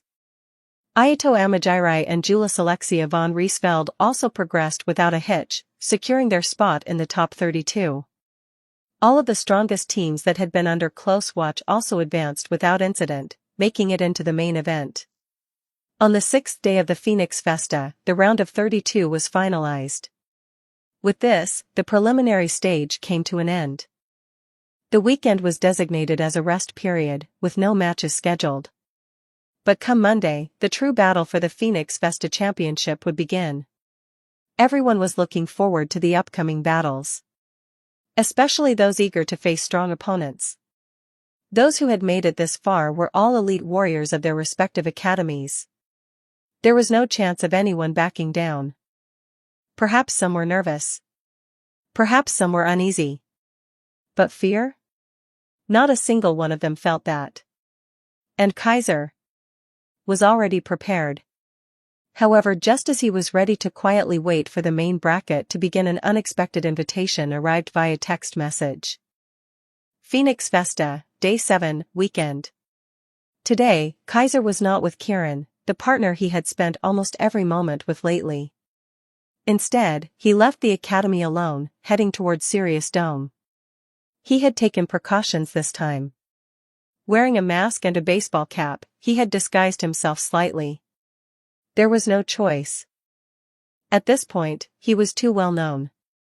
If he didn't want a repeat of his last experience, where he had been mobbed by fans, some level of camouflage was necessary. With this setup, he blended into the crowd, slipping into Sirius Dome unnoticed. He made his way through the internal corridors, eventually arriving at a VIP box near the stage. This private suite was not large and had limited seating. But it offered one of the best views of the arena. A premium location. When Kaiser entered, there was only one person inside. Welcome to the Seidukan Academy Student Council's private suite. Claudia Enfield greeted him warmly, her usual smile radiant. She had clearly been waiting for him. As Kaiser pulled off his mask and hat, he returned her smile. Feels like it's been a while, President. Since their last conversation in the student council office, Kaiser hadn't seen Claudia. By now, it had been nearly half a month. From a certain perspective, it really had been a long time. Well, you needed to focus on your matches, and I had my own responsibilities. It wouldn't have been right to disturb you. Claudia responded with her usual elegant demeanor. But even so, she continued, her smile deepening, it took a lot of resolve for me to invite you here today. I hope I didn't interrupt your training with Kieran? Of course not. Kaiser took a seat, settling into one of the front row seats. Tomorrow is the main bracket. At this point, last-minute training won't help much. It's more important to rest and recover, so Kieran and I decided to take the weekend off. This was a strategic decision. Unlike the prelims, the main bracket would be relentless. The tournament would run for 6 consecutive days. Day 1, round of 32, round of 16, 16 matches. Day 2, round of 16 quarterfinals, 8 matches. Day 3, break day, the only chance to rest. Day 4, quarterfinals semifinals. Day 5, semifinals finals. Day 6, the championship match. No rest between the final 3 rounds. Knowing this, Kaiser had decided to stop training, ensuring Kieran could recover before the storm. Originally he had planned to spend the weekend relaxing in the academy, before discussing strategy with Kieran later in the evening. But Claudia's invitation had changed his plans. When does the drawing start? While gazing at the arena, Kaiser asked casually. Today, Claudia was here for the official match draw. In the main bracket, matchups were not prearranged by the operations committee. Instead, each academy's representative would draw their placements. Right now, the drawing ceremony was taking place inside Sirius Dome. Not for a while, Claudia replied, settling into the seat beside him. The drawings come last. Before that, we have to sit through speeches from important figures, followed by a recap of the preliminaries. It's going to take a while. At the moment, Sirius Dome's main stage was hosting an event similar to the opening ceremony. Figures from the Tournament Operations Committee were giving lengthy speeches. Politicians, like the mayor of Asterisk, were analyzing the tournament's progress, comparing it to previous festas, debating whether this year's competitors were stronger or weaker. The arena was packed. But most were here just to see the match draw. No one cared about the endless speeches. Many looked bored out of their minds. So we're in for a long wait. Kaiser sighed.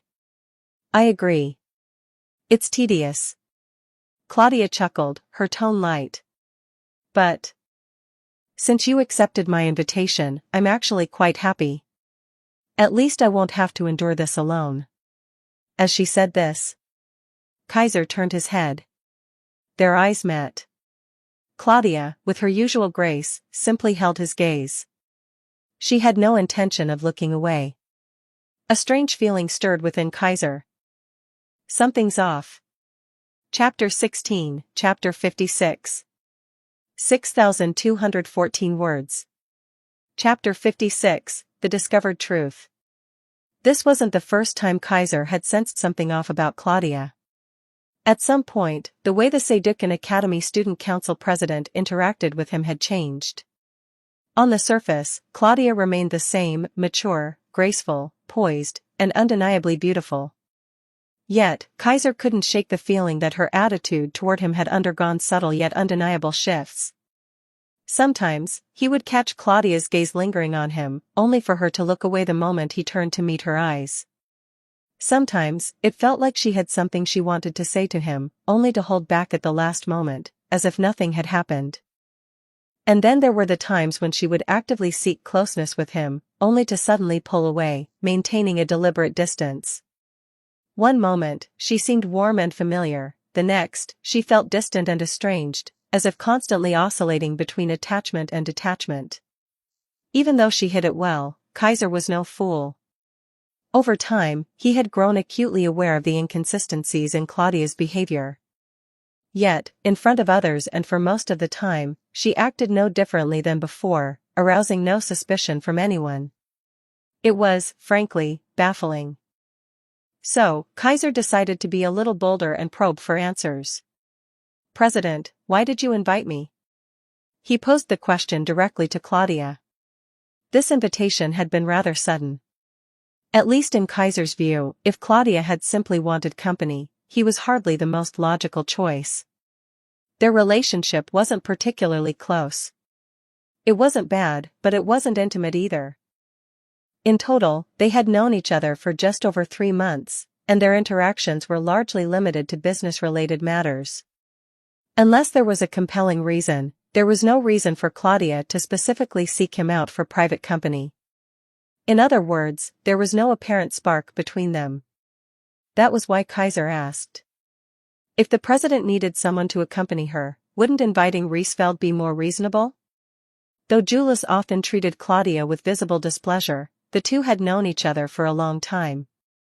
Claudia was the daughter of a high-ranking executive from Galaxy, a major faction within the Integrated Enterprise Foundation, whereas Julius hailed from a remote kingdom's royal family, a legitimate princess. They had met at various social gatherings multiple times, and over the years, they had developed a somewhat ambiguous friendship. At the very least, if not Riesfeld, shouldn't you have invited Amagirai instead? Kaiser continued. Why do you think I would invite Amagirai? Claudia's smile remained unchanged, but she averted her gaze. Because you knew him long before he transferred here, didn't you? Kaiser, of course, couldn't just tell her that he knew the original plot. Instead, he laid out a logical inference. Amagirai may have been admitted as a special student, and his talent certainly qualifies him for that status, but from what I understand, he has some kind of seal restricting his power. In his normal state, he can't even exert a fraction of his true strength. In other words, before he transferred here, his performance on the outside was quite unremarkable. The existence of his seal prevented him from demonstrating his abilities. And given that he's not the type to actively seek attention, Seiduken's scouting agents shouldn't have been able to notice him, much less recruit him as a special student. So then, how did Ayato Amagirai, despite these circumstances, still receive an invitation to Seiduken as a special student? The answer was simple. It was you, President. You used your own authority to bypass Seiduken's recruitment process and granted him the special student status and invitation, didn't you? Kaiser didn't mince words. And to ensure he accepted, you even leaked information about his sister having attended Seiduken in the past. Ayato Amagirai naturally couldn't ignore the whereabouts of his missing sister. Even though he convinced himself that he wasn't actively searching for her, the fact remained, he had come here because this place held clues about her. If you went to such lengths to bring him here, it means you care about him. Kaiser continued. That's why I thought the chances of you inviting him were much higher than inviting me. Claudia didn't respond immediately. Instead, she gazed out toward the stage outside the private box, watching as a new round of speeches took place. Only after a long pause did she finally speak. You certainly know a lot, Kaiser. Especially when it comes to my affairs. At those words, Kaiser fell silent. Fortunately, Claudia didn't seem intent on pressing him for an explanation. She simply let out a small sigh. It's true. I used to care a lot about Ayato Amagirai. She admitted. But now, I'm uncertain. Uncertain? Kaiser prompted. Claudia didn't answer right away. Instead, she reached for her waist and withdrew a pair of activators. Pandora's activators. Kaiser. She gently caressed the devices, her voice suddenly cool and deliberate. You did something to this child, didn't you? Kaiser's brows twitched. I don't know what you're talking about. He instinctively looked away. You should understand exactly what I mean. Claudia didn't let him off so easily. A soft chuckle escaped her lips. I can't imagine any other factor that could have caused such a drastic change in this child. At first, I thought it was malfunctioning. Her tone turned almost mocking. For over 1,000 days and nights, I've been by this child's side. I know exactly what kind of malicious, twisted existence it is. I know how much it enjoys my suffering, how much it wants to see me in agony. Something like that would never suddenly change its nature. It wouldn't just stop tormenting me and start granting me happiness instead. Even if it was planning to lull me into a false sense of security before striking me down with even greater pain, it should have acted by now. But it hasn't. It continues to let me have these happy dreams. To anyone unfamiliar with Claudia's past and Pandora's price, her words might have sounded cryptic or even nonsensical. Unfortunately, Kaiser understood them all too well. I'm certain. Claudia looked at Kaiser again, smiling faintly. This has never happened to anyone before. This child is rotten to the core. Its behavior now is completely unnatural. Her meaning was clear. Why has it suddenly changed? Claudia murmured as if lost in thought. When that question first crossed my mind, the first person I thought of was you. It wasn't a difficult conclusion to reach. From the very first time it met you, this child displayed an unusual reaction. Claudia gazed straight into Kaiser's eyes, as though trying to see through him. And then there's Cerveresta. At first, she didn't seem interested in you at all. But later, something changed. She became fixated on you, to the point where the compatibility threshold shattered, something that had never happened before. Connecting these pieces, Claudia couldn't help but suspect that the abnormal shift in Pandora's behavior was somehow linked to Kaiser. I don't know the specifics, but you must possess some unique ability, something that causes Orga Luxes to undergo inexplicable changes. I'm not wrong, am I? There was no accusation in Claudia's voice. She wasn't interrogating him. She was simply verifying a hypothesis. It seemed she wasn't expecting an actual answer from Kaiser, merely voicing her thoughts aloud. To be honest. Claudia withdrew her gaze, almost as if speaking to herself. This child is the reason I was so fixated on Ayato Amajiri. I wanted to use him to fulfill a certain wish of mine. Her voice was soft, almost a whisper. But now, I don't know what to do anymore. Kaiser remained silent. Chapter 57, What One Truly Desires. Kaiser had always known Claudia's wish. And it was a truly sorrowful one. His gaze flickered toward the Pandora resting in Claudia's arms. Her tragic desire was entirely because of that thing. No one knew, not the students, nor the faculty, nor even her closest acquaintances. No one realized that the ever-composed, mature, and graceful Claudia had long been standing at the edge of ruin. She had possessed Pandora for over 1,000 days and nights. Every single night, she was tormented by relentless nightmares, suffering the agonizing pain of death again and again. It had long since extinguished her will to keep living. This wasn't a matter of her mind breaking from despair or succumbing to the pain, nor was it a simple case of losing the will to fight. If it had been that simple, she could have just abandoned Pandora. If she let go of that cursed Orga Lux, she would be free from its torment, and there would be no reason for her to seek death. Yet, Claudia never abandoned Pandora. She stubbornly continued to wield it. One couldn't help but admire her strength of will and perseverance. But at the same time, there was a problem. After experiencing so many deaths, she had gradually become desensitized to the most terrifying and unbearable thing of all. She had come to an understanding, no matter who one was, as long as they were human, they could not escape death. No matter how happy their life was, no matter how much wealth they accumulated, once they died, everything would turn to nothing. And so, instead of fixating on how to live, she began contemplating how to die. That was the conclusion she reached. She wanted to die for the sake of someone else. In her mind, that was the most meaningful way to die. And as fate would have it, among the countless nightmares Pandora had shown her, one death stood out as the most poignant and fulfilling of all. In that dream, she had died protecting Ayato Amajiri. No matter how many nightmares she had suffered, no death felt more satisfying than that one.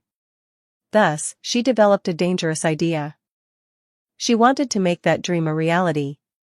She wanted to recreate that moment, to exhaust every effort to make it happen, so she could find peace in death.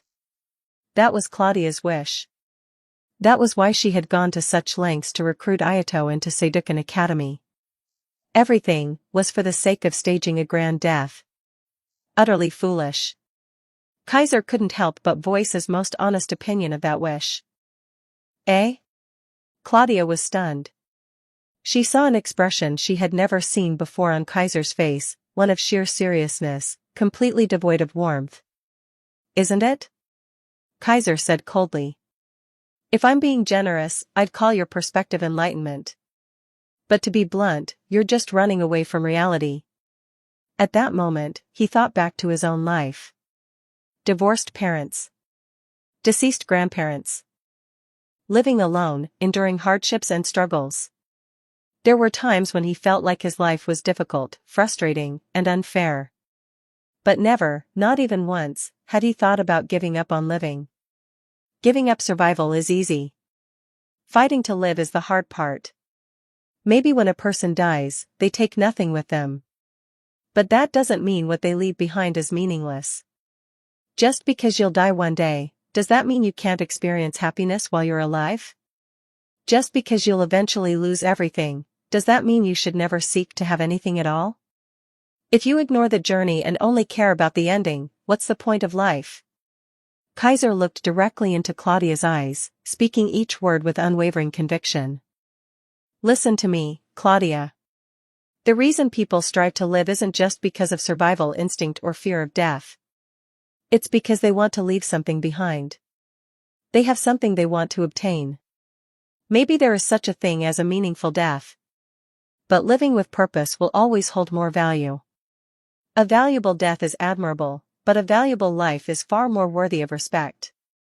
If someone's sole purpose in living is to pursue death, then from the very beginning, they've already defied the meaning of existence itself. At least, that was what Kaiser believed. So, forgive my bluntness, but your wish is foolish. Your way of thinking is flawed. He was merciless in his words. And I don't think I'm alone in this opinion. Anyone who knows your true wish would think the same. This time, it was Claudia's turn to fall silent. It seems you know more than I thought. The smile on her face became strained. And this time, Kaiser did not deny it. I'm glad you're feeling lost right now. His voice softened just a little. Because that means you're beginning to doubt your own wish. You're questioning your own actions. If, even after experiencing true happiness, you still believe life is meaningless, and that seeking death is the only truth, then there really would be no saving you. The fact that Claudia felt lost, that she no longer knew what to do, meant that her nightmares had turned into dreams of happiness. The suffering that had plagued her for so long had, through Kaiser's interference, transformed into an unending sequence of blissful dreams. Having never tasted such happiness before, Claudia naturally began to question. Was her old way of thinking too extreme? Now that she understood what happiness was, it was only natural that she hesitated in her pursuit of death. This is a good thing, Kaiser said. Face it properly. Face your own heart. And really think about it. What is it that you truly desire? With that, he said no more. Claudia stared at him. A moment later, she lowered her head, looking down at the Pandora in her hands. Silence filled the private lounge. Neither of them spoke. The ceremony outside continued as scheduled, unaffected by the heavy atmosphere within the room. After a long while, the drawing ceremony for the tournament matchups finally began. Well then, I'll be heading over. Claudia suddenly stood up, her usual smile returning as if nothing had happened. Go. Kaiser nodded, acting as if their conversation had never taken place. Claudia turned and left the lounge.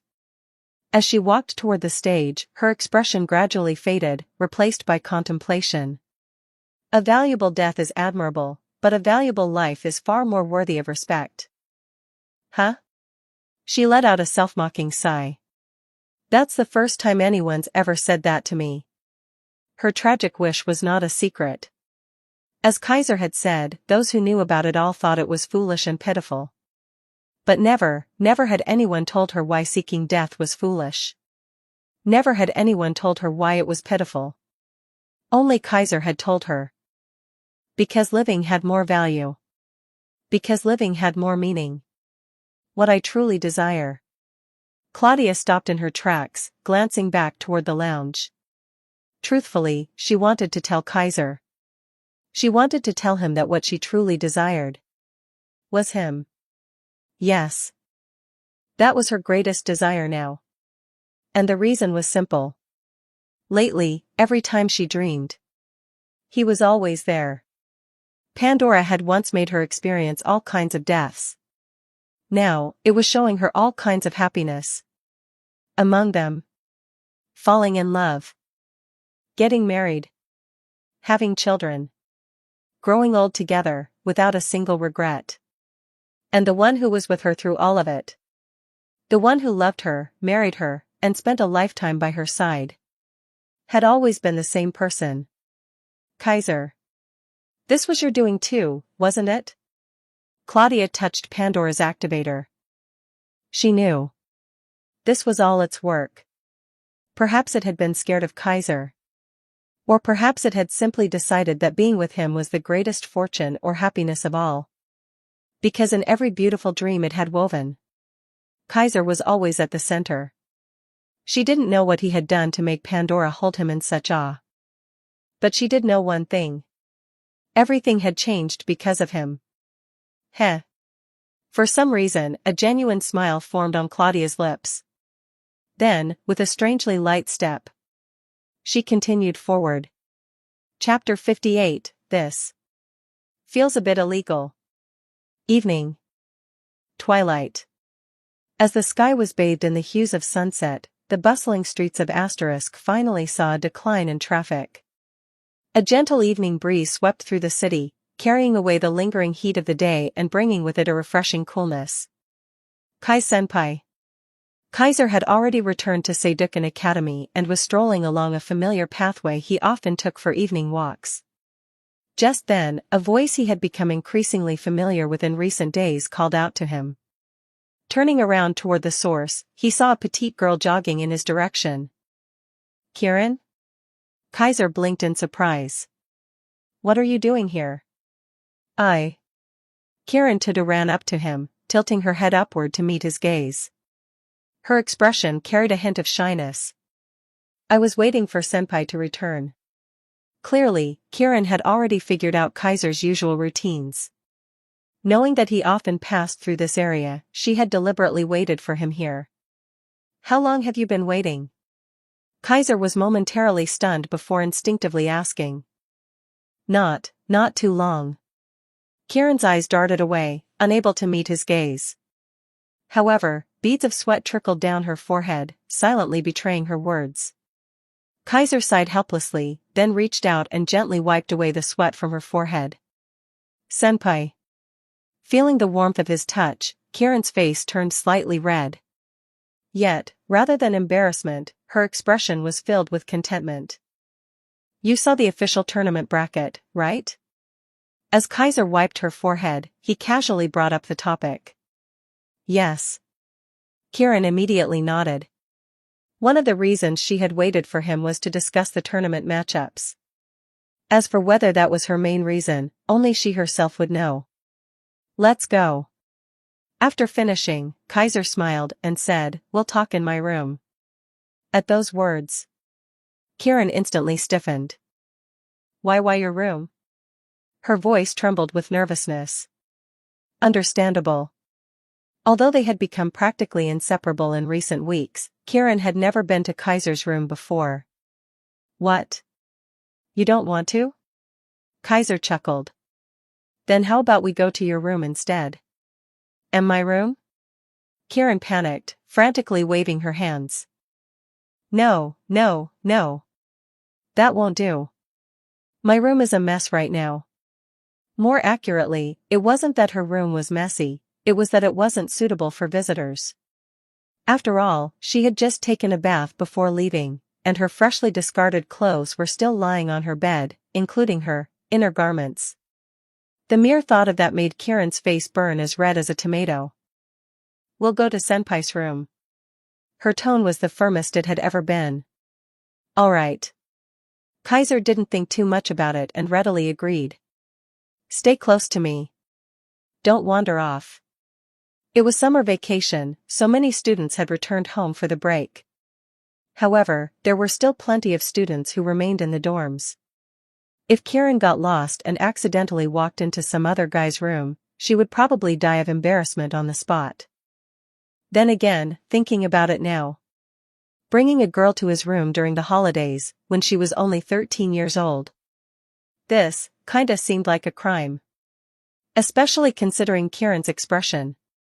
Though visibly nervous and uneasy, she didn't seem to suspect that Kaiser had any improper intentions. Her unwavering trust in him made Kaiser feel a bit ashamed of himself. Wait, why am I feeling guilty? Kaiser suddenly snapped out of it. It wasn't like he had any ill intentions toward Kiran. There was nothing to feel ashamed about. But still. Kaiser's gaze flickered toward Kiran, who walked beside him with a mix of apprehension and slight anticipation. Dressed in casual clothing instead of her usual uniform, she wore a simple light blue dress. The waist was cinched, giving it a flattering fit, while the hemline stopped just above her knees, exuding an air of youthful innocence. Naturally, thanks to the fitted design, her front still appeared quite prominent.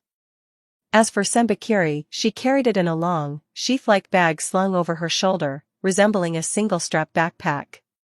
If not for the presence of her sword, she would have looked like nothing more than a young, somewhat naive, yet undeniably stunning girl.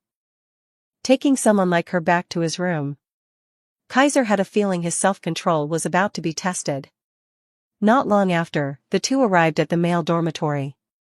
Since most students were away for the break, the dorms were largely unoccupied, and there was no one around to stop them. Without any issues, Kaiser led Kiran to his room. "This is Senpai's room?" Kiran's eyes widened as she looked around curiously.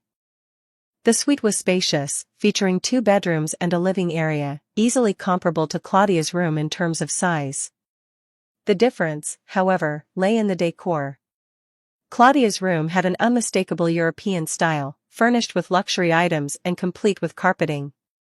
Kaiser's room, on the other hand, had no particular aesthetic, just a simple, open-concept layout. Directly opposite the entrance was the living room, connected to an open balcony. The overall atmosphere felt clean and refreshing. "This was given to me after I became rank 1. Kaiser explained. "Since I haven't lived here long, and I don't really care much about interior design, what you see now is just how it was originally furnished. I haven't customized anything." Originally, he had lived in a 2-person dorm. After reaching rank 13, he applied for a single-person room. Then, a little over a month ago, after defeating Kiran and claiming rank 1, the academy asked if he wanted to move into this suite. Kaiser hadn't particularly cared, but he had been curious about what kind of room the top-ranked student received. That was the only reason he agreed to move in. "Oh, right." Kaiser suddenly remembered something. "Are you still staying in your old room?" "Ah, yes. I'm still living in my previous room." Kiran nodded quickly. "Since I'm still in my buffer period, I get to keep my previous privileges." Sedukan Academy's ranking system was based on an exchange system. Because of that, when Kaiser defeated Kiran and took her rank 1 position, she lost her official ranking. To prevent the ranking system from causing students to lose everything immediately upon defeat, the academy had a buffer period. During this period, students who lost their ranks could still enjoy the same privileges as before. Additionally, they were allowed to challenge any ranked student below their former position in an official duel, without needing to climb from the bottom. Since Kiran was still in her buffer period, she retained all the rights of a rank 1 student, including her room. "If I get the chance, you should invite me over," Kaiser teased. "Okay." Kiran's face remained red, but she nodded softly. "Sit down." Kaiser decided to stop teasing her and gestured toward the couch. Kiran obediently sat down, and Kaiser grabbed a carton of milk from the fridge, handing it to her. Ever since teaming up with Kiran, Kaiser had learned that her most frequently consumed drink was milk. No wonder she had that kind of figure. "Since you've already seen the bracket, what do you think?" Kaiser sat beside her, not across from her, before bringing up the topic. Without hesitation, Kiran, holding her milk with both hands, responded. "We're really lucky." Indeed, their luck was quite good. Judging by the bracket, we won't encounter any real threats until the semi-finals. That was Kiran's evaluation. Chapter 59, Opponents in the Semi-Finals. At this moment, the official tournament bracket had been fully displayed before Kaiser and Kiran Tudu. Just like in the preliminary rounds, the bracket was structured in the shape of a castle. At the very bottom were the names of the 32 teams that had advanced to the main event. These 32 teams were paired up into 16 groups, neatly arranged across the chart. Kaiser and Kiran's names appeared in the second group. One thing was clear, their bracket draw had been exceptionally favorable. In the fourth round of the tournament, where 32 teams would be narrowed down to 16, their opponents were none other than their old rivals from Le Wolf Black Institute. Specifically, they were up against Le Wolf's rank 14 and rank 15 students. Based on their performance in the preliminaries, these two likely had strength on par with the lowest-ranked members of Page 1. However, at best, they were only at the bottom tier of that level. For Kaiser and Kieran, who were both former and current rank 1s, defeating them would be an easy task. A comparable reference would be Kieran's past duel against Mistwitch, the rank 10 student of Saydukan Academy. Mistwitch was also a member of Page 1, yet she had been utterly helpless against Kieran. In other words, Kaiser and Kieran were far stronger than these Le Wolf opponents. As long as they remained cautious, victory was assured. Of course, the reason Kieran called their luck good wasn't just because their fourth-round opponents were easy. The real stroke of luck was that, according to the bracket, their next opponents wouldn't be difficult either. If we win in the fourth round, then in the fifth round, the match to determine the top 8, our opponents will be the winners of the first group. Kaiser expanded the names listed in the first group. The winners should be these two, right? Kieran pointed to one of the matchups. It was a team from Jialong 7th Institute, ranked 25th and 28th. Although their rankings weren't high, Jialong was the largest of the 6 academies, home to the most students and famous for training warriors from a young age. When it came to producing strong fighters, Jialong had the highest overall number of experts among the 6 academies. Even students ranked in the 20s at Jialong could easily possess Page 1 level strength when compared to students from other academies. Based on their performance in the preliminaries, these two Jialong students were at least as strong as Kaiser and Kieran's fourth-round opponents, possibly even stronger. Their opponents, on the other hand, were completely unimpressive. They were the kind of team that, with a little bad luck, could have lost in the preliminary rounds. It was already a miracle that they had even made it this far. They stood no chance of winning. Which meant the first group's winners would undoubtedly be this Jialong team. And in the fifth round, they would face Kaiser and Kieran. That said, even then, victory wouldn't be difficult. After that, it's the semi-finals. Kaiser closed the first group section and opened up the third and fourth groups. If they won the fifth round, their next opponents would be the final victors from these two groups. Who do you think will make it through? Kaiser asked Kieran, testing her judgment. It should be them, right? Kieran pointed to a specific team from the fourth group. A team from Queenvale Academy for Girls. Specifically, Sandra Seger and her teammate. I think so too. Kaiser nodded in agreement. Among the third and fourth groups, Sandra Seger had the highest individual ranking.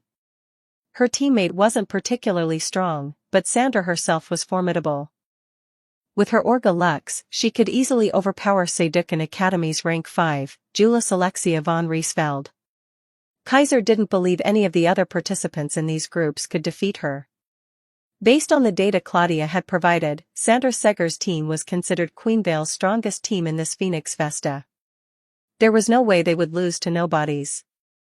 Thus, the semi-finals match against Sandra Seger's team was practically inevitable. However, if you face her, do you think you can win? Kaiser asked Kieran. Yes. Kieran replied confidently. Her Orga Lux isn't as troublesome as Senpai's Serveresta or Urzia's Senpai's Gravasheath. If it's just controlling water, I can break through it with Renzuru. She sounded completely at ease. And if Kieran could handle her, then Kaiser had even less to worry about. A single release of Serveresta's heat could instantly evaporate all of Sandra's water attacks. Thus, their victory in the semi-finals was as good as secured. As long as they avoided any major mistakes or unexpected developments, Kaiser and Kieran's path to the semi-finals was practically guaranteed. That was why Kieran had said they were lucky. Meanwhile, Ayato Senpai and Julis Senpai are in the lower bracket. Kieran re-examined the tournament chart, looking at the names with a conflicted expression. More specifically, they're in the 16th group, the very last one. Kaiser also studied the chart, a peculiar look on his face. In some ways, you could say they're lucky too.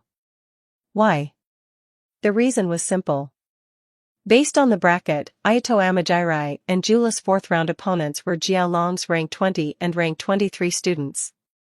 These two were undoubtedly stronger than the Jialong team Kaiser and Kiran would face in the fifth round. Both of them were page 1 level opponents.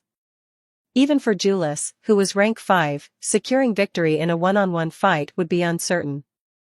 If Ayato was unlucky, he could also lose. And the problem? Ayato's seal. His ability to fight at full power was limited. If their opponents managed to stall the battle, they would be in serious trouble. And that was just the beginning. If Ayato and Julas won their fourth-round match, their next opponents in the fifth round would be Li Shenyun and Li Shenhua, the strongest team from Jialong's 7th Institute in this year's Phoenix Festa. Even if Ayato could fight at full strength, defeating them would be anything but easy. And even if they somehow won that battle, in the semi-finals, they would face the strongest team from St. Gallardworth Academy, Doroteo Lemus and Elliot Forster. It was practically confirmed that Ayato and Julas would meet them in the semi-finals. And if they won that match, then in the top 4 semi-finals, their final opponents would be Alicant Academy, the team that had benefited the most from this year's rule changes. In the original timeline, Ayato and Julas had faced Alicant's strongest team only in the finals. After an extremely difficult battle, they had barely won. Now, Jialong, St. Gallardworth, and Alicant, 3 of the most dangerous teams in the entire tournament. Ayato and Julas had to fight them all just to reach the finals. Kaiser let out a low chuckle. Even their bracket draw is a nightmare. Truly befitting of the main characters of the original story. That said, Kaiser and Kiran's most dangerous opponent was waiting as well. Kaiser's gaze drifted toward groups 5, 6, 7, and 8, where a certain name stood out. Irene Urzias, their likely opponent in the semi-finals. Chapter 60, The Expected Battle. Asterisk, Redevelopment District. As night fell, the lights of Asterisk continued to shine brightly across the city. However, this particular district remained shrouded in darkness. Apart from Pleasure Street, it was difficult to find any source of illumination. Boom! A dull impact echoed through a dimly lit alleyway near Pleasure Street. A figure was sent flying from within. GUH. The person tumbled across the ground multiple times before coming to a painful halt. When they finally stopped rolling, they realized they were surrounded by unconscious bodies. Their own allies. Damn it. The man gritted his teeth, attempting to stand. But before he could, a violent pain surged through his entire body, forcing him back down. At that moment, a rough, irritated voice came from within the alley. TCH. You're still not giving up? How annoying. A young woman stepped out of the shadows, her Lu Wolf Black Institute uniform hanging open in a boldly casual manner. Around her neck was a thick scarf, entirely unfitting for the warm season. She looked down at the man sprawled on the ground before her. All I did was wreck your casino. Do you really have to keep harassing me over it? Irene Urzias spoke with clear impatience. The veins on the man's forehead bulged in anger. Did she even realize how absurd her words were? Don't think you can just run away, vampire. The man roared in fury. Run? Irene tilted her head, then suddenly grinned. Who said anything about running, you filthy lowlife? Boom. She kicked him. Hard. The man let out a pained scream as he was sent crashing into a nearby wall. He slumped over, unconscious. TCH. What a buzzkill. Irene didn't even spare the defeated men a glance. She adjusted her scarf, letting out an annoyed sigh. I thought I could sneak off to Pleasure Street for a few rounds of gambling while Priscilla was asleep. But these damn guys just won't leave me alone. She kicked aside some of the unconscious bodies as she muttered. If your people hadn't been cheating, I wouldn't have wrecked your casino. And instead of blaming yourselves, you take it out on me? This place really hasn't changed at all, just a dump full of human trash. Seriously, I feel like demolishing all of Pleasure Street. Just as Irene was about to leave, a black communication window suddenly appeared in front of her. A deep voice spoke through the screen. You seem to be in good shape, Irene Urzias. TCH. Irene stopped in her tracks, her irritation growing rather than fading. Oh, it's you, you damn fat bastard. Her voice was dripping with disdain. The tournament bracket has been finalized. The man on the other end ignored her attitude, getting straight to the point. You've seen it, haven't you? Yeah, I've seen it. Irene let out a cold laugh. If things go according to plan, as long as I make it to the top 4, I'll face Blazing Star Swordsman and Keen-Edged Tempest in the semi-finals, right? That's correct. The voice remained calm and calculating. In 4 days, you'll meet them on the battlefield. Don't disappoint me, Irene. You really think I can pull this off, huh? Irene sneered. Well, I'd love to act all confident, but do you seriously believe I can handle this alone? That guy is Saydukin's rank 1. His partner is the former rank 1. A team with 2 rank 1s, you think I can beat them by myself? Besides. Her expression darkened. That day, I already reported what happened. You're not gonna tell me you forgot, right? Gravasheath was almost destroyed by that damn sword. In this situation, you still want me to go through with this? What? You want me to just go get myself killed? She didn't say those words aloud. But the implication was clear. I've read your report. The voice remained steady. I didn't expect that brat to wield Cerberesta so proficiently. But a power of that level cannot be used without limitations. All Orga Luxes come with a cost. And you, more than anyone, should understand that. Irene fell silent. Because he was right. She knew better than anyone. After all, there were 2 reasons why Gravasheath was infamous. Its overwhelming power. Its terrifying price. Gravasheath's price was blood. A massive amount of blood. Even using it at a basic level would drain a person dry in mere moments. That was why. In the past, no one had been able to fully unleash Gravasheath's strength. Some had even died trying. Only those with a high enough compatibility rate could survive its effects. For them, their bodies would be modified. After the modification, they could sustain themselves by consuming blood from external sources. That was why she had been given her infamous title. Vampire Princess of Carnage. Because she was not just called a vampire, she actually needed to drink blood to survive. And Cerberesta is no different. The voice continued. That 4-colored magic sword burns through prana at an astronomical rate. No ordinary Genestella could sustain that cost. In other words. Before the voice could finish, Irene cut him off. You're saying all I need to do is drag out the fight and wear him down? Her tone was laced with mockery. But have you thought about the fact that I can't afford a battle of attrition either? Humph. The voice let out a low scoff. You have your sister. You'll have plenty of fuel. TCH. Irene clicked her tongue in frustration. What about Keen-Edged Tempest? Dealing with Blazing Star Swordsman alone is bad enough. Just use Gravasheath properly.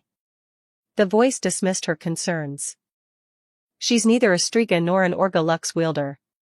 She won't be able to handle Gravasheath's ability. I'm sure you already have a plan in mind. You really have everything figured out, huh?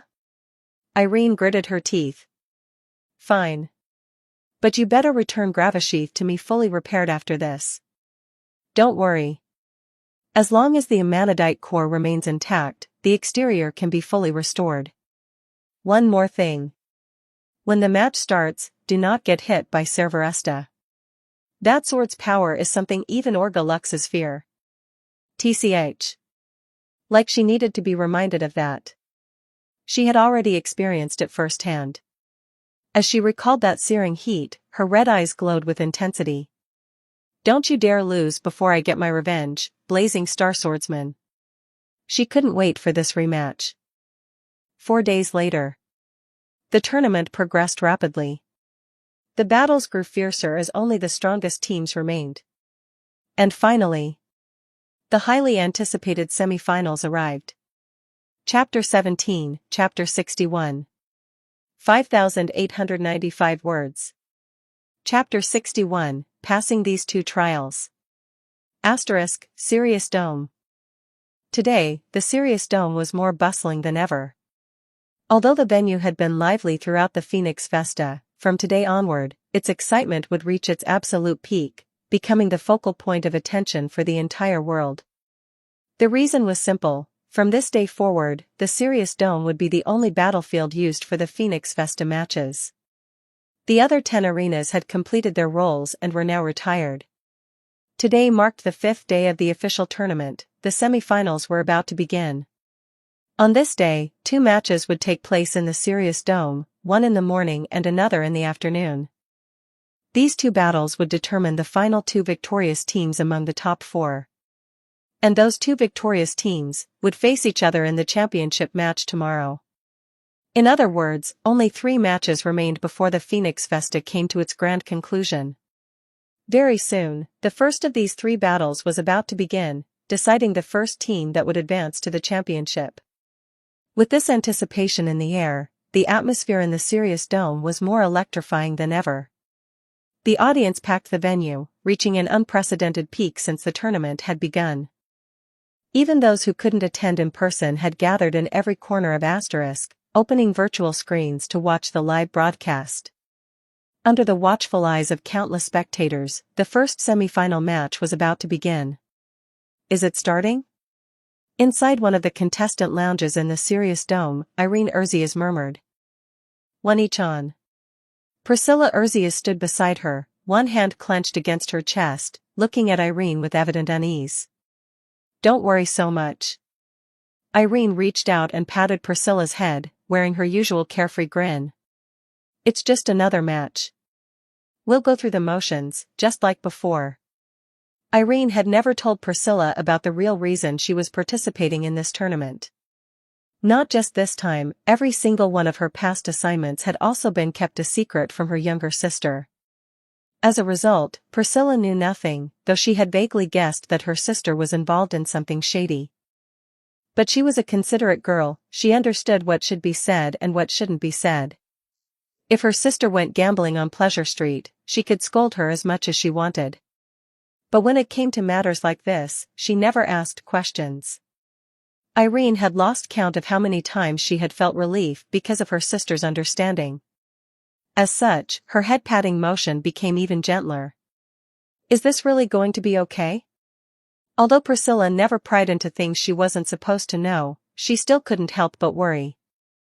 "Our opponents are Saydukin Academy's rank 1 team, both of them are rank 1s. One each on, you're going in alone." Before she could finish, Irene interrupted her. "I'm not alone." Irene looked Priscilla straight in the eyes, speaking seriously. "The 2 of us are fighting together, aren't we?" As she spoke, Irene reached into her coat and pulled out a handle-shaped activator, switching it on. VMM. A blood-red scythe instantly materialized in Irene's hands, its blade vibrating slightly. "This is a power that only the 2 of us together can wield." As she said this, Irene's eyes turned crimson, and her fangs lengthened from her lips. Priscilla silently pulled back her collar, revealing her snow-white neck. Irene stared at the soft, pale skin, the delicate nape, and her eyes gleamed an even deeper red. "Ah!" Priscilla let out a soft gasp. Irene pulled her into an embrace, and in the next instant, her fangs pierced into her sister's neck. The faint scent of blood spread through the lounge, and Irene's throat moved greedily, swallowing mouthful after mouthful. Vampire, a word that had once been used as an insult against Irene in the redevelopment district, now became a literal truth. As Irene continued draining her sister's blood, the blood scythe of supreme collapse, Gravasheath, vibrated even more violently, almost as if it were trembling with excitement. The feeding continued for over 3 minutes. By the time Irene finally let go, Priscilla's complexion had visibly paled. "Sorry." Irene's voice carried guilt. "The opponent this time is tricky. I went a little overboard." The more blood she consumed, the longer Gravashitha's power would last, and the stronger it became. To defeat her opponents and complete her mission, Irene had no choice but to push herself. "It's okay, one each on." Though Priscilla was visibly pale, she still smiled and said, "I'll recover soon anyway." As she spoke, the wounds on her neck began healing at a rapid pace, disappearing within moments. Regenerator. That was Priscilla's true ability. Like Julius, she was a Striga, but her power was not combat-based, it was healing-based. Although she could only heal herself, Priscilla's regeneration ability was immensely powerful. Not only could she heal wounds, but she could also replenish lost blood. This was the highest tier form of regeneration, exceedingly rare and highly valuable. And it made her the perfect match for Irene and Gravashith. The greatest drawback of Gravashith was its insatiable demand for blood, so extreme that no ordinary wielder could satisfy it. But with Priscilla by her side, Irene could bypass this weakness and unleash Gravashitha's full power. This was why Irene had risen to rank 3 in the notoriously brutal Lewolf Black Institute. Some even believed that if she were in Saydukan, she could contend for rank 1. For this reason, the Phoenix Festa, a 2-person tournament, was the perfect stage for these two sisters. "Don't worry." Seeing her sister's gentle smile, Irene smiled as well, a rare, soft expression that no outsider had ever seen. "It'll be over soon." Priscilla nodded, then closed her eyes and rested against her sister's embrace, saying no more. At the same time, in another lounge. "It's about time, senpai." Dressed in her academy uniform, Kiran Tudu was fully prepared, her sembakiri secured at her waist. She looked at the young man sitting before her, Kaiser. "Is it time?" Kaiser was idly spinning his black activator in his hand. Hearing Kiran's words, he rose to his feet. "Once we win this match, there's only the finals left." For some reason, Kiran looked at Kaiser and murmured those words. "Yeah." Kaiser seemed to understand what she meant. He smiled and said, "If we win this match and the finals tomorrow, we'll be Phoenix Festa champions. At that point, your wish will come true. You'll be able to rescue your father." Hearing this, Kiran nodded firmly. Then, she suddenly stepped forward and hugged him. Kaiser froze for a moment. "Are you feeling nervous?" "No." With her head buried against his chest, Kiran whispered. "As long as senpai is with me, I'll never feel nervous. I just wanted to thank you, senpai. Thank you for bringing me here." Hearing her words, Kaiser hesitated, then slowly wrapped his arms around her. "It's too early for thanks." Kaiser chuckled. "The next 2 matches will be our real test." "Yes." Kiran lifted her head and looked into his eyes. "We will pass both trials." Kaiser didn't reply. He simply smiled and nodded. "Boo-hoo." A deafening roar erupted in the Sirius Dome, igniting the atmosphere. "Ladies and gentlemen, thank you for waiting." The announcer's excited voice boomed through the stadium. At last, the Phoenix Festa semifinals begin. The first match, Kaiser and Kiran Tudu from Saydukan Academy vs Irene and Priscilla Urzias from Lewolf Black Institute. Who will seize victory and advance to the finals? Let's find out, now. Chapter 62, I'll get a bit more serious. Boom. Above the stage of Sirius Dome, the nameplates of both competing teams expanded into floating screens, accompanied by dazzling beams of light that illuminated the entire battlefield. As the crowd roared, the 2 teams emerged from opposite sides of the stage, stepping out from the contestant tunnels. Throughout this grand entrance, the live commentators' voices echoed nonstop across the arena. Now entering the stage, on our left, we have Kaiser and Kiran Tudu from Saydukan Academy. And on our right, we have the Urzias sisters from Le Wolf Black Institute. Both teams are powerhouses in this year's Phoenix Festa. From the preliminary rounds up until now, they have advanced with absolute dominance, not once have they shown any signs of struggle. Even after reaching the intense official rounds, they have continued to sweep through their opponents effortlessly, securing their victories with overwhelming ease.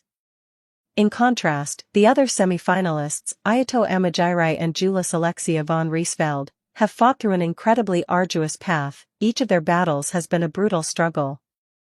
They have sustained numerous injuries and accumulated exhaustion along the way.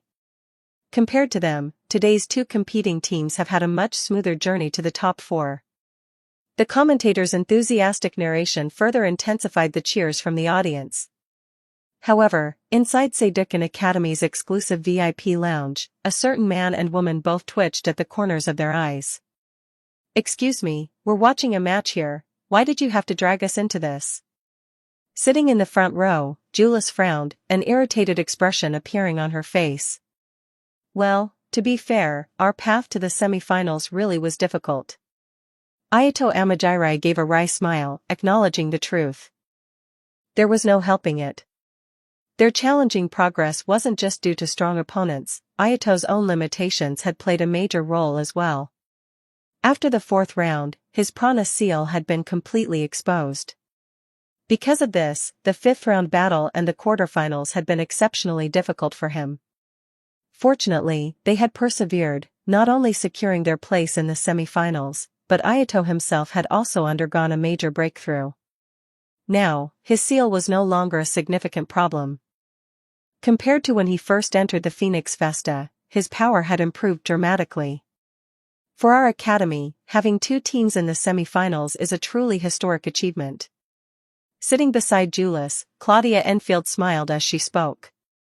For years, Seidukan Academy has struggled to perform well in the festas. But now, in this year's Phoenix Festa, we have not one, but two teams in the top four. Just from this alone, our academy's overall ranking this season will see a significant boost. If both of your teams win today and advance to the finals, then for the first time in years, we won't have to worry about Seidukan standing among the academies. Indeed, this topic had already sparked heated discussions online. Although the Phoenix Festa wasn't over yet, the fact that two of the top four teams belonged to Seidukan Academy was undeniably a remarkable achievement. Some believed that Seidukan Academy, after years of mediocrity, was finally making a comeback. Others, however, saw this resurgence as a threat and began undermining Seidukan's success, publicly siding with their preferred academies. Yet, none of this changed the reality. The fact remained, Seidukan Academy had the upper hand this year.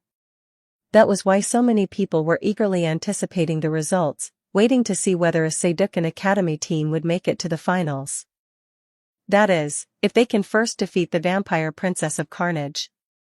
Julius folded her arms and said this in a serious tone. In the afternoon, her own battle would take place, against their old enemies from Alicant Academy. For her and Ayato, another grueling battle awaited them. Even so, they had come to the arena today to watch this match with Claudia. Because if they won their match later, then whoever won this battle would become their final opponent in tomorrow's championship. I hope Kaiser and Kieran win this. Ayato spoke sincerely. That won't be easy. Claudia focused on the two teams standing on the stage, her eyes narrowing slightly. After all, their opponent is the Vampire Princess. However, her gaze was not on Irene Urzias herself. Instead, her attention was locked onto the Orga Lux in Irene's hands. Gravasheath. Seeing that the weapon had already been activated, with its scythe blade more crimson than ever before, Claudia's expression became grave. She's already replenished a great deal of blood.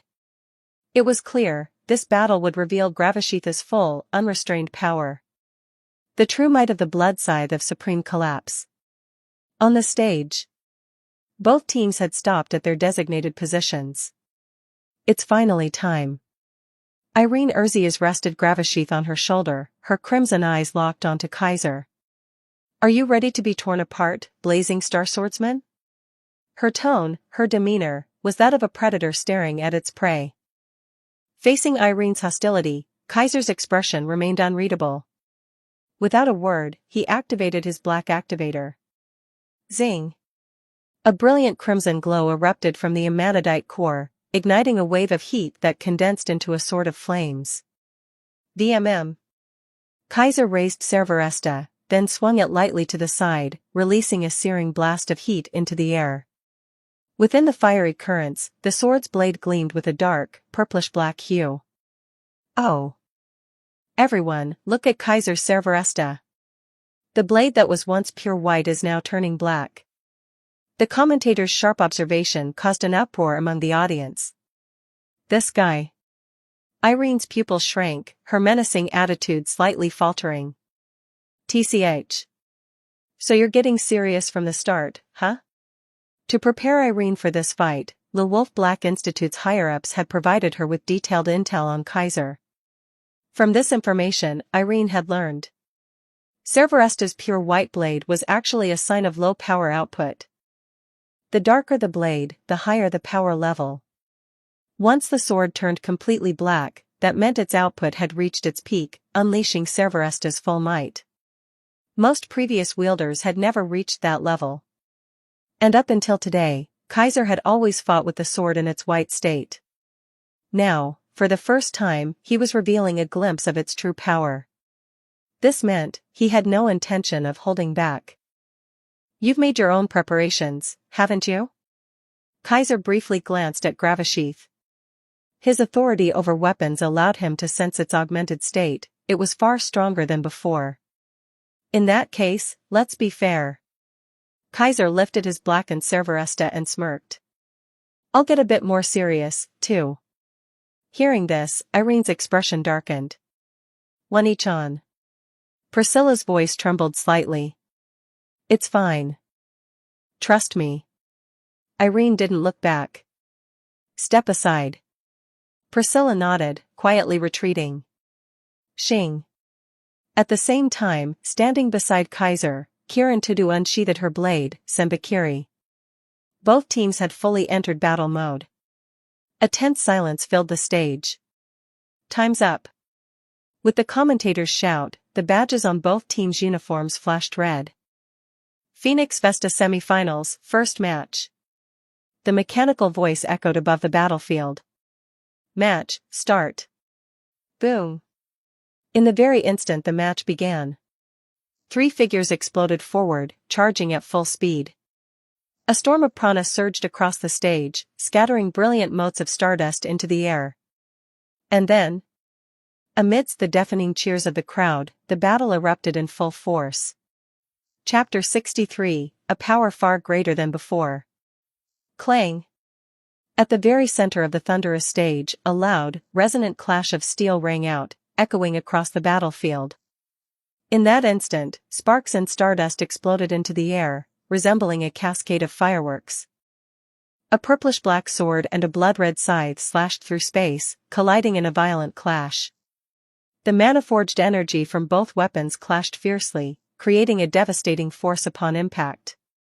Neither Kaiser nor Irene Urzias held back in that moment, they had both struck with full force. After a brief deadlock, both warriors quickly separated. Huh. Taking advantage of that fleeting opening, Kirin Tudu darted forward. With Sembakiri flashing in her hands, she executed a sharp, cold arc, slashing straight toward Irene. Get lost. Irene's crimson eyes remained locked onto Kaiser, she had no patience for Kirin's close-range assault. As soon as Kirin stepped in, Irene immediately swung her scythe, knocking aside the incoming strike. However, rather than being repelled, Kirin's blade followed through, adjusting midair to redirect the force, and came back even faster toward Irene. Clang! Clang! Clang! The sound of metal clashing rang out repeatedly. Each time Irene knocked away Sembakiri, the sword would rebound at an even greater speed, attacking from a different angle. Like a compressed spring, the more resistance it met, the faster it rebounded, relentlessly pressing Irene back. Kirin remained perfectly composed, executing a relentless barrage of sword strikes, chasing Irene down with precise, lightning-fast slashes. Oh! Irene Urzias is being pushed back by Kiran Tudu. Is this the famed Renzuru? The ultimate technique of the Tudu style. The commentators' excited voices reverberated across the stadium, igniting a wave of cheers from the audience. The Tudu style was one of the most widely practiced sword disciplines in the world, with disciples spread across countless regions, including Asterisk. Now, seeing their style's ultimate technique displayed on the world stage, and witnessing it overpower the wielder of Gravasheath, the spectators couldn't contain their excitement. I told you to get lost. Irene's frustration mounted. She had never been good at dealing with fast, precise swordplay. Now, she found herself trapped in a net of slashes, unable to break free from Renzuru's continuous flow. In that moment, her crimson eyes gleamed menacingly, and she suddenly twisted her scythe's handle. Boom! A flash of violet light erupted. A distortion rippled through the air, accompanied by a deep, ear-splitting hum. Gravasheath's ability activated. The gravitational force in the area increased exponentially, crushing down on Kiran like a falling mountain. However, as if anticipating the move, Kiran instantly withdrew, retreating at the exact moment before the gravity shift took full effect. What? Irene's expression changed. Just then, a purplish-black blade came swinging straight at her. Clang! Another thunderous clash echoed. Cerberesta's ferocious downward slash collided against Gravasheath's blood-red blade. Irene barely managed to raise her scythe in time, blocking the attack, but the impact sent sparks flying in all directions. Shoo! A strange, unsettling noise followed. The blade of Cerberesta sank slightly into Gravasheath, as if threatening to cut through it completely. The amanadite core within Gravasheath flickered, emitting a faint, eerie screech, as if in pain. Irene's face stiffened, and she immediately leaped back, breaking away from the clash. It seems. Kaiser's golden eyes glimmered, and a smirk appeared on his lips. Even in this state, Cerberesta can still damage an Orga Lux of the same class. At that moment, his prana surged, wrapping around his entire body like a celestial light, and in a burst of movement, he charged forward. Tenfold ruin! Irene's eyes flashed red, and she swung her scythe fiercely. Instantly, dark orbs of gravitational force materialized around her, floating ominously in the air. These were Gravasheath's gravity spheres, formed from mana compression, capable of warping space itself. Go! With a sweep of her scythe, the black spheres shot forward, hurtling toward Kaiser. They weren't fast, but wherever they passed, even the air and space itself distorted. Touching them directly meant instant annihilation. Swing! Yet, Kaiser did not hesitate. With a swift flick of his sword, he sliced straight through one of the gravity spheres. Swing! Swing! Swing! Swing! Each swing of Cerberesta effortlessly cut through the orbs, causing them to disperse into nothingness. He severed gravity again? Irene gritted her teeth, but before she could react, her instincts screamed a warning. She abruptly dodged to the side. Shing! A silver-white blade flashed by, just inches away from where her chest had been moments ago. The attack had nearly struck her badge, narrowly missing a decisive victory. Keen-edged tempest. Irene's eyes twitched, her face darkening. Standing before her, Kiran Tudu had returned once again. The young girl's grip tightened around her sword, her eyes calm and razor-sharp. What a pity. Kiran's voice was quiet but firm. If that strike had landed, you would have lost. She spoke with a deadly composure, her aura sharp like a honed blade, a stark contrast to her delicate appearance. Standing just a few steps away, Kaiser lowered Cerberesta, smiling faintly. Oh! That was incredible. Kaiser and Kiran's perfect coordination. Saydukan Academy's past and present rank 1 attacking in unison, even Gravasheath is struggling. The commentators were practically shouting, and the crowd erupted with cheers. But to Irene, it was nothing but noise. She glared at the two warriors standing before her, frustration evident in her crimson gaze. Taking on both of them at once. Is really pushing it, huh?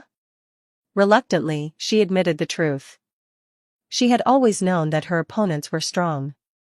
But facing them directly, she finally understood just how strong they were. Especially Kirin Tudu. She had underestimated the girl, focusing too much on Kaiser. But now, she had no choice but to acknowledge it. This 13-year-old girl was a swordsman on par with her. And with Kaiser's presence as well, handling both of them alone was impossible. In that case, Irene clenched her scythe tightly. She discarded hesitation. She abandoned any thoughts of underestimating them. And she decided to unleash Gravashitha's full power. Boom! A surge of mana erupted as gravity twisted violently across the entire stage. Kaiser and Kirin's instincts flared, they instantly leaped away. But the gravity continued to expand, covering the entire battlefield. Ah! Caught off guard, Kirin faltered, her body slamming against the ground. Even Kaiser felt the overwhelming pressure, his knee dropping down. On the battlefield, Gravashitha's amanadite core pulsed with ominous light. Its power, far greater than ever before, was finally revealed. Chapter 64, A Stage Turned into a Furnace. They actually got caught? Inside Sedukin Academy's exclusive Student Council VIP lounge, Julis Alexia von Riesfeld leaned forward slightly, watching the match unfold. Why is the range so much larger this time? Beside her, Ayato Amajirai looked equally surprised. It was well known that Gravashitha's ability was area-based. However, according to past battles and recorded data, the effective range of its gravity field had always been limited, certainly not wide enough to engulf the entire battlefield. Yet now, both Kaiser and Kirin had been caught in its grasp. This clearly contradicted the previous understanding of the weapon's limitations. Because she has an ample supply of fuel right now. Having already deduced the cause, Claudia Enfield spoke calmly. Priscilla Urzias, the younger sister of the vampire princess of Carnage, even though she has been present throughout the entire tournament, she has never participated in combat. From all the data we've gathered so far, I'd say it's safe to assume that she lacks any direct combat abilities. Most likely, she is a support-type ability user, someone who helps solve Gravashitha's most critical weakness, its insatiable demand for blood. Claudia's logical deduction made both Ayato and Julis shift their gaze toward the back of the stage. There, Priscilla stood silently, watching the fight unfold. Her face was filled with worry, especially when Irene was on the verge of being overwhelmed by Kaiser and Kirin. She looked deeply anxious, yet even then, she did not step forward. For someone to be this distressed yet not take action, there was only one possible explanation. She wasn't refusing to fight. She simply couldn't. Then, that means... Julis murmured. Right now, Gravashith is stronger than ever. Claudia confirmed without hesitation. That was why Gravashitha's area of effect had expanded so dramatically, covering the entire battlefield. Oh wow! The range of Gravashitha's ability has drastically increased. Has the situation reversed? Now it's Kaiser and Kirin who are being suppressed. The commentators skillfully roused the excitement of the audience. Haha. On the battlefield, Irene's crimson eyes glowed brighter than ever, and she let out a wild laugh. You didn't expect this, did you? As long as I have enough fuel, Gravashith can unleash this kind of power. With those words, Irene lifted her blood-red scythe high. This is the end for you, blazing star swordsman. 10,000-fold ruin. Once again, purple light filled the air. Countless gravity spheres materialized around Irene, their numbers far greater than before, covering the entire stage. With a downward swing of her scythe, the massive barrage of gravity spheres launched forward, raining down upon the kneeling Kaiser. Senpai. From where she lay pinned to the ground, Kirin struggled to rise, but the immense gravity kept her down. Meanwhile, Kaiser remained unnervingly calm. Black Furnace. Gripping his black activator, Kaiser channeled a massive surge of prana into it. VMM. Instantly, Cerberesta trembled.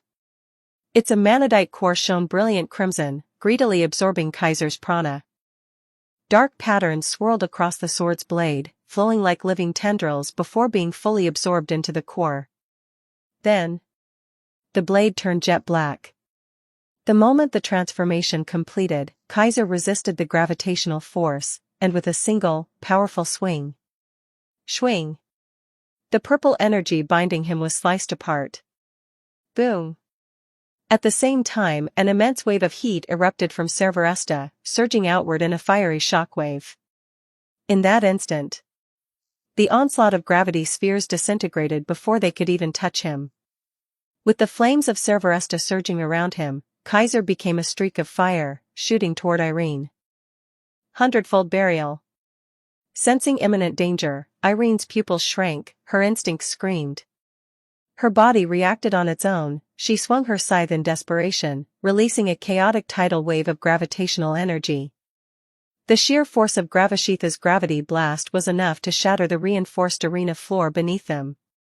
Yet, even as gravitational streams twisted and lashed out like spectral waves, Kaiser remained completely unfazed. Without any hesitation, he raised Cerveresta once more. Swing! The black blade slashed forward. It carried a tidal wave of flames, searing through the air, and boom! The gravity surge was obliterated in an instant. Shit! Irene gritted her teeth, immediately pulling back. As she retreated, she continued swinging Gravasheath, sending wave after wave of gravity surges to disrupt Kaiser's advance. Swing! Swing! Swing!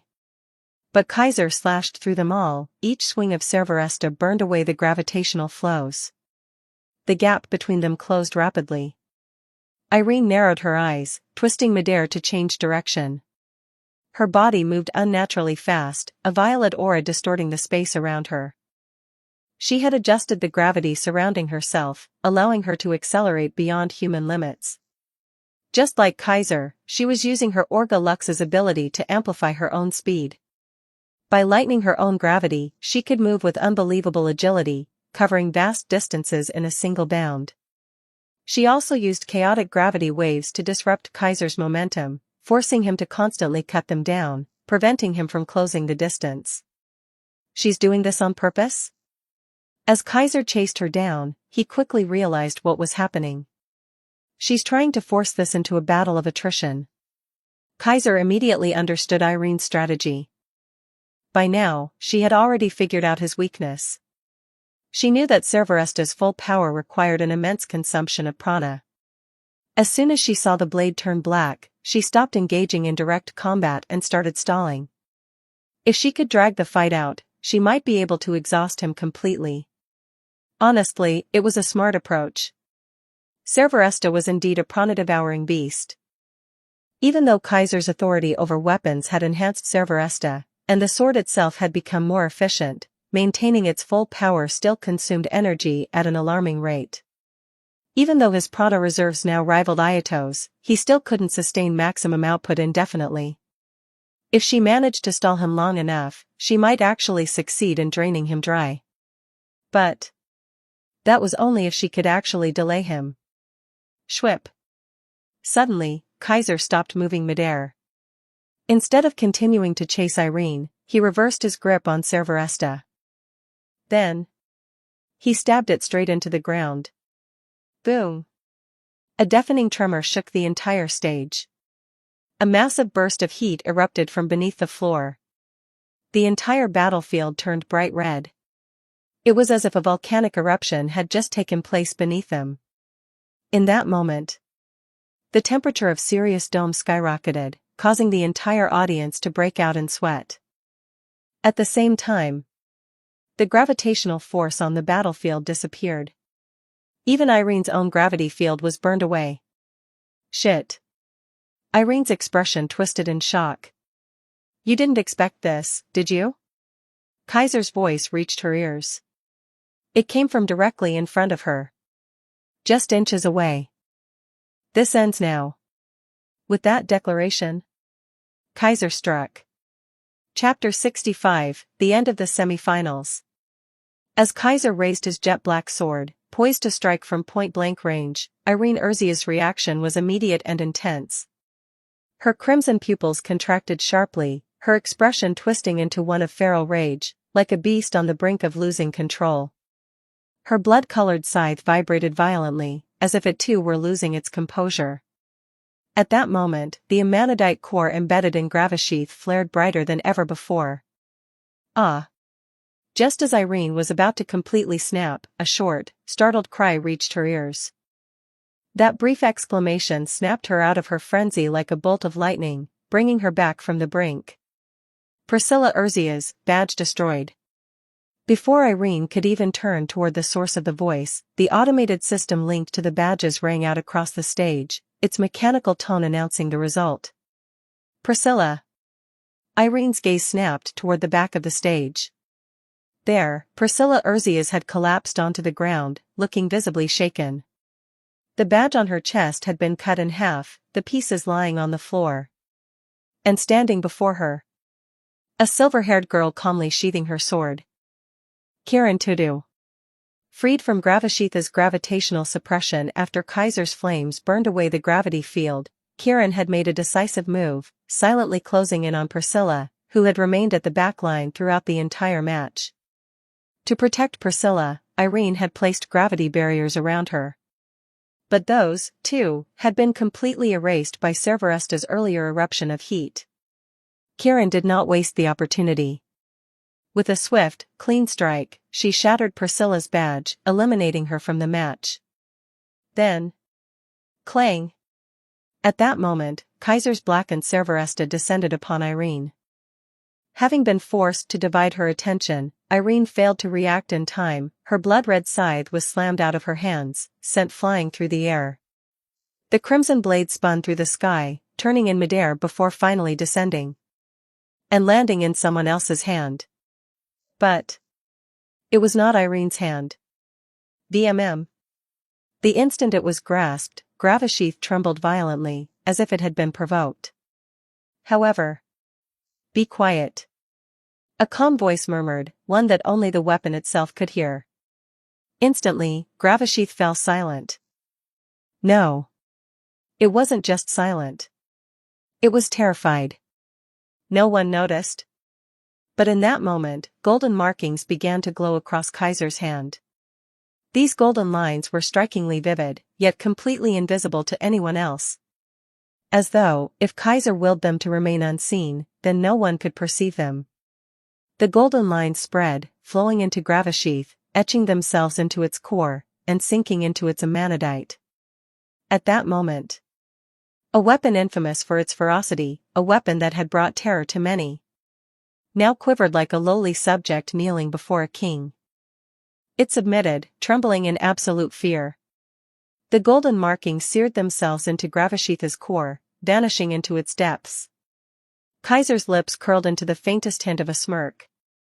And then, he casually discarded the scythe, tossing it aside. From the moment Gravasheath was knocked away to the moment Kaiser let it go, less than 2 seconds had passed. Irene, still frozen in her stance from losing her weapon. Her dilated pupils stared blankly at Kaiser. A low hum reverberated through the air. And then, Cerberesta's blackened blade descended once more. Weaponless, Irene could do nothing to defend herself. The flaming edge cut through her badge, leaving a magma-like crimson mark upon it. Irene Urzia's badge destroyed. For the second time, the mechanical voice announced a defeat. And immediately after, for the third time, match over. Winners, Kaiser and Kiran Tudu. At that moment, thunderous cheers erupted across the Sirius Dome. The winners of the semi-finals have emerged. An instant counterattack. Kaiser and Kiran Tudu have successfully destroyed the Urzia's sisters' badges, securing victory in the semi-finals. The first team to advance to the finals has been decided. And that team is Kaiser and Kiran Tudu from Saydukan Academy. As the commentators roared with enthusiasm, the entire stadium erupted in celebration. Even in Saydukan Academy's Student Council VIP lounge, Julius and Ayato exchanged glances. Then, with relieved smiles, they clapped for the victors. Beside them, Claudia Enfield also applauded, her expression warm and pleased. "Senpai. We won." On the stage, Kieran, no longer wearing the composed demeanor of a warrior. Instead, she beamed with joy, rushing toward Kaiser. Opposite them, the crimson light had completely faded from Irene's eyes. Her gaze fell upon the shattered badge at her feet. A look of emptiness crossed her face. She had lost. Even after all her preparations, even after giving Gravasheath more fuel than ever before, unleashing power far beyond anything she had ever wielded, she had still lost. And that meant her mission had failed. TCH. Inside Le Wolf Black Institute's Student Council office, a short, stocky young man sat in the dimly lit room, watching the live broadcast. Clicking his tongue, he muttered. "As expected, she failed, huh?" But there was no disappointment in his voice. No anger. He had clearly anticipated this possibility. His gaze remained locked onto the screen, observing the victorious swordsman. The power Kaiser had displayed, turning the entire battlefield into a furnace, bringing Cerberesta's legend to life, had greatly heightened the man's wariness and caution. His sense of unease had just reached its peak. Well, at least I got something out of this.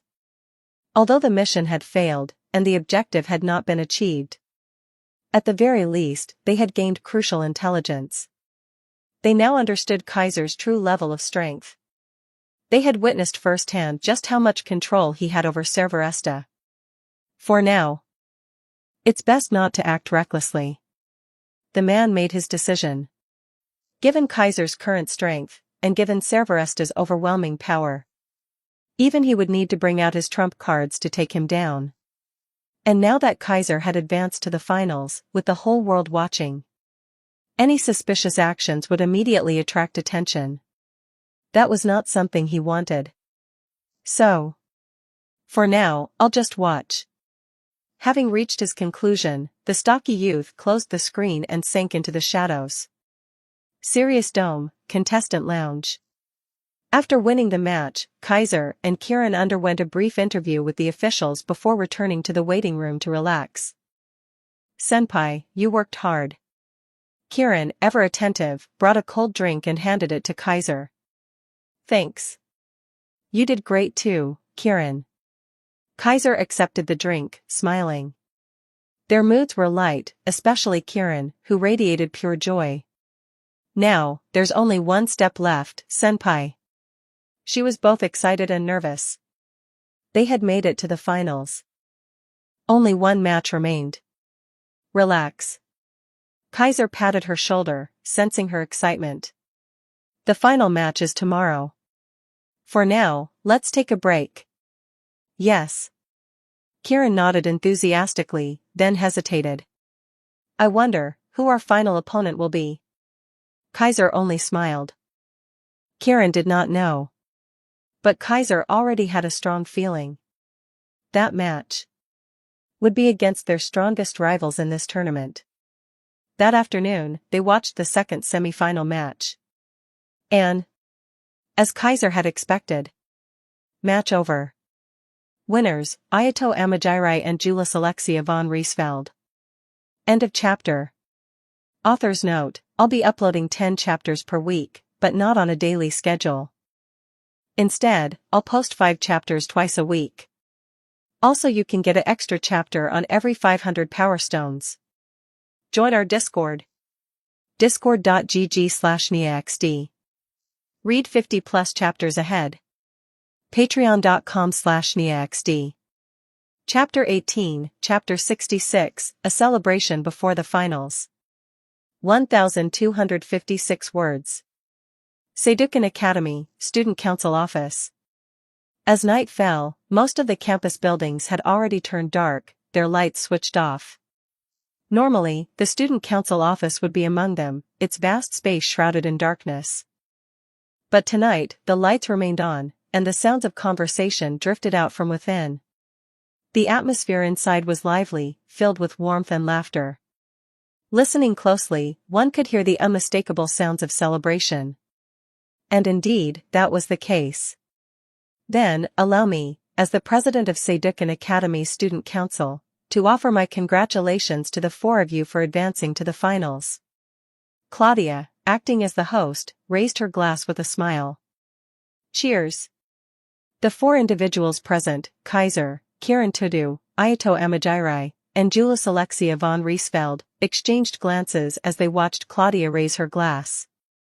Though some sighed in resignation and others merely shrugged, they ultimately relented and lifted their own glasses, clinking them together in unison. Tonight's gathering was a celebration for Kaiser and his fellow finalists. However, who starts celebrating before the finals have even taken place? Julius muttered, holding her glass with an exasperated expression. And besides, we're going to be opponents tomorrow. Is it really a good idea to throw a party where we're all gathered together like this?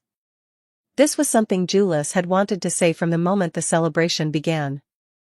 Beside her, Kiran and Ayato both let out awkward laughs. There was really no other choice, Claudia responded nonchalantly, still smiling.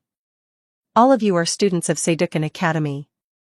Once the finals are over, regardless of who wins or loses, it wouldn't be appropriate for me, as student council president, to only celebrate one side, would it? So, I figured we should just have a joint celebration today instead. For Kaiser and the others, tomorrow's finals were undoubtedly crucial. But from the perspective of Seducan Academy as a whole, the outcome didn't matter nearly as much. No matter who won or lost, the champion would still be a student of Seducan Academy. With all four of their representatives securing spots in the finals, the event had already turned into a spectacle that stunned everyone. Seducan Academy's complete domination of the tournament's final stage had caused an uproar online. The Academy had secured both the championship and runner-up positions in the Phoenix Festa. Such a situation wasn't entirely unprecedented. For example, St. Gallardworth Academy, a powerhouse in the GRYPS Festa, had dominated that event numerous times, even producing finals where both teams belonged to their school. But Seducan Academy?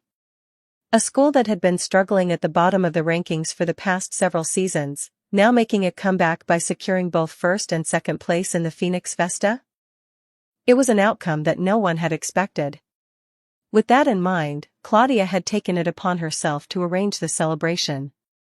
Holding it tonight, before the final battle turned them into opponents, was indeed a clever idea. Unless, none of you actually want to celebrate together? Claudia blinked mischievously. Are you trying to avoid each other because you'll be facing off tomorrow? That's not it, Julius frowned, clearly uncomfortable. For someone as principled and serious as the Princess of Lysultania, the idea of sharing a joyous celebration with her final round opponents did feel a little awkward. But at the same time, she wasn't so narrow-minded as to view this match as a grudge match. Even though only one of them could win, only one of them could claim victory and make a wish to the Integrated Enterprise Foundation, that didn't mean they were mortal enemies. They all had good relationships with one another. Unless someone valued winning the tournament more than their friendships, there was no reason to turn this into a hostile rivalry. So, despite her discomfort, Julius ultimately chose to accept the situation. I'm sorry, senpai, Kiran suddenly apologized, sensing Julius' unease. You idiot, why are you apologizing? Julius immediately reached out, placing a hand on Kiran's shoulder to stop her from bowing. On the side, Kaiser and Ayato merely watched the exchange, offering no comments. For them, there was no issue at all. Unlike Julius, who felt awkward about celebrating before the finals, Kaiser and Ayato were completely at ease, exchanging amused glances before clinking their glasses together. Julius doesn't have a problem with you guys, Ayato said, explaining to Kaiser. She's just too serious about these things. Yeah, I can tell. Kaiser shrugged indifferently. The two of them shared a quiet laugh before continuing to sip their drinks. By the way, how are your injuries? Kaiser turned to Ayato, scanning him briefly before asking the question. Unlike Kaiser and Kiran, Ayato and Julius had barely made it through the semi-finals. Just like in their previous matches, their victory had come at a heavy cost. Julius had collapsed from exhaustion by the end, and Ayato had sustained significant injuries. "We're fine now," Ayato assured him, flexing his arms casually. "I've mostly recovered, and Julius should be in good shape as well." This was where the difference between Jean Stella and normal humans became evident. Neither Ayato nor Julius had suffered minor scrapes, their injuries were substantial. If an ordinary person had taken damage like that, they would have required weeks of hospitalization to recover. But Ayato and Julius? They had healed within half a day. Of course, even if they hadn't, Asterisk had its own medical facilities, staffed with Striga and Dante healers capable of miraculous recoveries. It was often said that as long as someone wasn't outright killed, they could be saved. Though the accuracy of that claim was debatable, it was enough to reassure competitors that injuries weren't a serious concern. "Then I don't have to worry about you two not being in top form for the finals," Kaiser said with a grin. "I'm really looking forward to our match." "Same here," Ayato replied, matching his enthusiasm. "And so is she." He patted the sheath at his waist, where his Orga Lux, Wole Zane, rested. VMM. VMM. Both Cerberesta and Ayato's sword began to vibrate faintly. Though silent, their presence exuded an unmistakable excitement, anticipation, and battle hunger. It was clear, these two legendary weapons were eager to clash. "Make sure you don't hold back tomorrow," Kaiser smirked. "You either," Ayato responded. At that moment, the casual grins vanished, replaced by expressions filled with fighting spirit. The celebration among 5 companions continued in a relaxed and amicable atmosphere until late into the night. By the time the dorm curfew was approaching, Claudia clapped her hands together, announcing the end of the party. Julius and Kieran left together for the girls' dormitory. As for Kaiser? He didn't return to the boys' dormitory with Ayato. Instead, he approached Claudia, requesting a favor. And when Claudia heard his request, her expression became rather intriguing. "This isn't difficult," she said, "but, are you sure about this? It's dangerous, you know?" Kaiser did not answer. "Fine." Claudia nodded. "I'll have the intel delivered to me immediately, and once I receive it, I'll send it to you. Just, be careful." With that, Claudia turned and left, leaving Kaiser alone. He walked down the quiet corridors of the high school division, gazing out the window at the night sky. His eyes gleamed with a dangerous light. Suddenly, he stretched out his hand. Golden markings appeared across his palm. And in the next instant, a Lux activator materialized in his grip. Bathed in moonlight, its violet amanadite core shone beautifully. Holding the suddenly appearing activator, Kaiser smirked. His smile was cold. Chapter 19, Chapter 67, Blood in the Night Sky. 1201 words. Asterisk, Outer Residential District. As its name suggested, this district was situated on the outskirts of Asterisk. Unlike the bustling city center, which was designed to accommodate tourists with pedestrian-friendly streets, the outer residential district was dominated by wide highways that stretched across the artificial island like elevated corridors, crisscrossing in an intricate web. Even though it was now deep into the night, the district remained illuminated. Rows of streetlights lined the highways, casting their glow across the surroundings and highlighting the towering skyscrapers in the distance. Atop one of these skyscrapers, on the highest rooftop, a lone figure stood at the edge, facing the wind. So high up. Standing outside the railing, balanced on the very edge of the skyscraper, Kaiser murmured to himself. A single step forward would send him plummeting into the abyss below. Yet, he remained utterly unfazed. Tonight, he was not dressed in his usual Seidukan Academy uniform. Instead, he wore a pitch-black outfit, from his shirt to his pants, to his boots, and even the hooded cloak draped over his shoulders. Every part of his attire blended seamlessly into the night. Additionally, he wore a mask, a masquerade-style mask that covered the upper half of his face, leaving only his mouth exposed. It was ornate, decorative rather than functional, with no real practical use. But for Kaiser, this level of disguise was more than enough. If this were before, I definitely wouldn't dare stand somewhere this dangerous. Looking down at the city streets dozens of meters below, Kaiser felt as though he were standing on the edge of a cliffside abyss. He had once been afraid of heights. But ever since obtaining power beyond human limits, he realized something: his fear of heights had vanished without a trace. Even if he fell from this height, it would still be lethal for a Genstella. But now, he had more than enough ways to defy gravity. Previously, he had used Cerberesta's heat currents to propel himself, achieving limited flight. But now, let's see how you perform tonight. Kaiser reached into his cloak, pulling out a Lux activator and triggering it. VMM. As the mana resonance echoed, digital grids materialized, forming a massive scythe, both its long handle and its crimson blade gleaming under the night sky. The violet amanadite core embedded within the scythe pulsated, casting an eerie glow onto its blood-red blade. This was Gravasheath, the blood scythe of Supreme Collapse, an Orga Lux belonging to Lu Wolf Black Institute. It should have belonged to Irene Urzias. And yet, it was now in Kaiser's hands. What was more, it was behaving obediently. Unlike when Irene wielded it, Gravasheath now exuded absolute submission, a stark contrast to its usual violent and domineering presence. If Irene were here to witness this, she would have undoubtedly been shocked. After all, Gravasheath was not a weapon that submitted to anyone. Quite the opposite, like Pandora, it was an Orga Lux with an extremely malevolent will.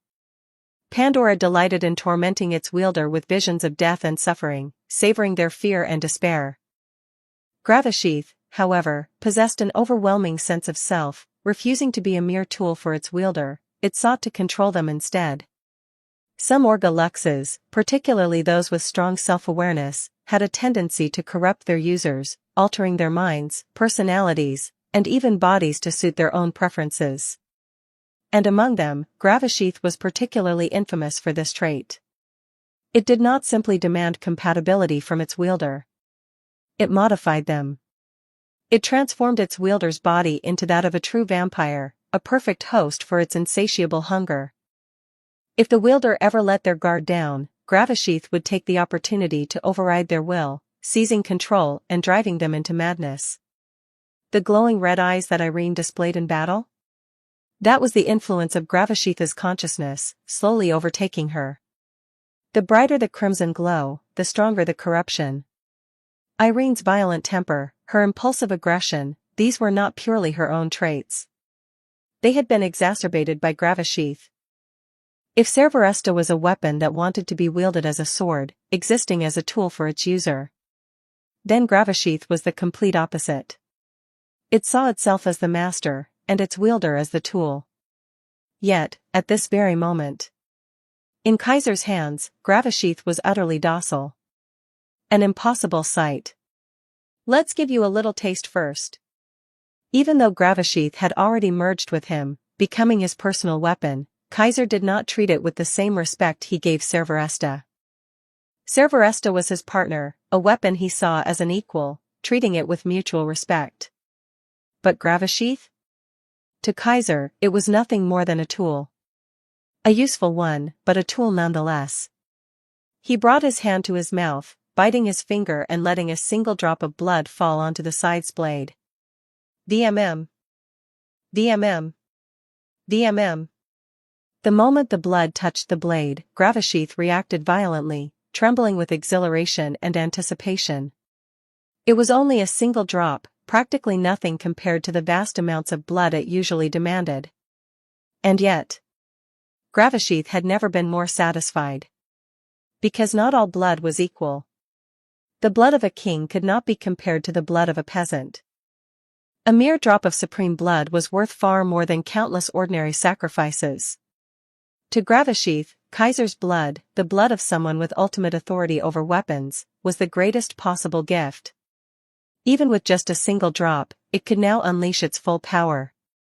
As Kaiser watched, the violet glow from Gravasheath's amanadite core flared, brighter than ever before. Good. Satisfied, he turned his gaze downward. Below, on the wide road beneath the skyscraper, a sleek black limousine cruised by. Cross-referencing it with the intel Claudia had provided him earlier, Kaiser confirmed. That was his target. His lips curled into a cold smirk. Then he jumped. With a single leap, he descended from the skyscraper. In his grip, Gravashitha's blood-red blade gleamed eerily against the backdrop of the moonlit sky. At the same time, within the limousine, the blood scythe is missing? Inside the luxurious interior, far more akin to a private lounge than a conventional car, a voice echoed. The seating was not arranged in standard rows.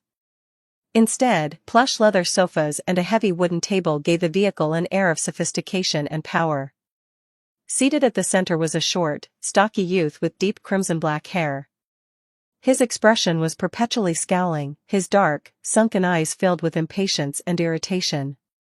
This was Dirk Eberwein, the student council president of Lou Wolf Black Institute. He was the first non-Genestella in the school's history to hold the position. Unlike Priscilla Urzias, who at least possessed Striga abilities despite not fighting, Dirk was a completely ordinary human. Yet, despite that, he had still risen to power. Because he didn't need strength. His cunning, ruthlessness, and tactical brilliance allowed him to manipulate and control others like pieces on a chessboard. That was why people called him the Tyrant. And right now, for the first time in a while, Dirk's usual scowl was replaced by genuine shock. But before he could even react, boom! A tremendous force crashed down from above, crushing the limousine in an instant. Chapter 20, Chapter 68, Fine, I'll choose for you. 1,165 words. Boom. A violent explosion rocked the wide highway of the outer residential district, sending a pillar of fire and thick black smoke billowing into the night sky. The stretched limousine had been crushed in an instant, reduced to burning wreckage that slowly smoldered on the asphalt. Anyone who witnessed the scene would have assumed that no one inside could have survived. But Dirk Eberwein was still alive. TCH. A low, irritated click of the tongue sounded from the highway.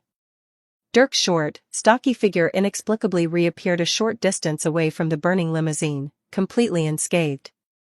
His perpetual scowl deepened, his dark red hair bristling with frustration as he glared upwards. There, floating in midair, was the culprit, a figure clad in a black hooded cloak, standing effortlessly against the night wind. The flames below cast shifting shadows across his silhouette. Dirk couldn't see the person's face, obscured beneath the deep hood. The only thing vaguely visible was a mask, covering the upper half of his face. But what the figure held in his hand? Dirk recognized it instantly. So you're the bastard who stole Gravashith? His voice was low and dangerous, his eyes dark with fury, as if staring at his greatest enemy. Who the hell are you? But before an answer could come, VMM. The response came not from words, but from Gravashith itself. The scythe vibrated, reacting to its wielder's command. With a mere flick of his wrist, Kaiser swung the blood-red scythe. And in an instant, countless gravity spheres materialized in the air. Each one was pure black, pulsating ominously as they formed an overwhelming storm around him. Dirk's pupils shrank violently. Because the scale of this ability was far beyond anything Irene Urzias had ever displayed. The difference was like night and day. When Irene used this technique, the number of gravity spheres she summoned was limited. But now, a storm of thousands upon thousands of gravity spheres had appeared, densely packed, stretching dozens of meters in every direction, flooding the entire space. Dirk's entire field of vision was consumed by them. Even his breathing faltered. 10,000 ruin. The masked figure calmly named the technique. This was the true version of the ability Gravashith possessed. Go. With a casual swing, Gravashith descended. And the storm of gravity spheres rained down. Boom. Boom. Boom. Boom. Boom. Each sphere impacted the ground like a meteor, detonating with enough force to tear apart the asphalt, shatter stone, and reduce the entire highway to rubble. Explosions erupted one after another, filling the air with chaotic wind and debris. Above it all, Kaiser watched. But then, his instinct screamed. Without hesitation, he shifted his weight, his body moving as if weightless in a vacuum, smoothly gliding aside. The very next instant, a darkness surged through the air, black spikes suddenly materializing and piercing through the space where he had just stood. Had he been a moment slower, he would have been impaled like a porcupine. Darkness? Kaiser's golden eyes narrowed. No. Shadows? The black spikes weren't solid objects. They were shadows. You saw through it that quickly? A cold voice echoed from the darkness. And then, a figure emerged from the shadows. A man clad in tight black combat gear, his silhouette eerily resembling that of a ninja. Unlike Kaiser's upper face mask, this man wore a lower face mask, covering everything but his eyes. His eyes. Narrow, sharp, golden, like a cat's. Cold. Emotionless. Predatory. Seeing this newcomer, Kaiser remained unshaken. As expected. His tone was calm, almost amused. No matter how weak Dirk is, he's still the student council president of Lou Wolf Black Institute. Even if he's just a normal human, of course he'd have a cat watching his back. Cats. That was the codename for Lou Wolf's intelligence operatives. Lou Wolf Black Institute was deeply entrenched in Asterisk's underworld, and within the academy, there existed a covert intelligence division. Their official reputation? The greatest intelligence-gathering force among the 6 academies. The truth? They were more than just spies. They handled all illicit activities, from covert assassinations to black market dealings, making them one of the most feared underground organizations in Asterisk. Other schools, including Seducan Academy, also had secret intelligence divisions under their student councils. But Lou Wolf's cats were known to be particularly ruthless, a faction with no moral limits, willing to do anything for their missions. And members of this faction were given codenames. You must be Gold Eyes. Kaiser scrutinized the man before him. Lou Wolf's operatives were divided into 2 groups. Silver Eyes, operatives who worked within the academy. Gold Eyes, operatives who worked outside the academy. And this man? Clearly, he was a Gold Eye, assigned to personally guard Dirk during his outings. Kaiser had already anticipated this. Not just because of his knowledge from the original story, but also because of the intelligence Claudia had provided him earlier. He had known from the start. If he attacked Dirk, the Gold Eye protecting him would immediately surface. And yet, the one who should be answering questions here is you. The shadow-clad man's cold, feline eyes locked onto Kaiser. You have no right to ask anything. Right now, you have 2 choices. 1. Identify yourself and explain your reasons for attacking us. 2. I take you down, drag you back for interrogation, or kill you and find the answers from your corpse. As he spoke, he lifted his hands. On each wrist, twin daggers gleamed under the moonlight. These were not Lux weapons, nor Orga Lux. They were real blades, akin to Sembakiri, meant for pure assassination. Choose. The Gold Eye declared emotionlessly. But Kaiser. He simply smiled. Not his usual calm, relaxed smile. No. A deeper, sharper grin. One that carried a hint of mockery, of disdain. And amusement. Quite the arrogant tone. Looks like you've been abusing your authority in Asterisk for far too long. Slowly. Kaiser raised Gravasheath. Fine, I'll give you 2 choices as well. Would you rather be cut apart by this scythe? Or be crushed to death by gravity? Never mind. Kaiser smirked. I'll choose for you. DMM. A surge of violet light erupted from Gravasheath, expanding instantly. Boom. A tremendous gravitational force crashed down like a solid wave, distorting the air, bending the very fabric of space. The Gold Eye's eyes widened. His entire body sank, his chest tightening painfully. And before he could react, he was ripped from the shadows and hurled toward the ground. Damn it. Even behind his mask, his face twisted in shock. He knew what Gravashitha's abilities were. He had studied the data. And yet, this level of power was completely beyond what the reports had ever described. Gravashith was never this strong. As the ground rushed toward him, he had no time to think. In desperation, he unleashed his shadows, sinking into them like diving into water, vanishing from sight. But Kaiser's golden eyes remained cold. Your tricks won't save you. He raised Gravashith high. And the battle truly began. Chapter 21, Chapter 69, Stay Out of My Way. 1,198 words. You've got to be kidding me. Down on the ruined ground, the shadow-clad operative emerged once more, staring at the massive gravity sphere expanding in the sky. A bead of cold sweat slid down his forehead. That thing? At least 10 meters in diameter, pitch black like a falling meteor. The moment it appeared, the air itself trembled, as if space itself was being crushed under its weight.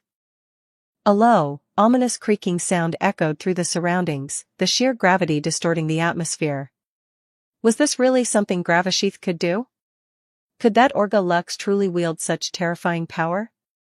The shadow operative's mind raced with disbelief.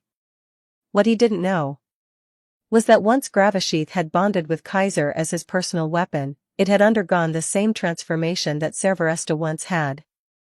Just like Servaresta, Gravashith had been amplified by Kaiser's unique authority, unlocking its true potential. More than that, Kaiser's weapons grew alongside him. The stronger he became, the stronger his weapons became. And compared to a few months ago, Kaiser's growth had been immeasurable. Perhaps he still wasn't at the level of the true monsters in Asterisk. But as the current rank 1 of Sedukan Academy, his strength was undisputed. Add to that his perfect mastery over Gravashith, as well as feeding it his blood, allowing it to reach a state of absolute satisfaction. The result? This absolute power.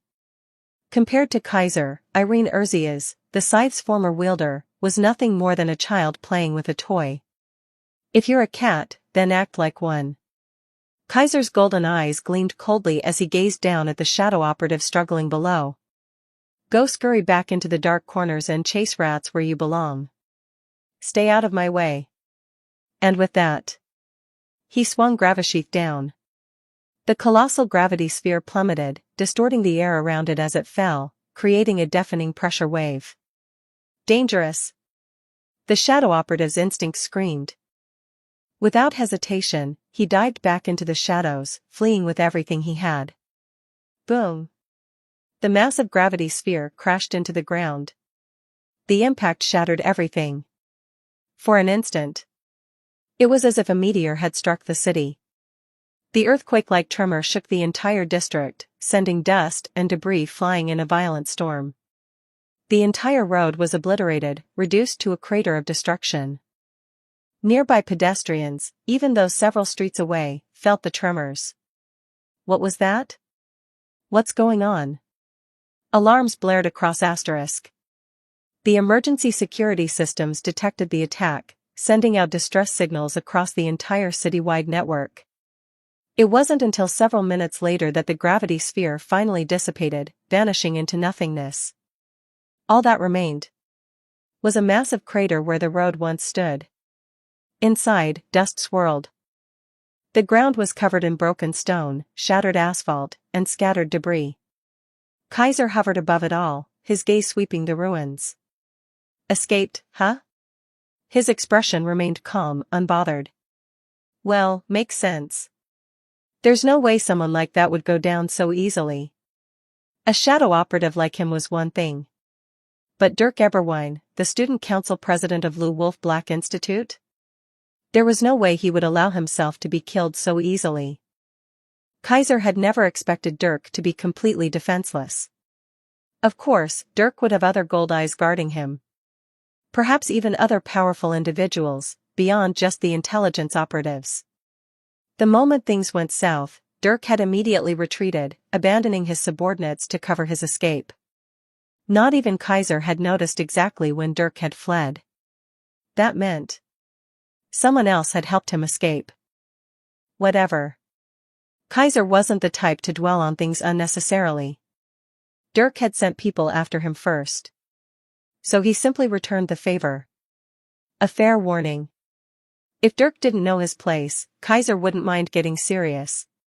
While his current strength might not yet be enough to directly threaten someone as high-ranking as Dirk, there was one major difference between them. Kaiser knew the original story. He knew Dirk's secrets. And if he chose to expose them, Dirk wouldn't be able to escape the consequences. For now, that's enough. His gaze shifted downwards, glancing at the scythe in his hand. You did well tonight, Kaiser murmured to Gravesheath, his tone almost amused. Keep it up. In response, the blood-red blade trembled, producing a low, eerie hum. A sound that almost resembled a purring cat, as if it was basking in its master's praise. Kaiser chuckled softly. But then, he noticed vehicles approaching in the distance. Flashing lights. The Stjarnegarm. Asterisk's primary law enforcement organization, responsible for maintaining order and dealing with crime. If they found him here, it would be an annoyance. Without wasting any more time, Kaiser manipulated gravity, allowing his body to float upward. Then, with a turn, he vanished into the night sky. Lou Wolf Black Institute, Student Council Office. Dirk Eberwein had returned. Silently, without a word, he walked into his office, sinking into his massive leather chair. Did you identify him? His voice was cold, shadowed by irritation. Before him, the shadow operative, the man who had fought Kaiser, emerged from the darkness. But his expression was grim. Unfortunately, there are no leads regarding his real identity. Dirk did not react with anger. I figured as much. He crossed his arms. If he was bold enough to attack me so openly, then of course he'd be competent in hiding his identity. If even you, someone who fought him directly, couldn't find any clues, then even scanning the surveillance footage, security feeds, or satellite imagery wouldn't do us any good. The shadow operative fell silent. Because he had already tried all of those methods. And yet, none of them had produced a single clue. It was as if the attacker simply didn't exist. Every system that relied on mana-based technology had failed to detect him. Was it severed? Dirk muttered something under his breath. The shadow operative's eyes flickered. What? Nothing. Dirk didn't elaborate. Because he had no proof. Speculation was meaningless without evidence. But one thing was certain. This was a warning. Dirk let out a low scoff, shaking his head. Looks like that kid isn't as simple as I thought. Treating him as just a wielder of Cerveresto was my mistake. The shadow operative frowned slightly, but remained silent. Forget it. Dirk leaned back. Clean up the mess. Handle the aftermath. The shadow operative nodded. What about Gravesheath? Do you really think we can take it back? Dirk let out a mocking chuckle. Just from that fight alone, it's obvious Gravesheath has completely evolved under his command. If we act carelessly, we'll just be giving him more opportunities. For now, we wait. With that, the shadow operative disappeared into the darkness. Breaking news: attack on Lil Wolf Student Council President. The sheer scale of the destruction had made it impossible to cover up. Overnight, the news had spread like wildfire. The tyrant got attacked? Seriously? Huh. Serves him right. Most people weren't sympathetic. Dirk Eberwein was widely hated, both for his scheming nature and his repulsive personality. Normally, this would have remained a hot topic for weeks. But the Phoenix Festa finals were about to begin. And that was what everyone truly cared about. Chapter 22, Chapter 70, The Most Exciting Moment. 1,126 words. On this day, half an hour before the final match, the Sirius Dome was already filled to capacity. Countless spectators eagerly awaited the decisive battle. Some had come to witness it in person, while many more had tuned in early to the live broadcast, ensuring they wouldn't miss a second of the action. The gambling tables were fully open, with people betting fervently, awaiting the final outcome. Naturally, the competitors had also arrived, waiting in their respective preparation rooms, ready to take the stage at any moment. "Are you nervous, Kieran?" Kaiser had once again donned Seducan Academy school uniform, the unbroken school badge still proudly displayed on his chest. Despite everything that had transpired the previous night, he sat there calm and composed, smiling at Kieran Tudu, who sat properly across from him, clutching the bag containing sembakiri. "A little," Kieran admitted, offering a sheepish smile. She wasn't the type to put on a brave front, so she spoke honestly. "Here." Kaiser handed her a carton of milk, which he had prepared at some point. "Have a drink. It'll help you relax."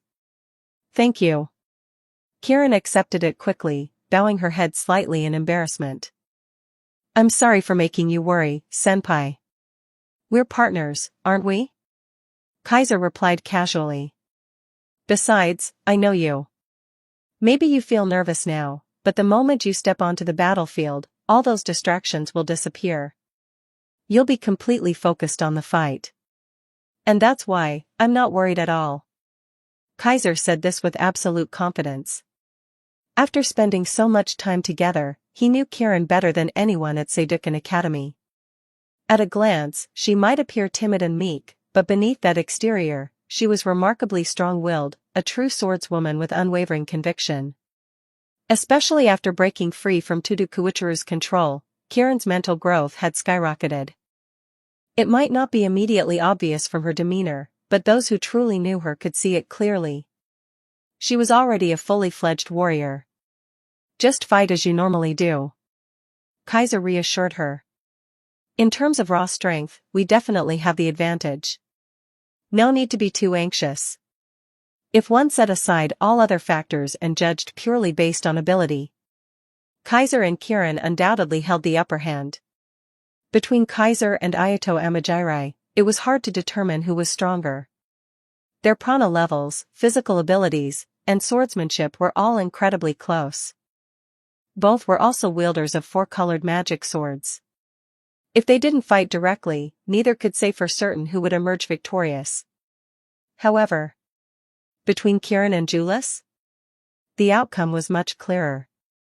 Kieran had once been rank 1, while Julius was currently rank 5. Even in the original story, Julius had admitted there were 3 people in Seducan Academy she couldn't defeat. Ayato Amajiri, Claudia Enfield, Kieran Tudu. In terms of overall strength, there was no doubt. Kaiser and Kieran held the advantage. But in terms of teamwork, Ayato Senpai and Julius Senpai are the superior pair, Kieran pointed out quietly. She wasn't wrong. From a tactical standpoint, Ayato and Julius were a much more balanced duo. Kaiser and Kieran were both close combat swordsmen. Neither had long-range attacks or support abilities. Ayato and Julius, however, were different. One was a frontline warrior, the other a long-range fire mage. If they coordinated well, their teamwork could create synergy that exceeded the sum of their individual strengths. "I also researched Ayato Senpai's background," Kieran continued, her voice serious. "I found that his strength fluctuates a lot." That was true. The Amajiri Shinmei style was an ancient sword school, unlike Tudoryu, which was a more modernized discipline. "Since it's an old-school style, it wouldn't be surprising if he has hidden techniques we haven't seen yet," she added. By this point in the tournament, some of Ayato's secrets had already been exposed to the world. For example, people now knew that he practiced the Amajiri Shinmei style. It was a sword art over 500 years old. Unlike Tudoryu, which specialized in one-on-one combat, Amajiri Shinmei style was built around battlefield survival, meant for taking on multiple opponents at once while wearing heavy armor. As a result, its techniques were large, sweeping, and highly versatile. It wasn't suited for duels, but in a chaotic fight, it was unpredictable. And nobody knew exactly how many techniques Ayato had at his disposal. That unpredictability was one of the reasons why he kept pulling off miracles in battle. As a fellow swordswoman, Kirin took this extremely seriously. And Julas Senpai's flames have a lot of variations. Julas could wield fire in dozens of ways. Flame spears for piercing. Fireballs for bombardment. Traps laid across the battlefield. And those were just the abilities she had shown so far. She might still have hidden trump cards. Moreover, her abilities covered offense, defense, and support. Even though her individual strength was lower than Kirin's, in a team battle, she was arguably more valuable. That was Kirin's biggest concern. She knew she couldn't take on Ayato directly. His Wole Zane had undeniable destructive power, and its defensive negation was too dangerous for a purely defensive fighter like her. Only Kaiser, wielding Cerberesta, could face him head-on. That meant Kirin's role was clear. She had to take down Julas before Julas could interfere too much. If we could create a one-on-one situation, that would be ideal, she murmured. If she could isolate Julas, she was confident she would win. But the enemy knows that too, Kaiser reminded her. They won't let us separate them that easily. Kirin's lips pressed together, but Kaiser's next words made her relax. Just focus on fighting with everything you've got. We've made it this far. Now, we just give it our all. Kirin took a deep breath. Then, she nodded firmly. Moments later, their school badges began to glow. The time has come, Kaiser said, rising to his feet. Let's go, Kirin. Yes, Senpai. The final battle was about to begin. Sirius Dome, the stage. As the finalists emerged from the tunnels, stepping onto the illuminated battlefield, a deafening roar erupted from the crowd. It was louder than ever before. The sheer energy of the moment made the arena lights seem even brighter than usual. Kaiser strode forward, Kirin by his side. Surrounded by blazing spotlights and thunderous applause. He felt it. His pulse quickening. His blood surging. Even his mind felt sharper, his thoughts racing. Memories of the past 3 months flashed through his head. And now, at long last, he had arrived at the most thrilling moment of his life. On the opposite side of the stage stood the original protagonist of this world. Ayato Amajire. Like Kaiser, he wielded a black Lux activator. His eyes met Kaiser's. In that instant, battle intent erupted between them. And it only continued to grow. Don't forget to like and subscribe to Novels Wonderland.